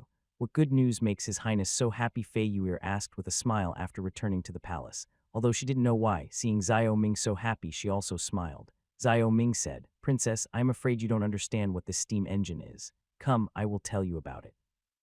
So Xiao Ming told Fei Yuer about the steam engine developed by Bowen College, and used the technology crystal to give Fei Yuer some popular science knowledge. After his detailed explanation, Fei Yuer gradually understood. "If it is true as Your Highness said, this steam engine is extremely important to Qingzhou and even the Dayu Kingdom. One steam engine can replace hundreds of manpower. This is terrifying," Fei Yuer exclaimed. Xiao Ming nodded. "That's the truth. The population of the fiefdom is small, and now with the steam engine, one person can take care of the machine and do the work of 100 people. The textile industry in particular is likely to undergo earth-shaking changes." Fei Yuer became more and more interested. She asked, Your Highness, what does this have to do with the textile industry? Because there is a kind of textile machine that can only play its real role through a steam engine, Xiao Ming said. After the Industrial Revolution began, the steam engine was first used in the textile industry, so he felt it was time to launch the Jenny machine. With the steam engine and the Jenny machine, Qingzhi's textile industry will undergo earth-shaking changes driven by these two machines. Since ancient times, men have worked and women have woven in the Great Yu Kingdom. Speaking of weaving, Fei Yuer became even more excited. She said, The new looms Your Highness has made for Qingzhou are already very impressive. Is there an even more impressive one? Of course there is. This is a textile machine that uses a flying shuttle. It is also a multi-spindle spinning machine equipped with 8 spindles. It can not only spin cotton but also wool and linen, Xiao Ming said. Fei Yuer was a little surprised when she heard this. You can also weave wool and linen, Xiao Ming nodded. This is just the most basic. After improvement, this loom can have up to 40 spindles. Imagine a steam engine controlling 40 spindles working day and night. How much cloth can it produce? Fei Yuer thought for a moment, with shock in her eyes. She looked at Xiao Ming and said, Your Highness, if this is true, how will the common people sell their cloth in the future? The cloth they weave is expensive and cannot be compared with ours. This will cause dissatisfaction among the people. Fei Yuer's reminder made Xiao Ming frown. He clearly remembered that the Jenny loom was smashed by citizens who lost their jobs due to terror, because the Jenny loom seriously damaged the self-sufficient economy. Xiao Ming is now facing the same problem, but he knows that the wheel of history cannot be stopped because of temporary misunderstanding. So he said, Even so, the textile industry must change. They don't understand it now, but they will understand it soon. Fei Yuer nodded worriedly. Seeing Xiao Ming lost in thought, Fei Yuer sensibly stopped talking and went back to the bedroom. Xiao Ming sighed and rubbed his brows. The appearance of the steam engine did make him happy, but Fei Yuer's unintentional reminder really made him feel a little painful. Now the whole country of Dayu is a small-scale self-sufficient economy, with women weaving cloth and selling it, and men farming and herding cattle. The emergence of the steam engine meant that he could transform Qingzhou into an industrial society at any time, but such a drastic change could easily cause chaos. If he really let go, capital would inevitably quickly push his fiefdom into a capitalist society and urbanization. He was unsure what such a drastic change would cause, and he could not bear the chaos caused by such a change. After hesitating for a long time, Xiao Ming suddenly decided not to open the steam engine to merchants for the time being. This is the safest method at present. The Kingdom of Dayu is different from Britain before the Industrial Revolution. It is a free country. The land here is the lifeblood of the people and cannot be moved for the time being. Moreover, the people in the fiefdom cannot understand what industrial change is. Therefore, he temporarily planned to let the government office establish a steam engine workshop to avoid such changes from happening too drastically. After the people accepted the steam engine and the factory, and realized that they could make a living by working in the factory, he would gradually open the steam engine to merchants. Moreover, he could keep the secret of the steam engine longer and prevent the secret from being discovered too early. After figuring this out, Xiao Ming let out a sigh of relief. It was not easy to be a vassal king. Any changes had to be made with caution. He still relied on the people and could not suddenly change his position and stand behind the businessmen. After he gradually popularized industrial knowledge, he believed that the industrial transformation would soon have a soft landing. He was just thinking about it when a servant came over to announce, Song Champing from the military workshop is here. He said he has a rifle for your highness. Rifled gun. Xiao Ming was stunned. When he went to Dengzhou, he found that Qingzhi's technology had exploded. Not only had the compound steam engine been invented, but now even rifled guns had been invented. Just as he expected, as her mastery of knowledge increased, her fiefdom was heading towards a technological explosion. Let him in.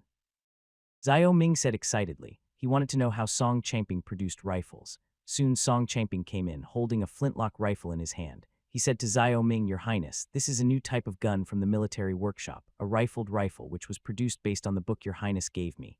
Xiao Ming took the flintlock and looked into the barrel. There were not spiral rifling inside, but rows of inclined rifling. These rifling were very dense and at first glance looked similar to the standard spiral rifling. After seeing the rifling, Xiao Ming had already made up his mind. He said, Tell me honestly, how long did you use the hook knife to pull this flintlock rifle? Song Champing was startled, then smiled bitterly. He said to Xiao Ming, Your Highness, nothing can be hidden. This flintlock rifle is indeed pulled with a hook knife. I spent several days pulling it to pull a qualified rifle. However, even so, it is very difficult to load the bullet with this rifle, and it can only reach 1/3 of the speed of the smoothbore rifle. The cold texture of metal came from the body of the flintlock. Raising the flintlock and aiming forward, Xiao Ming said, Perhaps you could try another type of bullet. This type of bullet would be easier to load with a round bullet. Flintlock rifles have been produced and equipped for some time, and Xiao Ming was mentally prepared for the emergence of rifled rifles. In modern times, the first rifled rifle was born in the early 15th century. At that time, rifled rifles were collectively called rifles. In the early 17th century, the Danish army in Europe was the first to be equipped with and use rifles. However, the production of rifles at that time was complicated, and loading was very difficult, which resulted in rifles not being used on a large scale in European armies. Instead, they existed as part of the skirmish line to cooperate with the attack of flintlock troops. The difficulty of loading is one factor, and the low-intensity explosive black powder also makes the range of rifled guns not too outstanding. However, compared to smoothbore guns, the range of black powder-based rifled guns has increased from 90 meters to about 200 meters, which is already very good. Now he couldn't change the black powder, but for Xiao Ming he could change the bullet. After all, he was very clear about the disadvantages of rifled guns and knew how to restrain these disadvantages. What he told Song Champing was the mini-A bullet of later generations. "Your Highness, are you referring to the cylindrical bullets you see in books?" Song Champing said. "Because round lead bullets are difficult to load, I am currently trying to produce these cylindrical bullets. You are already making this kind of bullet good. Your progress is getting bigger and bigger now." Xiao Ming laughed. The mini-A rifle which fired the mini-A bullet was a 19th century muzzle-loading rifle. This rifle was very powerful, with a range of up to 900 meters and guaranteed accuracy within 500 meters. It's a pity that Song Champing's rifled gun plus the reproduced mini-A bullet had met the requirements of this rifle, but it could not keep up in terms of gunpowder. After all, the gunpowder used in the mini-A rifle of that period was all high-strength gunpowder. So according to his estimation, Song Champing's rifle combined with mini-A bullets can at least extend the range to about 300 meters, and there should be no problem maintaining accuracy within 150 meters. Moreover, since this bullet is slightly smaller than the caliber of a rifle, it solves the problem of the bullet being too large to fit into the barrel or clogging the barrel when loading the gun. Because the slightly smaller mini-A bullet can be easily pushed into the barrel with a ramrod, the rate of fire is greatly increased. At the same time, the mini-A bullet has threads around the body to match the rifling, animal oil is used to fill the middle of the threads, and cork material is used at the bottom of the bullet. When shooting, the gunpowder gashets the cork, and the cork suddenly expands the bullet after the instantaneous impact. The bullet is expanded, so at the moment of firing it can rely on the bullet itself to seal the chamber and prevent the leakage of gunpowder gas, which would cause the loss of kinetic energy of the bullet, thereby greatly increasing the range of the bullet. This is also the reason why Xiao Ming inferred that after using mini-A bullets, Song Champing's rifle could increase its range to 300 meters or even 400 meters. But unfortunately, the production of this type of bullet is rather troublesome, and soldiers cannot make bullets for backup anytime and anywhere on the battlefield, said Song Champing. Xiao Ming said, "There are always pros and cons. Rifled guns have a long manufacturing cycle, so we'll just produce them in small batches for the time being. And now that Lin Wentao has developed a steam engine, maybe it won't be a problem in a while. You should go back and focus on researching how to draw the rifling and produce cylindrical bullets." Song Champing nodded. He had pulled out this rifle by hand using a hook knife, which was extremely time-consuming and laborious. Although he didn't know what the steam engine Xiao Ming was talking about was, it seemed to be a very powerful thing. After leaving the rifle behind, Song Champing talked to Xiao Ming about some techniques in manufacturing rifled rifles before returning to the military workshop. He came here mainly to seek Xiao Ming's opinion on rifled guns. Now that he has Xiao Ming's power support, he will be able to go all out to produce new rifled guns after he returns. Watching Song Champing leave, Xiao Ming looked at the first rifle of Dayu Kingdom with a smile. The day-by-day progress of his fiefdom made him feel very comforted.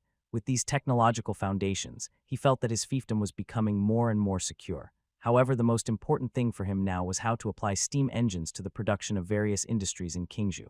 Thinking of this, he thought carefully all night. The next day he went to the equipment department and asked Lin Wentao and Zhang Liuju to come over. "Your Highness."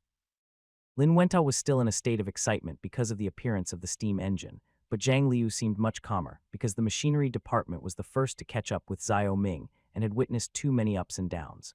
Last night, Xiao Ming pondered for a long time and decided to have Lin Wentao and Zhang Liu set up the Qingzhou Steam Engine Workshop to mass-produce steam engines. So he said, "The reason I called you here is simple. You two will be responsible for producing steam engines. To this end, I plan to set up a special workshop. This workshop will be run by you two, with Lin Wentao as the workshop supervisor and Zhang Liu as the deputy workshop supervisor. Steam Engine Workshop. Lin Wentao became excited upon hearing this. Before he was just a student, but now he was going to be the supervisor of a workshop. This status was directly on par with Chen Qi and Lu Tong, so he was naturally happy. Zhang Liu also smiled. This was a promotion for both of them. What, you're not happy? Xiao Ming joked. Yes, how could we not be willing? Lin Wentao and Zhang Liu laughed at the same time. Xiao Ming nodded and handed a book to Zhang Liu. The book recorded how to combine steam engines with other machines. In the future, Lin Wentao would be responsible for production and technical improvements, while he would be responsible for the use of steam engines. Zhang Liu took the book and flipped through it, and was immediately deeply shocked. In his eyes, Xiao Ming was now an omniscient and omnipotent being. Once the personnel have been decided, the only issues left are site selection, funding, and craftsmen in the workshop. In order to enable the steam engine workshop to start production as soon as possible, he made up his mind to transfer half of the craftsmen in the machinery department to Lin Wentao. The craftsmen of the machinery department have always been Xiao Ming's personal craftsmen. Now that he has reluctantly given them up, it can be seen that he has made up his mind to use the steam engine. After the three of them agreed on this matter, Xiao Ming immediately asked Chen Wenlong to be responsible for selecting a factory building in the workshop area. At the same time, he asked Lin Wentao to send the first steam engine to the lathe workshop and combine it with the boring machine to cut the cylinder. The difficulty in steam engine production is the cutting of the cylinder. Now that we have the first steam engine as a foundation, the efficiency will naturally improve. After setting up a steam engine workshop, Xiao Ming gave the structural drawings of the Jenny textile machine to Chen Wenlong and asked the remaining craftsmen to produce it. This year he wants Qingzhi's textile industry to dominate the Dayu kingdom. After the new year, time seems to pass faster. It was already February when Xiao Ming returned from Dengzhou. Then he became busy with the steam engine workshop and the Jenny textile machine, and before he knew it, it was March. Just when Xiao Ming was devoting all his energy to the development of his fiefdom, Wang Xuan brought him some unpleasant news. Goryeo is building ships on a large scale. Xiao Ming carefully reviewed the information sent by Wang Xuan. Now Wang Xuan no longer needs Xiao Ming's supervision and has extended the tentacles of the secret guards to any place they can reach. Every day, the secret guards process a large amount of intelligence. After the intelligence is analyzed, some valuable information is sent to Xiao Ming. Yes, since your highness left Dengzhou, the king of Goryeo has ordered the construction of warships. The barbarians even provided Goryeo with a large number of slaves, and Beishan is said to have appeared in Bisha city. Wang Xuan said, Beishan. Xiao Ming narrowed his eyes. Beishan had disappeared for quite some time since the last battle of Jizhu. Wang Xuan brought the news that Beishan had been banished from Chengdu after cutting off 3 of his own fingers due to the defeat. Unexpectedly, he now appeared in Beisha city of Goryeo. Your Highness, I suspect that this order was most likely issued by Beishan. Wang Xuan added. Why do you think so? Xiao Ming asked. Wang Xuan said solemnly, because I have received some very subtle information. The barbarians are likely planning a full-scale southward attack on Dayu Kingdom. Beishan must be planning to cooperate with the barbarians' southward advance and lead the Korean soldiers to attack Dengzhou directly from the sea, attacking us from both sides. What subtle news? Xiao Ming's expression suddenly became very solemn. Just as he had always been worried, Dayu's northern neighbor had never given up on annexing Dayu. Ever since your highness was assassinated in Chang'an, I have been monitoring the profit-seeking merchants of Shanxi. I have discovered that they have been purchasing iron ore, coal, saltpeter, and other war supplies from various locations throughout the Great Yu Kingdom. These supplies are then sent to the grasslands through the fiefdom of King Liang to be traded with the barbarians. It's not surprising that these Shanxi merchants have been doing these things. Xiao Ming frowned. Wang Xuan said, Your Highness, the amount of minerals and other goods purchased by Shanxi merchants has suddenly increased by more than tenfold during this period. Moreover, some Shanxi merchants are even mapping the terrain and distribution of military garrisons in Dayu. This is very problematic. There's such a thing. Xiao Ming's brows furrowed tighter and tighter. He pondered for a moment and said, If it's really as you said, I'm afraid the barbarians really have big plans. These damn Jin merchants, instead of thinking about serving their country, are actually aiding the enemy. Your Highness, this is only secondary. The one we should be most worried about right now is Prince Liang. Wang Xuan sighed and said, Prince Liang has always treated the second prince as his own son. Now that the second prince has been exiled to Baju, no one knows what Prince Liang is thinking now. In the past, Prince Liang condoned the trade between Shanxi merchants and the barbarians simply out of greed for profit, but he still had 3 rules for the Shanxi merchants. But now that the Shanxi merchants are so blatant, then Xiao Ming nodded, agreeing deeply. He said, It's natural for the king of Liang to harbor resentment, but condoning the Jin merchants' betrayal of the country is a sheer lack of discernment about right and wrong. Since he doesn't care about these Jin merchants, I will take care of them on his behalf. We can't let them enrich the barbarians. Your Highness is absolutely right, but these Shanxi merchants are all near the Liang King's fiefdom. How can we control them? Wang Xuan asked puzzledly. Could it be that your Highness is planning to have secret guards assassinate these Shanxi merchants? However, these Shanxi merchants are all local wealthy families, and they have many private soldiers. They are not so easy to deal with. No, there's no need for me to do it myself. Don't forget that Prince Yang has always been asking me for favors. It would be more appropriate for him to deal with these Shanxi merchants. Prince Yang has always wanted to obtain the matchlock gun from Qingzhou. A large part of the reason why Prince Yang signed the trade agreement in Chang'an was because of the matchlock gun. If he makes this request now, there should not be any problem. Your Highness, according to the information I have received, Prince Yang has also received a lot of benefits from these Shanxi merchants.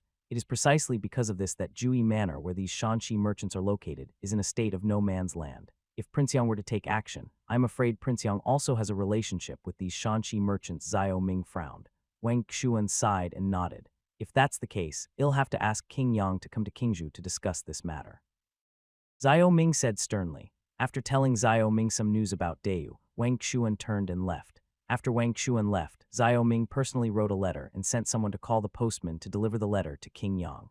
The distance from Jizhu to Qingzhou is very short and can be reached in 3 or 4 days. He used the excuse of asking King Yang to come to Qingzhou to receive the first batch of muskets to have a talk.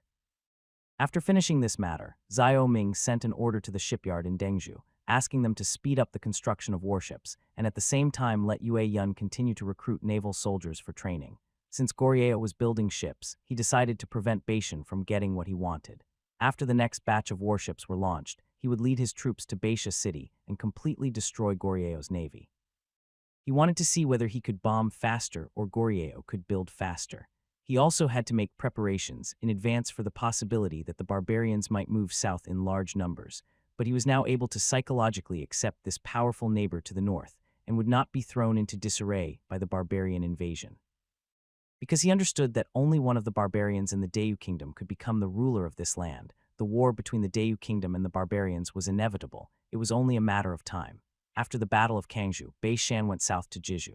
He had broken the myth of the invincibility of the barbarians. Even if the barbarians went south again, he could only fight them with his own strength. He shook his head. For him, development was the most important thing. As long as he had a strong fist, what could the barbarians do to him if they moved south? Furthermore, Shen Haiguan was in his hands. He could easily seize the opportunity to poke the barbarians in the ass and make them always fear him. Thinking of this, he sent someone to call Niu Ben and told him the news. Barbarian movements. Niu Ben said calmly, "Your Highness, King Liang is really digging his own grave. Shen Haiguan is now in our hands. If the barbarians move south, they can only pass through the fiefdoms of King Liang and King Zhao. Then King Liang will be the one to suffer." Xiao Ming nodded. Now that the crown prince's position is secure, there shouldn't be any problems with King Zhao, but King Liang is a real concern. Furthermore, if the barbarians were to capture King Liang's fiefdom, Chang'an would be directly exposed to their might. So, Your Highness, don't worry too much. Since Wang Xuan has learned of this news, the Emperor is likely aware of it as well. All we need to do is defend Shen Haiguan and prevent the Imperial guards from being attacked from both sides. Furthermore, Your Highness, don't underestimate the Emperor. After all, he achieved his current throne through military exploits. General Nia's words make sense. Perhaps I am overthinking it. Xiao Ming suddenly realized that he was meddling too much now. This was all due to a bad habit he developed during the previous 2 wars. He always felt that every attack by the barbarians was directly related to him. In fact, the ones who suffered the most this time when the barbarians moved south were King Liang and King Zhao. Just like King Zhao and King Liang sat on the mountain and watched the tigers fight, he now seemed to be in the same position as the 2 of them. Niu Ben continued, "Your Highness may be the Prince of Dayu, but he is also the ruler of a vassal state. We should weigh the pros and cons of both. After all, when we fought bloody battles, everyone was watching us laugh. The soldiers have always been dissatisfied with this. For these soldiers, only Your Highness is in their hearts. If they were asked to die for the King of Liang and the King of Zhao now, they would not be happy." Hearing this, Xiao Ming suddenly sighed. This is the current reality of Dayu Kingdom. In fact, the people of Dayu Kingdom had no concept of home, country, or nation in their hearts. For them, the only objects of their loyalty were the aristocratic families and vassal kings. Now that there were no aristocratic families in his fiefdom, they were only loyal to him. Niu Ben reminded him now just to tell him that he needed to give the soldiers a reason to fight, otherwise their morale would be very low. "I understand." Xiao Ming said that he would just eat radish and worry less. The Emperor is not anxious, but the eunuch is. Xiao Wengxuan is so calm. Why should he worry while the two were talking? A servant suddenly said outside the main hall, "Your Highness, there is a general outside who calls himself Luo Hong and wants to see you." Luo Hong, isn't this Luo Xin's brother? Xiao Ming asked in surprise. Niu Ben also showed a puzzled look. He said, "Why did Luo Hong come to Qingzhou? There must be a reason." Xiao Ming nodded and said, "In that case, let him in." The servant turned and left. After a while, Luo Hong, dressed in military uniform, appeared in the main hall. Luo Hong pays homage to His Highness and to Commander-in-Chief Niu Ben. When he arrived at the main hall and saw Xiao Ming and Niu Ben there, Luo Hong bowed and said, Xiao Ming said, "General Luo, please don't be polite. Please take a seat. Don't be polite. Your father and I are good friends, so there's no need for these empty formalities." "Your Highness, if I were to visit Qingzhou, I wouldn't be so polite to you. However, I came to Qingzhou this time on the orders of the Emperor." "Oh, it was my father who asked you to come to Qingzhou?" Xiao Ming asked in confusion. "That's right." Luo Hong nodded, then took out a letter from his pocket and handed it to Xiao Ming. "Your Highness, please read this." Xiao Ming took the letter and started reading it. In the letter, Xiao Wengshuan mentioned that there were many different signs on the grassland recently.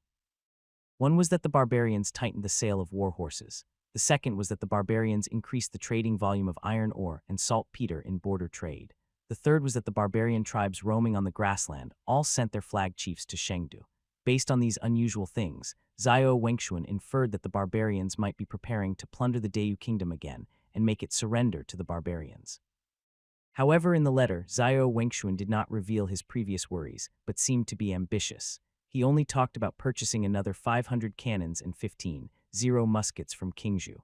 All these matters were entrusted to Luo Hong, because Luo Hong was now the commander of the firearms battalion. He also instructed Xiao Ming to be responsible for letting Luo Hong participate in the training of the Qingzhou army, and let Luo Hong become a general who commanded the firearms troops like Luo Xin. 500 cannons and 15,000 muskets, it's a big business. Xiao Ming grinned. Luo Hong seemed to have known the contents of the letter. He said to Niu Ben, "General Niu, I will be relying on you from now on." Niu Ben was confused by Luo Hong's behavior and looked at Xiao Ming strangely. Smiling helplessly, Xiao Ming gave the letter to Niu Ben. After reading it, he suddenly realized that Xiao Wengshuan was really smart this time. Not only did he purchase firearms, but he also asked Xiao Ming to help him train the generals of the firearms battalion. This time, in addition to Luo Hong, 30 generals from the firearms battalion also arrived in Qingzhou. Xiao Wengshuan naturally had his reasons for letting Luo Hong take action. One reason was that Luo Hong and the Qingzhou army had fought side by side and had a familiar relationship, and Luo Xin was in the Qingzhou army, which was also a relationship. "Since this is my father's request, I can only obey. Commander Niu, this matter is handed over to you." Xiao Ming winked at Niu Ben while speaking. Niu Ben understood and said, "Yes, Your Highness." After deciding on this matter, Luo Hong continued, "Your Highness, the recent unrest among the barbarians has caused both the King of Liang and the King of Zhao to be worried. It's said that they have sent officials to Qingzhou to purchase firearms to defend against the barbarians. It seems Your Highness is going to make a killing this time. Really, I haven't heard of it, but if it's true, I would be very happy." Xiao Ming said with a smile. The two chatted and laughed with Luo Hong for a while before Niu Ben took Luo Hong away. After seeing the two off, Xiao Ming frowned. This time, Xiao Wengshuan's action suddenly gave him a clue. Just as Niu Ben said, he didn't have to participate in the war himself, but he should use the war to make a fortune from arms sales. Training generals for Xiao Wengshuan was equivalent to him waging a proxy war. As the name suggests, he did not directly participate in the war, but sold weapons to the court, King Liang, King Zhao and others, and let them fight for him. In this way, he could not only maintain a stable position in the rear, but also make a fortune by selling war supplies, and the court and King Zhao and King Liang only had to pay silver. After figuring this out, Xiao Ming chuckled softly. This way, not only could he deplete the barbarians' manpower on a large scale, but he could also make money. Why not just as Luo Hong had said? Just 4 days later, procurement officials sent by King Zhao and King Liang appeared in Qingzhou and asked Xiao Ming to buy cannons and matchlock rifles respectively. This time, King Zhao did not send Zhao Yuanliang, but sent an unfamiliar official who probably understood the conflict between him and Zhao Yuanliang. The same was true for King Liang, who also sent out trusted officials. The King of Zhao proposed to purchase 600 cannons and 7 muskets, while the King of Liang proposed to purchase 400 cannons and 6 muskets. Including the orders from the Imperial court, the military workshop now had business for an additional 500 cannons and 28 muskets. Your Highness, the fiefdom's finances are now more abundant. Pang Yukon was so happy after hearing this that his teeth were not visible. The huge arms order brought huge wealth to Qingzhou. Xiao Ming, who was originally constrained by money, suddenly became well off. With this money, Qing's industrialization process will develop more steadily. Xiao Ming couldn't help but sigh that selling arms is still the way to make money. The atmosphere in the Qingzhou government office was somewhat relaxed and joyful at this time. The 3 consecutive arms orders made the government officials headed by Pang Yukun breathe a sigh of relief.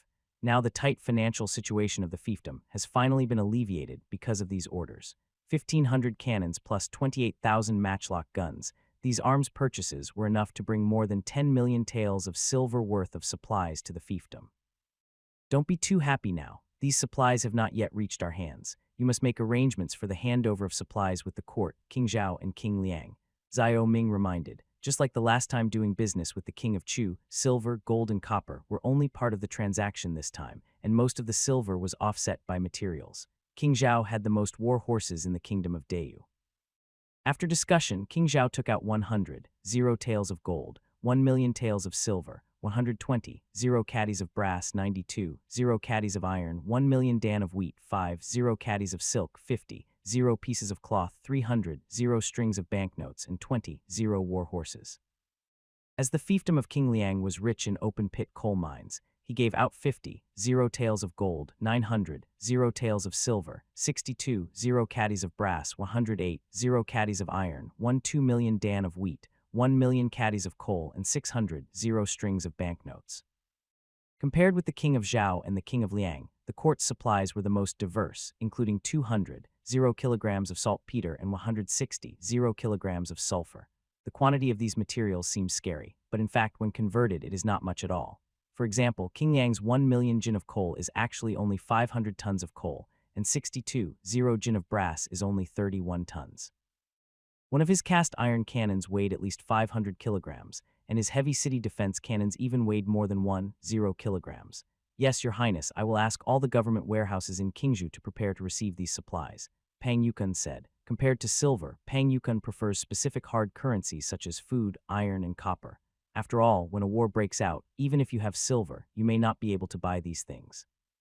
And even if they are all traded in silver, they still have to exchange it with merchants for these materials, so direct barter is convenient and fast. The only thing that needs to be paid attention to is that the quality of the materials needs to be controlled. Xiao Ming nodded and continued, our arms trade will only increase in the future. I'm afraid Qing's treasury won't be enough. We also need to change the way we pile everything together. We need to have dedicated warehouses for different types of supplies. Pang Yukun didn't think much of it before, but now with more and more transactions, the government warehouse is indeed gradually insufficient. He said, Your Highness is right, but speaking of this, I remember something. I have read your books on government affairs at Bowen Academy these days and have gained a lot. I think it's time to reform the government affairs of the fiefdom. After all, the affairs of the fiefdom are increasing, and the government affairs should be detailed. At least, we should imitate the court and have our own set of officials. Official system Xiao Ming showed an amused look. It seemed that Pang Yukun had really learned some advanced administrative experience from Bowen College. An embarrassed look appeared on Pang Yukun's dull face. Originally, he was not very sad about these government books, but after reading them accidentally, he suddenly felt that many things in the books were very useful, so he re-examined the government books that Xiao Ming placed in Bowen College. Yes, Your Highness, I think the government offices should be renovated so that the government offices of the prefectures and counties in the fiefdom can implement Your Highness policies from top to bottom and handle various civil affairs at the same time. Pang Yukun said firmly, Well, you are right. I have been busy with Dengzhou affairs recently and have neglected this matter. In this case, let's put this matter on the agenda. Xiao Ming said, generally speaking, his fiefdom was a vassal state. Since it was a vassal state, it had to have its own complete system of officials so that he could manage the fiefdom more effectively. Secondly, the establishment of a complete official system is also to be able to control the newly acquired territories at any time, such as the current Ryukyu Islands.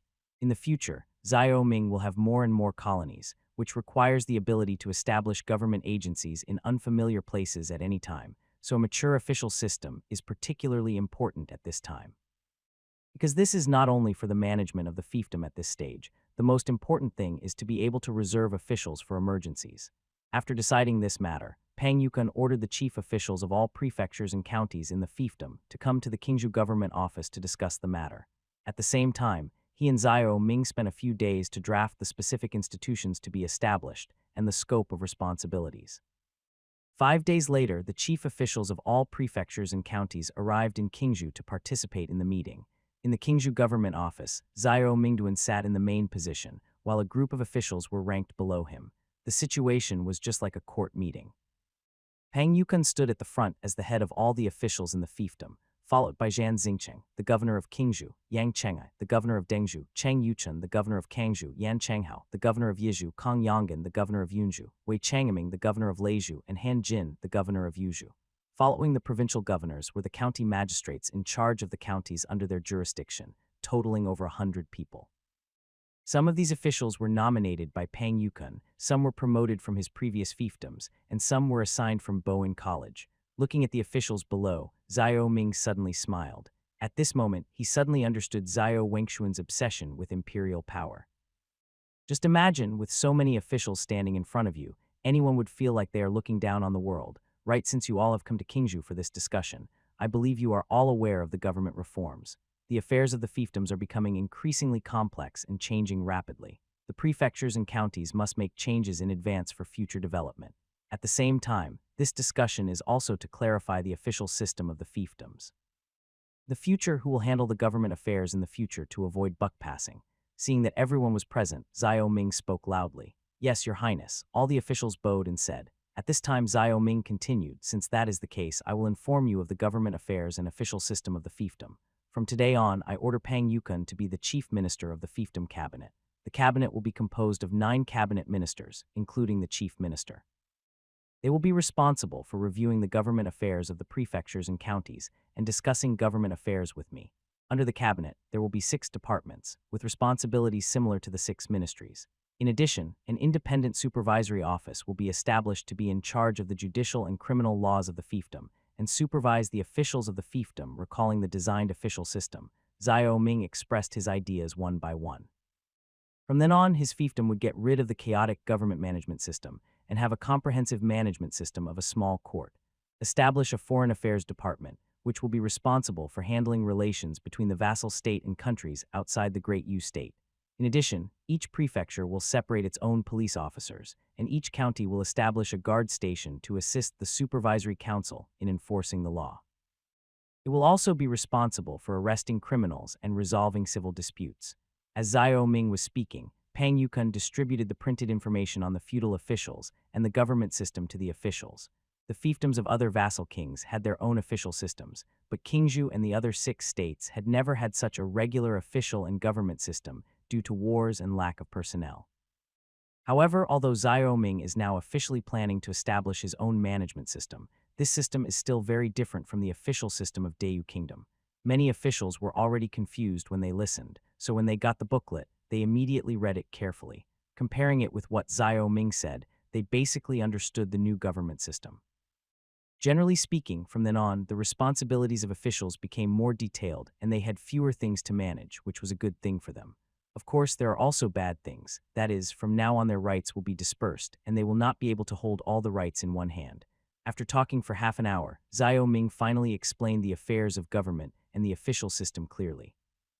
He then looked at the officials and asked, "Do you have any questions?" Zhan Xingcheng was puzzled at this time and asked, "Your Highness, since there are 9 cabinet ministers, then who are the remaining 8 people besides Prime Minister Pang?" Speaking of this, Zhao Ming and Pang Yukun looked at each other and laughed.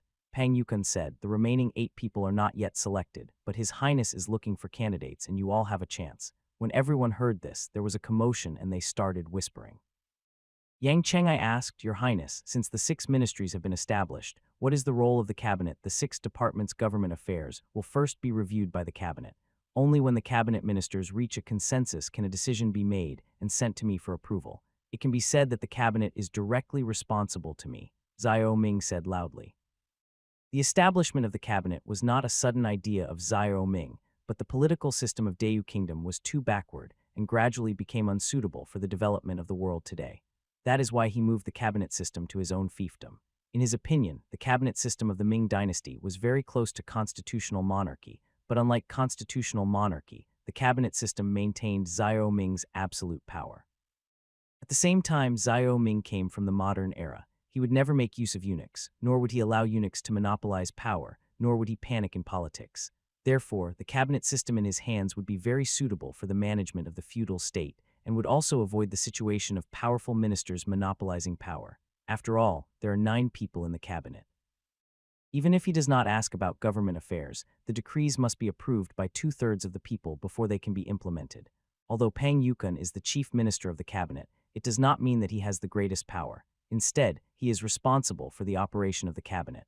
Yang Chengai nodded when he heard this. Now he understood that Pang Yukon's previous power was now divided among 9 people. The other officials also have their own thoughts.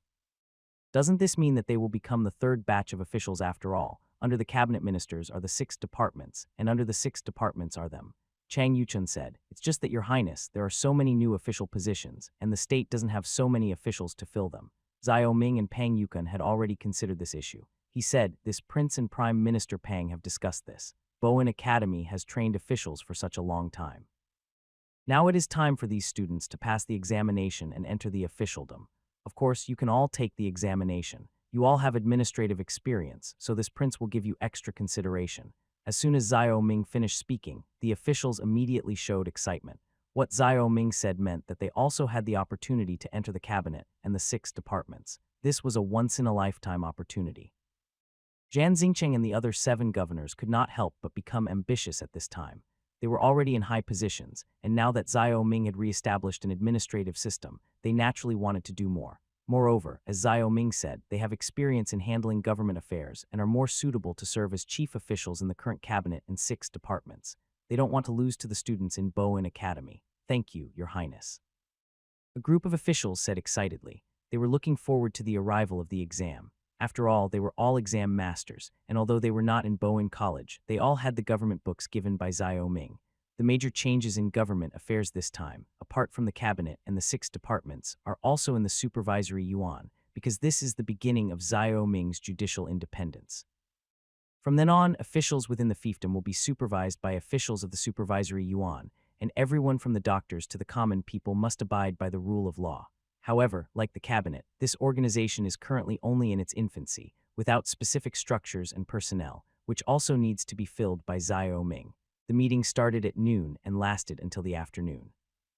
Some institutions had no staff at the moment and could only wait for the exam to fill in, while some institutions could be directly separated out, such as the guard station planned by Xiao Ming. Now the guard station will be directly separated from the government office and will be under the jurisdiction of the security department. Both this matter and the county magistrates will focus on people's livelihood construction. Since this government reform involved major issues and almost overthrew the old system, Xiao Ming and Pang Yukun gave detailed answers to the questions raised by the officials. In the evening, Xiao Ming prepared a banquet for the officials to have a meal together. However, this time the officials were in no mood to eat. They were all thinking about the impact of this government reform on themselves. However, this meeting only put forward the outline of the reform. As for the specific reform measures, they need to be implemented step by step. Xiao Ming was equivalent to giving these officials a vaccination in advance so that they could be mentally prepared. After the banquet in the palace ended, officials from various states and counties expressed their gratitude and left. They would go back and carefully consider the matter. "Your Highness, has something happened so many officials have gathered in Qingzhou?" Fei Yuir came out of the bedroom only after the officials left. After finishing today's work, Xiao Ming felt relieved, so he told Fei Yuir about the government reform. "The cabinet, the supervisory council, the guard department, Your Highness reforms are truly ingenious." Fei Yuir smiled upon hearing this, but if this is the case, Your Highness fiefdom will require a large number of officials to supplement it. Xiao Ming nodded and said, "That's right, I am worried about this right now. With so many official vacancies appearing all of a sudden, it's going to be a headache this time." As he was speaking, Xiao Ming suddenly remembered something. He said to Fei Yuir, "The Fei family is a family of scholars, with 3 officials in 4 generations. Perhaps they can help me solve my urgent problem." The evening breeze was blowing, and the temperature in March was gradually warming up. Xiao Ming and Fei Yuir both took off their cotton jackets. The winter jasmine in the palace had already bloomed, and the green willows in front of the pond had also sprouted tender buds. "Your Highness, I dare not make any rash comments on such a serious matter as administrative reform," Fei Yuir suddenly said nervously. Xiao Ming was stunned for a moment when he heard this. He said, "Don't you want the Fei family to be involved in Qingzhou's political affairs? That's right. I don't want the Fei family to be involved in government affairs. Once someone from the Fei family enters the Qingzhou officialdom, I won't be able to stay out of it. By then, even if I don't say anything, they will be regarded as the princess people," Fei Yuir said with a frown. Xiao Ming looked at Fei Yuir steadily. he had to say that Fei Yuir was an extremely intelligent woman. If she were an ordinary woman in Dayu Kingdom, she would have wanted to insert her family into Kingjia's political system right now, but Fei Yuir was afraid to avoid it. Xiaoming smiled softly and said, "Don't worry, princess. We should recommend talented people regardless of their kinship. Besides, the Fei family has many students and former officials all over the world. Even if they are not from the Fei family, they might be able to recommend some talented people." Hearing this, Fei Yuir breathed a sigh of relief. She said, "If your highness says so, my father can recommend a few talented but frustrated officials. Oh, in that case, why don't you write a letter now and ask Secretary Fei to introduce him to me," Xiaoming said. Fei Yuir hesitated for a moment, finally nodded, and turned back to the bedroom. Shaking his head, Xiaoming had no choice but to do so. In fact, his purpose was to diversify the officials in the bureaucracy and avoid the formation of cliques. During this meeting, he suddenly realized that there seemed to be some gap between the officials recommended by Pang Yukun and the local officials in Qingzhou. At the banquet, there were also Chang Yuchun, Zhan Xingcheng and others, and another group of people including Yang Chengai, Kong Yonggan and others. This sign aroused Xiao Ming's vigilance. After obtaining the technological crystal, he became familiar with history. Even under the rule of a wise monarch, there would be conflicts among ministers, and the officialdom also had its own dark rules. There are naturally officials who remain untainted by the mud, but most ministers eventually become old hands in the officialdom. He believed in Pang Yukun's character, but some things were beyond his control. As the saying goes, it is easy to beat a tiger, but difficult to deal with a fly. So for him, introducing the Fei family to balance the composition of the officialdom was a good choice.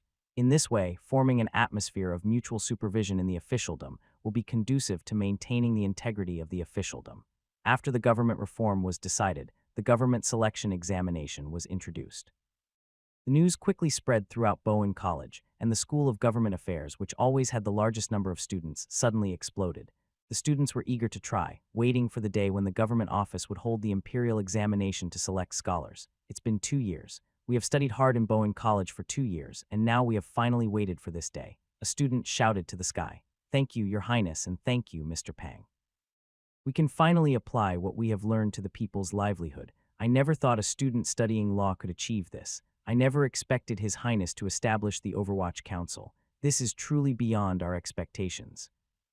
After the exam time was announced, the students of the School of Public Administration were talking about it with great enthusiasm, while more students were preparing for the exam with books in their hands. While they were discussing the exam, Xiaoming and Pang Yukun came to Bowen College. "This is where Xiaoming will take the exam. Your Highness, look at these students. They must be very happy now. It takes 1,000 days to train an army and only a moment to use it. Now they finally have a place to use their skills," Pang Yukun said with a smile. Xiaoming looked at the students shaking their heads while holding books and smiled. This time, the selection of candidates can test the students' learning progress, not just for the purpose of selecting officials. We must not be vague about those students who eat and drink for free. We must deal with them as needed. I don't support idle people. Pang Yukun nodded. Your Highness is right. The treatment at Bowen Academy is so generous. It's unreasonable for these students not to study hard. After a pause, Pang Yukun continued, however, Your Highness, the public schools in various prefectures and counties are now almost complete.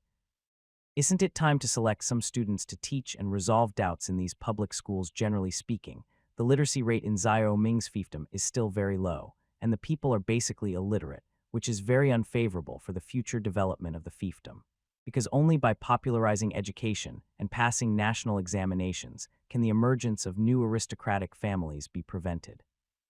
In order to weaken the control of the aristocratic families over the government, Li Shimin adopted the method of imperial examinations.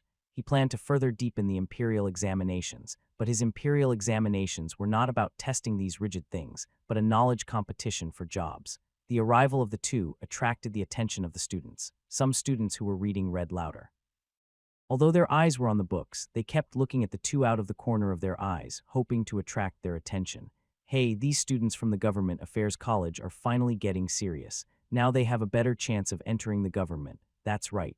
In the past, they studied at the acidification and physics colleges.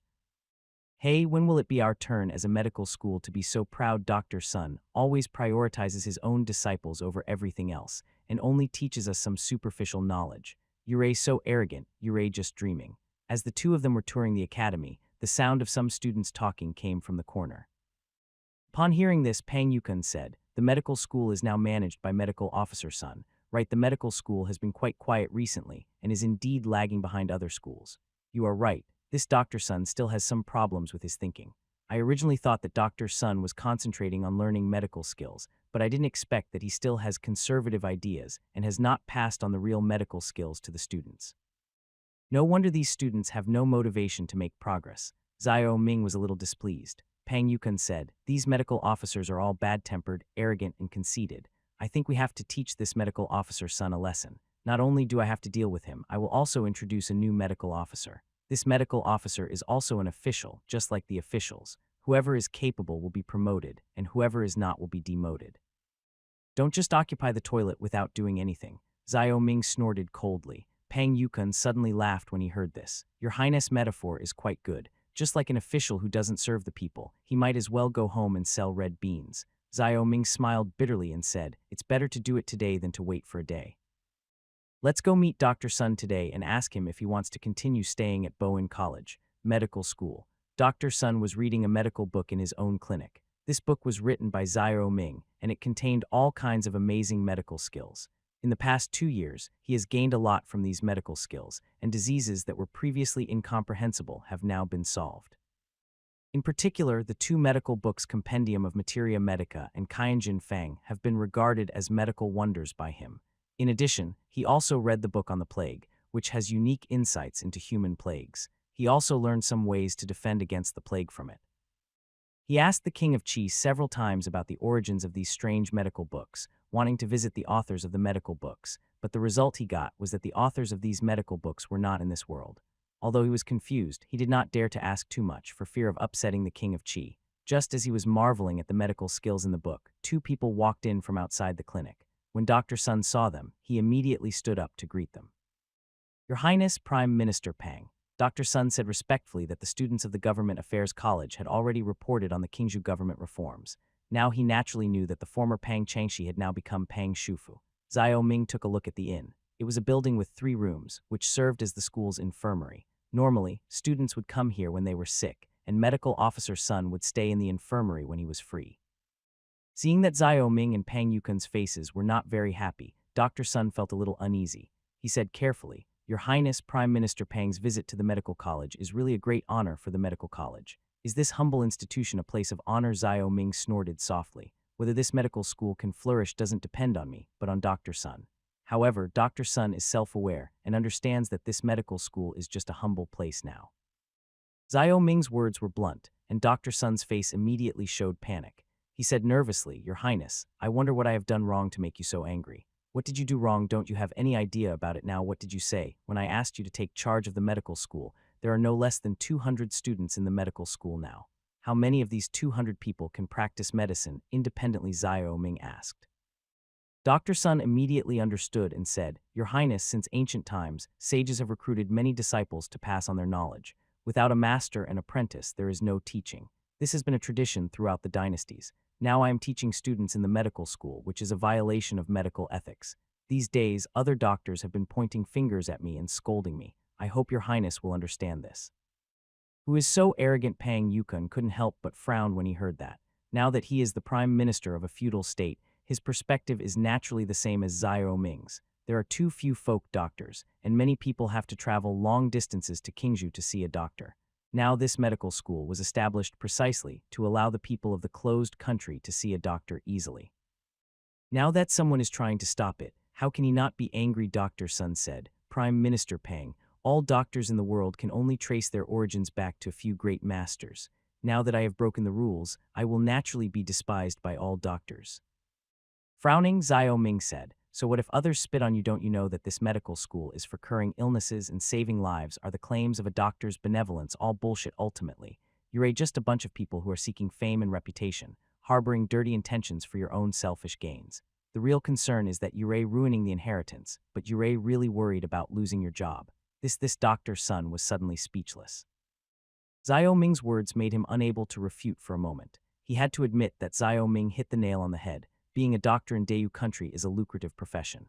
Now Xiao Ming's disorderly behavior has already made the doctors in Feng country dissatisfied, and there are also talks behind his back. It was just because Xiao Ming had a solid position and was deeply loved by the people, so no one dared to say anything.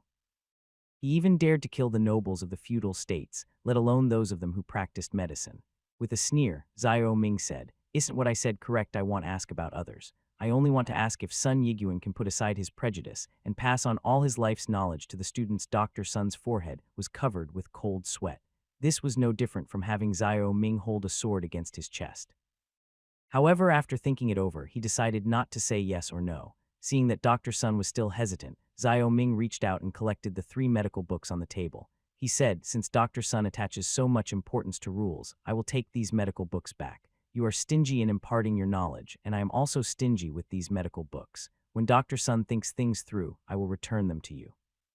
If he still can't figure it out, the head of this medical school should be replaced. At the end of his words, Zhao Ming's tone became more serious. Dr. Sun's face grew paler. Zhao Ming was forcing him to draw a clear line between himself and other doctors. After hesitating for a moment, he said, "Your Highness, please allow me a few more days to think about this." Zhao Ming nodded and motioned Pang Yukun to leave with him. When the two of them reached the door, Pang Yukun asked, "Your Highness, I'm afraid that Dr. Sun won't be able to overcome this hurdle easily.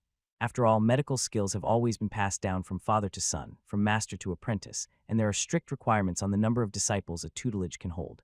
If you can't get over this hurdle, I will find someone who can. There will always be brave men when there is a big reward. I don't believe that I can't break this folk dogma."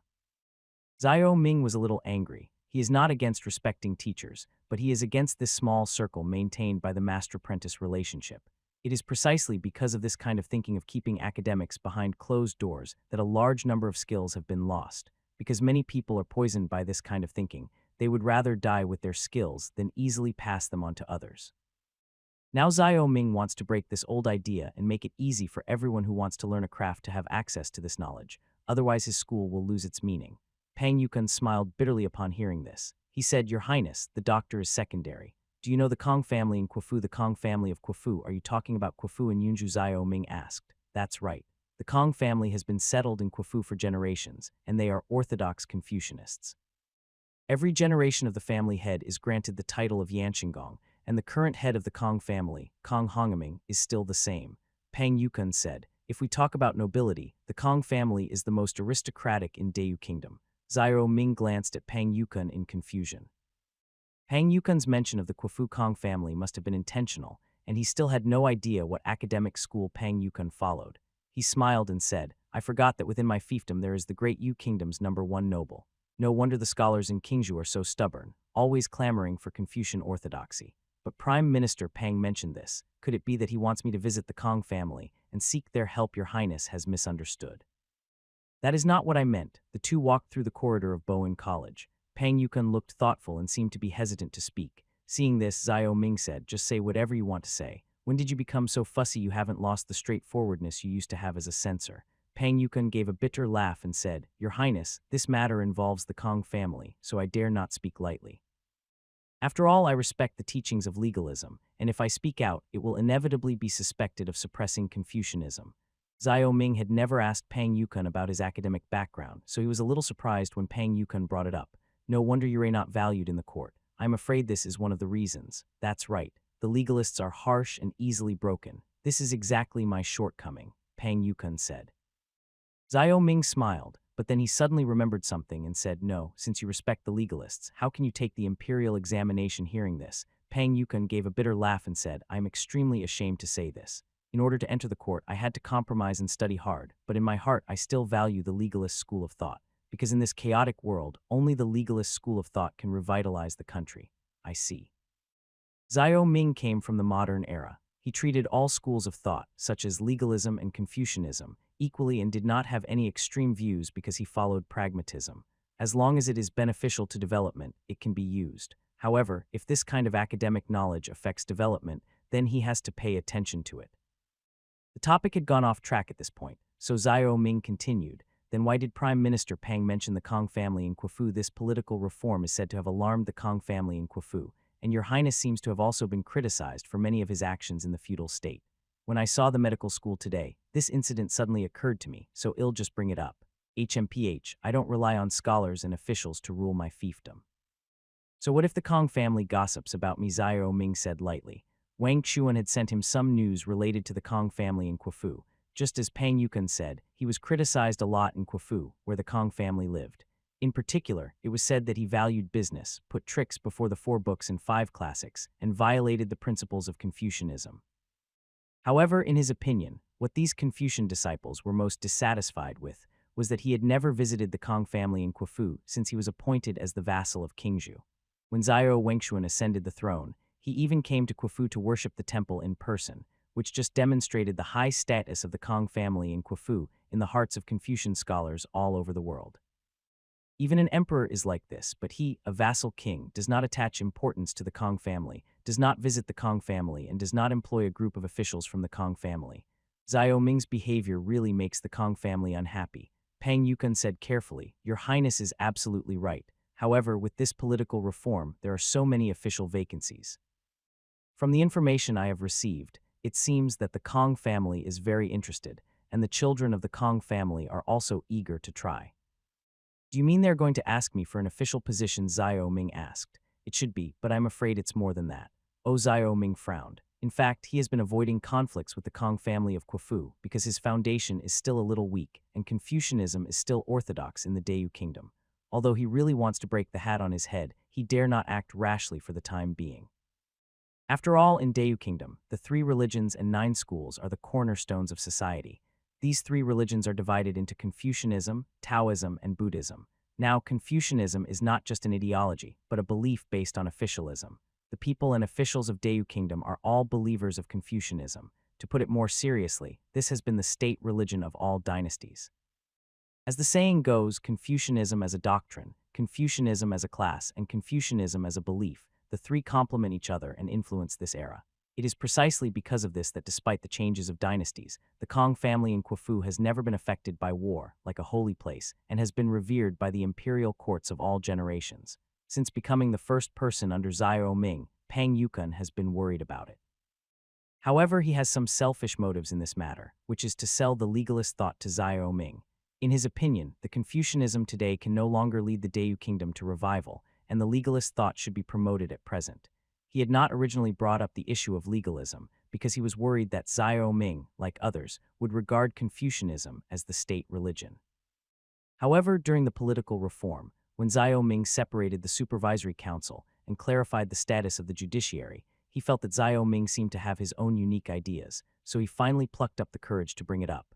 And now Zhao Ming's tone made him even more convinced that Zhao Ming was a unique vassal king. "Your Highness, they probably want you to follow Confucianism and ask you to retract some policies that are not in line with Confucianism. In my opinion, Confucianism has both good and bad aspects. The good side is the responsibility of every citizen to manage his family, govern the country, and pacify the world, and the pursuit of hearing the truth in the morning and dying in the evening. The bad side is that it is too pedantic, suppresses people's hearts, and clamps down on thoughts. I dare to suggest establishing a law school in Bowen College to recreate the atmosphere of 100 schools of thought contending with each other in the past." Pang Yukun said. Although Pang Yukun did not say it explicitly, the meaning of his words was very clear, which was to let Zhao Ming pay attention to other doctrines to counter the influence of Confucianism in officialdom.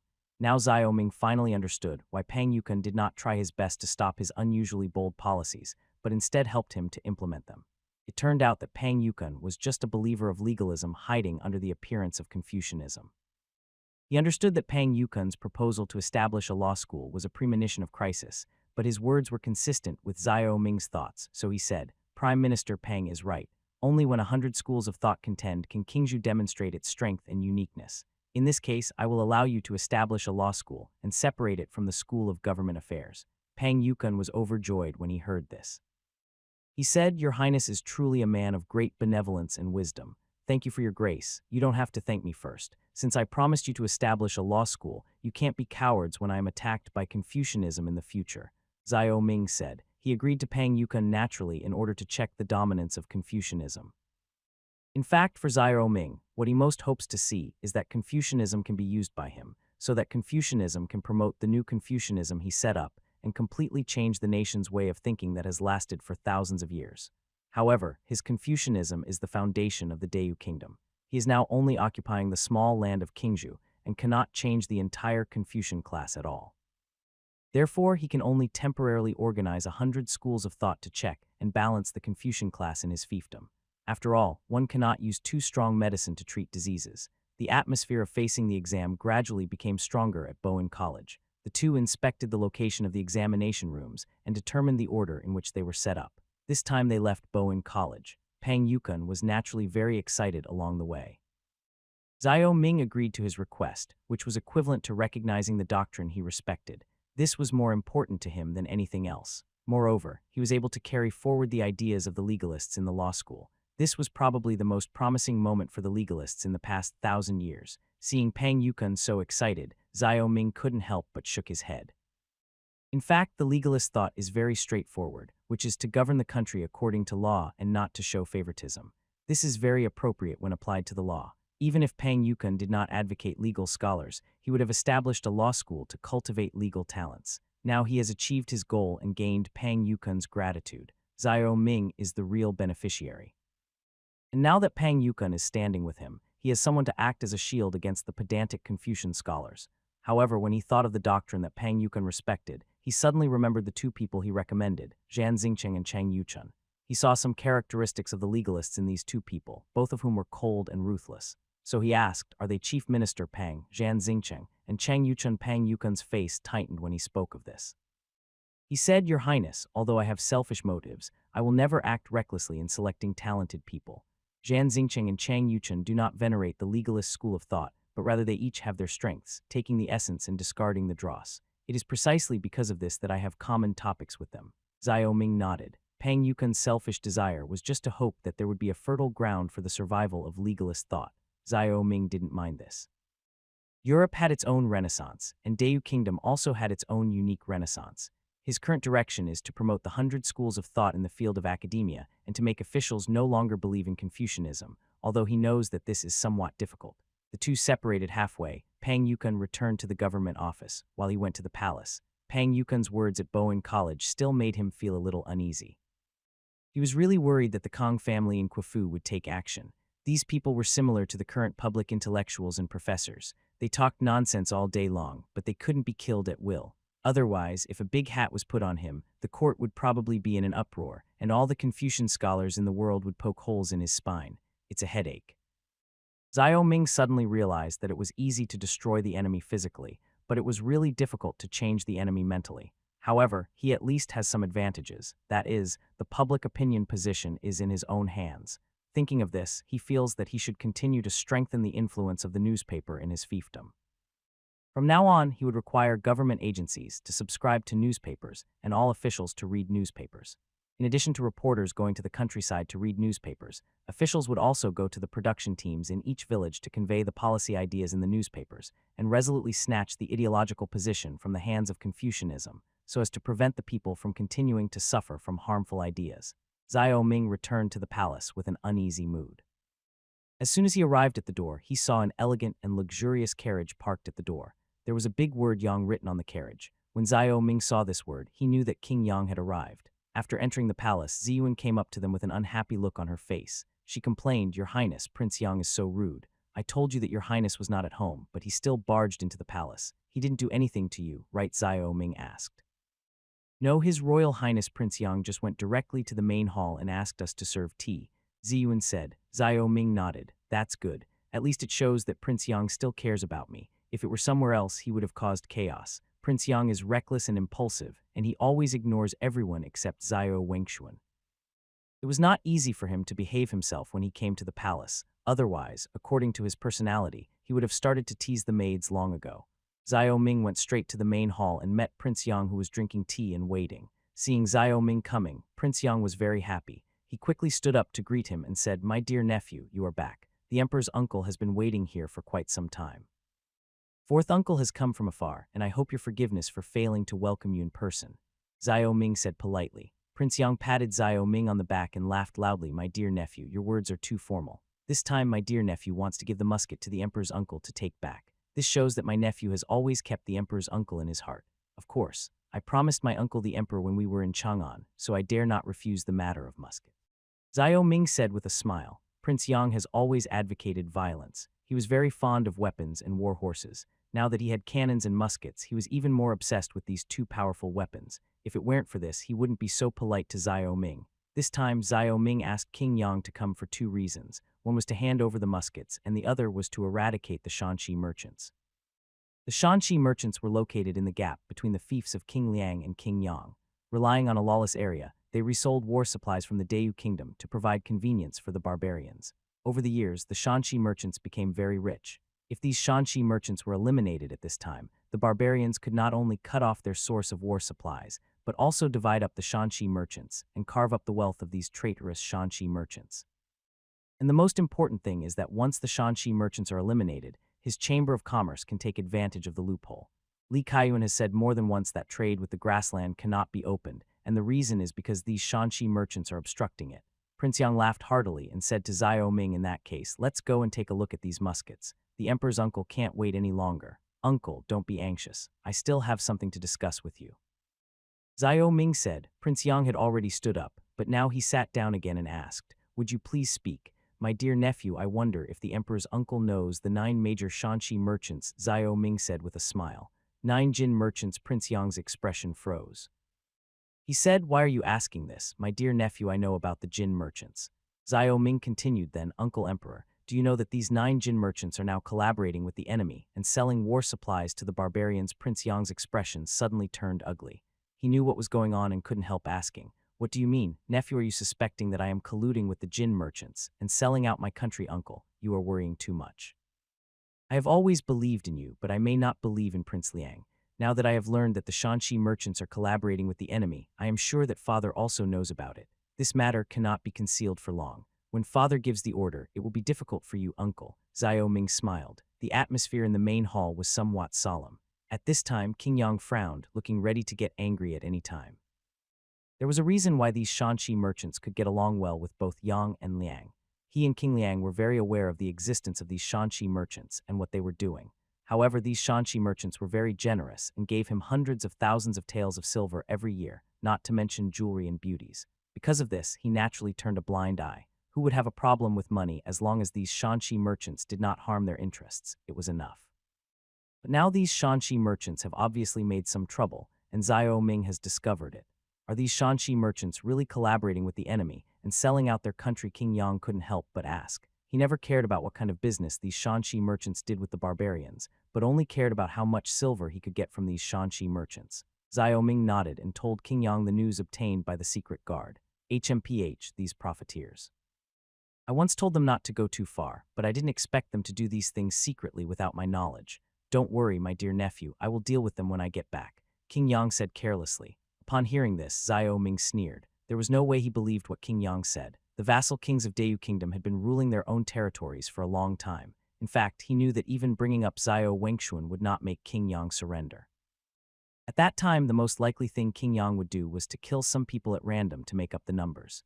These Shanxi merchants would continue to do what they were supposed to do, just in a different way. Instead of using imperial power to pressure, it is better to talk about interests directly. After all, whether it is King Yang or King Liang, they are all vassal kings guarding the border. Even the generals are not allowed to obey the orders of the emperor when they are away, let alone these vassal kings. Fourth uncle, you and I are both sensible people. There is no need to use these words to dismiss your nephew. Xiao Ming picked up the tea and slowly took a sip. Prince Yang said dissatisfiedly, "My dear nephew, what do you mean by this? Hasn't the emperor's uncle promised you this? What else do you want from the emperor's uncle? If the royal uncle is really sincere, this time I will send 3-0 cavalrymen to go back with the royal uncle. I don't believe it without seeing the heads of the 9 Shanxi merchants." Xiao Ming blew away the hot steam from the tea, but King Yang's face darkened. In the eyes of King Yang, Xiao Ming was going too far. How could he tolerate such a hot temper before Prince Yang could get angry? Xiao Ming continued, "I understand what the emperor's uncle is worried about. Isn't it just a few 100,000 taels of silver every year? As long as the emperor's uncle can eradicate these Shanxi merchants, I will give you this money." Prince Yang's expression gradually returned to normal. He said in confusion, "My dear nephew, I, the emperor's uncle, have always been outspoken. If I may offend you, I don't believe you're doing this all for the sake of the great Yu kingdom. After all, you're just a small vassal king, and the kingdom belongs to the crown prince. It's the emperor and the crown prince who should be worried, not you. Why are you working so hard? Who knows? Your achievements might become too great to be tolerated by the emperor. These achievements might be poison. The more you achieve, the faster you'll die. We vassal kings only need to manage our own little plots. Overreaching will only make others unhappy. Everyone says that the 4th prince is brave but not wise, but I'm not sure when I see it." Xiao Ming was surprised. Prince Yang's words were exactly what most of the princes were thinking. He pondered for a moment and said, "Uncle, what you said makes sense. This is exactly what I am thinking now. So this time, I am eliminating the Shanxi merchants for the sake of Dayu Kingdom, and also for myself." "Oh," Prince Yang exclaimed, "how did this Shanxi merchant offend my nephew? Because these Jin merchants buy goods from my Chamber of Commerce, but sell them to the barbarians at 4 or even 5 times the price, and they also obstruct the Chamber of Commerce's business on the grasslands. How can I tolerate this? Although the Dayu Kingdom prohibits merchants from trading privately with the barbarians, they can still do business with the barbarians if they have Xiao Wengshuan's handwritten letter. However, these businesses cannot involve materials such as iron and saltpeter, just like the barbarians' restrictions on war horses. However, the imperial court always levied heavy taxes on border trade, which led to the fact that general trade did not make money as much as smuggling. It was precisely because of this that the Shanxi merchants made a fortune from it. Now that Xiao Ming has been treated as an imperial merchant and does not have to pay taxes, he naturally does not want to miss out on the lucrative border trade.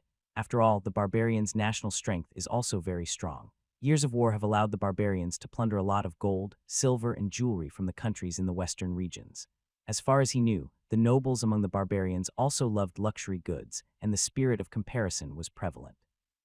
This was an opportunity for him. After all, even if there was a war, trade could still be carried out. So that's how it is. Well, these Shanxi merchants are really going too far," King Yang said. Xiao Ming smiled and continued, "The Shanxi merchants are obsessed with profit and dare to sell anything.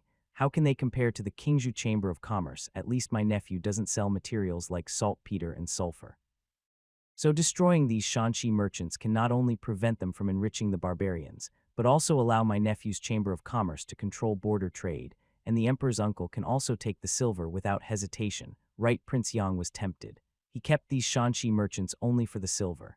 Now that Xiao Ming promised to compensate him, why not do it? Besides, he has always been unhappy with Prince Liang. These Shanxi merchants gave Prince Liang more silver than he gave him. What made him most angry was the Battle of Jizhu. King Liang watched his Jizhu being besieged without any intention of helping. Thinking of this, he nodded and said, "In that case, I will help you with this favor, Uncle Emperor. This is a good opportunity to test the power of this arquebus. Then nephew will wait for good news." Xiao Ming felt relieved after finding a thug for himself. This action against Shanxi merchants can not only crack down on the treasonous behavior of these Shanxi merchants, but also expand their own trade. It kills 2 birds with 1 stone. After saying this, King Yang wanted to accept the matchlock guns. He was impatient and wanted to equip his troops with matchlock guns right away. Taking Prince Yang to the warehouse at Qingzhou Wharf, the two went directly to the warehouse specifically for storing munitions. The munitions he traded with other princes were all here, and it was guarded by layers of soldiers. According to the last agreement, Xiao Ming had to produce 2 matchlock guns for King Yang. Now this batch of matchlock guns has already been produced and is waiting for King Yang to come and receive them. This time, Prince Yang arrived in Qingzhou with silver and personal guards just for this matter. "Fourth uncle, this batch of matchlock rifles is now handed over to you," Xiao Ming said. Since Prince Yang came in person, he had to accompany him. The armory was filled with boxes of matchlock rifles. Seeing these, King Yang's eyes lit up. He nodded to Xiao Ming with satisfaction and said, "Thank you, nephew. Come, move the silver off the cargo ship." As he spoke, Prince Yang walked around the armory. When he saw the cannons in the armory, his eyes suddenly became jealous, and he said, "My dear nephew, can these 20 cannons also be given to my uncle inside the arsenal?" A row of 20 cannons lay quietly. These cannons were a batch of export-oriented cannons produced by the military workshop. "Uncle, these cannons were custom-made by King Liang and King Zhao. They will be delivered soon. I'm afraid they cannot be sold to you, uncle," Xiao Ming said with a smile. Prince Yang was quite disappointed. Now every vassal king was stockpiling firearms to enhance his own strength. In comparison, he was already far behind. Especially when he learned that these cannons were to be sold to Prince Liang, he felt a sense of crisis. Although he was very dissatisfied with Xiao Mingjian selling the cannons to King Liang, he understood that his nephew always sold arms when he had money. He even suspected that if the barbarians offered a high price, Xiao Ming would still sell the arms. Thinking of this, Prince Yang's eyes turned. "My dear nephew, we are both members of the royal family, so business is naturally divided. How about selling this batch of artillery to the emperor's uncle first, and then you can produce another batch for him?" These cannons were deliberately placed in the warehouse by Xiao Ming. In fact, they were not prepared for King Liang, but he deliberately set a trap for King Yang, because King Yang's fiefdom was really a treasure land with rich mineral resources. In order to obtain the mining rights of these mineral resources, he had to think of some crooked ideas, so he said, "It's not easy for the emperor's uncle to want cannons. I will produce another batch for him. If that doesn't work, I will allocate a batch of cannons from the army to the emperor's uncle." Really, Prince Yang was overjoyed. Xiao Ming nodded and said cryptically, "Prince Lang purchased 400 cannons from me this time. As a nephew, I have to take care of my uncle, right? 400. Prince Yang was shocked. He immediately said, "My dear nephew, the emperor's uncle wants more than the Prince of Liang. The emperor's uncle wants 500. 500 guns, fourth uncle. These 500 guns are not cheap." Xiao Ming said seriously. "I heard that the money in the Imperial uncle's treasury is not much. These 500 guns must cost at least 6 or 7 million taels of silver." This Prince Yang suddenly felt a little uncomfortable. Xiao Ming had hit a sore spot. He was indeed short of money. He suddenly remembered the last time Xiao Ming asked him to use coal mines to offset artillery fire. So he said, "My dear nephew, if it really doesn't work, can you give me some more coal mines, having experienced the shortage of iron ore?" Xiao Ming now has a deep resentment towards iron ore. Moreover, the steam engine is about to be put into use, and the use of coal will also increase significantly. However, the current self-sufficient mining volume of Dayu Kingdom is obviously unable to satisfy him. However, he did not want to spend too much manpower on mining, but instead planned to exchange industrial products for mineral resources so that other vassal kings would provide him with ore. After all, even if he took over the mines in their fiefdom, these mines would still be under their jurisdiction and could be taken back at any time if they turned against him. So he might as well just ask for artillery in exchange for ore, so that he could turn these princes into his mine owners. So he said, "Uncle, I really have no money to lose. There are only a few people in the fiefdom, so how can we get so many people to mine? Since you really want to buy artillery, why not just exchange it for coal and iron ore?" Coal and iron ore. Prince Yang was a little embarrassed. He said, "My dear nephew, your uncle does have a few coal mines, but iron ore is very scarce." King Yang's fiefdom included today's Hebei region.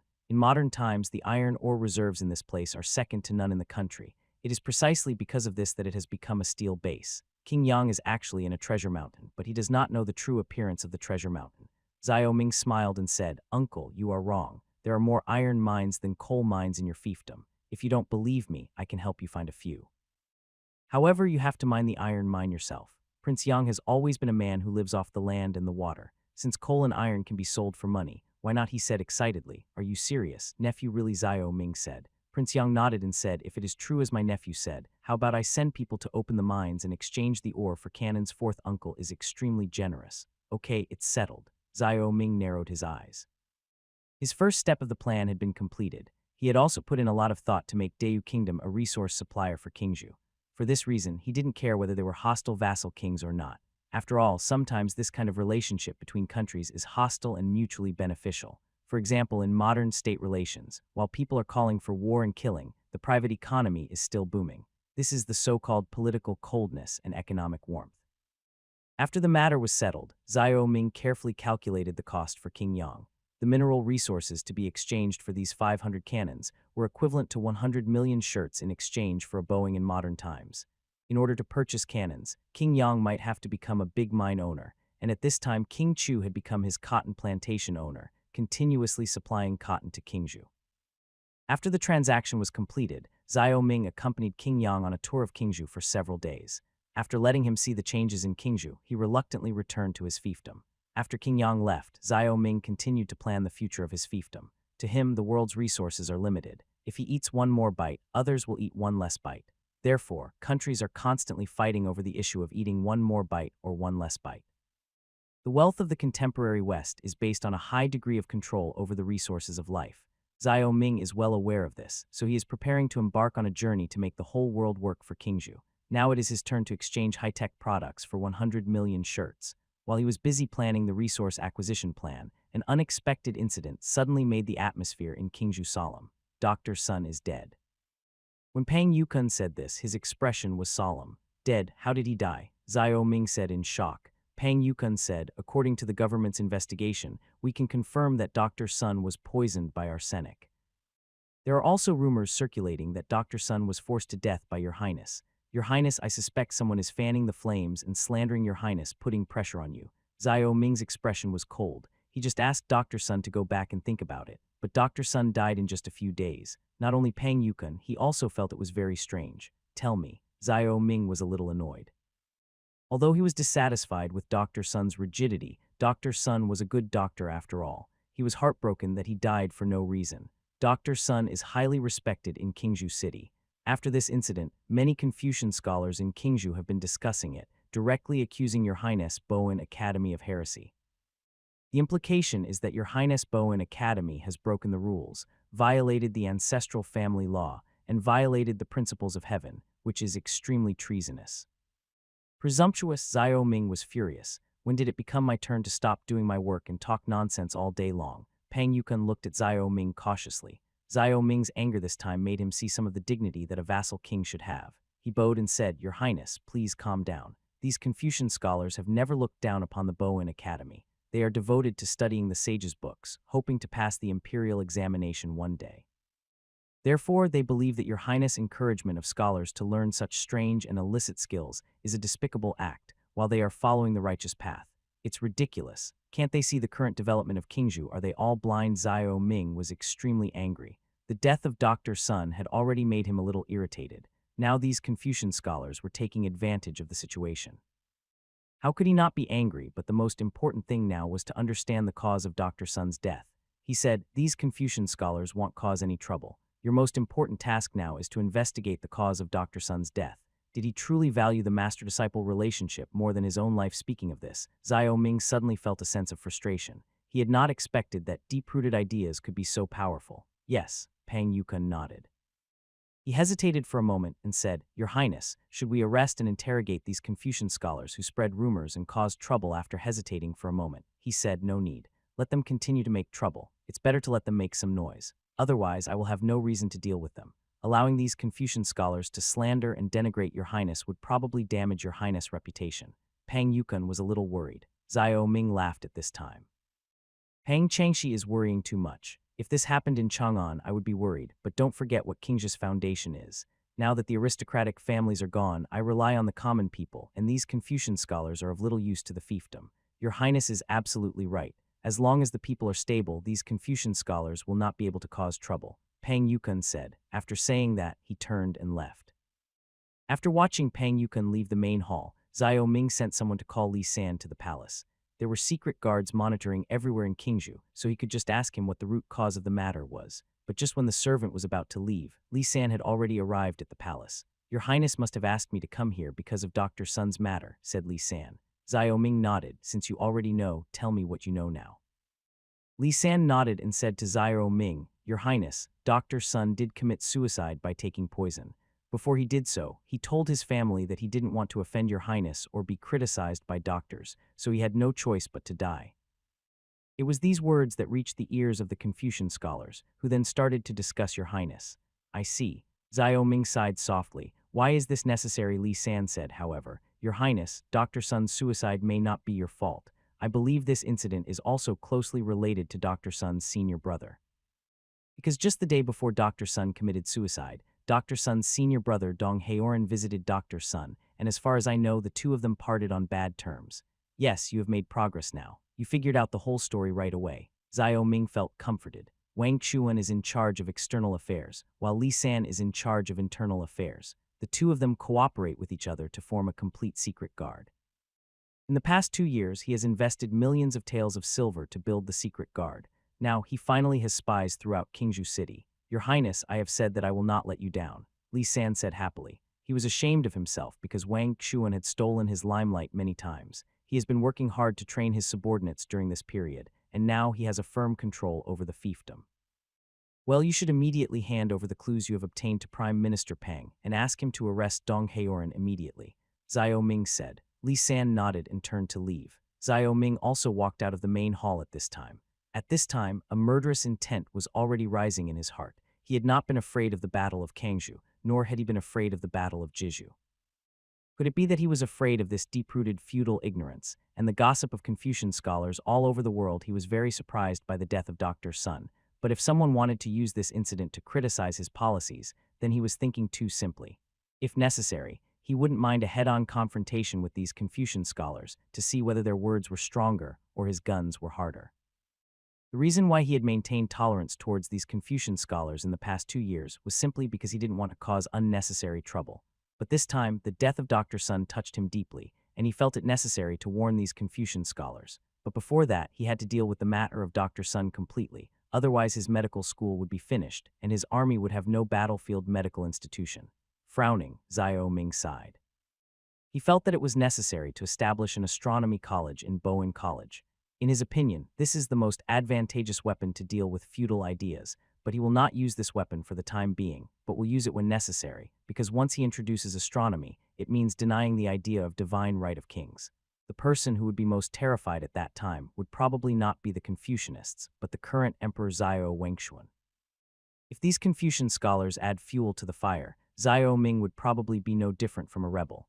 Therefore, it is necessary for him to prepare, and it must be done in secret.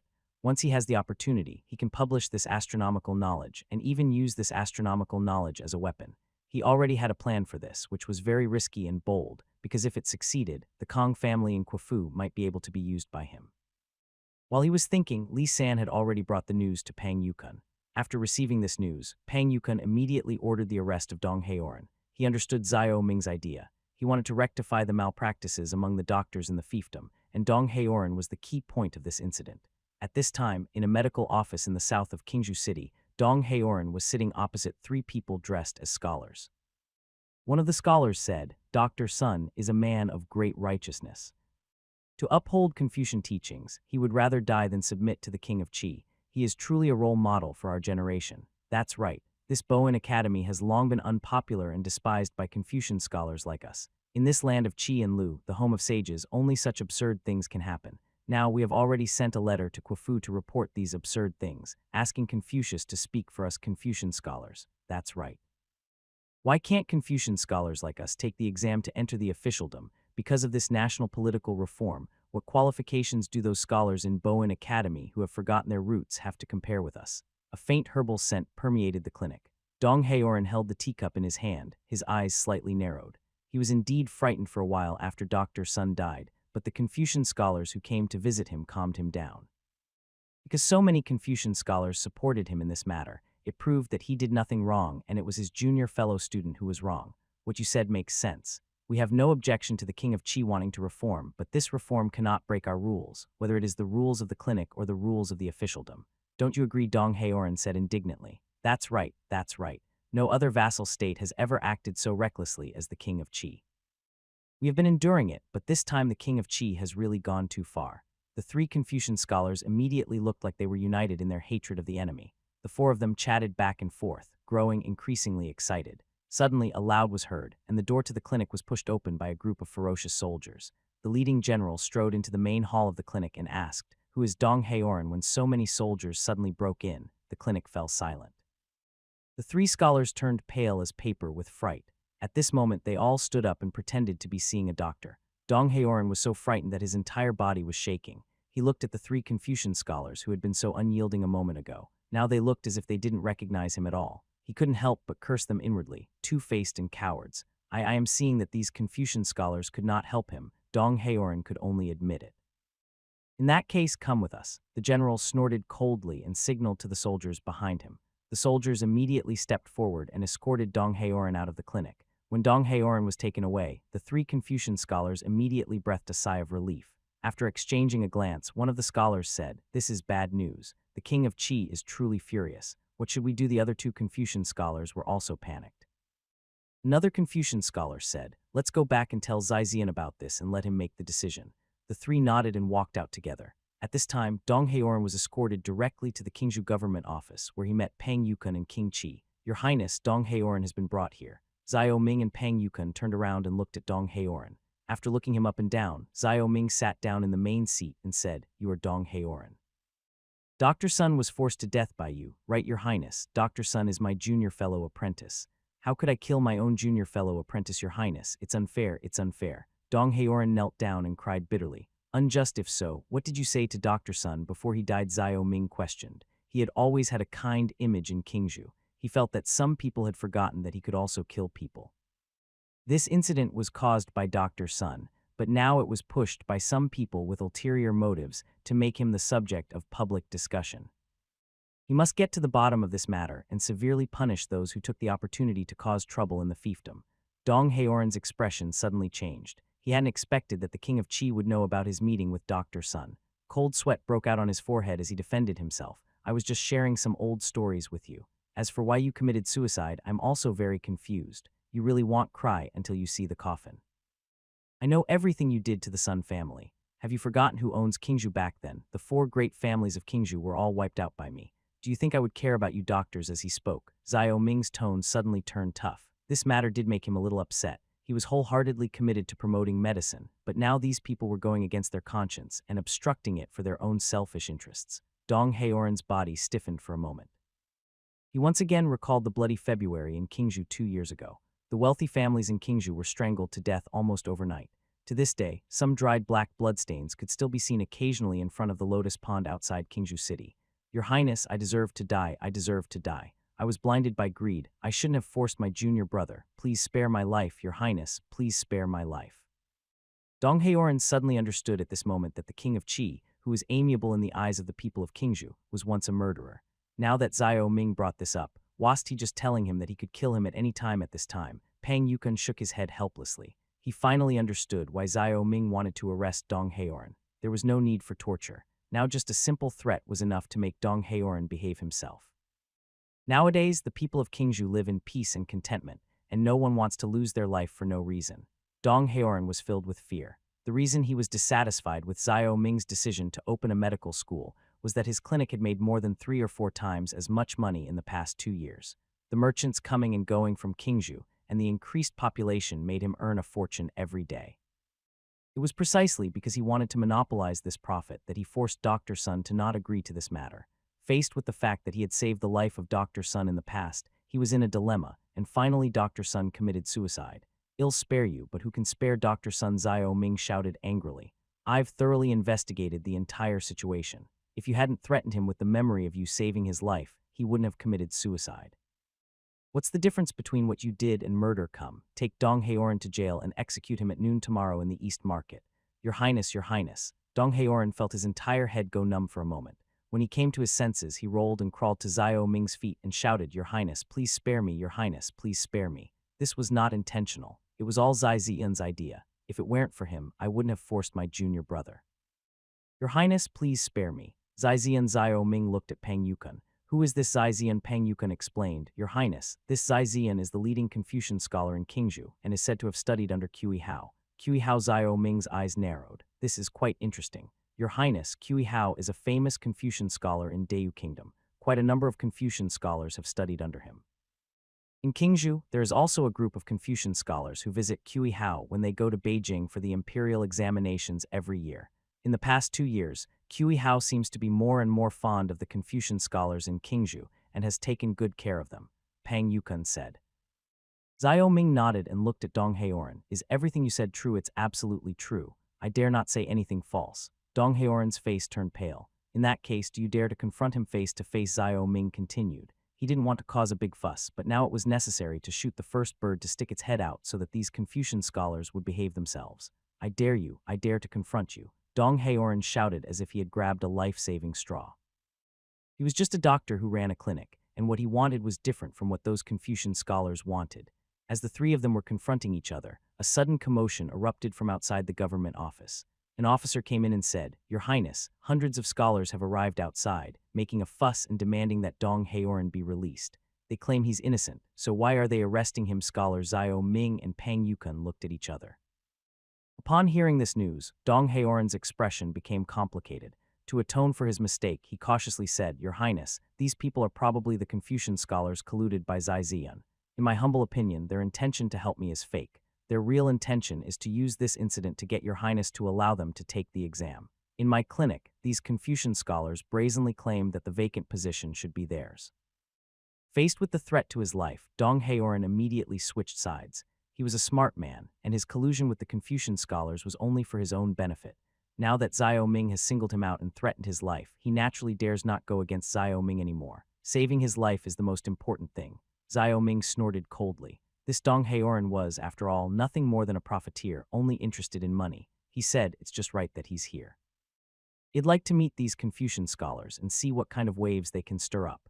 After saying that, he and Pang Yukun went out together. Just as the officer said, there were hundreds of young men dressed as scholars standing outside the door. These young men were shouting outside the government office, looking like they were fighting for the country and the people. Seeing Xiao Ming and Pang Yukun appear at the door, the voices of these Confucian scholars gradually disappeared. They recognized Xiao Ming and Pang Yukun. These scholars obviously did not expect Xiao Ming to be here, and they were a little confused for a moment. Instead, the leading scholar said loudly, "Your Highness, we are here for Dong Haoran's life. He is innocent. I don't know why the government wants to arrest him. Your Highness has always been open-minded. I don't know why you would do such an unethical thing today." "How do you know that Dong Haoran is innocent, and how do you know that I want to kill him?" Xiao Ming asked with a questioning look. He guessed that this scholar was Zai Zian, who was brainwashed by Qi Hao.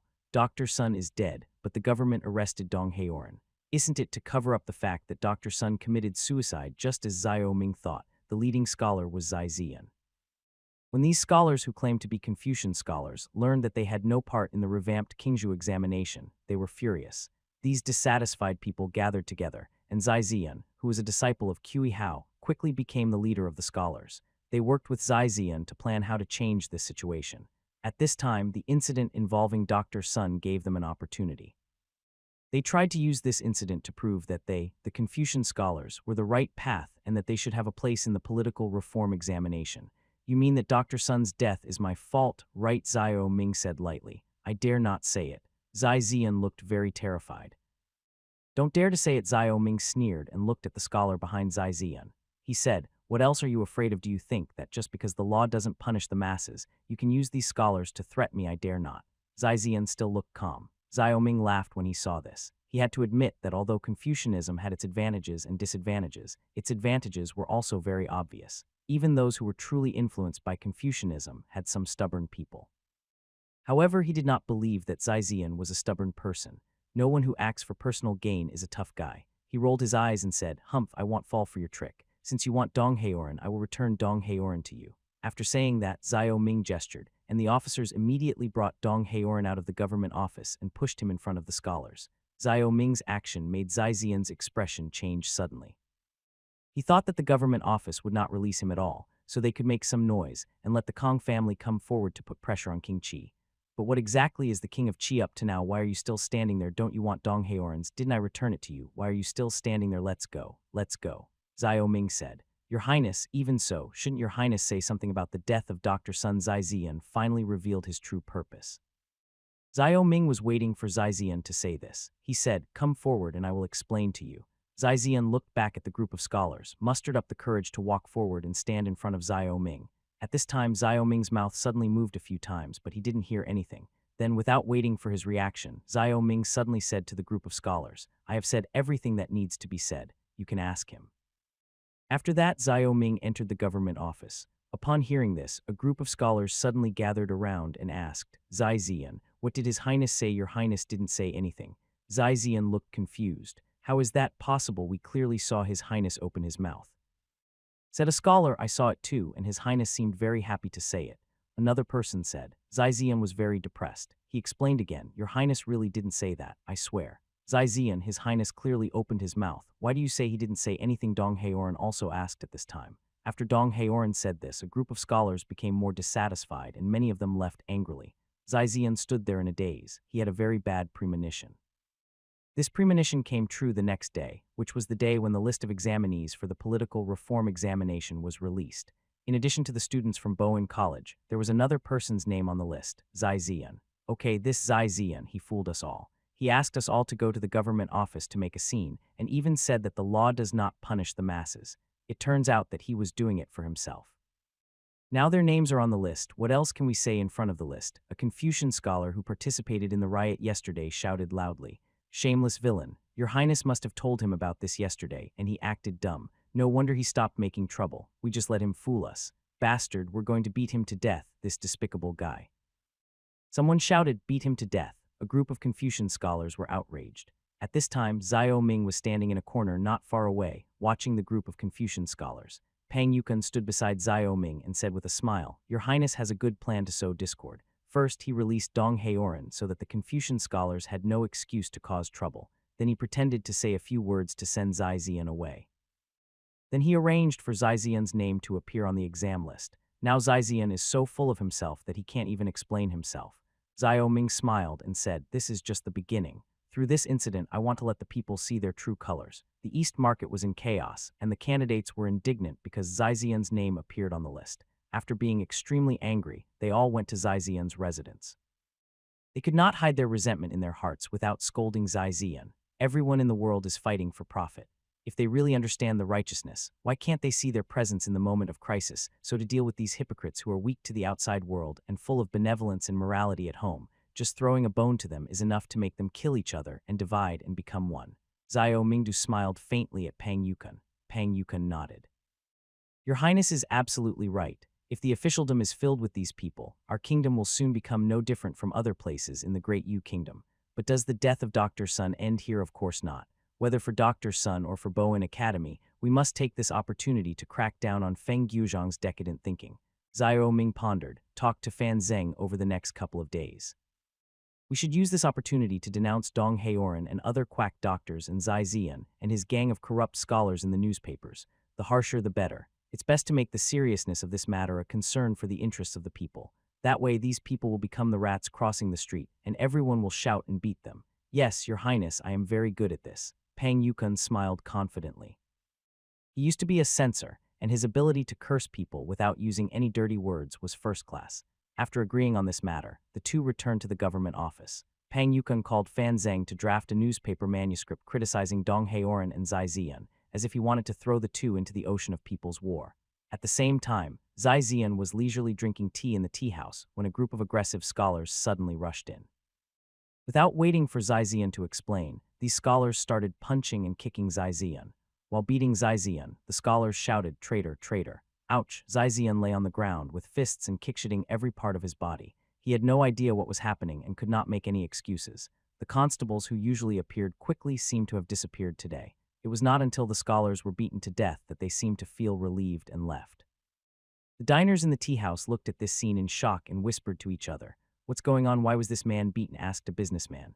Kingju City is small and news always spreads quickly. It seems someone knows what's going on. One person asked, do you know about the disturbance caused by some scholars at the government office yesterday? Of course I know.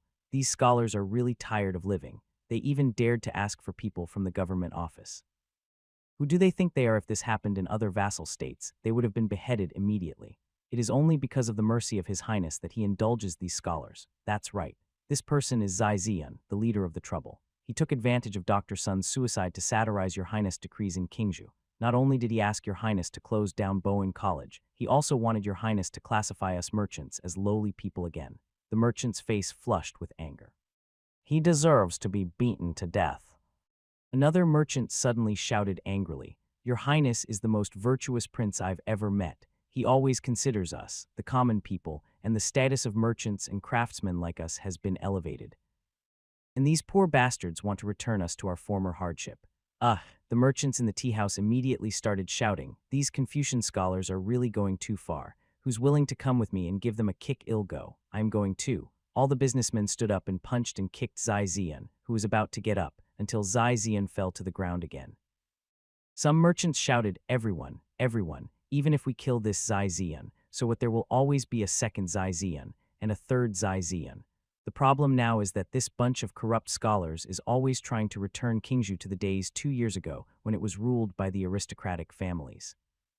We have finally escaped from these hard times, and who would want to go back to such a life now? We merchants in Kingju should unite around the Chamber of Commerce and make sure these corrupt scholars have no place to stand. That's right. Let's go to the palace and ask His Highness to severely punish these corrupt scholars. They are harboring evil intentions and deserve to be cut into pieces. Go, go, go. We merchants can no longer tolerate the bullying of these scholars. Let them all get out of Kingju. One person shouted and everyone responded. The merchants stopped drinking tea and gathered together to go to the palace.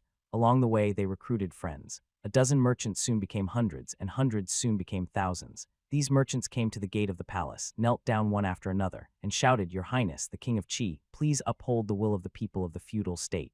In the governor's mansion, Zio Ming learned the news as soon as signs of trouble appeared. Was slightly shocked. In his opinion, behind the Confucian scholars, a deep-rooted class, the sprouts of a capitalist class seemed to have emerged in Kingju City. In the past, these merchants would never gather together to seek justice. Now this group of Confucian scholars has touched upon their most fundamental interests, which has made the businessmen dissatisfied. Your Highness, this is a great idea. We can guide these businessmen to vent their anger on these corrupt scholars and crack down on their arrogance. At the same time, we can also weaken the self-esteem of Confucianism among the people and pave the way for Kingzhu to realize the coexistence of 100 schools of thought. Pang Yukun said excitedly. Xiao Ming smiled and nodded. He suddenly felt relieved. He felt that he was too deeply influenced by the aristocratic class and took this matter too seriously, because he has invisibly cultivated new interest groups in the fiefdom.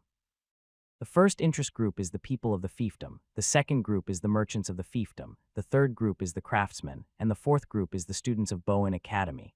He said, since this is the case, this time we will completely stop these Confucian scholars from mentioning the old system. Since their proposals have not only harmed the interests of merchants, but also the interests of the people, you should emphasize this point in the newspaper. Pang Yukun nodded thoughtfully. Xiao Ming then continued, I would like to take this opportunity to make it clear to everyone that anyone who does not study at the fiefdom's Gongshu or the Bowen Academy is not eligible to take any exams in the fiefdom. After saying that, Xiao Ming asked Pang Yukun and Fan Zheng to continue drafting the manuscript. The next day, an article titled Who is to Blame for Dr. Sun's Death took up the entire front page of the Kingzhu newspaper. In this article, Pang Yukun denounced Dong Haoran for forcing Dr. Sun for personal gain, which led to Dr. Sun's suicide. At the same time, the article also posted the claims put forward by a group of Confucian scholars such as Zai Ziyan and refuted them one by one, emphasizing the harm these claims would cause to the fiefdom.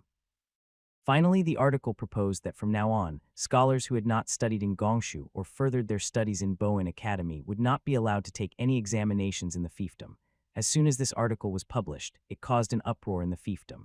Outside Kingzhu City, Tae Village, hundreds of villagers discussed the matter after the reporter read the newspaper. These corrupt scholars are so despicable. We've only had a few years of peace and stability, and they're already messing with us like this. That's right. If it weren't for your Highness' decree, we wouldn't have a good life. We absolutely cannot allow these corrupt scholars to mislead the public and make your Highness believe their words. Yes, drive these people out of the kingdom and let them cause trouble elsewhere. Zai Ziyan's family is in our village. Let's go ask his parents how they raised such an ungrateful child. If it weren't for His Highness returning the land of the wealthy family to the Zai family, how would Zai Ziyan have the money to study? Let's go. The villagers talked one after another, becoming more and more excited. The leading people were the captain of the village. He waved his hand, and the people of Tae village followed them to the Zai family. Zai Ziyan, who was beaten to death yesterday, was sent back to the Zai family. It was because of taking care of his son that Zai Dongyi did not go to listen to the newspaper today. Just as he was cursing the attacker, the villagers rushed into his house angrily. Zai Dongyi, take your son and get out of the country. There is no such shameful family in our village. A villager said angrily. That's right. If people from other villages knew that Zai Ziming was from our village, they would point fingers and curse at our village. It would be such a disgrace to us. It's more than just shameful. This is ungrateful, eating the king of cheese food and then rebelling against him. Bah, I really can't stand it. Zai Dongyi was stunned by the barrage of insults. He shouted, I don't understand what you're all talking about. My son was beaten up and you have no sympathy, but why are you humiliating him like this? Do you really think I'm easy to bully? Bah, what a shame, no one let him be beaten to death, a villager shouted. Zai Dongyi's face flushed crimson. Zai Ziyan was the pride of his family. Just last year he had met many high-ranking officials in Chang'an. This was something he boasted about. Now, being told this by the villagers, he was naturally furious. He picked up a hoe and was about to hit them. Li say that again, and I'll let you do it. At this time, a villager came over and shouted, Zai Dongyi, didn't you listen to the newspaper this morning? Your son's name is now in the newspaper. He dared to bring some Confucian scholars to the government office to cause trouble, openly opposing your Highness, and even demanding that your Highness close down the Bowen Academy and restore the old system of the fiefdom. Hearing this, Zai Dongyi was stunned. He said in disbelief, you are talking nonsense. You are jealous of my son. He would never do such a thing. Why would I lie to you? The reporter is at the village entrance. If you don't believe me, go ask him. Said a villager. Zai Dongyi's expression was hesitant, and finally he decided to get to the bottom of it. He dropped his hoe and ran to the center of the village. After a while, he came back like a wooden sculpture. We didn't lie to you. The village captain sighed. Seeing Zai Dongyi like this, he obviously didn't know what his son was thinking about all day. Sitting on the ground, Zai Dongyi burst into tears. You son of a bitch. I get up early and work in the fields to support your studies. Instead of studying hard to serve His Highness, you humiliate His Highness like this. If it weren't for His Highness, could you continue to study? Woo. Zai Dongyi cried heartbrokenly, and the already angry villagers felt a little sorry for him. One villager tried to persuade him, Zai Dongyi, you should handle it yourself, but our village can't tolerate him anymore. He's too powerful and we don't want to be implicated one day. Hearing this, Zai Dongyi's face suddenly turned pale. Looking at his second son, third son, and youngest daughter, he silently made a decision in his heart. He said, I beg everyone to let him recover from his injuries first. After that, I will sever my father-son relationship with him and let him leave the country. From now on, whether he rises to prominence or starves to death on the roadside, I will no longer care. The villagers fell silent upon hearing this. They looked at each other and left. After everyone left, Zai Dongyi returned to the house. At this time, Zai Zian was lying on the bed. Although he was beaten by many people, the attackers held back and the injuries on his body were not too serious. Looking at Zai Zian, who had woken up, Zai Dongyi said, You heard what was said outside, right? You can leave after your injury is healed. The villagers will not tolerate ungrateful people, and neither will our Zai family. Zai Zian's eyes were filled with fear and anger. He said, Dad, this isn't my fault. I've studied for so many years, but I'm not qualified to enter the officialdom in this fiefdom. Why, after all, the king of Qi is just a fool. He looks down on people like us from humble backgrounds and doesn't give us any chances. Nonsense. Zai Dongyi angrily shouted, Any student at Bowen Academy is eligible to take the exam. Why didn't you go to Bowen Academy in the first place? Isn't it because the chief examiner for the Imperial examination in Chang'an is Qi Hao, and he's afraid that being associated with Bowen Academy will prevent you from entering the Chang'an officialdom, aren't you? And those self-proclaimed Confucian scholars, also arrogant, don't you look down on the officials of the feudal states? Zai Zian was suddenly speechless. He opened his mouth but couldn't say a word. No one knows a son better than his father. For Zai Dongyi, being an official in a feudal state or in the imperial court is both a good path. But now Zai Zian's behavior has touched the bottom line in his heart. Now everyone in the village knew that only by supporting King Qi could they maintain their current good life. They had all seen the refugees coming from Jiju, and their miserable appearance was still fresh in their memory. They did not want to be as miserable as those refugees. After a pause, he said, There's a public school in the county town. The county government said that any family with children can go to the public school to study. After finishing the public school, they can apply to the Bowen College. After studying at the Bowen College, they will be pillars of the country.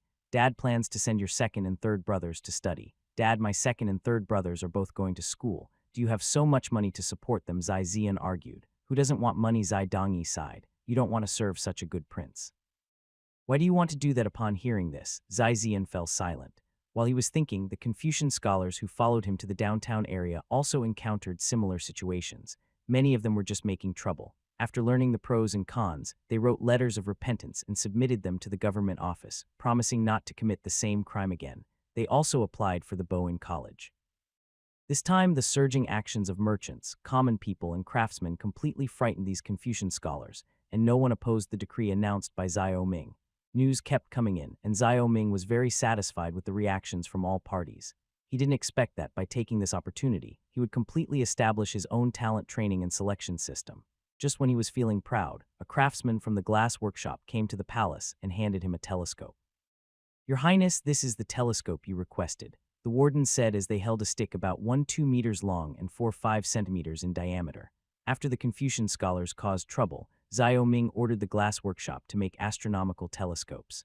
After weighing the current technological level of Qingzhou, Zhao Ming finally chose the Kepler astronomical telescope that appeared in the mid-17th century. Compared with the Galilean telescope, that uses a plano-convex lens as the objective lens and a concave lens as the eyepiece, the Keplerian telescope uses 2 biconvex lenses as the objective lens and eyepiece respectively, which significantly improves the magnification. The double convex lens can be polished with the craftsmanship of the glass workshop. After all, this kind of lens just protrudes outward on 2 sides, just like a modern magnifying glass.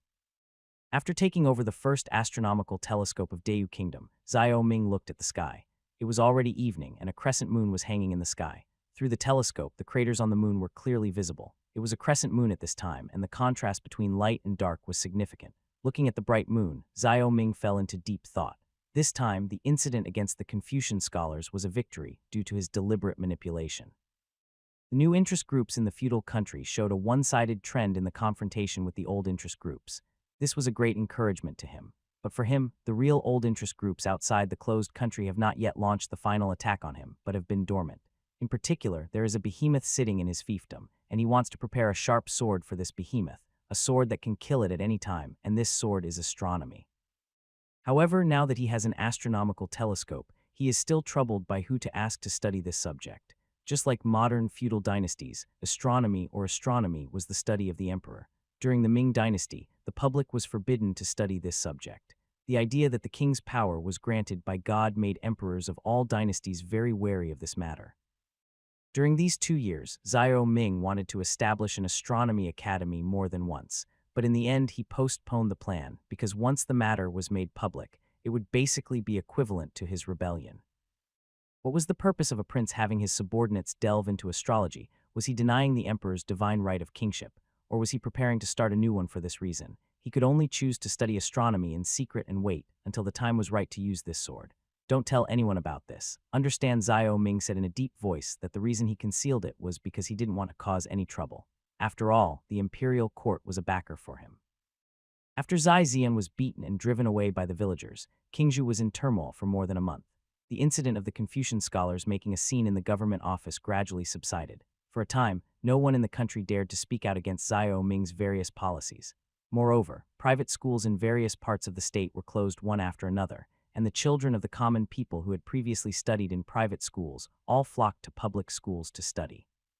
Because the decree published in the newspaper was very clear, if you study in a private school, you cannot participate in the selection of officials for the feudal state and can only take part in the imperial examination.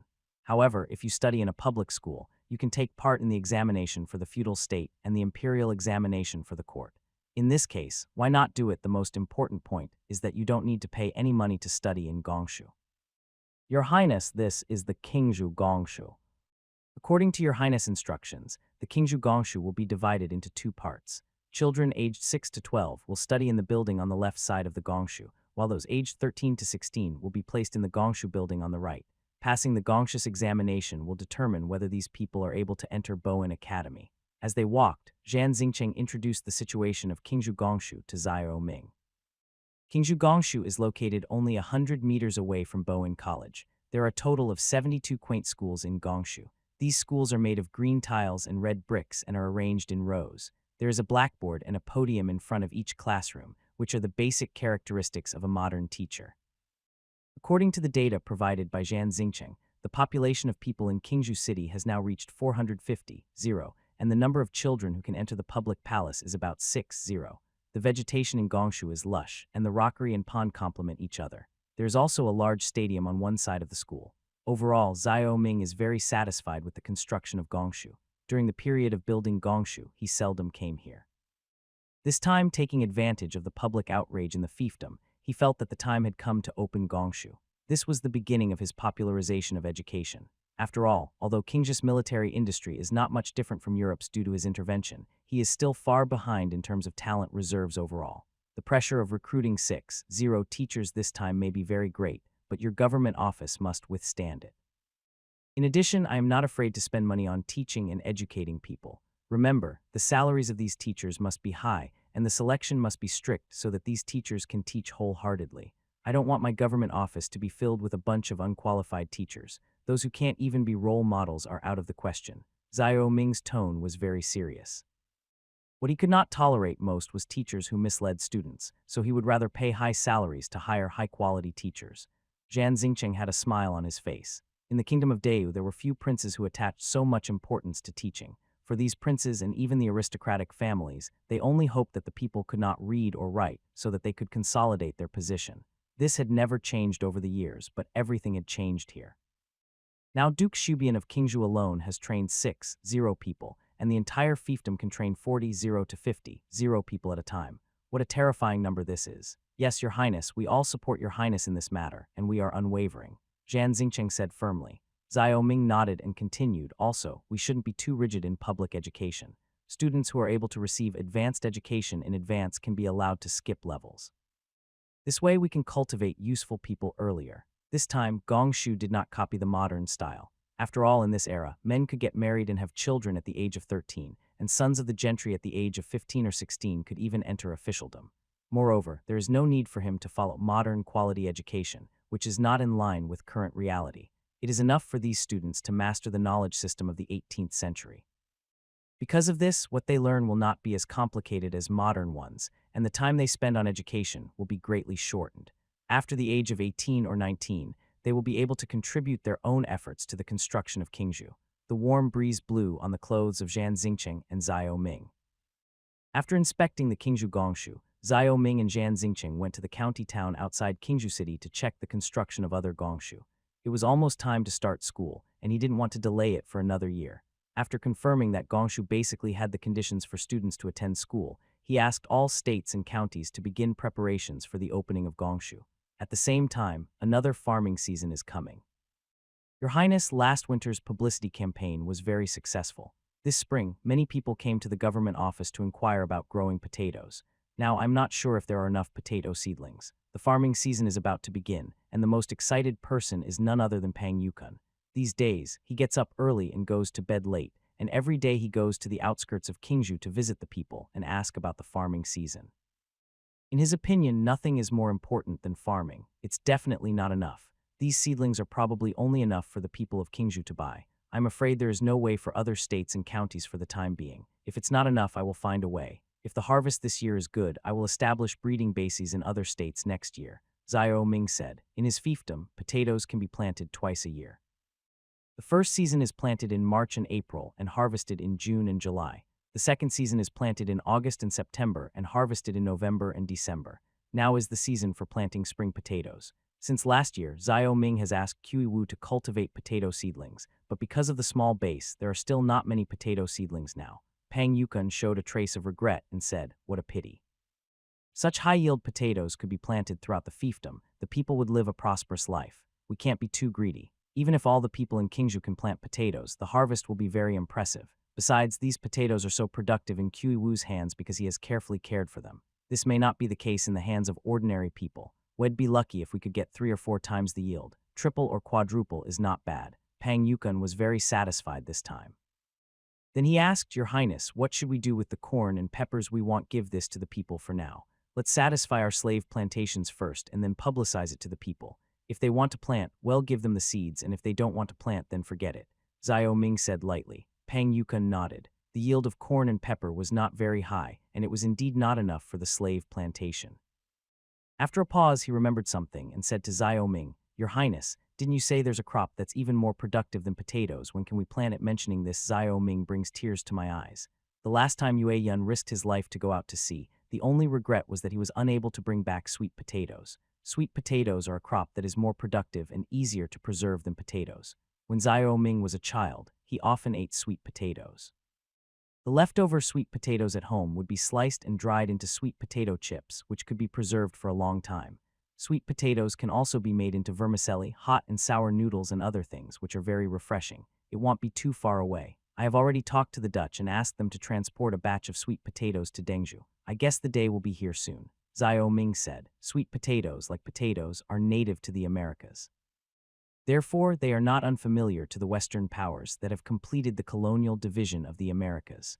So when Zhao Ming offered to buy sweet potatoes from Claire, he gladly accepted because he thought it was a good start to trade with Dengzhou. Pang Yukun became more and more excited. He said, "In that case, I will wait for good news from your Highness." After saying that, Pang Yukun and a group of officials prepared to go to the countryside again to supervise agricultural production. At this time, Zhao Ming's thoughts flew to Ryukyu. After more than a month of training, he thought that Yue Yun might be able to officially lead the fleet to sea to take over the Ryukyu main island. While he was thinking, the sound of horse hooves was heard outside the government office, and then a scout entered the government office. "Your Highness, there's a report from Dengzhou that the Ryukyu main island has been captured by Japanese pirates and the Machilla castle has fallen," the scout said urgently. Zhao Ming frowned when he heard this. It was really one problem after another. He thought that Ryukyu could be taken over smoothly, but he didn't expect that something would go wrong. "How did Yang Cheng get this news?" Zhao Ming asked sternly. The scout said, "Your Highness, this is the news from the Dutchman Rod. Most of his men are Japanese mercenaries, and now all of them have betrayed the Dutch. Rod says that if the Dutch fleet hadn't been stationed in Fort Zeelandia, it would have fallen by now. Now the Dutch are requesting your Highness to send troops to aid them. This matter seems to be getting interesting," Zhao Ming said thoughtfully. The timing of the betrayal by this group of Japanese pirates was too coincidental. There was only one explanation, that is, Japan was dissatisfied with the alliance between the Dutch and Zhao Ming, so it took early action to control the Ryukyu island and take it for itself. In his opinion, the Japanese pirates are now very confident. They think they can easily defeat the Dayu Kingdom, otherwise they would not have plans to attack the Dayu Kingdom through Goryeo.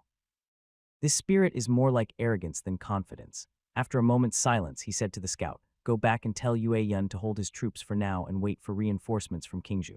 Tell Rhodes to wait for a few days. Yes, Your Highness, the scout responded and turned to leave. After the scout left, Xiao Ming thought carefully. After working in a high position for so long, he would not easily believe anyone's words now, especially such a fragile alliance relationship.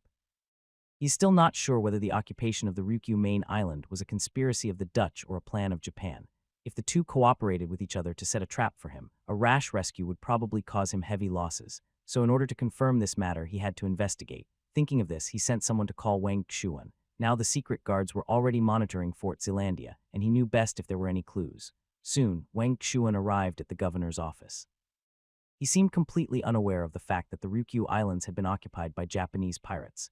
Your Highness, I haven't received any news about Ryukyu yet. However, news from Ryukyu travels very slowly. Perhaps we'll have some information in a few days. Xiao Ming nodded and said, once there's any news, send it to Dengzhou immediately. Your Highness, are you going to Dengzhou? Wang Xuan asked. Well, this time, whether it is Japan's plan or the Dutch's conspiracy, a war seems inevitable.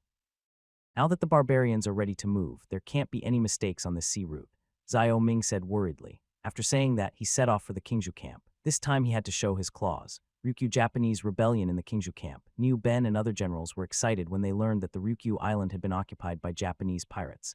Lu Fei shouted, Your Highness, what are you waiting for? Let's attack Ryukyu right now. Hee, I've had a lot of free time these past 6 months. Every day is nothing but training. Without day-to-day training, how can these soldiers win the battle? You are just impulsive. Niu Ben glared at Lu Fei. Touching his head, Lu Fei suddenly laughed. He then continued, Your Highness, the Dutch may not be trustworthy, and Ryukyu is an unfamiliar place to us. We need to be cautious before rashly sending troops on an expedition. Yes, I think so too. That's why I'm sending secret guards to gather intelligence. If Ryukyu is truly occupied by Japanese pirates, we must send troops to help the Dutch. After all, if we do that, we will be the Dutch's only ally in East Asia. Luo Xin said, Your Highness, whether it's the Dutch or the Japanese pirates, as long as they block our way, we will kill them. The military workshop has just delivered 24 field guns to the artillery battalion. Now we have everything we need. 24 field guns when producing field artillery. Xiao Ming instructed Chen Qi that he could directly hand over these artillery pieces to the army. It seems that the handover of the artillery pieces has now been completed. 12 6-pound light field guns, and the rest are 12-pound siege guns, Luo Xin added. Xiao Ming nodded. It can be said that the Qingzhou army has basically completed its firearms equipment. Now the firearms equipment of the 20-0 Qingzhou army has been complete. In addition to the field artillery that had just been delivered, the army was also equipped with the Tiger cannon. The next task of the army was to continue to implement firearms equipment and training in other states and counties. In that case, you must be prepared now. Unlike dealing with barbarians, the Japanese pirates on the Ryukyu Islands are all equipped with muskets. You may have to go through a musket showdown. Xiao Ming said, Yes, Your Highness, we are ready to join the war at any time. Niu Ben and other generals stood up and said in unison. After saying hello to the army, Xiao Ming went to see the field artillery sent by Chen Qi before leaving. These field artillery pieces were basically no different from those of the Dutch. They could be towed away on wheeled gun carriages by horses, which was very quick. Your Highness, the number of chariots of the Qingzhou army has now reached 600, which is enough to support the march of 30-0 people, Niu Ben said excitedly. In his opinion, the chariot formation is a powerful weapon against the barbarians. With so many chariots, they can build a fortress defense line on the grassland, and this is also Xiao Ming's defense strategy against the barbarians. After we take over Ryukyu, we will go deep into the grassland to build the first bastion. This bastion will be called Ningzhu Fortress, Xiao Ming said. He decided not to be so passive in defense, but to build a series of connected fortresses to shrink the living space of the barbarians. Because sometimes offense is the best defense, and keeping the enemy outside the country is the right way. Now the barbarians are ready to move again, but he will not give the barbarians the same opportunity as last time in Jeju. In the minds of the generals of Dayu Kingdom, the barbarians are the biggest threat to Dayu Kingdom, and this has never changed. After getting Xiao Ming's promise, Niu Ben smiled. The Qingzhou army insisted on hard training so that they could one day eliminate the threat from the north.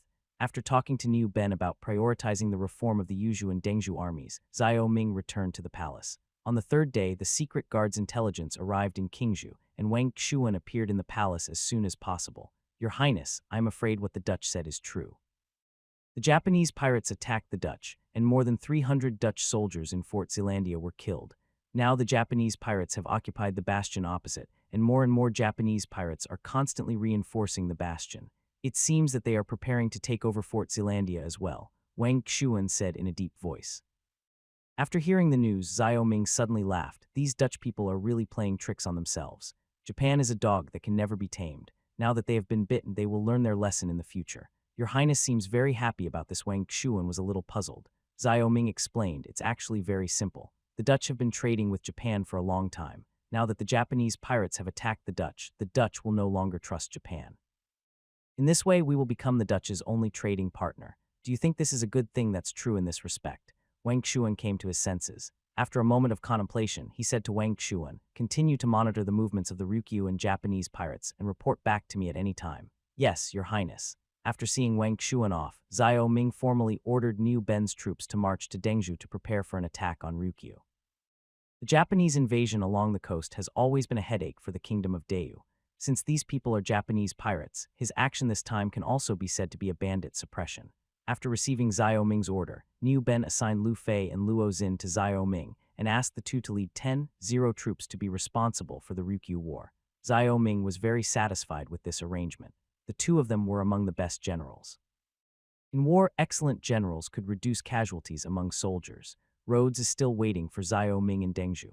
After gathering the troops, Xiao Ming led half of the Qingzhou army to Dengzhou City. On March 16, Xiao Ming arrived at Dengzhou City and met Rhodes, who was like an ant on hot pan. Your Highness, please save our Fort Zealandia. We are allies now. Please lend a helping hand in this dangerous moment, Rhodes said angrily. At this time, Rhodes was disheveled, looked haggard, and had a pleading look on his face. He had lost all his previous arrogance. They finally realized that they were very vulnerable in East Asia. Don't worry, Ambassador Rod. I have learned what happened, but I need you to tell us more details. In modern times, the Dutch were driven out of Ryukyu by Zhang Chenggong's 20-0 soldiers. This shows that hot weapons are still powerless against enemies that are several times their number. Now the Dutch naturally encountered the same thing again. The number of Japanese pirates was several times that of the Dutch garrison. The Qingzhou army, dressed in neat uniforms and carrying flintlock rifles, continued to enter the city, followed closely by horse-drawn field artillery. The sight of such a powerful Qingzhou army gradually calmed Rhodes down. At the same time, a sense of hope arose in his heart, because in his opinion, although the current Qingzhou equipment may not be comparable to their army, it has an advantage over Japan's equipment, and their numbers are enough to fight against the Japanese pirates. First, 3,000 mercenaries attacked Fort Zealandia, then 5,000 Japanese pirates landed on the Ryukyu main island from the sea and took control of Fort Michila. Now more Japanese pirates are coming to support from the sea. It seems that all the Japanese pirates have come, Rhodes said nervously. Hearing this, Xiao Ming frowned. No, there are a lot of Japanese pirates. This is just a small part. The sound of the waves seemed to be able to be transmitted from the sea to the Dengzhou government office, and the faint sound could be heard from time to time. Rhodes' face became even uglier because of Xiao Ming's words. Such a large number of Japanese pirates was enough to give them a headache, but now Xiao Ming told him that this was only a small part. During the Japanese invasion along the coast of Deu Kingdom, the number of Japanese pirates could even reach 20-0. Xiao Ming told the truth. Even if they were allies, there was no reason for him to send troops in vain. Moreover, the alliance between the two sides was very fragile. How could he increase the bargaining chips for support if he didn't make the matter so serious? 20,000. Rhodes' face turned completely pale. He hesitated as he said, Earl Clare asked me to tell His Highness that if you can help us, the Dutch will definitely repay you. Xiao Ming nodded in satisfaction. Rhodes' words were enough. Saying more now would sound like a threat. He continued, we will go directly to Fort Zealandia and work with you to drive the Japanese pirates out of Ryukyu. Thank you, Your Highness. Rhodes was overjoyed. While the two were talking, Lu Fei and Luo Xin looked at Rhodes with a dazed look on their faces. If Xiao Ming hadn't been there, they would probably have just called him the red-haired devil. After the matter was agreed upon, Xiao Ming asked Yang Chengai to arrange for Rod to rest. After Rod left, Lu Fei suddenly gasped, Your Highness, why does this Dutchman look so weird? That's right, it's so ugly. I thought it was a ghost when I saw it at night. Luo Xin looked frightened. Stop making fun of me. After all, we are going to cooperate soon. Maybe both sides will even exchange some information on military training. You have to be more serious at that time and not be so rude, Xiao Ming said. He understood Lu Fei's character. The thing that this loudmouth couldn't control was his mouth. He didn't want to cause any racial conflicts because of this trivial matter. He'll remember that. Lu Fei laughed and said, in that case, when do we set off after a few days of rest? We still have to wait for Yue Yun's fleet and supplies, Xiao Ming said. As the three were talking, Yue Yun's familiar voice appeared at the door. Then he walked in. After bowing to Xiao Ming, he said to Lu Fei and Luo Xin, Captain Luo, This is my territory in Dengzhou. Let's go ill-treat you two to some seafood. Lu Fei suddenly became excited. Yue Yun, you are really particular, unlike Luo Xin who is stingy. Hey Lu Fei, you really sing the song according to the mountain you are in. Why didn't you say this when you were in Chang'an? Luo Xin said dissatisfiedly. Lu Fei looked as if he was too lazy to pay attention to him. He stepped back towards Xiao Ming and ran away with Yue Yun. Luo Xin followed him while scolding Lu Fei. Seeing this, Xiao Ming shook his head slightly. These two guys still hadn't changed their bad habits. The main island of Ryukyu was contracted by Michla, a bastion building facing Fort Zealandia across the sea. After the Dutch came to Taiwan, they first built Fort Zealandia. Later, in order to obtain rice and sugarcane from the main island of Ryukyu, they built the second bastion, Fort Michla. Through this bastion, they controlled the natives on the main island of Ryukyu. But half a month ago, this bastion was no longer suitable for the Dutch, but turned into a nest of Japanese pirates. More than 7-0 Japanese pirates gathered in the city of Michila to eat and drink, and a steady stream of Japanese pirates rushed here, as if they were preparing to turn this castle into a permanent pirate stronghold. At this time, on the coast outside Michila Castle, Sakai was observing the nearby Fort Zealandia through a telescope. Now in the bay of Fort Zealandia, 12 warships formed a circle to guard the dock, and their ships had no chance of approaching Fort Zealandia. 700 people, humph. Sakai snorted coldly after putting away the telescope. He once warned the Dutch not to establish trade relations with the King of Qi of Dayu Kingdom, but Rhodes and Earl Clare simply did not listen. When he sneaked into Earl Clare's office and found the agreement, he was even more furious. Because in their view, this was a betrayal of the Dutch by Yamada Daimyo. After this news was passed back to Japan, Yamada Daimyo ordered to control the Dutch. However, they underestimated the combat effectiveness of these 2-0 Dutch soldiers. After losing more than 1,000 people, they were forced to evacuate. The fleet that reacted later fired fiercely at them, causing them to lose another 500 people at sea. Knowing that this small number of men was no match for the Dutch, he asked for instructions from the daimyo Yamada, who eventually ordered the Japanese pirates loyal to him to temporarily stop looting and attacking the Dutch. During this period, 8,000 Japanese pirates have gathered from the sea, and their warships have reached 50. He is planning to launch a final attack on Fort Zealandia. Once I have gathered 20 men, I will see how you Dutch can escape from my clutches. And this damned Dayu Kingdom, you will all be our slaves sooner or later. While Sakai was observing Fort Zealandia, Claire was also observing Fort Michila. The morale of the soldiers in the city is now very low. Fighting far away from their homeland can easily lead to soldiers becoming war-weary, and the confrontation with Japan has caused many soldiers to lose confidence. In Dengzhou, they witnessed the power of King Qi, and here they were attacked by Japanese pirates. Perhaps in the soldiers' view, they should leave this dangerous place. Claire also wanted to leave, but as an earl and a member of parliament, he could not choose to leave here because of his responsibilities. He took the risk of offending the Japanese daimyo Yamada because he could see that he had more potential than the King of Qi and could bring more profits to the Dutch. Looking to the north, he frowned. He didn't know how Rhodes was doing now, and whether the King of Qi of Dayu would send troops to support him, but now he had no other choice. May God bless you. Claire only prayed at this moment. In Dengzhou, after 3 days of preparation, Lu Fei and Luo Xin boarded the warships with the Qingzhou soldiers. In addition to the 15 warships responsible for carrying the soldiers, 50 large merchant ships were also dispatched to transport the soldiers. After all, 10,000 people is a huge number, and the food and supplies on the ship alone require a huge amount of space. Therefore, this support was also an extremely costly operation for Xiao Ming. Your Highness, please board the ship, said the generals. Xiao Ming was also planning to go this time, but his purpose was not to fight, but to establish a supply point along the coast. This was also his plan after returning from Dengzhou. Taking advantage of this plan to go to Fort Zealandia, he can implement this plan, whether it is the fiefdom of King Wei or the fiefdom of King Chu, or Guangzhou, Quanzhou, and other places. A set of supply facilities is needed for maritime trade and warship cruises. A huge fleet sailed on the sea, with ships connected to each other, stretching for miles. 3 days had passed since they set out from Dengzhou, and they arrived at their first port, Tangzhou Port, the only port within the King of Wei's fiefdom. Before the fleet arrived in Tangzhou, Xiao Ming had already sent scouts to inform King Wei. When the warship docked at Tangzhou Wharf, King Wei appeared at the wharf on time. My dear nephew, your uncle has been waiting for you here for a whole day. King Wei laughed as he watched Xiao Ming getting off the warship. With one foot on the ground, Xiao Ming finally felt at ease. Sailing on the sea for 3 consecutive days was really a torture. During these 3 days, he finally experienced the hardships of the naval soldiers. When he saw the King of Wei on the boat, he also smiled. It is truly an honor for my nephew to have the emperor come to Tangzhou in person. My dear nephew, you are too polite. Now the emperor's uncle has to rely on you. The king of Wei swept his eyes over the huge warship with deep envy and shock. Xiao Ming laughed. He noticed the look in King Wei's eyes, which was a greedy one. King Wei must have taken a liking to his warship at first sight. He said, "My uncle is very powerful. I should rely on him. I need his help to stop in Tongju this time," Xiao Ming said calmly. King Wei was stunned for a moment. He remembered what the scout had said. Xiao Ming's fleet stopped in Tongju for supplies, not a simple stop. The required supplies were also recorded on the list provided by the scout. "Oh.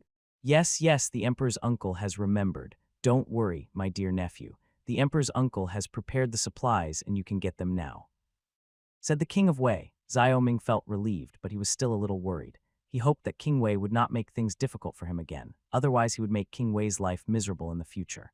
After ordering the fleet to replenish supplies immediately, Xiao Ming followed King Wei into Tongju City. Under King Wei's enthusiastic invitation, he had no choice but to go along with it. After 3 rounds of drinks, the King of Wei said, "My dear nephew, I really underestimated you.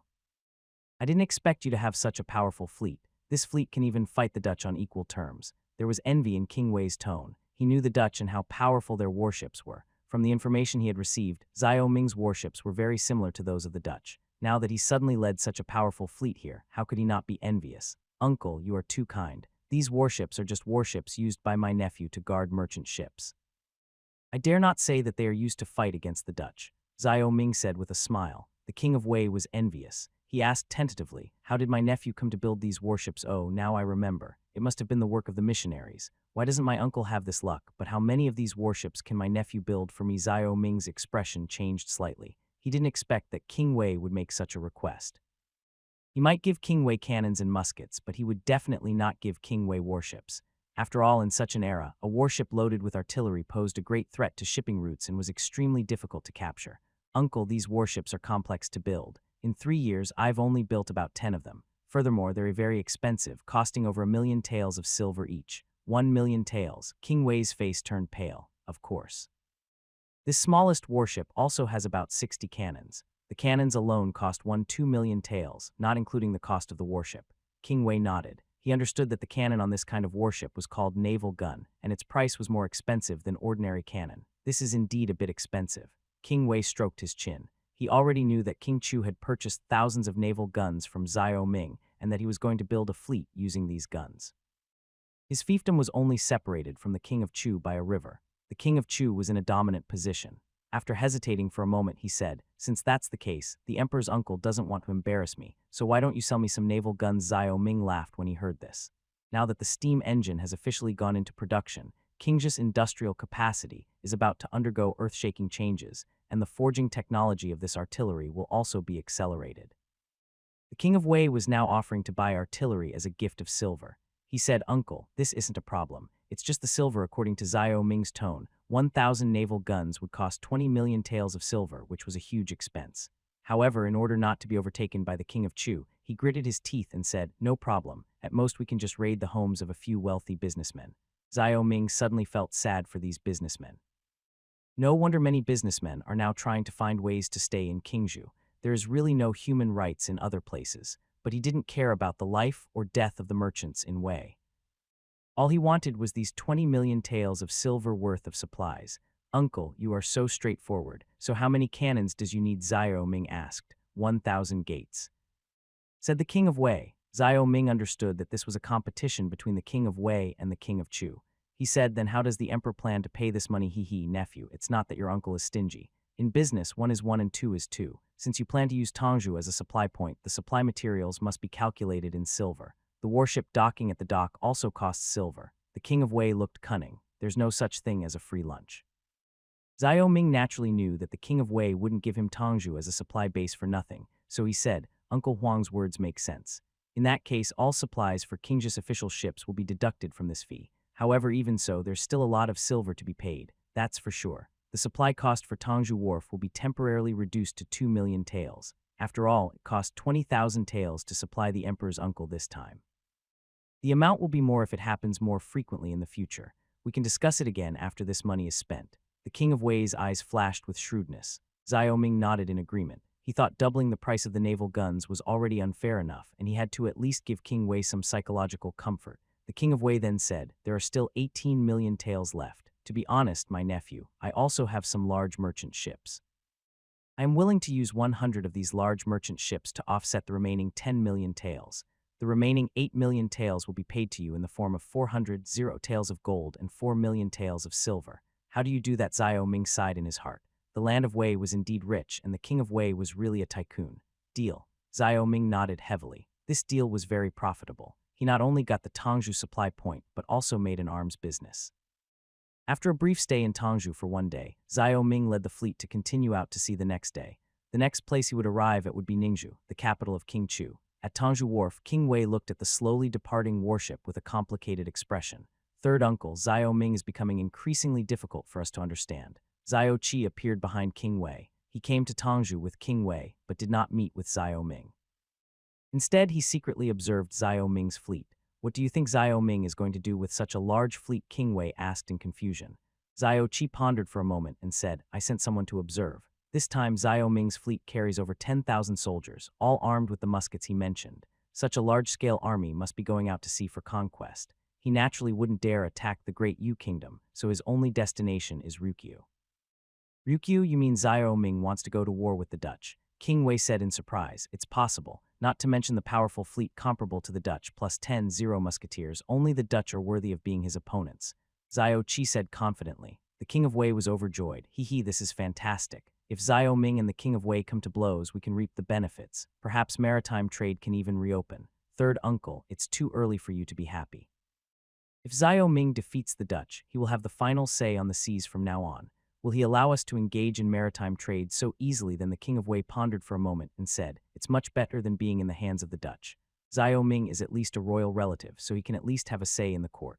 Moreover, he is now establishing a supply point in Tangzhou, and he relies on me for that. In short, he is much stronger than the Dutch. Xiao Qi nodded, feeling comforted. The king of Wei now seemed to have buried the idea of rebellion deep in his heart. After all, as long as Xiao Ming was around, he always had some concerns. While they were talking, the Qingzhou battleship disappeared on the horizon. On the deck of the King of Qi, Xiao Ming was lying on a grandpa chair, basking in the sun and feeling the sea breeze, feeling very comfortable. At Tangzhou Wharf, they replenished a large amount of fresh water, vegetables, food, daily necessities, and other supplies. For him, this meeting with King Wei was basically a success. As for the next supply point, Ningzhou, he was also full of confidence. After all, he was now doing business with the King of Chu, and the King of Chu dared not disobey him. Just as he guessed, they arrived in Ningzhou 2 days later. In Ningzhou, they successfully obtained supplies. King of Chu ordered local officials to cooperate with Xiao Ming's fleet in supplying supplies, and would continue to provide them with supplies in the future. After Ningzhou, the fleet continued south and arrived at Fort Zealandia 7 days later. Your Highness, Fort Zealandia is ahead, Rhodes said excitedly. Xiao Ming nodded. In the golden sunlight, Fort Zealandia shone like a pearl on the sea. Through the telescope, he saw typical European-style buildings with red tiles and white walls, like a fairyland. Just as Rhodes was getting excited, Xiao Ming saw the Dutch warships through his telescope. Xiao Ming said, don't be so happy yet. You should explain to your fleet that we are not the enemy. Rhodes finally reacted and immediately picked up the flag to signal the Dutch fleet. A moment later, a signal was also received from the Dutch warship. Rhodes said, Your Highness, your fleet can now dock in the port with peace of mind. Xiao Ming observed the situation at the port. He called Yue Yun over and said, enter the port, but remain alert. Yue Yun understood and immediately asked the flag signalman to signal, while he led the King of Qi slowly into the dock.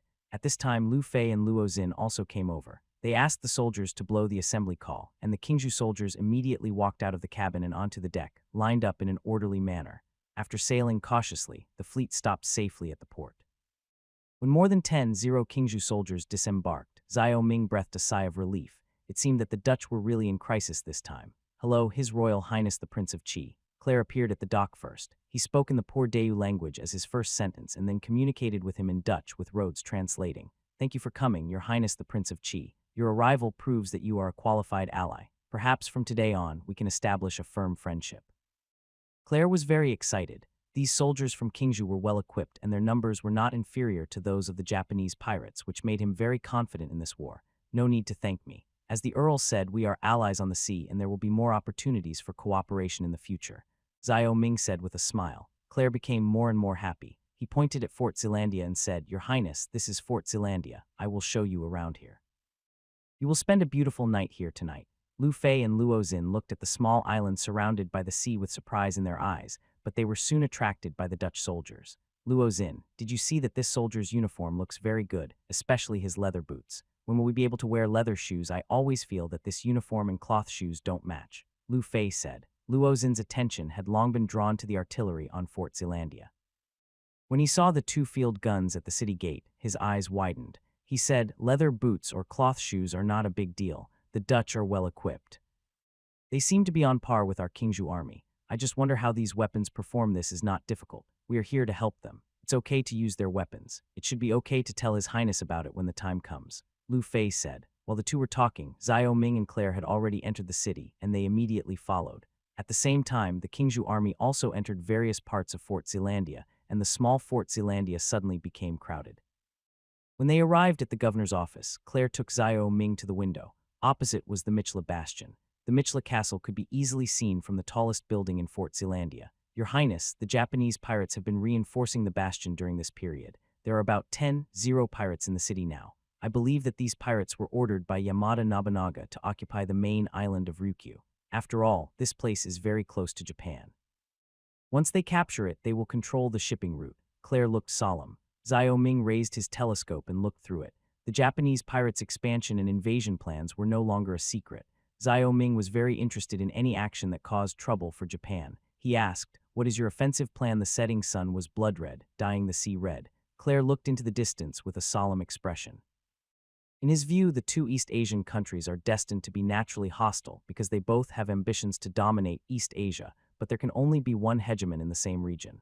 When he makes a decision between two options, he is prepared to endure retaliation from the other side. Your Highness, I don't have any offensive plans yet, because until I am sure you can come for help, I can only defend with all my strength.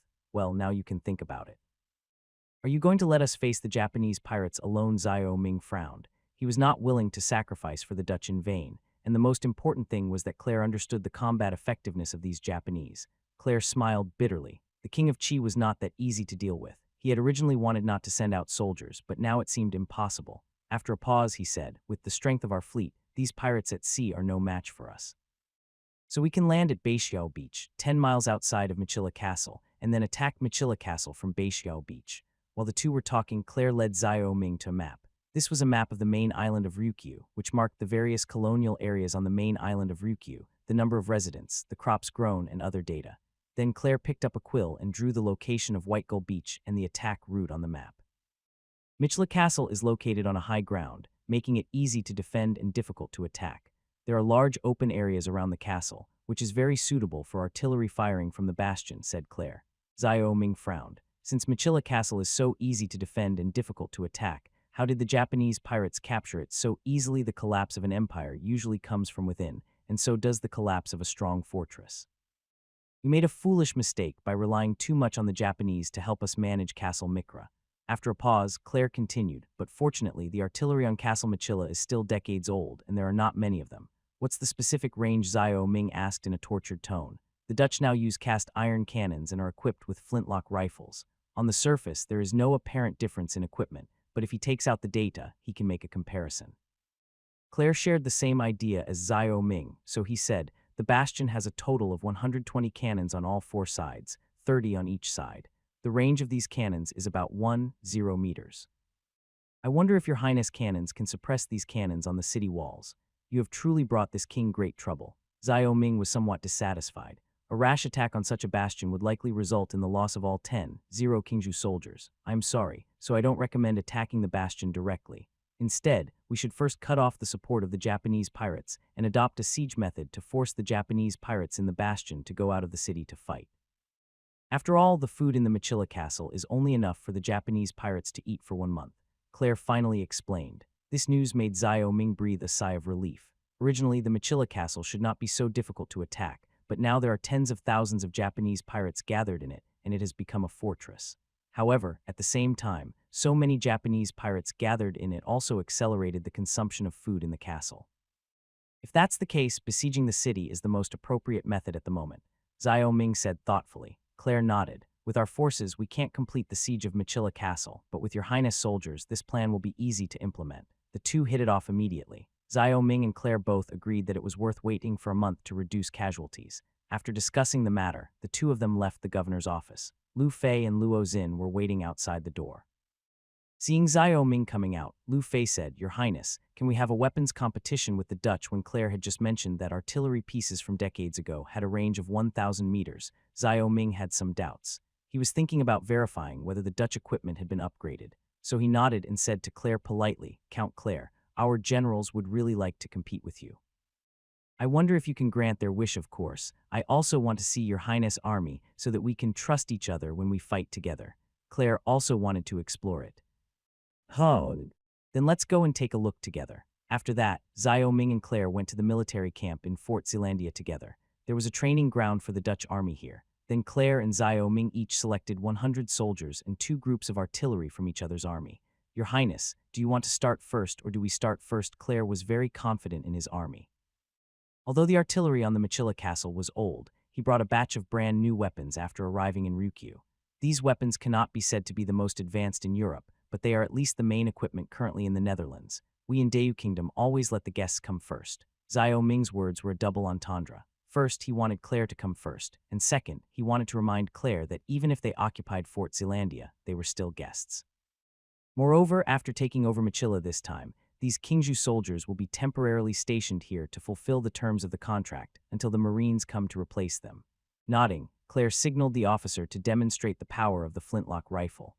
At this time, under the command of the Dutch officer, 100 Dutch musketeers skillfully took out the ammunition wrapped in paper shells and began to load.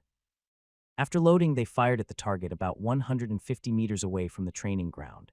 Accompanied by a burst of gunfire, many targets 150 meters away were hit. "Is this the maximum range?" Xiao Ming asked. Claire nodded. "Yes, the flintlock rifle's accuracy is within 90 meters. Beyond that, it depends entirely on luck. However, it can still kill the enemy within range." This result made Xiao Ming feel relieved. It seemed that the limitations of the flintlock rifle could not be broken so easily.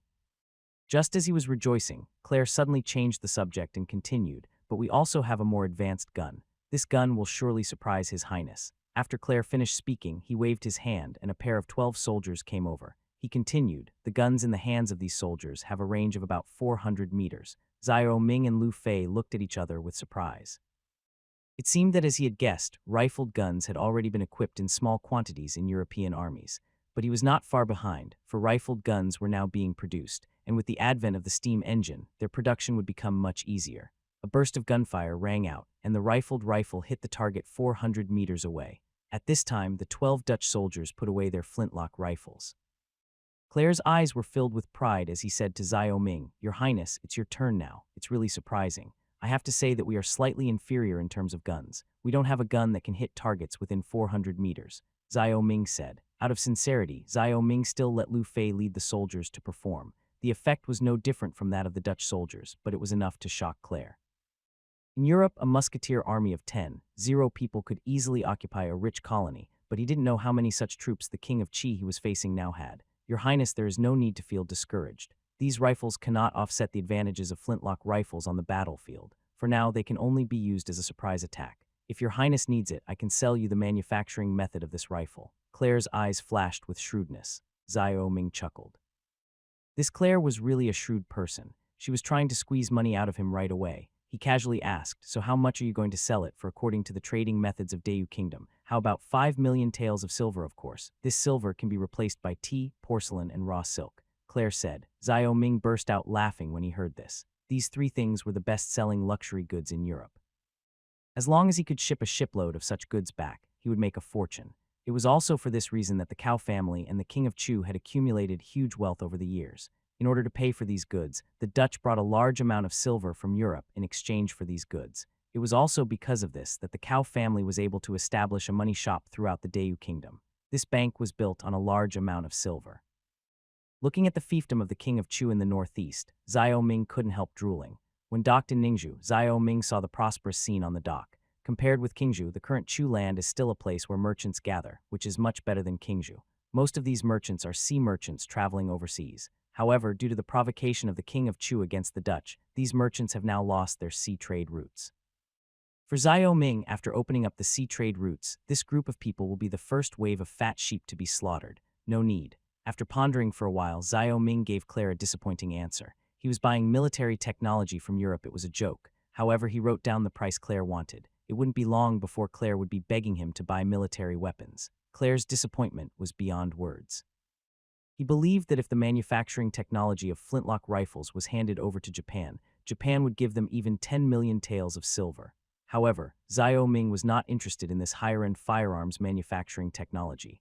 Looking at Xiao Ming with a calm expression, Claire's pleasure of winning just now also disappeared, because he began to suspect that Xiao Ming had mastered this technique. Sighing, he said, okay, let's start the artillery show. Xiao Ming nodded. What was going to be carried out next was the firing of field artillery. Like the flintlock rifles, the Qingzhou army's field artillery was about the same as the Dutch field artillery. This gave both sides a clear understanding of each other's weapons. However, in Xiao Ming's opinion, Dutch weapons may not represent the highest level in Europe, because in the 18th century, the Netherlands had already declined, and only the major European countries such as Britain, France, Prussia, and Austria could represent the highest level in Europe today. After a brief competition, Xiao Ming and Claire discussed the placement of soldiers. According to the original agreement, he would leave 2-0 soldiers in Fort Zeelandia to maintain order in Fort Zeelandia together with the Dutch soldiers. Claire now accepted this calmly and decided to hand over the military camp on the west side of Fort Zeelandia to the Qingzhou army soldiers for use. After deciding this matter, the two decided to rest on the spot for 2 days. On the third day, Xiao Ming and Claire's fleet began to blockade the Ryukyu Island. At the same time, some warships began to cruise along the Ryukyu Island to prevent Japanese pirates from continuing to reinforce the Machilla Castle. Their troops also began to land on the Ryukyu Island. Together with the Dutch army, there were a total of 12 musketeers and 72 field guns landing on the island. Your Highness, our soldiers have completed the siege of Machilla Castle. Half a day after the soldiers landed on the island, Lu Fei came to report to Xiao Ming. Claire looked relaxed at this time. In his opinion, if nothing unexpected happened, the Japanese army could only leave the city to fight them after their food ran out. Stay alert to prevent Japanese pirates from sneaking in and launching a surprise attack, Xiao Ming instructed. In this era where observation can only be done with the naked eye, any defense will have loopholes. Even though they have been cruising in this sea area, there is no guarantee that no fish will slip through the net. While Xiao Ming was setting up the encirclement, Sakai in the Machilla Castle was also observing everything on the island. After a fleet entered the port of Fort Zeelandia, they realized that trouble was coming. They did not expect that the Dutch really asked for reinforcements, and that this reinforcement was from the King of Qi of Dayu Kingdom, because they had seen these warships in Dengzhou. But after seeing these warships, he was still not panicked, because the bastion of Machilla City was not so easy to break through, especially since they still had tens of thousands of soldiers. However, his confidence vanished after the encirclement was completed, and he realized that he would face a long siege. Lord Sakai, the Dutch and the Dayu people are going to besiege us. Are we just going to wait like this? There is not much food left in the castle, and it cannot sustain us for too long. Their fleet has blocked the coastline, and we cannot get supplies from the sea, a pirate leader said to Sakai. Yamada Nobunaga's road to rise was full of blood. These pirates were the wandering samurai under his command. These samurai were sent to the sea to plunder merchant ships to accumulate war capital for Yamada Nobunaga. These pirates made an indelible contribution to Nobunaga Yamada's ability to defeat other daimyo and unify Japan. We samurai will not hide in the castle and starve to death. This will damage our honor. Lord Sakai, for a samurai, it is better to die in battle than to starve to death.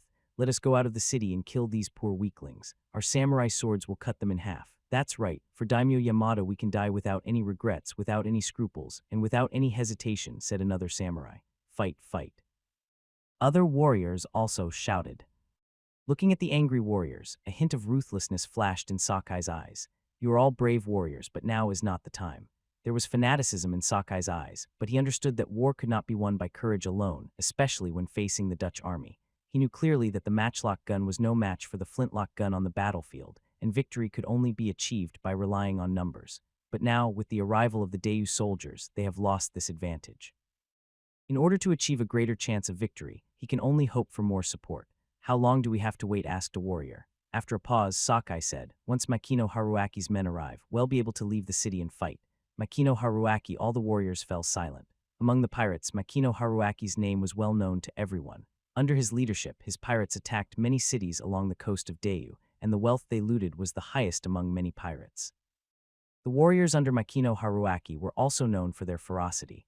During each robbery, these warriors were able to cause heavy casualties to the army of Dayu Kingdom, making the soldiers of Dayu Kingdom shudder. The most important thing was that Makino Harumi had a 5-0-man musketeer team in his hands. With this musketeer team, they could gain an advantage in numbers. When the name of Makino Haruaki was mentioned, the warriors no longer objected, because Makino Haruaki was one of the best warriors in the country, and they all respected Makino Haruaki. Makino Haruaki brought me the news 5 days ago. According to his plan, they will be able to reach the main island of Ryukyu in the next 2 days. Sakai looked towards the sea in the east. Just as he expected, a fleet was approaching the Ryukyu island on the vast ocean. The fleet consisted of 30 Ataka ships. On the leading Ataka ship stood a middle-aged warrior in samurai clothes. He was Makino Haruaki mentioned by Sakai. After receiving the order to capture the main island of Ryukyu, he led his warships to Ryukyu and joined Sakai. Lord Makino, Ryukyu Island is ahead, a soldier said, pointing to the visible coastline. Makino Haruaki smiled arrogantly and said, Ryukyu Island will soon be ours. As soon as he finished speaking, a soldier suddenly pointed to the south and said, Master Makino, the Dutch warships. What? Makino Harumi turned to look southward. Sure enough, 3 warships were approaching them. These warships looked just like the Dutch. But when he saw the flags on the ships, he shook his head and said, These aren't Dutch warships. They're from the Great Yu Kingdom. Sakai had already told him about King Chi of Kingju, so when he saw the flag on the warship, he immediately recognized it. Don't fight with them, speed up and get closer to the shore. We are no match for them at sea. Makino Haruaki was well aware of the power of these warships. After receiving his order, the Antaku ship sped up and headed towards the Ryukyu coast. On the 3 warships opposite, Yun issued an order to prevent these warships from landing on Ryukyu Island. Although they and the Dutch had more than 20 warships in total, these warships were patrolled in groups of 3 and could only cruise in the nearby waters. What Yun did not expect was that the 3 warships he led soon discovered a group of Japanese pirates who were trying to support the Ryukyu main island. Destroy them. Yun gave the order. At this time, the 3 third-level warships accelerated towards the Japanese pirates' warships. However, what surprised Yun was that these Japanese pirate ships did not seem to have any intention of fighting with them, but were quickly approaching the shore. The leading warship was less than a mile away from the coast, which made him a little anxious. It was obviously impossible to destroy this large fleet of Japanese pirates with only 3 warships. The Japanese pirate warships rushed towards the coast desperately, and the distance between the 2 sides was getting closer and closer. At the same time, 6 Japanese pirate warships suddenly separated from the fleet and approached Yun's warships. General, a warship is coming, shouted the soldier on the watchtower. Ignore them and bombard the warships heading towards the coast. Yun observed these Anjai ships with a telescope. These 6 Anjai ships were somewhat different from the other ships because the other Anjai ships carried a large number of soldiers, while these 6 Anjai ships were escort warships with only a small number of crew members. The purpose of the Japanese pirates sending out these ships now is to stop them from attacking the ships in front. Seeing through the Japanese pirates' purpose, Yun directly commanded the fleet to approach the coast. At this time, the Japanese pirates' first Antaku ship had already docked, and the Japanese pirates got off the ship and rushed directly to the island. Seeing this, Yun became more and more anxious. The more Japanese pirates there were on the island, the more disadvantageous it would be for the Kingju army. After reaching the shooting range, Yun immediately ordered the warships to fire. As the cannons sounded, the shells flew towards the Ataka ship that was approaching the shore, and screams suddenly broke out on the Ataka ship. Many Japanese pirates were directly knocked off the ship into the sea by cannonballs. The 3 third-level warships fired continuously, with more than 100 shells bombarding the Anjai ship in each round. The Japanese pirates on the Ataka ship had no power to resist. They tried their best to slide the ship to the shore, and some even jumped into the sea and swam towards the shore. During the bombardment, more and more Ataka ships came ashore, and a large number of Japanese pirates fled to the island. They also suffered a lot of casualties under the bombardment. Hundreds of Japanese pirates died tragically on the ship under the continuous bombardment. Seeing most of the Japanese pirates landing, Yun felt annoyed. They discovered it too late, otherwise they would definitely not let so many Japanese pirates land on the island. But the fact was already determined, and he felt that he should go back and inform King Chi about this matter. Looking at the 6 Anjai ships that were still approaching, Yun gave the order to retreat. Although he was not afraid of these Anjai ships, it would be troublesome if they were forced to come up. Now he should go back to lead more warships and pass on the message at the same time. Amid the sound of bells, the 3 warships sailed towards Fort Zealandia. An hour later, they arrived at Beishiao Beach. He immediately sent people ashore to inform Zhao Ming that about 50 Japanese pirates had landed. Then he reunited with other warships and headed in the direction they came from. Now that these Japanese pirates had arrived, there was no way back. Outside the Machilla castle, Zhao Ming and Claire soon got news about Yun. 5,000 people. Claire's face was a little solemn. In this way, the number of Japanese pirates increased again, which meant that they would have to pay a greater price to capture the Machilla castle. The most important thing is that we don't know where these Japanese pirates are going, when and where they will launch an attack. Lu Fei, send out scouts to patrol immediately to prevent sneak attacks. Zhao Ming gave the order immediately. The war has begun. Makino Haruaki was leading the musketeers towards Machilla Castle. Although the bombardment from the fleet just now caused casualties, these casualties were insignificant to him. As long as the Ryukyu main island was occupied, this would be an unsinkable battleship. Compared with this, the loss of some battleships was nothing. Many years ago, he had suggested to Yamada Nobunaga that he occupy the Ryukyu Islands, use the Ryukyu Islands as a base to control the coastal shipping routes of Dayu Kingdom, and plunder the coastal cities of Dayu Kingdom, but his suggestion was rejected. Because at that time the Dutch were still distinguished guests in Yamada Nobunaga's eyes, but now everything has changed, and the Dutch's betrayal at this time also proves that he was right at that time. But for him, it is not too late now. Occupying the Ryukyu Islands is still a good plan. Walking through the woods along the coast, when he saw the Machilla Castle on a high mountain in the distance, he ordered his men to release a carrier pigeon. The carrier pigeon was released and immediately flew towards the Machilla Castle. This carrier pigeon was trained to deliver the message to the Machilla Castle. At this time, Sakai and Makira Castle was waiting for news from Makino Haruaki. When he saw a white carrier pigeon landing, he was immediately ecstatic. Makino Haruaki has arrived. Now it's time for us to show the Dutch and Dayu Kingdom what we can do. Sakai shouted excitedly. Upon hearing this, the soldiers shouted excitedly, "Fight, fight!" In the frenzy, the soldiers in the castle quickly gathered and headed outside the city gate. More than 10 musketeers lined up outside the city gate, ready for a battle. Outside the bastion, Zhao Ming and Claire discovered the abnormality of the Japanese pirates. All the Japanese pirates in the castle rushed out of the city and lined up in neat horizontal rows outside the city. Seeing this, Zhao Ming asked, "Don't tell me that you Dutch have trained the Japanese pirates how to fight with matchlock guns." "I'm sorry, that's true. We did train the Japanese how to use firearms," Claire said apologetically. Zhao Ming really had the urge to kill Claire with a knife. In modern times, Japan was also supported by the West in this way, but now is not the time to worry about these things. Zhao Ming said, "The Japanese pirates have reinforcements coming ashore, and now more Japanese pirates are coming out of the bastion. They are preparing to encircle us from both inside and outside. Sakai is a very cunning enemy. He's been waiting for reinforcements," Claire said. "We can deal with the reinforcements that have come ashore, but I wonder if your army can handle the Japanese pirates in the bastion. I doubt you can defeat these vicious pirates." "Count Claire, are you despising my army?" Zhao Ming was furious. He also knew whether Claire was doing it on purpose or giving him a warning. "I am sorry, it's not that I despise your Highness' army. It's just that according to Sakai, the Japanese pirates are often able to defeat the army of Dayu Kingdom, so I am very worried. After all, if the battle fails, we will lose Ryukyu." Claire's face was solemn. He now began to regret his desperate gamble because Japan was equally powerful. "You should worry about yourself." Zhao Ming curled his lips. He could lose to anyone but not to the Japanese pirates. Then he said, "Well, leave our backs to you." After saying that, Zhao Ming immediately asked Lu Fei to gather the troops. The Japanese pirates gathered outside the bastion, and Zhao Ming's army also needed to gather because the encirclement was very scattered. At this time, both sides were racing against time to complete their preparations. The war was about to begin, and Luo Xin immediately led the artillery to find a high place to set up artillery positions. Half an hour later, the armies of both sides completed their assembly in front of the bastion, and the war was about to break out. If the war with the barbarians was a war between hot weapons and cold weapons, this time Zhao Ming was facing a war between hot weapons and cold weapons. Although the matchlock guns used by the Japanese pirates could not be underestimated. After all, the only difference between a matchlock and a flintlock is the way they fire.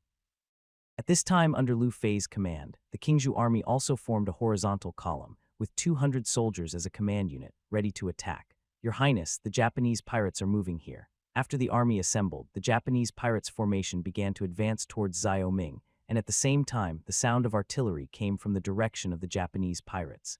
Zhao Ming looked in the direction where the cannon sound came from. He found that the Japanese pirates had removed the cannons from the castle and used them in the current attack. At this time, the two sides were about 700 meters apart. The artillery shells had weakened a lot after flying. These shells almost rolled over the ground and could not cause much casualties. As Claire said, these shells are very old and their range and power are not very great. "Your Highness, do you want to fight back and destroy their artillery?" Luo Xin asked.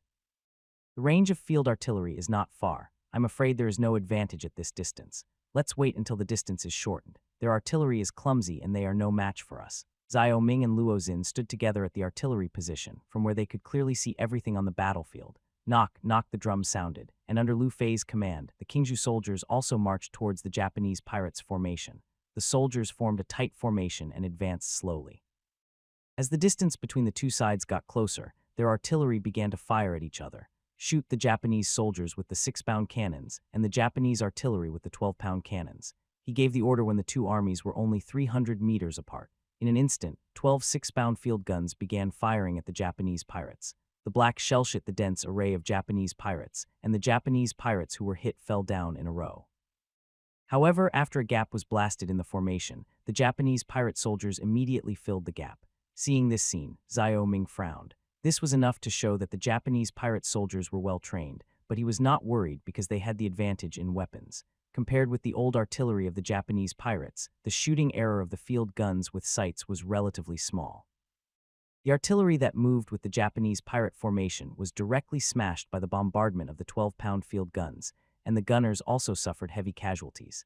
The 6-pound cannon was also not idle. The shells bounced on the ground and hit the Japanese pirates in the queue. The soldiers in the first row were hit by the shells and their hands and feet were directly broken. They fell to the ground groaning and shouting. 250 meters, 200 meters, 100 meters.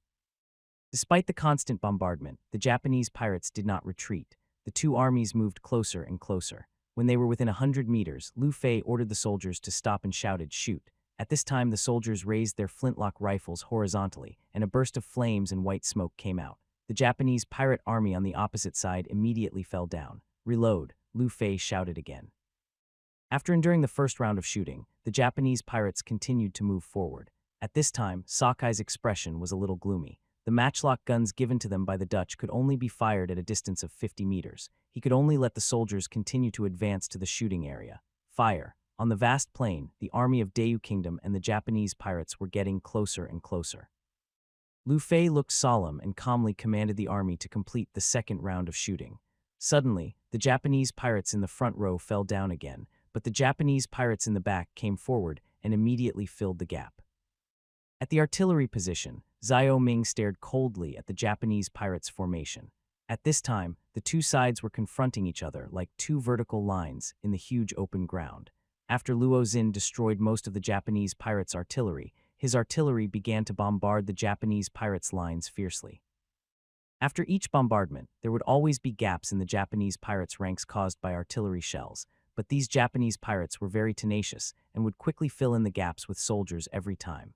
This scene not only made the generals of the Qingzhou army put away their contempt, but also made Xiao Ming put away his contempt. According to Wang Xuan's intelligence, a Bushido spirit is being promoted in Japan today. From the information in the technological crystal, Xiao Ming learned that Japan's Bushido spirit has existed since ancient times, but it has been continuously exploited by people with ulterior motives.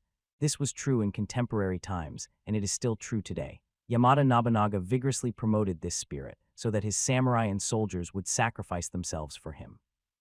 So in Xiao Ming's opinion, what is scary about Japan now is not the matchlock gun, but this dangerous trend of foreign aggression.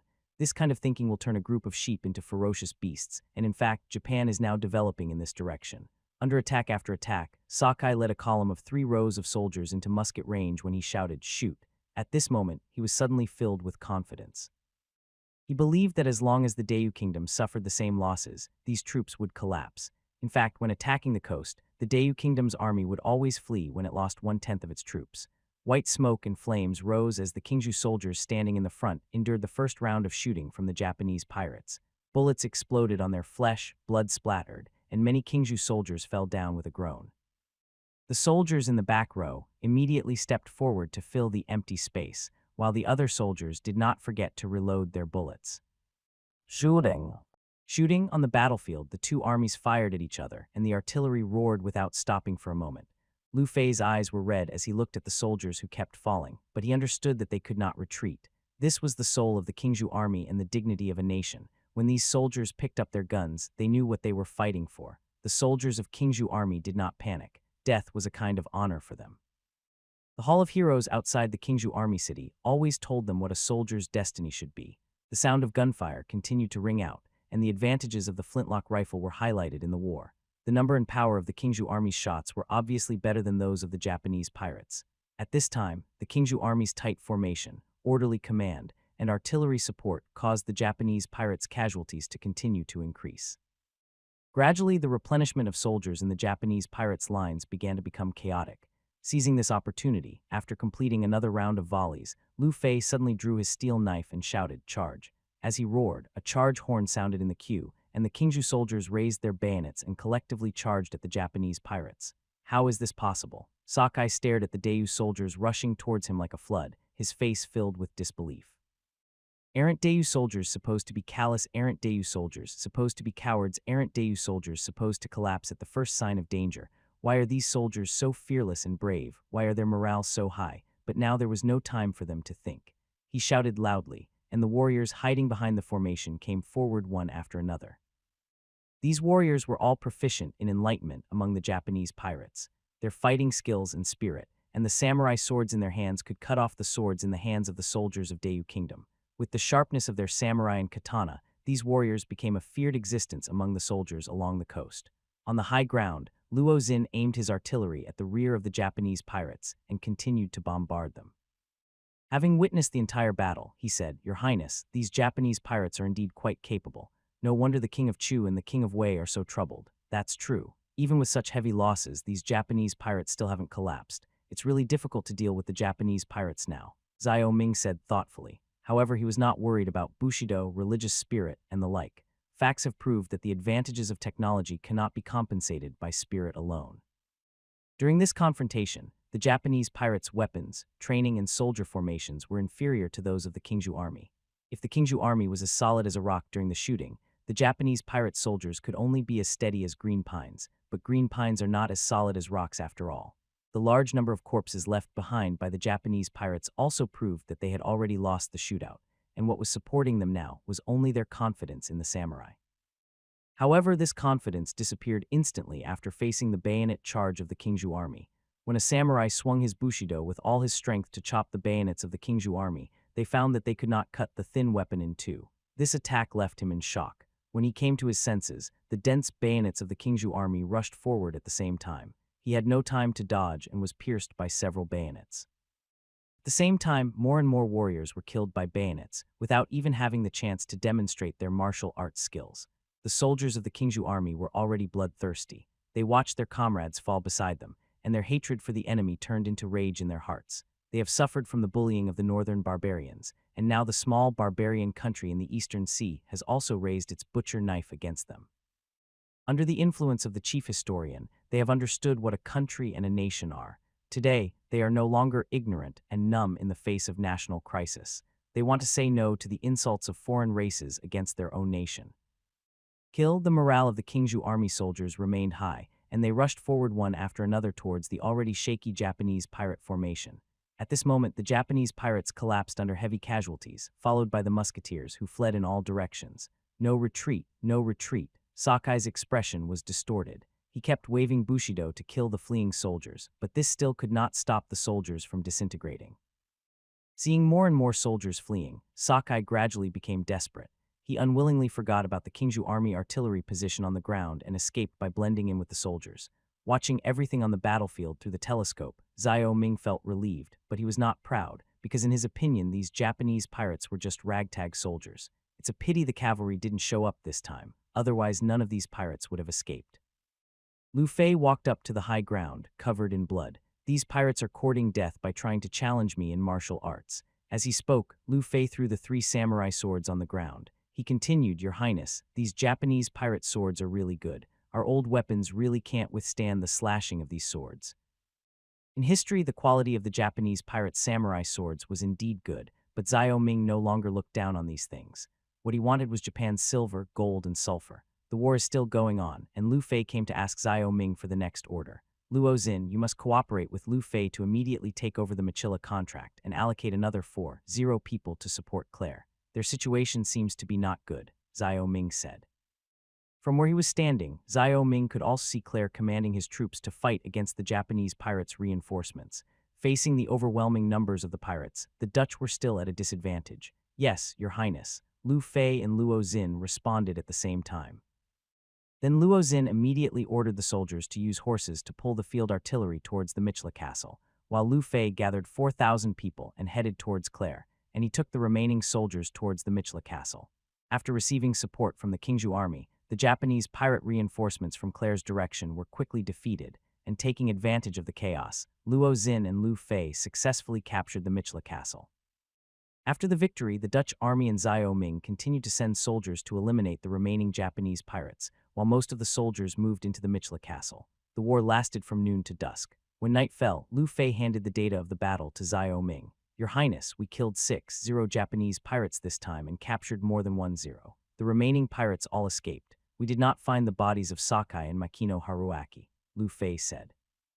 "What a pity that the villain Sakai escaped with his life again," Rhodes said bitterly. Claire was still heartbroken over the loss of more than 700 soldiers. After this Japanese invasion, their strength in Ryukyu was further weakened. Through this battle, he also understood the strength of the King of Chi's army, which was not a weak force. In his opinion, this army was very close to their European musket troops. Sakai is no longer important. "Now that we have recaptured Michila Castle, the Japanese pirates no longer have a foothold on the island," Claire said. Xiao Ming nodded. This time the Japanese pirates were defeated and basically lost their combat effectiveness. They were simply unable to fight against him who occupied the Michila castle. Now it was equivalent to him officially controlling the Ryukyu main island and also controlling the sea routes. Because during this period, all merchant ships heading south had to pass through the strait west of Ryukyu. Now he could directly cut off the southward trade of Goryeo and Japanese pirates, and of course the King of Chu and the King of Wei were no exception. "Earl Claire, this battle is sufficient proof of my loyalty to the contract. I hope you will also faithfully fulfill the terms of the contract. From now on, you must cease all trade with the Japanese pirates." In Xiao Ming's opinion, this battle is the best deterrent to Claire. If he is not too stupid, he should know what to do next. With a sigh in his heart, Claire realized that he had no choice now. The Netherlands was thousands of miles away from here, and he could not let the country send tens of thousands of troops to East Asia. In fact, with the decline of national strength, it was already difficult to maintain the existing colonies, not to mention that Britain was eyeing their colonies. "As you wish, Your Highness, the contract will take effect from now on. I will fulfill the terms of the contract. From now on, the Ryukyu Island and Fort Michila will be officially handed over to Your Highness.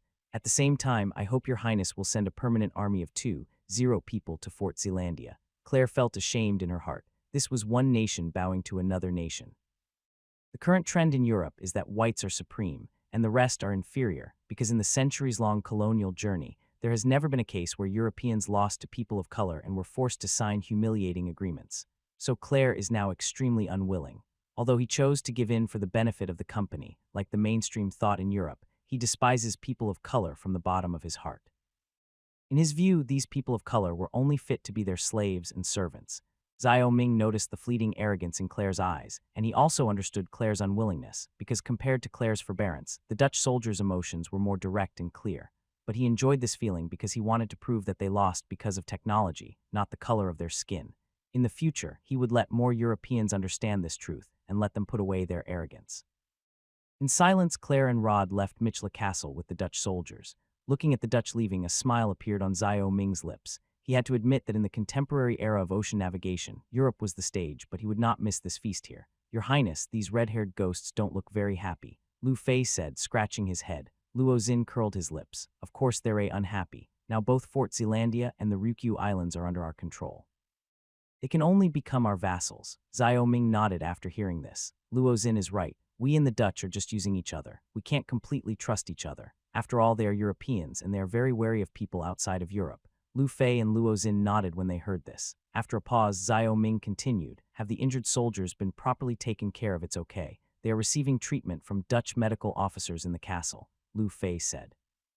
Compared with the heavy losses suffered by Japan, the Qingzhou army performed excellently this time.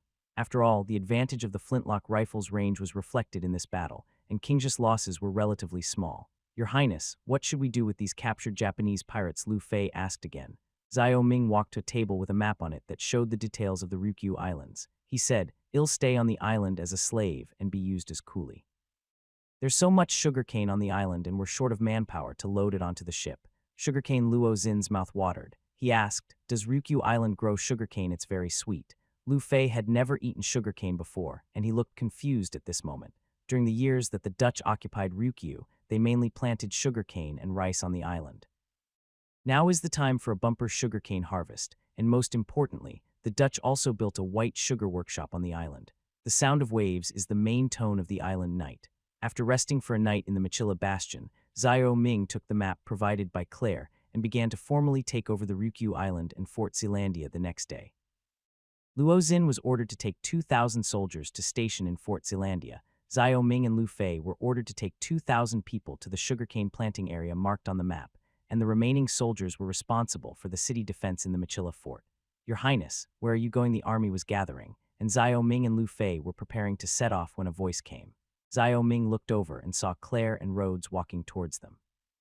He said, Count Claire, I was just about to send someone to inform you that we are now preparing to take over the Ryukyu Islands. Your Highness, we are here for this matter. After a night of painful psychological struggle, Claire finally chose to further improve her relationship with King Qi. Really, what a coincidence. I'm planning to visit the sugarcane plantation and try some of the sugar here. When Claire heard this, the muscles on his face trembled and he felt a pain in his flesh. For more than 40 years in Ryukyu, they have worked hard to run this large-scale sugarcane plantation. Now, these sugarcanes that are about to mature will belong to Xiao Ming in the blink of an eye. In addition to sugarcane plantations, there are also large tracts of rice fields on the main island of Ryukyu. These rice fields can be harvested 3 times a year, providing them with sufficient food. They even sell this food to the British, Spanish, and French in exchange for money. Forcefully forcing a smile, Claire said, Then let me lead your Highness there. That way we can formally conduct the handover. The natives here don't recognize your Highness, and I'm worried there might be a conflict. That's great, but from now on they are the people of Dayu Kingdom and no longer natives. Xiao Ming deliberately emphasized the word natives because these 2 words contain too much discrimination. Claire was stunned for a moment, and his expression became more solemn. In his opinion, this was a dangerous signal, because he saw in Xiao Ming the sign of a nation's impending awakening. Okay, Claire's smile was awkward. He and Rhodes looked at each other and walked towards the island. Xiao Ming and Lu Fei followed the 2 of them along the path extending from Machilla Castle and walked northeast. After walking 20 miles, a vast sugarcane field appeared in front of everyone. These sugarcanes are very dense, about 3 meters high, and so densely packed that they block the view. You can't see the edge at all when looking from the edge. Your Highness, this is our sugarcane field. We can grow 1 season of sugarcane every year. This place is very suitable for growing sugarcane, and every piece of sugarcane is very sweet, Claire introduced to Xiao Ming.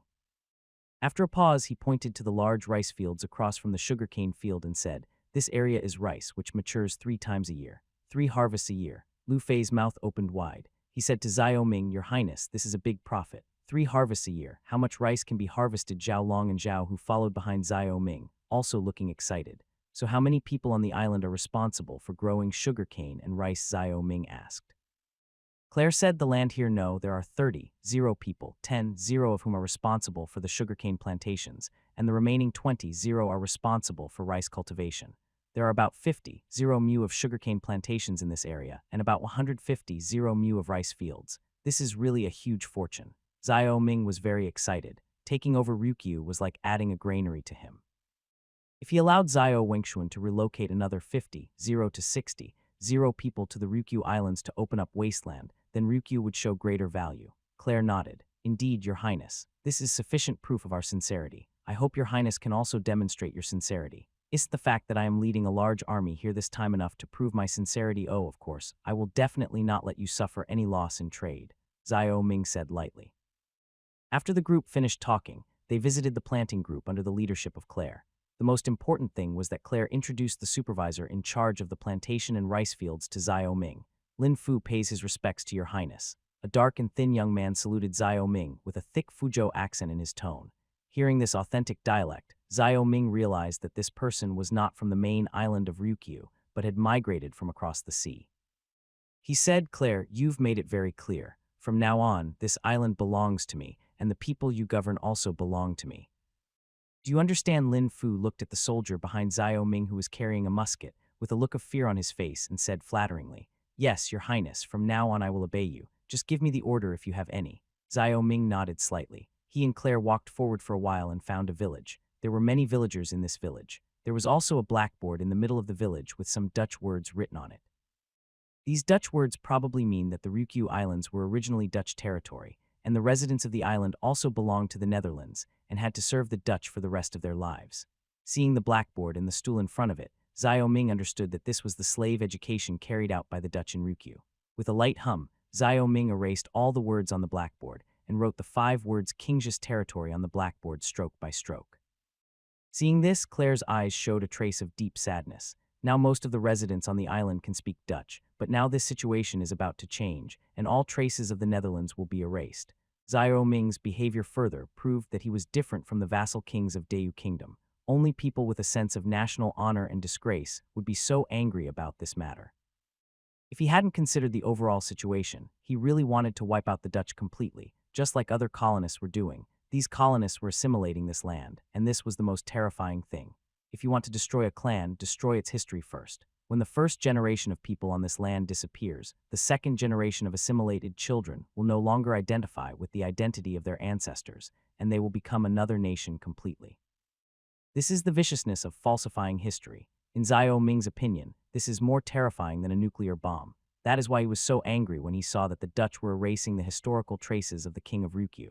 The villagers had complicated expressions when they saw this scene. It was the first time that such vigorous characters of the Dayu Kingdom appeared on this blackboard. Heavy memories flooded into their hearts, and some old men who came from across the sea had tears in their eyes. Throwing down the chalk, Xiao Ming looked at the 3 workshops in the village. Some sugarcane was piled outside, and some villagers were moving out some brown particles. Is this your white sugar? Yes, this is a specialty of Ryukyu Island. In front of the workshop, Xiao Ming showed a look of surprise, while Claire had a look of pride on her face.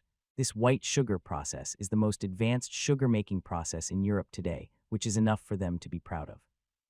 Xiao Ming frowned as he grabbed a handful of granulated sugar. Generally speaking, the sugar had reached the standard of granulated sugar. The particles were as fine as sand. The only drawback was that the color was not pure enough and there were some brown impurities in the particles. You may not notice it if you look at 1 or 2 of them, but if you look at a bunch of them, they will look heavier. The quality of this white sugar is a bit poor. Xiao Ming rubbed the white sugar and said his hope was dashed. He thought he could eat it ready-made, but he didn't expect that he would have to make it himself.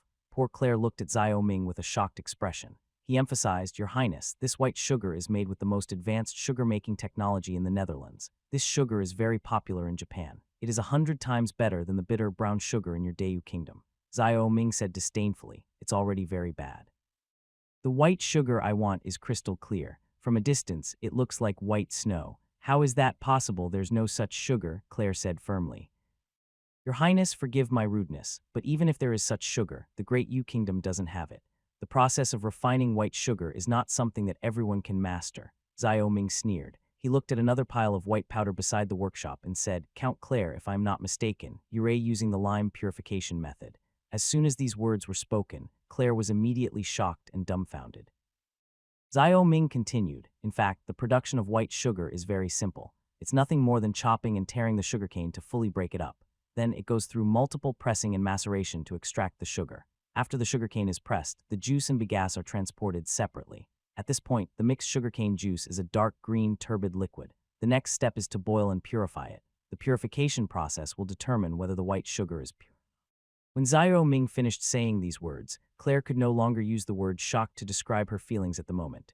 In his opinion, the powerful people in Dayu Kingdom were only proficient in some political tactics and did not care about these crafts at all. But now Xiao Ming, as a vassal king, was able to describe the sugar-making process in detail.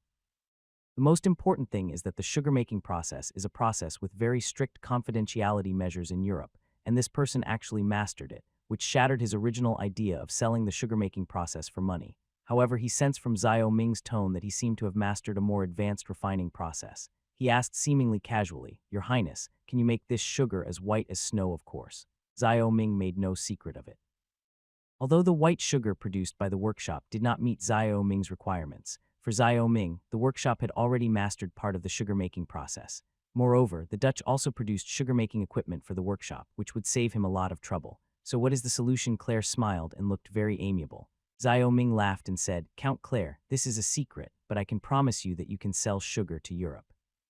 Claire immediately showed a look of disappointment. If he could master this technology, he was confident that he could make a fortune in Europe. After all, there was a huge demand for white sugar in Europe now, because they need white sugar to make bread, desserts, and so on. Ignoring Claire, Xiao Ming went straight to the workshop, where he observed the process of making white sugar. Since Xiao Ming already understood the process, Claire had no reason to stop him and could only follow Xiao Ming with a frustrated look on her face. "So sweet. While Xiao Ming was observing, Lu Fei grabbed a handful of candy and stuffed it into his mouth, eating it with a taste. Your Highness, this is much sweeter than malt sugar. If we sell it in Dayu, we can make a lot of money. Lu Fei's words were exactly what Xiao Ming was thinking. He had invested a lot in order to seize Ryukyu this time, and he had to make this war bring him actual profits. Next, he had to find a way to gain benefits at sea. We have to sell it, but we will sell better sugar, Xiao Ming said confidently. In modern times, there are three main methods of making sugar: the lime method, the sulfite method, and the carbonation method.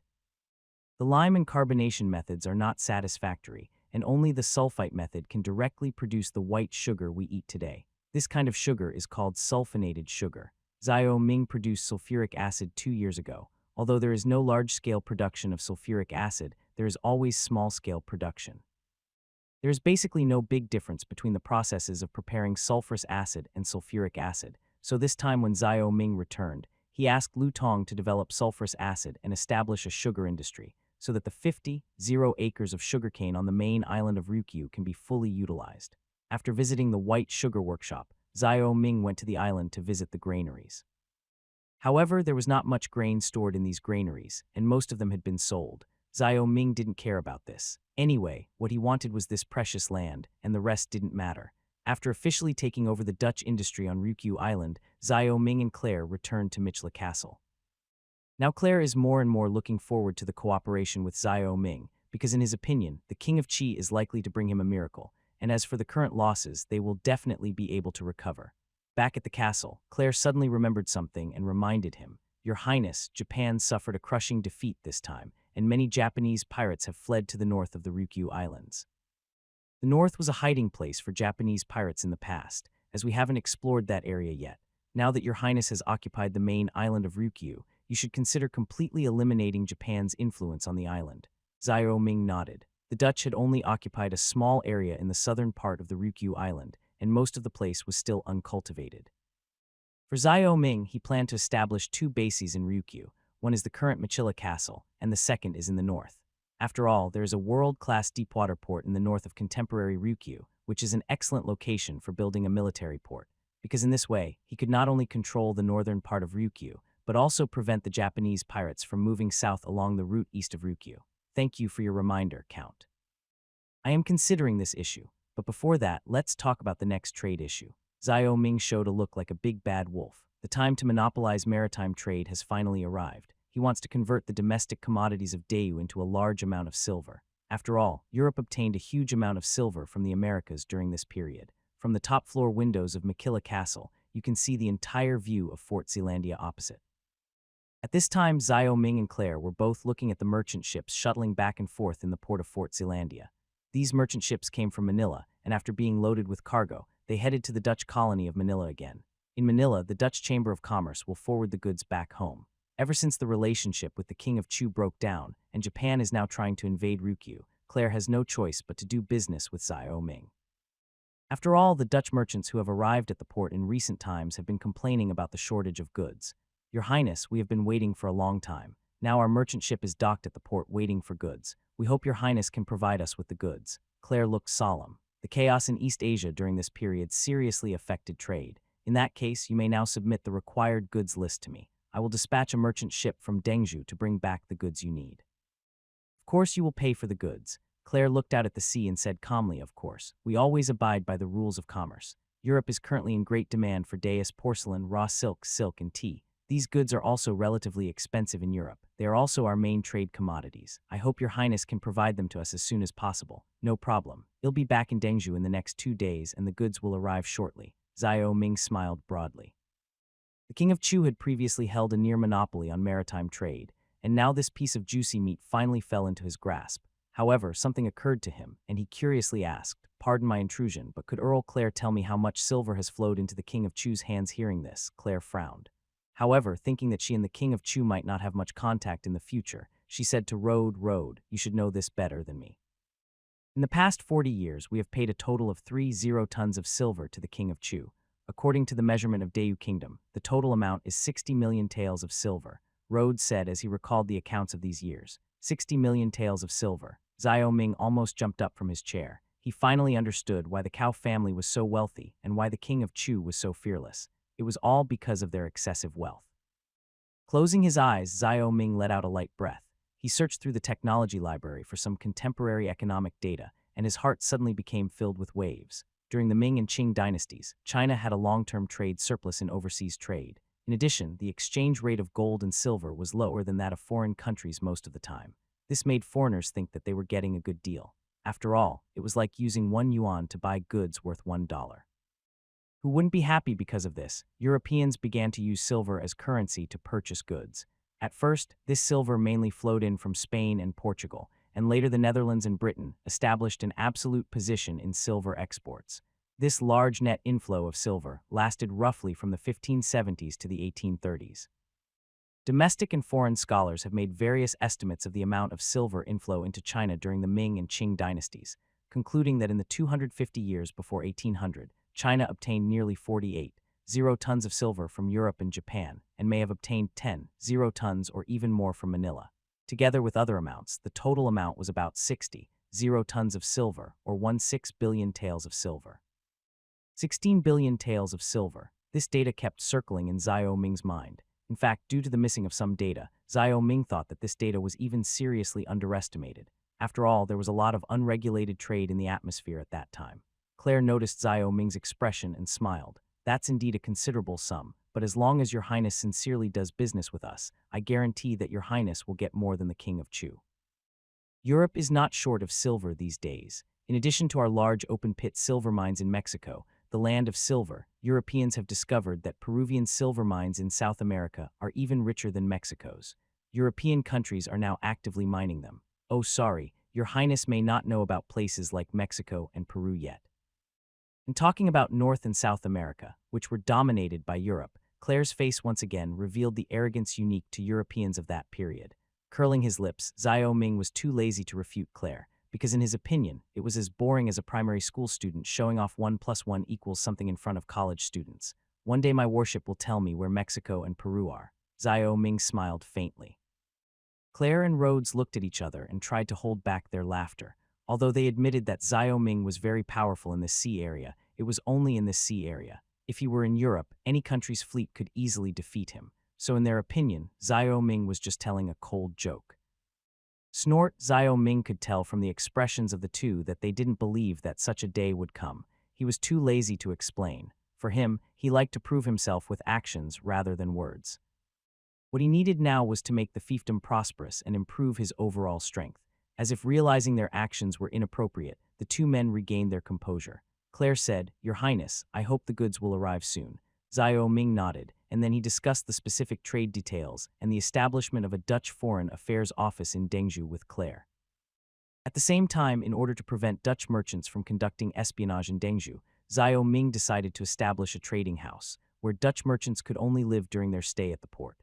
After agreeing on these things, Xiao Ming and Claire officially held a ceremony in Fort Zealandia regarding Fort Machilla, the Ryukyu main island, and the garrison in Fort Zealandia. According to the agreement, Xiao Ming will station 2.0 troops in Fort Machilla and 2.0 troops in Fort Zealandia. 6 warships of the Qingzhou fleet, including second-level and third-level warships, will be anchored in the port of Fort Zealandia all year round.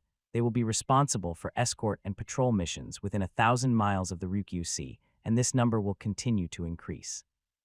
After completing these tasks one by one, Xiao Ming basically completed the control of Ryukyu Island and the sea trade routes. After resting for 2 days, he prepared to return to Dengzhou. The sea routes were only part of his trade strategy. He had more important things to do, which was to eliminate the threat from the north. Whether for the sake of completing his control over Goryeo or for his own safety, he had to deal with the barbarians. Because in his opinion, as long as the barbarians are not destroyed, he will not be able to devote all his energy to solving the problems in Dayu. With a powerful enemy lurking outside, he cannot act rashly. This is why he strives to maintain the current status quo of Dayu Kingdom. Your Highness, I will personally visit Qingzhou City in a few days. Under the Qi Wang ship, Claire brought officials from Fort Zealandia to see Xiao Ming off. Now that Qingzhou and the Netherlands have officially cooperated, he is looking forward to making huge profits. The clear blue sky was only left with a scorching sun, and a layer of golden scales was rippling on the boundless sea. Goodbye, everyone. Facing Claire, Xiao Ming also waved goodbye. Perhaps he would not come to Ryukyu again for a long time. After all, this place was only a small part of his strategy. In the next few years, Ryukyu's existence was only to provide some raw materials for Qingzhou. After all, the population on Ryukyu Island is too small. The warship continued to move northward under the influence of the sea breeze, and gradually Fort Zealandia shrank into a vague skyline. Lu Fei then said, "Your Highness, is Ryukyu ours now? Of course, our troops are stationed on Ryukyu Island. But Your Highness, leaving 4-0 troops here is too few. 24 field guns are all left on the island." Luo Xin was a little reluctant. Zhao Ming shook his head. He understood that many generals like them didn't understand why they had to invest so much money in a remote island. He said, "Even if I tell you now, you won't understand. Later, you will understand the importance of Ryukyu in maritime trade. This is an unsinkable warship." Yue Yun nodded slightly. He understood the value of Ryukyu better than Lu Fei and Luo Xin. After all, he had led a fleet south and understood the importance of Ryukyu. 7 days later, Zhao Ming and his companions, who had been drifting on the sea, finally returned to Dengzhou. This expedition was the first time that Zhao Ming led the soldiers of Dayu Kingdom to fight overseas. Although they took back the territory that originally belonged to them, the great significance of this move will be recorded in history. After all, this is the first time that Dayu Kingdom has extended its tentacles overseas. After anchoring in the naval port, Zhao Ming said to Yue Yun, "The warship's patrols cannot stop. From now on, you must completely control the maritime trade routes and prevent the Japanese pirates from attacking merchant ships on the routes." "Yes, Your Highness, but what if we find the merchant ships of the King of Chu and the King of Wei? Do we need to escort them as well?" Yue Yun asked. Zhao Ming glared at Yue Yun. "Are you stupid? I spent so much money to build the Qingzhou Navy. Soldiers shed blood and sacrificed their lives to seize Ryukyu. Is this all for their benefit? Tell those merchant ships to get permits from Qingzhou if they want to engage in maritime trade. Otherwise, go back to where you came from. If they dare to disobey, I will use force to intimidate them."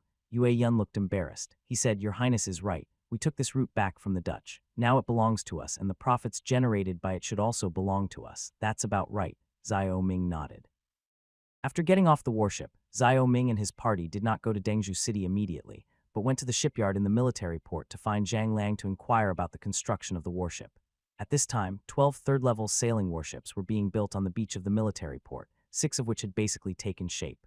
They met Zhang Liang on the beach. "Your Highness." Seeing Zhao Ming and his group coming, Zhang Liang immediately put down his work and came over. "Not bad. When can these 6 warships be delivered?" Zhao Ming said with a smile. He was in great need of warships now. The current 15 warships could not meet the current usage requirements at all. Moreover, in this Battle of Ryukyu, he had a complete showdown with Japan. There will be more and more battles at sea in the future. Moreover, the coastline of Dayu Kingdom is long, and even for escort purposes, a large number of warships will be required. If nothing goes wrong, these 6 warships will be launched in 3 months. In addition, 8 more warships can be launched in the other 2 shipyards. That means a total of 14 warships will be launched by then. Zhang Liang was very proud. Because of Zhao Ming's trade with the King of Chu and the Imperial court, the shipyard in Dengzhou suddenly had many craftsmen with superb shipbuilding skills, and these people greatly accelerated the speed of shipbuilding. The 3 shipyards also increased the number of warships launched in the same batch. 14 ships, well, that should be enough for this year at least. Zhao Ming looked at Yue Yun. "Do you have enough crew to operate 14 ships?" Yue Yun was immediately troubled. He said, "Your Highness, this warship was launched too quickly. It's almost as fast as our training. 3 months is really a bit difficult." Zhao Ming frowned. This was within his expectations. According to Claire, the crew of their merchant ship could be transformed into warship sailors at any time. Over the years, they had invisibly accumulated a naval team. The Qingzhou Navy developed too late. If it continues to follow this rigid path, it will not be able to keep up. He said, "We can't just recruit seafarers in Dengzhou. After all, there are only a few fishing villages in Dengzhou. You can try to attract fishermen from other places to settle in Dengzhou with generous treatment. In addition, there are rampant pirates along the coast. These pirates are natural seafarers. When you capture them, you can recruit some crew members from them." "Your Highness, this is a good idea. There are many pirates imprisoned in Dengzhou prison. Many of these pirates are homeless and were forced to join the pirate movement. I will go and pick some of them out later," Yue Yun said. Zhang Liang's face became even more proud when he heard this. In the past, it was Yue Yun who urged them to speed up, but now it was finally his turn to be short of manpower. After inspecting the shipyard in the naval port, Zhao Ming, led by Zhang Liang, went to the 2nd and 3rd shipyards located at the north gate of Dengzhou. Now these shipyards were under his unified management. In the past, he only ran a small Qingzhou shipyard, which was completely different from what it is now, because he is now living a very comfortable and satisfying life. The 2nd and 3rd shipyards are not far from the military port, which is also for the purpose of unified dispatch. As Zhang Liang said, there are 4 warships that are about to be completed in the 2 shipyards. After inspecting the shipyard, Zhao Mingkai, Lu Fei, and others headed towards Dengzhou City. On the way, they could occasionally see carriages transporting salt from the Qingzhou Chamber of Commerce passing by, and some carriages even transported dried sea fish. These two were the main profitable goods of Dengzhou. In Dengzhou City, Zhao Ming met Yang Cheng'e. He originally wanted to go back to Qingzhou directly, but thinking of the importance of maritime trade, he decided to give him some advice and remind him to pay attention to the construction of trading houses and foreign affairs offices. The most important thing is the construction of the port. Dengzhou Port will become the port with the largest throughput in the future. From now on, you must build a large number of warehouses near the port to store goods. Zhao Ming instructed. You must also produce wooden boxes. When the time comes, you can sell these boxes to merchants and rent the warehouses to sea merchants. Plus, there will be a fee for berthing at the port. This port alone is enough to make Dengzhou rich. In the government office, Yang Cheng'e's laughter was unrestrained and contained excitement. After hearing Zhao Ming's description, he was full of longing for the future, and even his desire to enter the cabinet was reduced. Your Highness, I would like to thank you on behalf of the people of Dengzhou. Yang Cheng'e stopped smiling and looked pious. No need to thank me. I have already created the conditions for you, but if you can't make full use of them to develop Dengzhou, I will not forgive you. Zhao Ming said in a joking tone with a warning. Yang Cheng'e nodded. Your Highness, rest assured. I guarantee that no officials in Dengzhou will take advantage of this opportunity to profit and oppress merchants. Well, I believe you, Zhao Ming said lightly. After explaining the situation to Yang Cheng'e, Zhao Ming's trip to Dengzhou was basically successful. He did not stay in Dengzhou for long and returned to Qingzhou with the Qingzhou army the next day. The Battle of Ryukyu made him realize that his military strength was still too weak. Although the Battle of Ryukyu was won, in his opinion, Japan alone could tie up most of the troops. This time he dispatched half of the Qingzhou army, but the Japanese pirates were just a group of pirates put together, which did not reflect the true combat effectiveness of Japan. What's more, the barbarians he faced were much more difficult to deal with than Japan. A full-scale war might seriously damage his vitality. Therefore, in addition to the Qingzhou army, he had to arm the armies of other states. From now on, each state's army will be responsible for different war zones. After another 3 days on the road, Zhao Ming returned to Qingzhou City. This time he was away for almost a month. Although he is very busy, the achievements he has made are also good. From now on, Qingzhou will have an endless source of income, which will provide support for him to continue to strengthen his army. The news of Zhao Ming's return quickly alarmed Pang Yukun. As the chief minister of the feudal state, when Zhao Ming was no longer in power, he was responsible for managing all matters big and small within the feudal state. But despite this, he still had to consult Zhao Ming on some important issues. So before Zhao Ming could return to the palace, he was stopped by him on the way.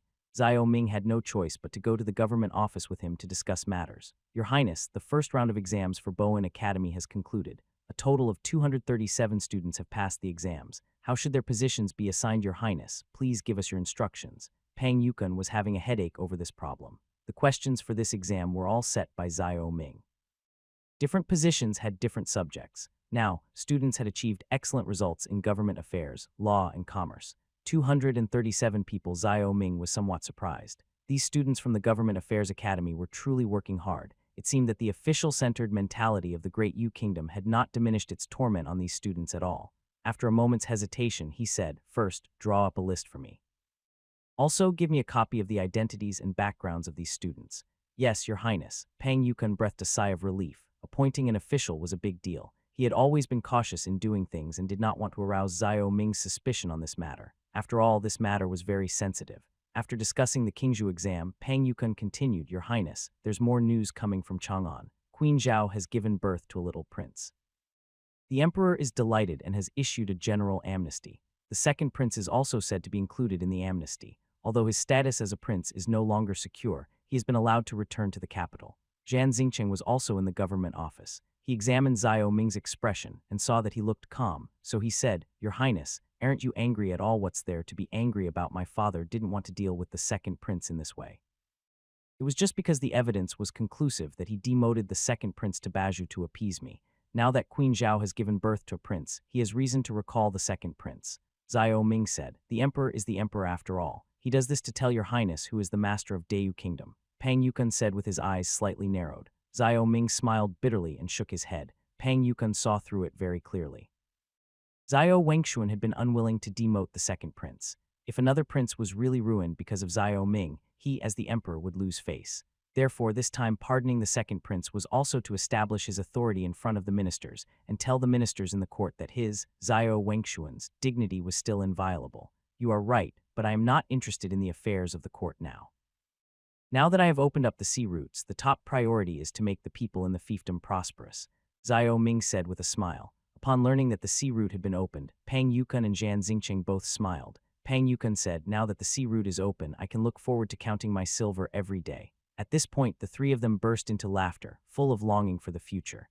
As he was speaking, a man suddenly walked in from outside. Seeing Zhao Ming, he hurriedly said, Your Highness, you are back. Lin Wentao. Zhao Ming smiled when he saw the person coming. Pang Yukun then said, Your Highness, this kid has been running to the government office every day while you were away, always asking when Your Highness will be back. I wonder what treasures he has found. This is definitely a treasure. Now the steam engine workshop has produced 5 steam engines. We have combined 2 of them with drilling machines and 3 of them with boring machines, turning them into steam engine drilling machines and steam engine boring machines.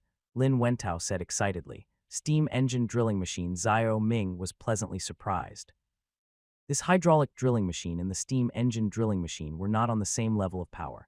He said, Not bad, not bad. The efficiency of your steam engine workshop is quite good. Lin Wentao smiled immediately and said to Zhao Ming, Your Highness, would you like to visit the lathe workshop? Now let's go. This is such a big thing. Naturally, I have to observe it. Zhao Ming turned to Pang Yukun and said, As the Prime Minister, you should also understand what a steam engine is. Let's go together. Pang Yukun was not interested in these machines at first, but after learning that these machines could increase production by hundreds of times, he had to take them seriously. Following Lin Wentao to the lathe workshop, we found that 3 lathes in the workshop had been replaced by steam engines instead of the original water power. There is a small steam engine at the junction of the 3 drilling machines. One craftsman is responsible for adding fuel to the steam engine, and another craftsman is responsible for supervising the operation of the drilling machine at any time. Compared with the slow hydraulic drilling machine, the steam engine drilling machine is very fast, and the drill bit rotates at a very uniform speed. Zhao Ming asked, How long does it take to drill a gun barrel with a drilling machine like this? It will only take an hour. The craftsman replied. 1 stick per hour, that's 12 sticks per day. 500 units means 6,000 sticks per day. Zhao Ming was shocked. This is the difference in power. The roar of the machines is as pleasant as beautiful music. The combination of steam engine and drilling machine was a huge power revolution for Dayu Kingdom, but it was not enough for Zhao Ming, because a steam engine only driving a drilling machine was a huge waste of mechanical power. In fact, during the Industrial Revolution, a steam engine was used to drive multiple machines, which is the real value of the steam engine. If a machine is used to drive several lathes, the connecting rod and crankshaft need to be used perfectly. He then said, Lin Wentao, this is a huge advancement for Qingzhou, but have you ever considered using a single steam engine to power multiple machine tools? I remember discussing the connecting rod and crankshaft issue with you. 1 connecting rod and 1 crankshaft could potentially power 2, 3, or even 4 drilling machines. In this way, a workshop might only need 4 or 5 steam engines to power hundreds of lathes, greatly increasing the steam engine's efficiency. Your Highness, Zhang Liu and I are considering this issue. Now Zhang Liu is studying how to make a crankshaft drive 5 drilling machines to work simultaneously. If successful, we will continue to consider driving more machines. After all, Your Highness has entrusted us with a large number of Jenny textile machines. If each machine requires a steam engine, our steam engine workshop will be too busy to handle it.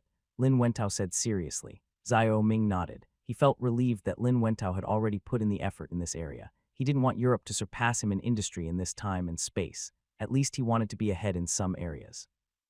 This time in Fort Zealandia, he had an in-depth conversation with Claire.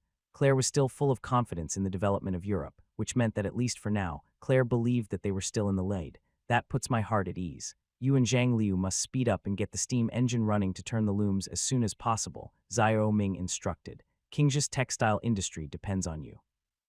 Upon hearing this, Lin Wentao suddenly felt that the burden on him was heavier, but restoring the magical machine from the book was his only interest at the moment, so he was very interested. After observing the drilling machine driven by the steam engine, Zhao Ming and his party left the workshop. The steam engine had just been invented, so further research needed to be carried out. He also hoped to use the steam locomotive to connect the fiefdoms.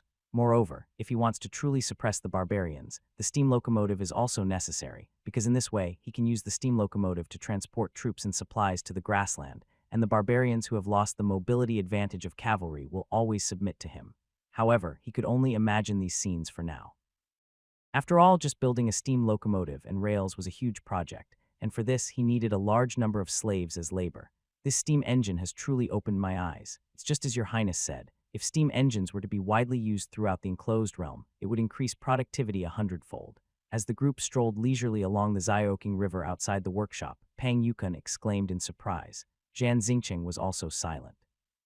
The rapid changes in Qingzhou caught him off guard. Now he and Pang Yukon often went to the library of Bowen College to read books. These books were all written by Zio Ming stroke by stroke and then printed by the newspaper. From these government books, they seemed to have entered a whole new world, especially the world geography knowledge in the library. For the first time, he learned that there was such a dangerous and powerful country outside the Dayu Kingdom. On the entire world map, the Dayu Kingdom was just a small corner, and their vassal state was just a small dot on the map. Zio Ming was very happy today because of the steam engine. He said, "Now you should understand how far behind Dayu has fallen. Many Western countries are still ahead of us. If we don't catch up, we will be beaten sooner or later." Pang Yukon's expression became solemn. He had also seen the world map in the library. The map even marked the colonies of Western countries around the world. He said, "In the past, I didn't understand your highness' painstaking efforts. I always thought that Dayu was the celestial empire, a place where all nations would come to pay tribute. But now I finally understand that I am just a frog in a well. From now on, I will fully cooperate with your highness." "So do I," said Zhan Xingcheng. Zio Ming smiled. Pang Yukon was the prime minister of the feudal state. It was rare for him to be so smart. With the explosion of technology in Qingzhou, the feudal state's political system must also change with the times. Now that Pang Yukon has expressed his opinion, he feels relieved. "That's right, you're not that pedantic." Zio Ming smiled faintly. Pang Yukon smiled awkwardly and said to Zio Ming, "Your highness, I wonder what you saw and heard during your trip to Ryukyu this time. Could you please tell me about it?" Ever since coming into contact with the Dutch, Zio Ming felt it necessary to popularize current world knowledge in the official circles in order to cope with the overseas trade of the closed country. So while admiring the spring water by the river, he told Pang Yukon and others about the Dutch in Fort Zeelandia and the war in Japan. Everyone was amazed after hearing this. This really opened their eyes. After chatting for a while by the river, seeing that it was getting dark, he and everyone else returned to the city. In the palace, Fei Yuir had been waiting for Zio Ming for an entire afternoon. At noon, she learned that Zio Ming had entered the city, but she waited and waited, but Zio Ming did not come back. It was not until the evening that she saw Zio Ming again. "Your Highness, you must have been stopped by Prime Minister Pang again." Fei Yuir glanced at Zio Ming with annoyance, while brushing the dust off Zio Ming's cloak. A short absence is better than a new marriage. Seeing Fei Yuir, Zio Ming's heart was also warm. The feeling of having a virtuous wife waiting for him at home while he was away was a subtle one. He grabbed Fei Yuir's little hand and said, "Princess, do you miss me?" Fei Yuir said half coquettishly and half angrily, "No, it would be better for your highness to go away for 2 months. Ha Zio Ming was amused by Fei Yuir's feminine behavior. He pulled Fei Yuir into his arms and said, "My trip to Ryukyu was not in vain. I brought back a lot of sugar cane. I'll have the craftsman make some white sugar in the next 2 days. Once I have the white sugar, I can make hard candy for you." "White sugar? What is hard candy?" Fei Yuir showed a look of surprise. Zio Ming said with a smile, "Don't worry, princess. You will know in 2 days. This thing is delicious." "Okay, your highness, please don't lie to me," Fei Yuir said. Zio Ming nodded slightly. Another gain he got from Ryukyu this time was white sugar. After a night of tenderness, Zio Ming slept lazily until noon the next day. The hard work of traveling for this month made him quite tired, and he had been separated from Fei Yuir for a month. The two of them played and joked while lying in bed and talked about some personal matters. Moreover, for Zio Ming, the report from Pang Yukon and others was one thing, and Fei Yuir's personal account was another. The Confucian scholars have truly become the rats crossing the street in His Highness' eyes, and everyone is calling for their destruction. Fei Yuir told Zio Ming about the changes since the Confucian scholars' last disturbance. "But my father sent a letter from Chang'an saying that there is considerable criticism within the court about this matter. Officials led by Qi Hao have even rebuked His Highness for defying Confucian classics and disrespecting Confucianism.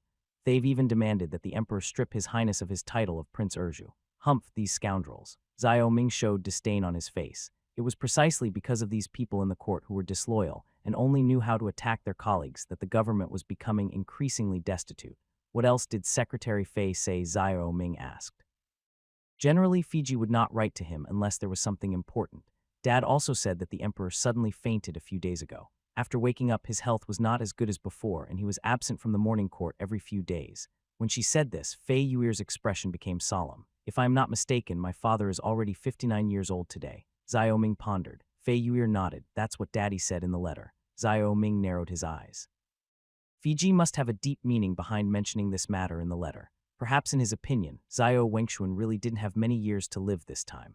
For Xiao Ming, it was not easy for Xiao Wengxuan to live to this age. After all, Emperor Wu of Han was only 69 years old, and the average life expectancy of emperors in contemporary history was only about 39 years old. Well, I understand. Xiao Ming frowned. Xiao Wengxuan was now the support point of the balance of Deu Kingdom. He didn't want Xiao Wengxuan to fall so soon. After all, he didn't want to lose a stable development environment, but if something really happened, he could only deal with it as it came. Now Fiji mentioned this matter just to remind him so that he could be prepared. After all the ministers knew that Xiao Wengxuan was ill, but not many people knew that Xiao Wengxuan had fainted, otherwise it would have caused a stir in the court and the country. After chatting for a while, Xiao Ming and Fei Yuer washed, dressed, and had a simple meal before he went to the workshop area. Xiao Ming gave instructions regarding the white sugar when he returned to Qingzhou. The sugar cane he brought back from Ryukyu was also transported to Qingzhou when he came back. Craftsmen from the White Sugar Workshop on Ryukyu Island also came with him. These craftsmen will be responsible for helping Xiao Ming establish a white sugar workshop in Qingzhou and train a group of sugar-making craftsmen. When he returned, he also sent someone to inform Lu Tong about the sulfurous acid used to purify white sugar. Your Highness, we have brought the sulfurous acid. Lu Tong was already waiting for Xiao Ming in the workshop area. He was holding a glass bottle in his hand, which contained sulfurous acid solution. The manufacturing process of sulfurous acid is actually very simple. It is just to calcine sulfur at high temperature to obtain sulfur dioxide, and then pass it into water to obtain sulfurous acid. This process is not a problem for Lu Tong and others. After all, they are already able to prepare sulfuric acid. From now on, your chemical workshop will be responsible for providing sulfurous acid solution to the white sugar workshop. I hope to see clean white sugar in the next 2 days, Xiao Ming said. The significance of white sugar to him is not only for eating, but more importantly, it will provide Qingzhou with an industrial classification, allowing him to take another step towards a complete industrial system. Lu Tong already knew Xiao Ming's purpose for wanting sulfurous acid, so he nodded. He was also very interested in this white sugar. In his opinion, this was also a wonderful chemical reaction. At this time, the craftsmen from Ryukyu were producing the equipment needed for the white sugar workshop, with the cooperation of the craftsmen from the machinery department, and Chen Wenlong selected a vacant house from the workshop area and handed it over to these craftsmen. After inspecting the preliminary preparations for the white sugar workshop, Xiao Ming had an idea in mind. In his opinion, the formal production would take at least 7 days. Just as he was instructing the craftsmen, a noisy sound suddenly came. Xiao Ming looked towards the source of the sound and saw that Li Kaiyuan was almost being pushed towards him by the merchants. The merchants walking in front were Cao Zhengyang, Ding Wu, and Dai Zixing. When he got closer, Li Kaiyuan looked helpless. He said, "Your Highness, I have no choice. I originally wanted to come back to see Your Highness in 2 days. After all, Your Highness needs time to recuperate after a long journey. But the merchants in the Chamber of Commerce are now like ants on the hot pot. I really can't stop them. What's going on? Why are you all so excited?" Xiao Ming's eyes swept across the businessman's face.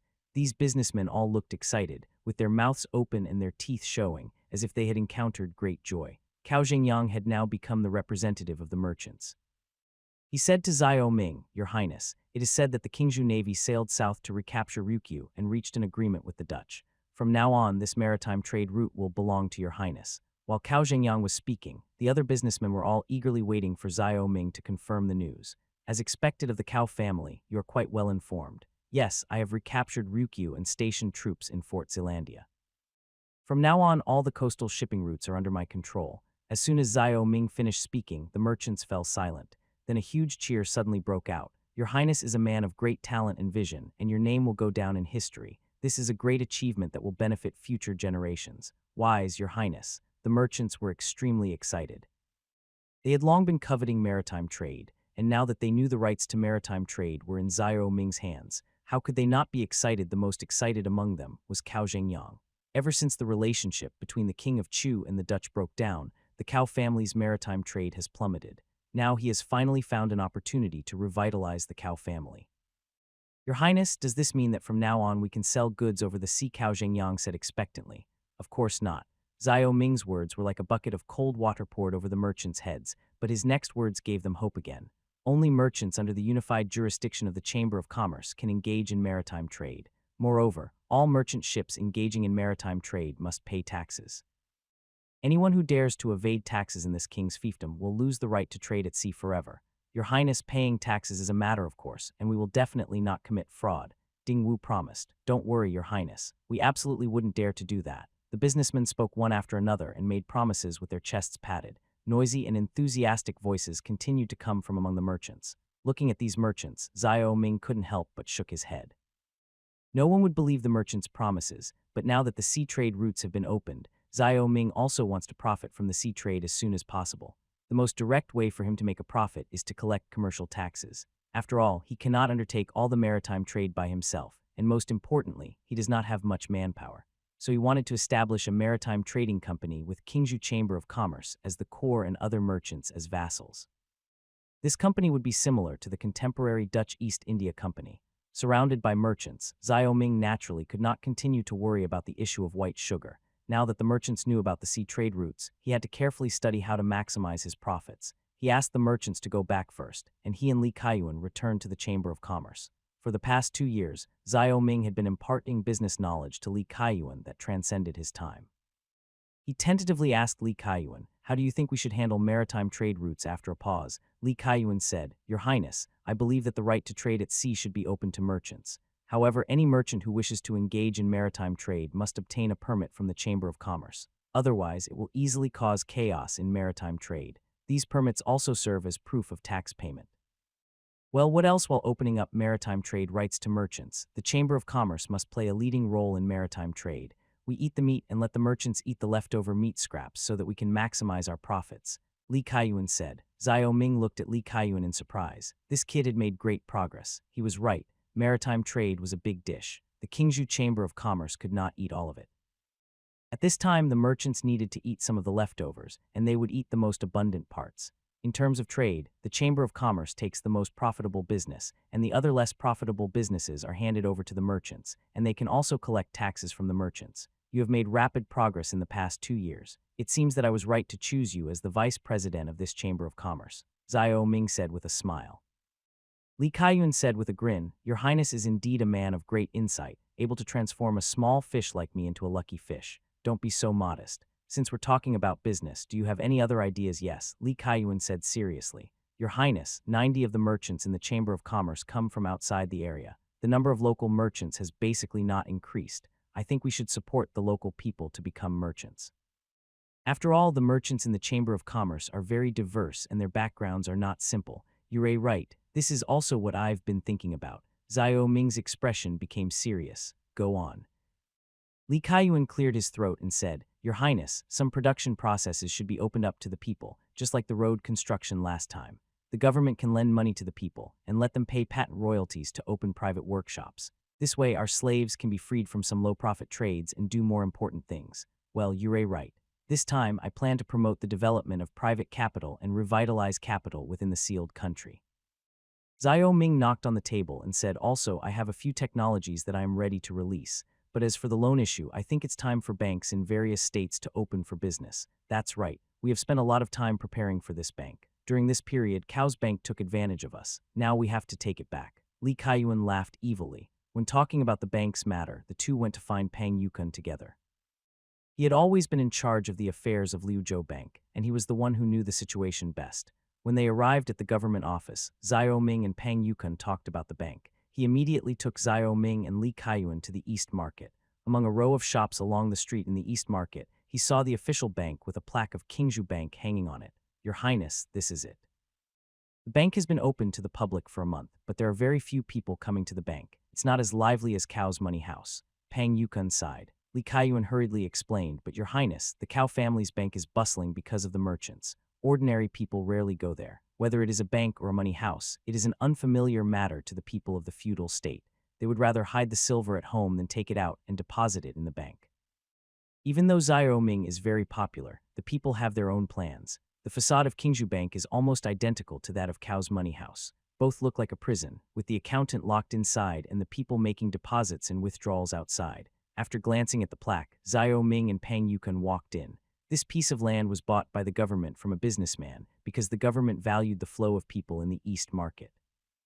However, now it has become the most deserted place in the area. The three young accountants in Qingzhou Bank immediately regained their spirits from their lazy state when they saw Pang Yukon and Xiao Ming come in and sat up straight. Your Highness, the Qingzhou Bank is in this state now, neither dead nor alive, and there is nothing I can do. Pang Yukon was not well versed in finance after all, and he was at a loss as to what to do. For Xiao Ming, banks were an important means of stimulating the development of private capital.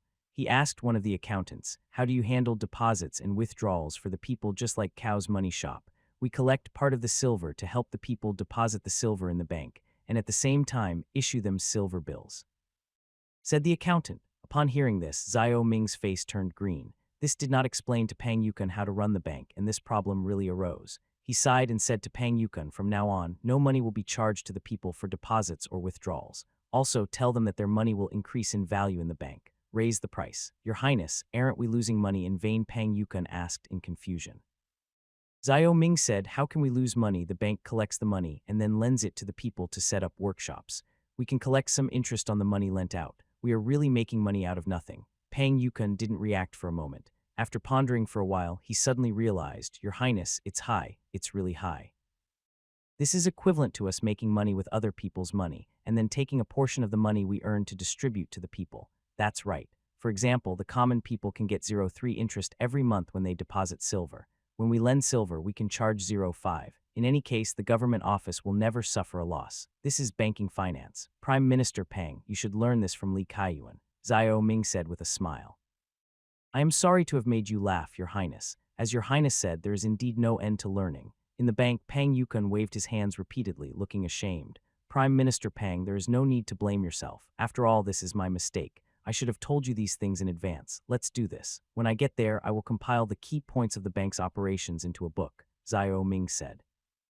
Not to mention the banking industry in Dayu country. Even in Europe, it is just starting out. However, for him, he will be able to catch up soon because he has complete knowledge of the financial industry. Li Kaiyuan then added, "Your Highness, in addition to the specific banking business, the government office should also publicize this matter to the people. After all, most people are completely unaware of it. Furthermore, in order to compete with the Cow family's bank for merchants, I think we could set up tax payment locations at state banks. This way, by bringing the proclamation issued by the Chamber of Commerce to the bank, the Chamber of Commerce will pay the money and pay it back, and they will pay more attention to the state banks." This was exactly what Xiao Ming was planning to do next. He gave Li Kaiyuan a thumbs up, saying that this guy had a very quick mind. He said, "I'll leave the merchant business to you, and the publicity to me and Prime Minister Pang. I'll be in charge of the newspaper's publicity for the Qingzhou Bank, and Prime Minister Pang will arrange for officials from various states to promote the bank in various counties. This matter can't be delayed, because I am counting on the bank to encourage the people to set up workshops." "Yes, Your Highness," Pang Yukon said. After deciding on this matter, the three of them returned to their respective duties. Xiao Ming went directly to the newspaper office and asked Fan Zheng to publish an article on what a bank is, its functions, and how to make deposits and withdrawals at a bank. He also asked Fan Zheng to have the reporter focus on this matter. He and Fan Zheng finalized the manuscript in the newspaper office, and Fan Zheng printed the newspaper that night.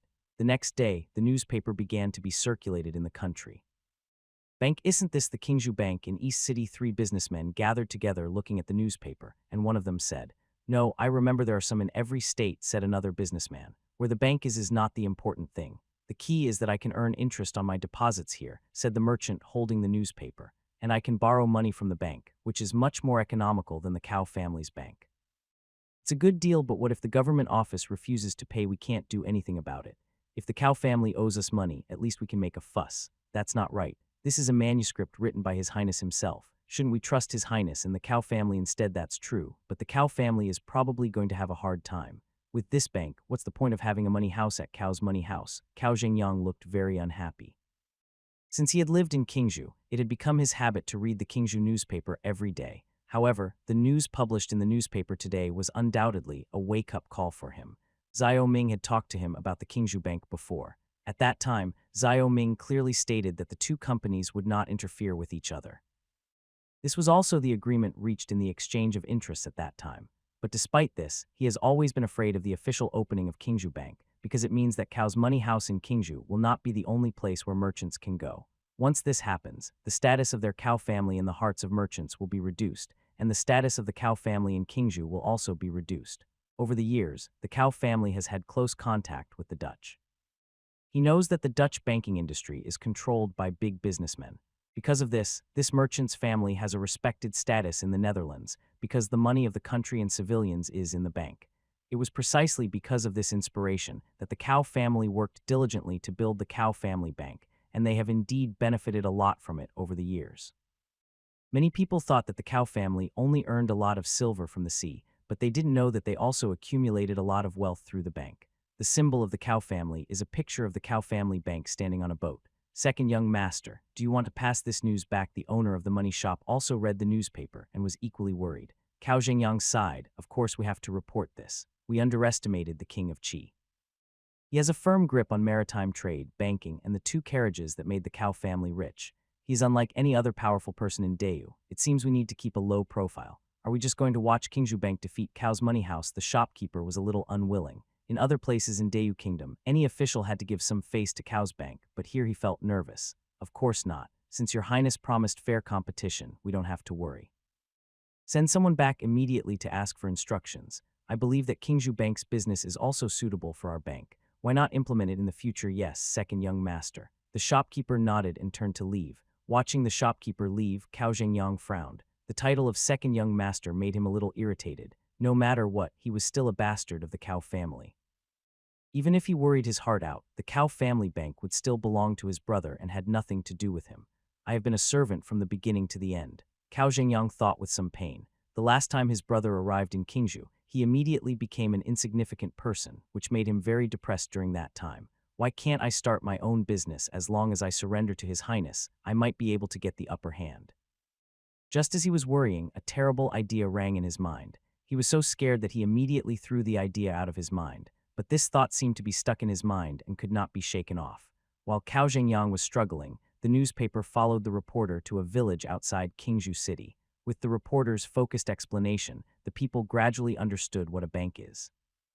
Zhu Wuliu, was this what happened last time when you borrowed money from the government office in Zhujia village? After the reporter's explanation, the people immediately looked at Zhu Wuliu, who was eating melon seeds.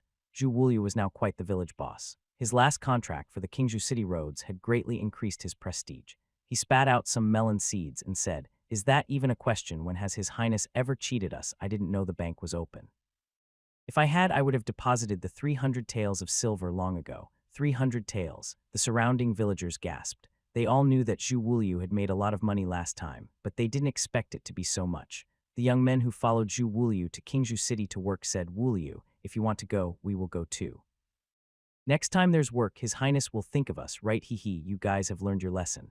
Let's go and support His Highness tomorrow." Zhu Sanxi laughed loudly. Outside the Prince Qi's mansion, Wang Xuan instinctively looked around vigilantly before hurriedly turning around and going in. In the main hall, Xiao Ming was standing with his hands behind his back waiting for him. "Your Highness." Standing in the main hall, Wang Xuan glanced at Xiao Ming and suddenly felt that Xiao Ming today was a little different from the past. Hearing Wang Xuan's voice, Xiao Ming turned around. He was busy with the bank's publicity yesterday and only had time to summon Wang Xuan today. Xiao Wengshuan was seriously ill, which was definitely not good news for him. Because once Xiao Wengshuan falls, it means that the current balance of Dayu Kingdom will be completely disrupted. The most serious possibility is that Dayu Kingdom will fall into complete civil strife. Although he did not admit that Xiao Wengshuan was a wise ruler, Xiao Wengshuan became emperor through military merit after all, and the prince, a fool, was unable to suppress the chaos in the country after he succeeded to the throne. In troubled times, even a wise ruler would find it difficult, let alone a ruler like the crown prince. Faced with a potentially very chaotic situation in the future, he pretended to be indifferent on the surface, but secretly he had to start preparing now so that he could respond to adverse situations at home in a timely manner. Therefore, he must continue to strengthen the control of the Chang'an intelligence network and infiltration of Chang'an officials. Did you know that the emperor fainted? Xiao Ming looked at Wang Xuan. After a pause, Wang Xuan said, "Your Majesty, I was not aware of this matter. I only learned that your Majesty was not feeling well and had not been able to attend court normally for some time. Well, in that case, the palace is indeed hiding this matter." Xiao Ming frowned. Such a major event was strictly blocked, and the only one who could do it in the palace at the moment was Queen Zhao. Wang Xuan asked in confusion, "How did your Highness know that the emperor had fainted?" "That's what Secretary Fei mentioned in his letter to the princess," Xiao Ming said. He then asked, "Besides that, there haven't been any other unusual changes in Chang'an?" "Yes, I was going to report this matter to your Highness." After the emperor did not attend court, Yang Zhen, the commander of the Legend Gate, had entered and left the Eastern Palace. Wang Xuan said solemnly. Yang Zhen goes in and out of the Eastern Palace. Xiao Ming was surprised. The Legend Gate has always obeyed the orders of the emperor in all dynasties. Now that Xiao Wengxuan has not passed away yet, Yang Zhen is entering and leaving the Eastern Palace. This is clearly an attempt to wag his tail in front of the new master in advance, and from this point we can also see the severity of Xiao Wengxuan's condition. Perhaps it is just as Fiji said, even with careful treatment, it can only be delayed for a few years. If Queen Zhao and the Crown Prince secretly delayed treatment, Xiao Wengxuan would have no chance of survival. After all, the struggle for imperial power has always been cruel, and any means are not surprising. Wang Xuan noticed Xiao Ming's expression and said, "Your Highness, Yang Zhen is extremely greedy for power. He has clearly defected to a new master. I am worried that the Empress and the Crown Prince will take control of the government. I heard that many government orders are now being passed on by Wang Zai, the eunuch who serves as the Empress' personal assistant. There's a lot of discussion in the court right now, and many ministers have requested to see the emperor, but they've all been turned away on the pretext that the emperor needs to recuperate." Xiao Ming's frown deepened. There were only a few words in Fiji's letter, which made Xiao Ming unable to fully judge the current situation in Chang'an. The news brought by Wang Xuan now made him completely alert. He had read enough history books, and the current situation seemed like the initial stage of external relatives interfering in politics and eunuchs abusing power. After a moment of contemplation, he said, "From now on, expand the number of secret guards in Chang'an. This king must be informed of the news from Chang'an at all times. In addition, you must devise a plan to transfer important figures from Chang'an. If there is any change in Chang'an, you must ensure that my mother, Secretary Fei, and others are brought back." "Yes, Your Highness," Wang Xuan said in a deep voice. "The first part was very simple, but the second part was very difficult. In that case, you should start preparing now," Xiao Ming said. After bowing, Wang Xuan turned and left. After Wang Xuan left, Xiao Ming sent someone to call Pang Yukun and Niu Ben to the palace. One of them was in charge of government affairs, and the other was in charge of the army. Now that something had happened in Chang'an, he needed to tell them the news and discuss what to do next. "If it is really as Your Highness said, from now on we should strengthen the training and equipment of the armies of each state to prepare for any eventuality. The letter of surrender is just a piece of paper, and there is no guarantee that the prince will not do something bad to Your Highness," Niu Ben said loudly. "Your Highness, the Grand Commander is right. The death of Prince Ning is still fresh in our memory. Your Highness must not be careless. If you ask who the princes fear the most today, it must be Your Highness. If the Crown Prince ascends the throne, he will also regard Your Highness as a major concern. In my opinion, not only should we strengthen the army, but the School of Government at Bowen College must also expand its enrollment to prepare for future changes." After a pause, Pang Yukun reminded him again, "Your Highness, if the Crown Prince takes back your title and fiefdom after ascending the throne, I do not want to see the people of your fiefdom return to their former ways.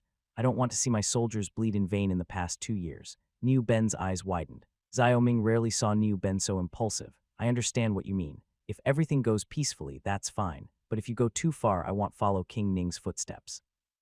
Xiao Ming said slowly. Pang Yukun nodded and continued, "Your Highness, this is only for the future. Right now, we need to make sure Queen Zhao and the Crown Prince don't dare to harm the Emperor. I think we should have Lei Ming send out cavalry to kill the barbarian scouts outside Shanhaiguan. Then we should write a letter to the court stating that the barbarians are causing trouble outside Shanhaiguan. We should also ask if the Emperor is safe and well.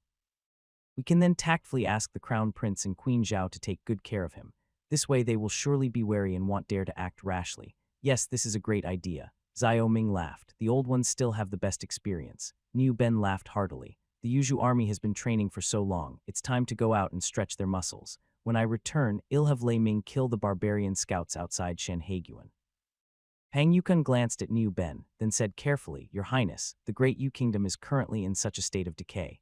Great chaos requires great order. Moreover, with the scoundrels everywhere, only someone capable of turning the tide can save the Great Yu Kingdom from this crisis. I do not believe that the Crown Prince is someone who can do that." Niu Ben suddenly looked up at Pang Yukun. His eyes rolled around, and suddenly a flash of enlightenment came to him. He said, "Your Highness, I will only obey Your Highness." Upon hearing this, Xiao Ming's smile gradually faded. What the two of them said was clear enough. They wanted him to be the emperor.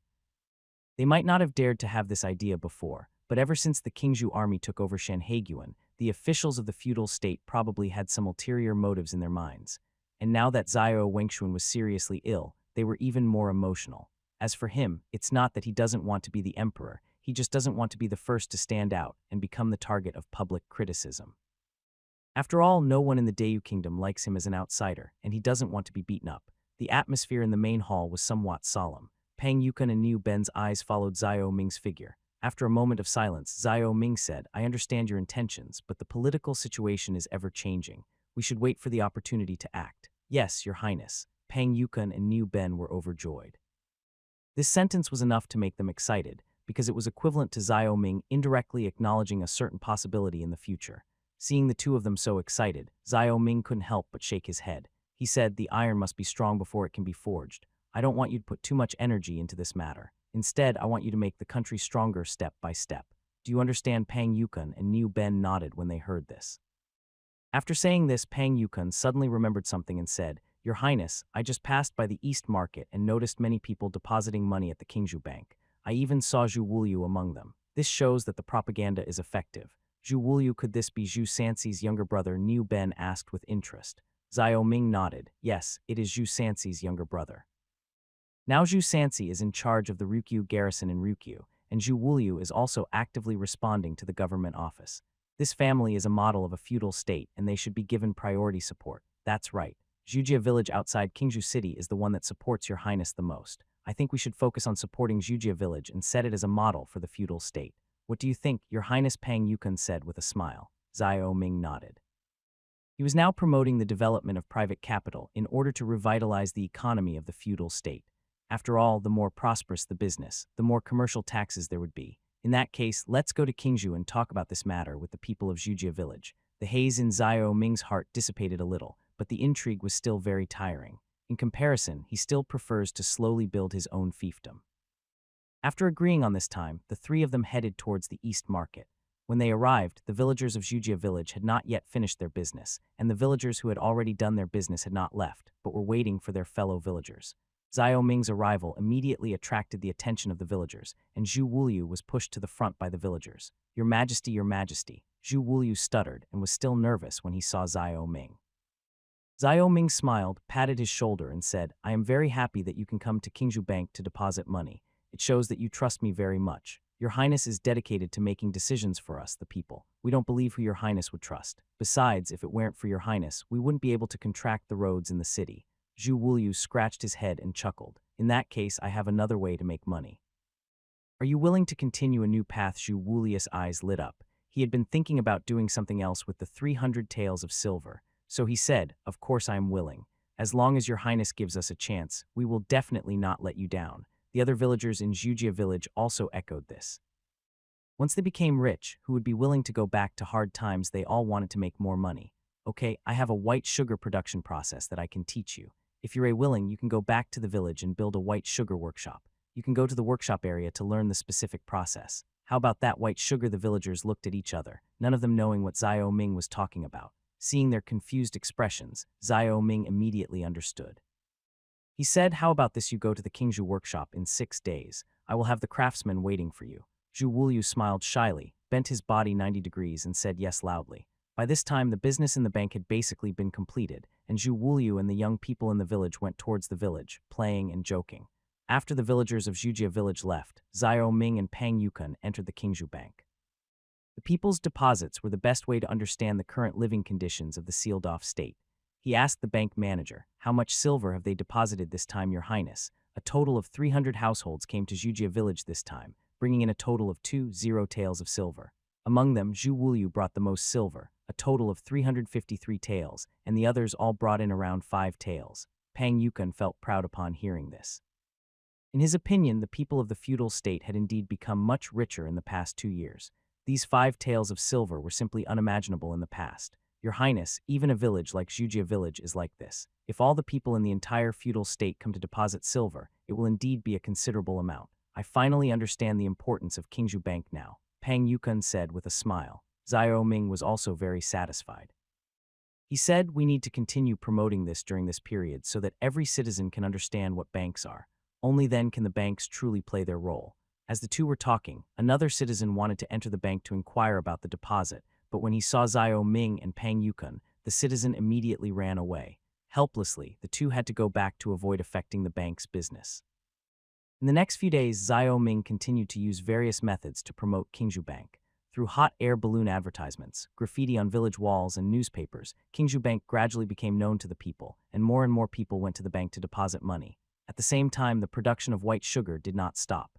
As expected, 7 days later, the first batch of white sugar was born in the workshop. Is this white sugar? It's really white, just like snow. Zhu Wulyu brought the 3 young men to the workshop area as promised. When a piece of white sugar was boiled out, he exclaimed in amazement. Xiao Ming's heart was filled with emotion when he grabbed a handful of white sugar as fine as sand. After 2 years, he finally saw white sugar that was similar to the one in modern times. With this, he can produce more food. Your Highness, this is rock sugar. Before Xiao Ming could react, the craftsman brought out another basket of rock sugar as big as peanuts. He was the one who taught these craftsmen how to make rock sugar. It is very simple, just melt the white sugar and then crystallize it. This is rock sugar. Take a piece of rock sugar and put it in your mouth, and immediately a sweet feeling arises in your mouth. This feeling is very enjoyable. It is really refreshing and sweet. Gyudong. Looking at Xiao Ming's enjoying expression, Zhu Wulyu swallowed hard. The newly brewed candy had a strong sugary aroma, which was so tempting. Hearing this voice, Xiao Ming smiled knowingly. Don't be polite, you can try it too. AI. After answering, Zhu Wulyu couldn't wait to pick up a piece of rock sugar from the box and put it into his mouth. Under the influence of saliva, the rock sugar began to melt. Zhu Wulyu and the 3 young men opened their eyes wider and wider, and the 4 of them said in unison, "How sweet! Come and try it, everyone." White sugar appeared in Dayu Kingdom for the first time. This new thing naturally attracted many people, including Lu Tong, who came to see what it was like. After all, the process of producing white sugar also required his sulfite. As soon as Xiao Ming finished speaking, the workshop supervisors did not hesitate to pick up the rock sugar and started eating it. It's so delicious. It's so sweet. Amazing, in other words, kept coming out. In modern times, rock sugar can be said to be the most inconspicuous of many types of sugar, but here it immediately becomes a high-end product, and the rich sweetness of white sugar has completely conquered everyone who tastes it. After finishing the white sugar in his mouth, Xiao Ming looked at Zhu Wulyu and asked, "How is it do you want the production process of white sugar and rock sugar?" "I want to." Zhu Wuliu's hair stood up with excitement. The malt sugar sold in the East Market was nothing compared to the white sugar. Even if he was stupid, he knew that this white sugar would make him, and even Zhujia village, a lot of money from now on. Xiao Ming said seriously, "In that case, you can stay here and learn from the craftsmen for a few days. However, you will need to figure out how to build the workshop and purchase sugarcane yourself. I understand that it is a great honor for your Highness to entrust the white sugar production process to me." Zhu Wuliu's face flushed. Nodding, Xiao Ming still had some things to make clear. He said, "In addition to you, I will also list the white sugar process in the Chamber of Commerce. You won't be the only ones who can make white sugar, so if you want to make money, you must show your true ability and control the quality of the white sugar." Do you understand? These words made Zhu Wulyu feel a little pressured, but when he thought of his brother, he felt an impulse in his heart and nodded suddenly. After instructing Zhu Wulyu, Xiao Ming asked Zhao Long and Zhao Hu to carry the rock sugar and follow him back to the palace. Lu Tong and Xiao Ming were heading back to Bowen College, and while slurping his rock sugar, he said, "Your Highness, this white sugar is truly amazing. Just by adding sulfite, it becomes incredibly pure. I'm becoming increasingly interested in chemistry." "Really? So you had no interest in chemistry before?" Xiao Ming glared at him. Your Highness, I didn't know what chemistry was before, so naturally I didn't understand how powerful it is.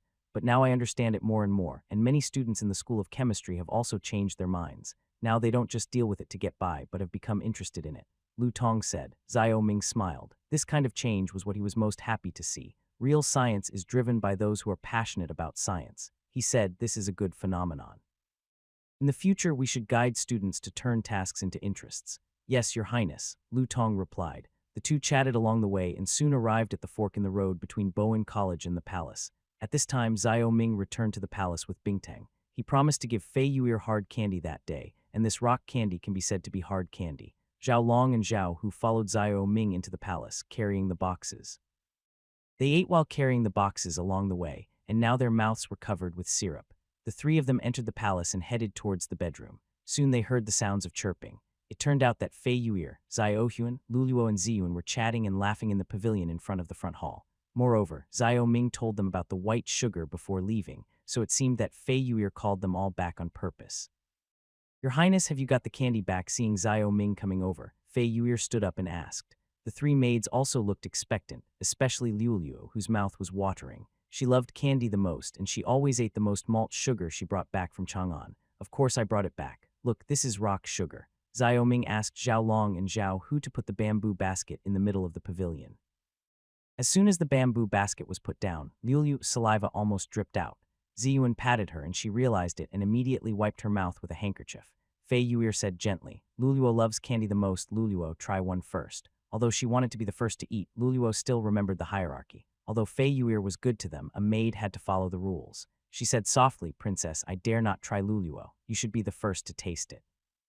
It doesn't matter, you three are the only ones in this palace who can talk to me in confidence. Don't mind these little details. Ziyuan, come and try it too. Aster and Pothos didn't dare to look at each other. Don't push each other anymore. I'll feed them to you one by one. Zhao Ming looked left and right, and seeing that the pushing and shoving was endless, he suddenly joked. Upon hearing this, the four of them blushed immediately.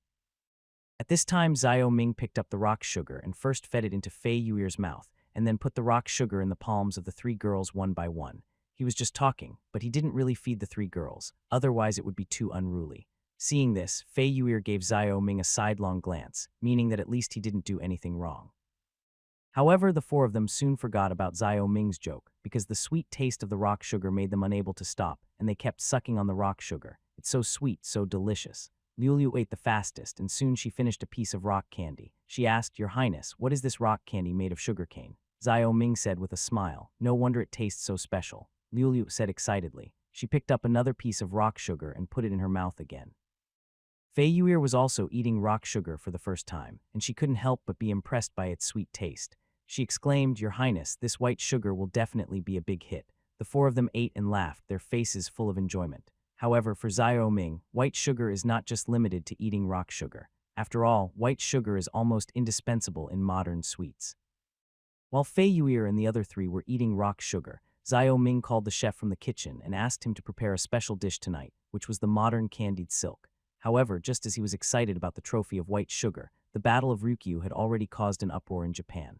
The defeated Sakai and Makino Haruaki returned to Japan with their remaining troops. The heavy losses shocked and angered the Japanese daimyo. In their eyes, Dayu had been far surpassed by their firearms. In their eyes, Dayu was just a piece of meat waiting for them to share. But the Battle of Ryukyu was like a slap in their face. How could they not be angry and humiliated? This is a disgrace for the samurai. Sakai and Makino Haruaki were kneeling in the main hall, surrounded by the famous Japanese daimyo sitting cross-legged. Their angry eyes seemed capable of killing them at any time.